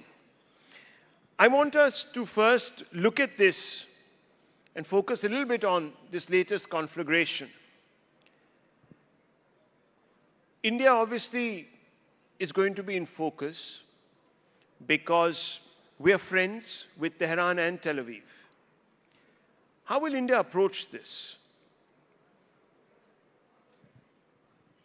Well, Rahul, the events are moving pretty fast, so I don't want to, make too many comments at this stage. But I do want to say that I'm happy that we're in India. We are an oasis in this world where there is a lot of a kind of geopolitical flux that is of conflicts around the world, including in the Middle East and in Europe for that matter.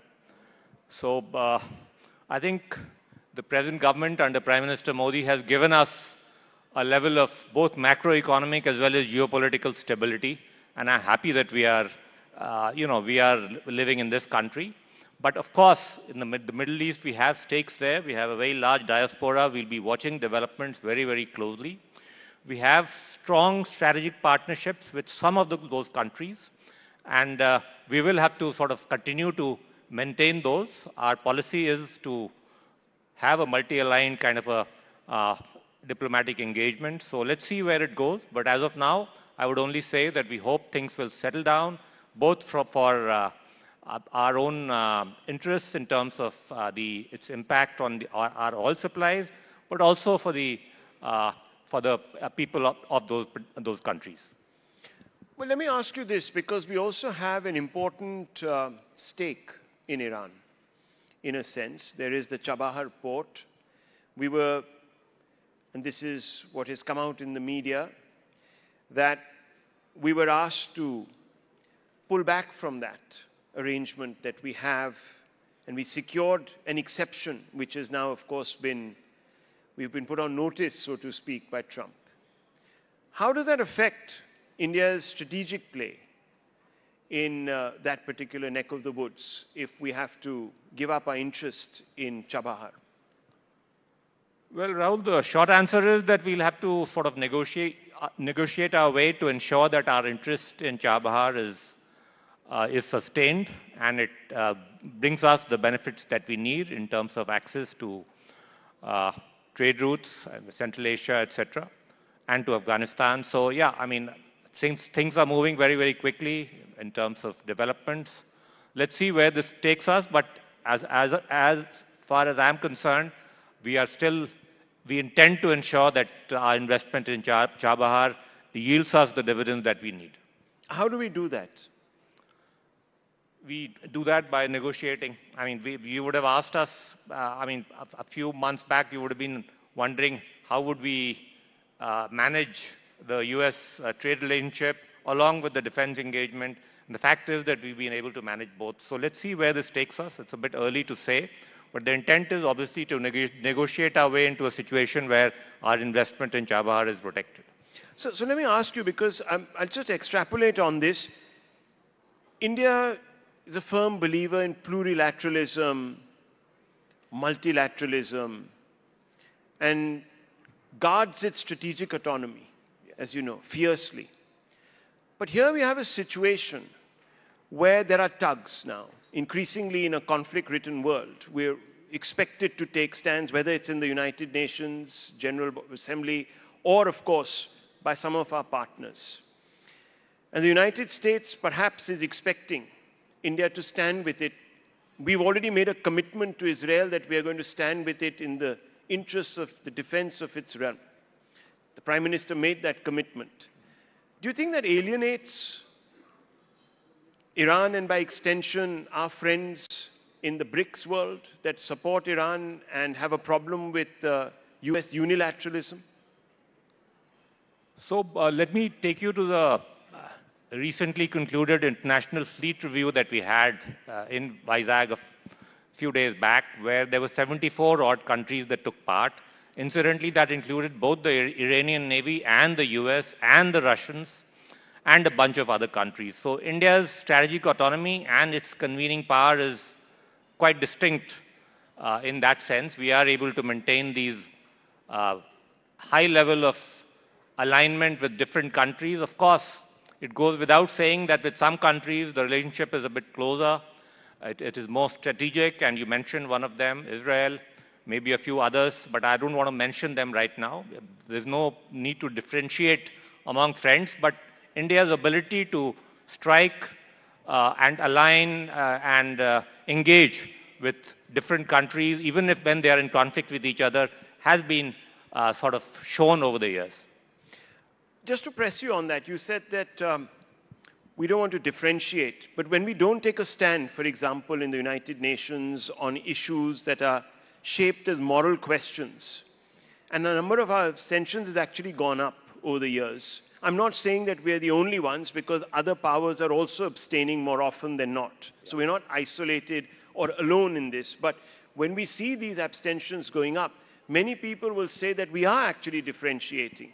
Specifically, if this matter of Iran comes up, which it will in the UNGA, because it's not going to be resolved in the UNSC, it's going to come up for vote.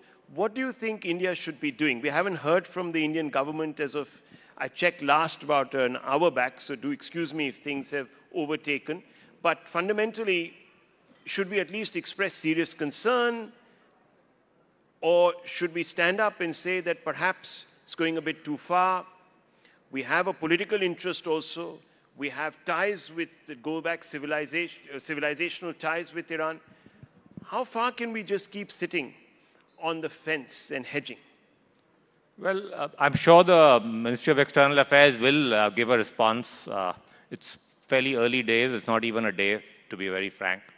And about taking a stance on every issue, I think this is a time when you have a situation where it is kind of becoming a situation where every man is for himself, where to some extent might is right is resurfacing. It's better that I don't sort of get into the diplomatic sort of domain so much. I appreciate that. That is not really your area, and I will respect those red lines. But let me bring you back to the larger questions that have emerged now after Operation Sindoor. How do you see, after Operation Sindoor, the defense scenario changing? India obviously needs to now take into account its experience in Operation Sindoor. How does it equip itself for the next few decades? What are the learnings? Well, it was an important learning experience. It showed the certain things clearly, the primacy of standoff weapons, of air power, of unmanned systems of different types, both for ISR and for combat.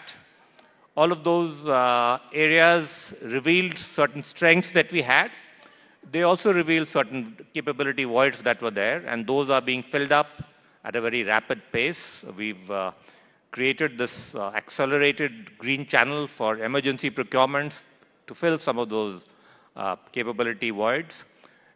In addition, you would have observed that we've got a significant jump in our modernization budget for the year, for the next financial year of 24%. That would enable us to ensure that in different areas for the Air Force, we will need more fighters, more refuelers, and more AWACS. For the Navy, we need more platforms, including underwater platforms. And as I mentioned, we need more unmanned systems of different types for both ISR and for combat. So all of those areas are being addressed very, very speedily in terms of faster procurements. We've signed, as I keep mentioning, a record 2.9 lakh crore worth of contracts last year. This year, we've already hit about 2 lakh crores of contract. The intent is to give visibility to industry in terms of what they need to do all the way down the value chain. And we're going to keep up the pace until every area of where we have a capability issue is speedily addressed. So the DAC has gone ahead and approved purchases of the Rafales, as you know. There are also conversations happening with the Russians for the purchase of the advanced Sukhoi. There's also, of course, US interest. Which direction are we headed? Are we going to keep all three engaged? Are they all three players that we're looking at to acquire aircraft and other weapon systems, specifically aircraft? Let's talk about those first. So on aircraft, you are aware that we've indicated our willingness to go ahead in principle with the MRFA, the Rafales that you mentioned, subject to two conditions: that they have to be largely made in India and that they would have a minimum level of indigenous content, which we are going to negotiate with them, and we will have a threshold that we have in mind, and also the ability to integrate our weapons on them, if not complete access to the source code, at least to the ICDs, so that our weapons can be integrated. So subject to us able to negotiate those outcomes, we will proceed with that program in a big way. It also gives us the advantage of having a second fighter jet production line in the country, since so far we've essentially had only one player in that area. And as you are aware, for our own fifth generation program, the AMCA, we are in the process of shortlisting, most probably a private player for building the prototypes. So as of now, the direction is clear. We are going to do the MRFA program with Rafale. Our fifth generation fighter is going to be the AMCA. On the other two candidates that you mentioned, we've not taken a call as yet, but as of now, that is the way we are proceeding. So you're saying we haven't taken a call on the Russian and the American offer that's on the table? Yeah, that's right. That's an important bit of news coming out from Rising Bharat Summit. I know that it's not possible for you to give names of any preferred partners, but will India take a call on procuring the fifth generation fighters this year? Because the deadlines that were inviolable at one time, as far as our own AMCA is concerned, are constantly being pushed. And I know that the Air Chief has also expressed his disappointment. I wouldn't be able to give a timeline on this because, frankly, we've not really applied our mind. There are too many other things happening around the world. It's going to be a major strategic decision. Once we take a call, the media will get to know. But as of now, we don't have a decision on that. The Air Chief did express his disappointment at the fact that indigenous production is not meeting the timelines. What is the issue here, number one? Number two, on the issue of procuring engines or manufacturing our own engines, where are we as of now? You have said that you're hoping to involve private players. Have anyone come forth? Is there a lot of interest? So, 2-3 different issues here. I think you were talking about the delays in with regard to the chief statement is I guess about the light combat aircraft Tejas' program. That's right. Now in that program there is a dependency on the engine which has caused delays in the past. But 5 engines have come now, and the expectation is that 20 more will come in this calendar year. The delay in terms of taking deliveries right now is in relation to integration of certain weapons and radar and EW systems, which is ongoing. Hopefully that will get sorted out by April this year. The intent really is that now that HAL has an order for 180 of these LCA Mark 1A aircraft, that they will be able to perfect this as a, not only it is a very, very safe, very, very dynamic aircraft, but there is an issue in terms of integration of adequate weaponry on it. Hopefully that will be perfected over the course of this order in the next 1 year or so, I would imagine, or even earlier. So that process will enable then this large sort of increase in our fighter aircraft inventory. In addition, when I mentioned the private sector part, I was really talking about the AMCA. For the jet engine program that you mentioned, which is an important import dependency for us, has been for a long time. The government is intending to have one of our labs, the GTRE, a DRDO lab, tie up with an international engine house, subject to the condition that they tie IPR West within the country. Now that process of taking an approval for that program, which will be a significant and a fairly financially large program, is currently underway. So I'll come back to the Tejas question in just a few moments, but I just want to go back to where we were with Russia, purchase of Sukhoi 57s and so on and so forth. Have sanctions and now, of course, the talks with regards to the framework of a trade deal with the United States in any way impeded on India's interest in acquiring Russian weapon systems, A, B, the Sukhoi 57? I can assure you that that is not the case. There has been no sort of overflow from the trade negotiations on our defense engagement. In fact, we signed a 10-year defense cooperation framework in December, much before the trade deal got finalized. So that's not the case. We continue to take from the Russians equipment that we need, and we will do so with the Americans and the French or anybody else where we identify weapons or platforms that we really need. But more than any of this, we really want to double down on indigenization and try to make sure that either we do it ourselves, or at least where the TRL level is a bit low in India, at least we get TOT and do it through the Make in India route. But is the Sukhoi 57 on the table? Because a number of people don't think it's the best. Yeah, so again, which is why I mentioned that we have not taken a call on this yet. And the issue that you mentioned, the comparisons, all of that, I would not be able to really answer. But yes, all of those issues have prevented us from taking a final call on this. Coming back to Tejas, what is the initial feedback on the recent Tejas crash? Well, this was an incident at the ground level. It is a relatively minor accident. It did not involve an ejection. The pilot was safe. There is some damage to the aircraft, but because it involved some level of malfunctioning, that is why there is the entire aircraft fleet is still operational. But meanwhile, the precautionary checks are being done with respect to this particular element. So I would say that it's not that serious an accident, but nonetheless, as a precaution, we are ensuring that the safety checks are done, which is why everybody's been saying that they didn't take part in Vayu Shakti, well, that was the reason. But the aircraft are still operational. But nothing that happened in the Dubai Air Show has led to the decision not to showcase the Tejas.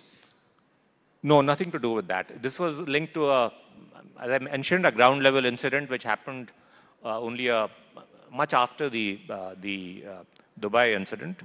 As far as the overall safety record of LCA is concerned, you would see that from 2019 onwards, it has had several thousand hours of flying, and its safety record is one of the most robust in the world. So are you saying that the Dubai incident was an aberration?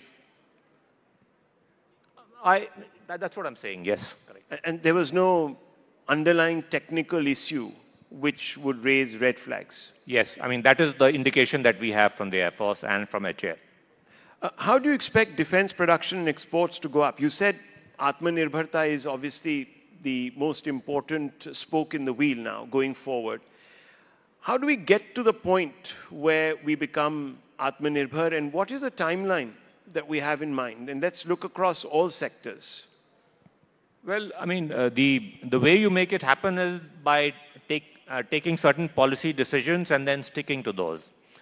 One of those is that we don't do any imports until we do them only as an exception, and that too, every such decision goes to the entire Defense Acquisition Council, which means the Raksha Mantri personally has to clear those any imports.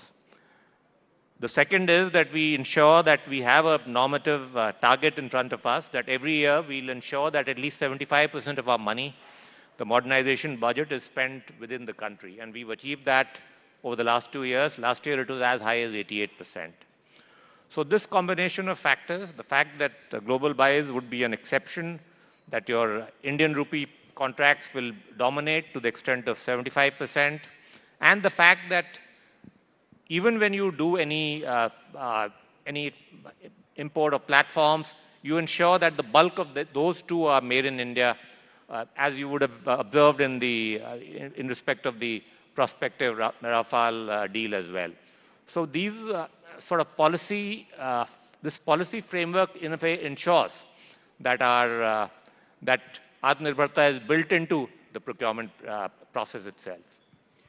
Now, there are some people who say that one way of sort of making our own industry, specifically the PSUs, more competitive is to perhaps open them up, divest. Yeah. So, are we seeing any roadmap towards the privatization of certain defense PSUs? Is that on the cards at all? Well, I mean, before that, let me say that for a long time we've been hearing that this phrase, the level playing field, and the private sector doesn't get a level playing field. I think over the course of the last couple of years, those complaints have largely disappeared, because we've ensured that whether it is the AMCA project, where we actually opened it up beyond HAL, whether it is in terms of ammunition, where we revised the defense procurement manual to ensure that there is no NOC business from a public sector before you go to a private sector. We've removed product reservations. So all of these areas, the monopoly position of the public sector has already been dismantled. So in that sense, we've taken real steps, and I don't think the private sector will have any complaints to say. We've removed the issue of nomination of any orders being guided towards a particular PSU. All that is over. We are doing everything, almost everything through tendering, through competitive bidding, where the private sector, gets to play a role.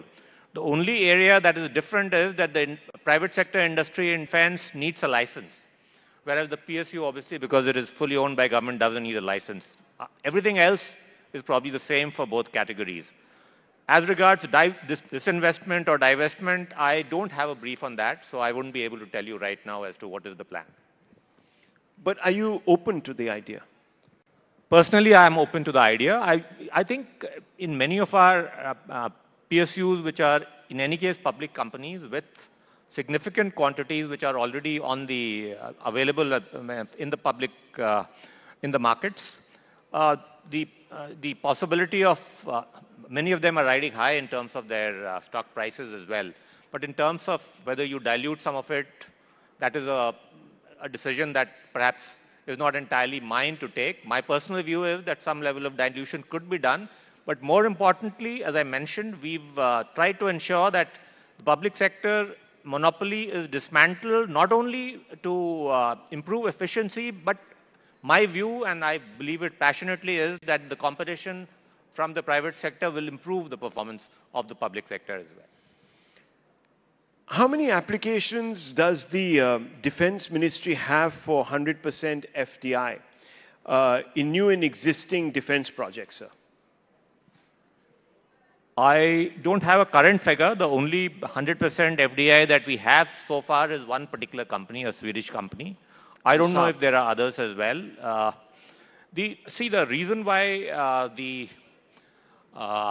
FDI in defense is not that high in numbers is because in our procurement process, we don't treat a majority foreign-owned firm as an Indian vendor. Until we change that, the large FDI may not come. But at this stage in our development process, as we develop a modern defense industrial complex, incidentally, during the process of review of our defense acquisition procedure, this was discussed, whether we should allow even a 100% foreign OEM subsidiary in India to be also treated as an Indian vendor.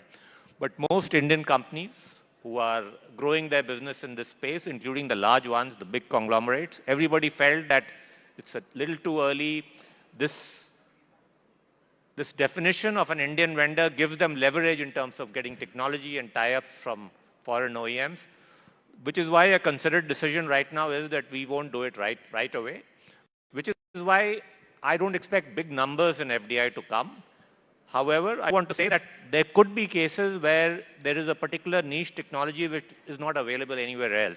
And in such a case, a strategic partnership, even with a foreign OEM, with a subsidiary or even a 100% subsidiary, could be considered. But as a policy, we have not decided to treat a foreign company as an Indian vendor as of now. Now, sir, let me ask you this, because we are seeing Operation Sindoor as perhaps one of those watershed moments. For the first time, you saw two nuclear powers go up against each other, and it has obviously sparked an entire new conversation about the way the wars of the future might be fought. Capital allocations have been made in the budget. How much of those have been made keeping in mind scenarios that emerge from Operation Sindoor? And I would like first for you to paint some of these scenarios. Well, obviously, during Operation Sindoor, you saw the use of mostly standoff weaponry, of precision munitions, of not too much of conventional warfare, a lot of use of different types of unmanned systems. In the Middle East today, also you're seeing something similar. The importance of air defense obviously has gone up, which is why the Honorable Prime Minister announced our version of a protective dome for the country, the Sudarshan Chakra mission, where we already have good capabilities, but we can improve it further in terms of bringing new cutting-edge elements to it. So all of those are lessons, and as I mentioned that as a part of that, drawing from those lessons, we've drawn up both an emergency procurement pipeline as well as a fast-track pipeline to meet some of these gaps in these critical areas. And while doing so, the emerging trends in warfare will, of course, be kept in mind. So you want to match some of these or basically fill some of these gaps in developing the Sudarshan Chakra, because what we did see was a lot of beyond the line of sight munitions being used. Is Israel going to fill that gap? We know that they have Iron Dome capabilities. It's being tested even as we speak right now. Was that part of the conversation between the two prime ministers just a few days ago, sir? Let me just say, I'm not privy to that conversation, of course, but I do want to say that we have a very detailed memorandum of understanding on defense cooperation with the Israeli side, which I signed in November when I was there. And we are building on that with a lot of industrial collaborations with their key Israeli companies, two of which are public sector companies, IAL and Rafael, and one is a private company, Elbit. All three are active in India. They've tied up with multiple Indian companies, including both public and private sector companies. Now, the intent is that in the coming years, you will see a lot of co-production and joint ventures happening in India, where Israeli and Indian companies will collaborate. They need India's scale and our labor, because obviously it's a small country. They will never be able to get the kind of scale and production in production that India can offer. They in turn can offer us cutting-edge technologies, particularly in some of the niche areas that you mentioned. So we are working on all of that, but a lot of this stuff by definition has to be kept confidential. So all I would say is that yes, we have a very active, very robust defense cooperation engagement with Israel, and I'm sure the Prime Minister's recent visit will strengthen this relationship in this domain as well. So on a follow-up there, after Operation Sindoor, there was this apprehension that we might have depleted some of our munitions. Have we now replenished to levels prior to Operation Sindoor? Are we back to where we should be? Well, the emergency procurement was in fact designed to replenish some of those inventories. I would say we've signed contracts to replenish most and even strengthen those inventories. That process is on with various countries, including both the US and the Russians, just to sort of re-emphasize the point about strategic autonomy. So yes, that process is on, and in certain cases the inventory would be not only replenished but would be further strengthened. So there will be an augmentation. Beyond the line of sight munitions, obviously a game changer, and we're seeing them again being used in the Gulf over the last few hours. Just to take that conversation with you forward, there's always been a debate about whether we should be investing, for example, in hardware like your main carriers, battleship carriers. Has Operation Sindoor brought any clarity to that debate? Which side of the fence are we now on? So I'll talk about the aircraft carrier a little later, but as you know, India does already have 2 aircraft carriers. Equally importantly, this government has had the courage and the clarity to ensure that our island territories are also suitably utilized to meet our strategic needs, whether it is in terms of building up strategic assets or commercial development of our islands. And the importance of standoff weapons was borne out during Operation Sindoor. And let me stress that a lot of because of the foresight of Dr. APJ Abdul Kalam in particular, India has a fairly large, well-developed, diversified missile development program. This is one area where DRDO has done quite well. And these are, some of these standoff weapons, long-range missiles, strategic types of systems, nobody is going to give it to you, frankly. So you have to do it yourself, and we have done it ourselves. There would still be some niche areas which we would rely on friendly foreign countries for technology transfers or co-production. But for the most part, for many of these systems, I think this is a success story of indigenization in any case. But let's just go back to the battleship question. Has that been resolved now after Operation Sindoor? I think we need some clarity on that. We've not taken a view on the 3rd aircraft carrier. So I would say that the debate is still on. The development, as you said, of some of our island territories, that's been a priority, and it's of course now come out in the news also that we are going ahead with the Great Nicobar project. How did that change dynamics from a defense strategy point of view? I know some of these will be dual use, so it won't just be purely commercial. Yeah, so, without talking too much Let me just be very direct. Sorry, I didn't mean to cut you off. Is this aimed at some of the region's powers? Let me be very direct. Yeah, so the Andamans are very strategically located, right, very close to the Malaccas and Malacca Straits, some other choke points in the Indian Ocean. So our ability to project power from there is important for us. also, there is an important, they are important economic assets as well if we can develop it, if we can develop a large ICTT, a large container terminal there, if we can develop it as a tourist hub, build a township there, all of that are on the anvil. And the point is that because it is so close to some of the densest, one of the densest trade routes in the world, it enables you to create a condition where we can rival a Hong Kong or a Singapore in terms of developing that territory. Mr. Rajesh Kumar Singh, Defence Secretary of India, thank you very much for taking these questions from us, and thank you for going into such details, and thank you for making the time. It's an honor.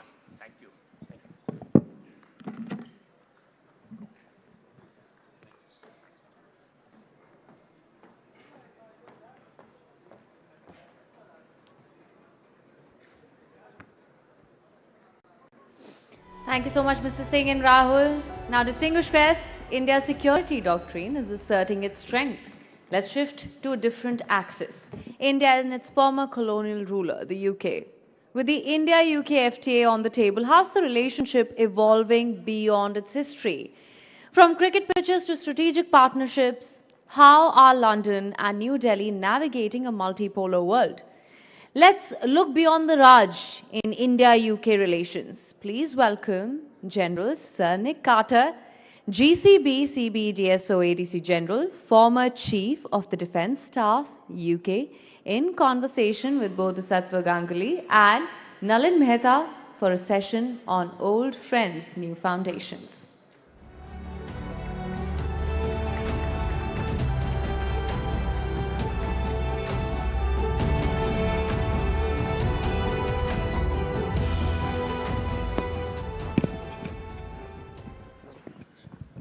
Thank you very much. General Carter, a warm welcome to you for the Rising Bharat Summit.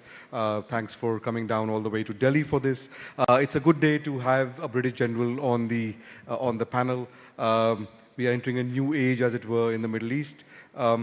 With Trump is, as you know, General, as you're talking just off stage, has announced that regime change in Iran is the objective. We've had attacks, retaliatory attacks by Iran at a series of targets of American bases in the region, in Qatar, in UAE, on the US Fifth Fleet in Bahrain. They've mostly been shot down, but we are seeing an escalation. So, sir, is regime change possible? As a military professional who served in the region, you oversaw the withdrawal of British forces in Afghanistan. You served in various bases across there, including in Cyprus. So how are you looking at this from a military point of view? Well, I mean, I think regime change is always a phenomenally difficult objective to achieve. And I think in this particular set of circumstances, I'm no expert on Iran, but when you look at the way the regime is constructed, it's much more about a web of power rather than a sort of hierarchy like we see in this country or my own country.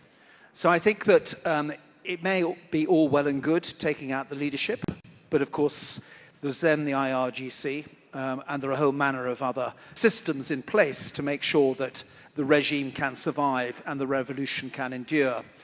So I think unless there is a genuinely popular uprising where people overcome the potential fear that the regime uses to remain in power as well, I think it will be phenomenally difficult to see it happen. Now, some of the military objectives I think may well be achievable. The idea of writing down Iran's ballistic missile program, I'm sure, is achievable up to a point. It's interesting that despite the obliteration last June of the nuclear program, we're going back for more, so there must be something to be done there. And then, of course, there's the question of Iran's proxies, and we've not yet seen attacks by the proxies on US bases in the region, but my guess is that US bases in Iraq will be on a very high alert at the moment, and I suspect something will happen in northern Syria as well. I mean, I think the question, of course, is, does this lead to a much wider regional conflagration? And that, of course, is what this country and my country are looking in on at the moment with some concern.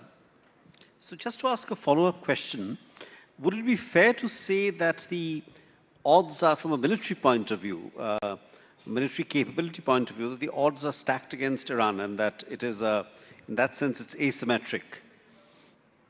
Yes, certainly. But Iran also has, with her asymmetric capabilities, the ability to fight back. And I think if Iran can broaden the conflict, that's not going to be popular in the Gulf states, I would guess. It's not going to be popular in the international community. And of course, as we well know, 25% of the world's oil passages through the Straits of Hormuz. And as Iran demonstrated last week, they still have the capabilities to be able to certainly interdict the passage of oil and perhaps close the Straits of Hormuz. So they've got other levers, and they've also got the ability to use terrorist tactics further afield. So, beware of what you bring on, I think, always on these occasions. So let me ask you one more thing. So you mentioned the Straits of Hormuz. Now, for this country in particular, 50% of our oil supplies come through the Straits of Hormuz. A significant part of global oil supplies go through the Straits of Hormuz. Most of Iranian oil supplies, of course, go to China, which is about 3% of the energy supplies. Now, from what militarily, because we saw last year also in June when the strikes happened, what's different from then to now, and what's the capability the Iranians have in your view? I mean, you mentioned the exercise they did last week to demonstrate the capability to sort of interdict the Gulf of Hormuz or the Straits of Hormuz, but how real is that capability from your point of view? Well, I mean, I think it's interesting to sort of reflect on the fact that up until last week, the oil price is as low as many of us can remember. And indeed, of course, one of the reasons that it was so loyal is because there was so much supply. But also, I think, because a lot of people have been stockpiling oil, not least the Chinese. So I think that we're probably in a slightly different set of circumstances in the short term to what perhaps the pessimists might believe. Now, if the Straits of Hormuz end up being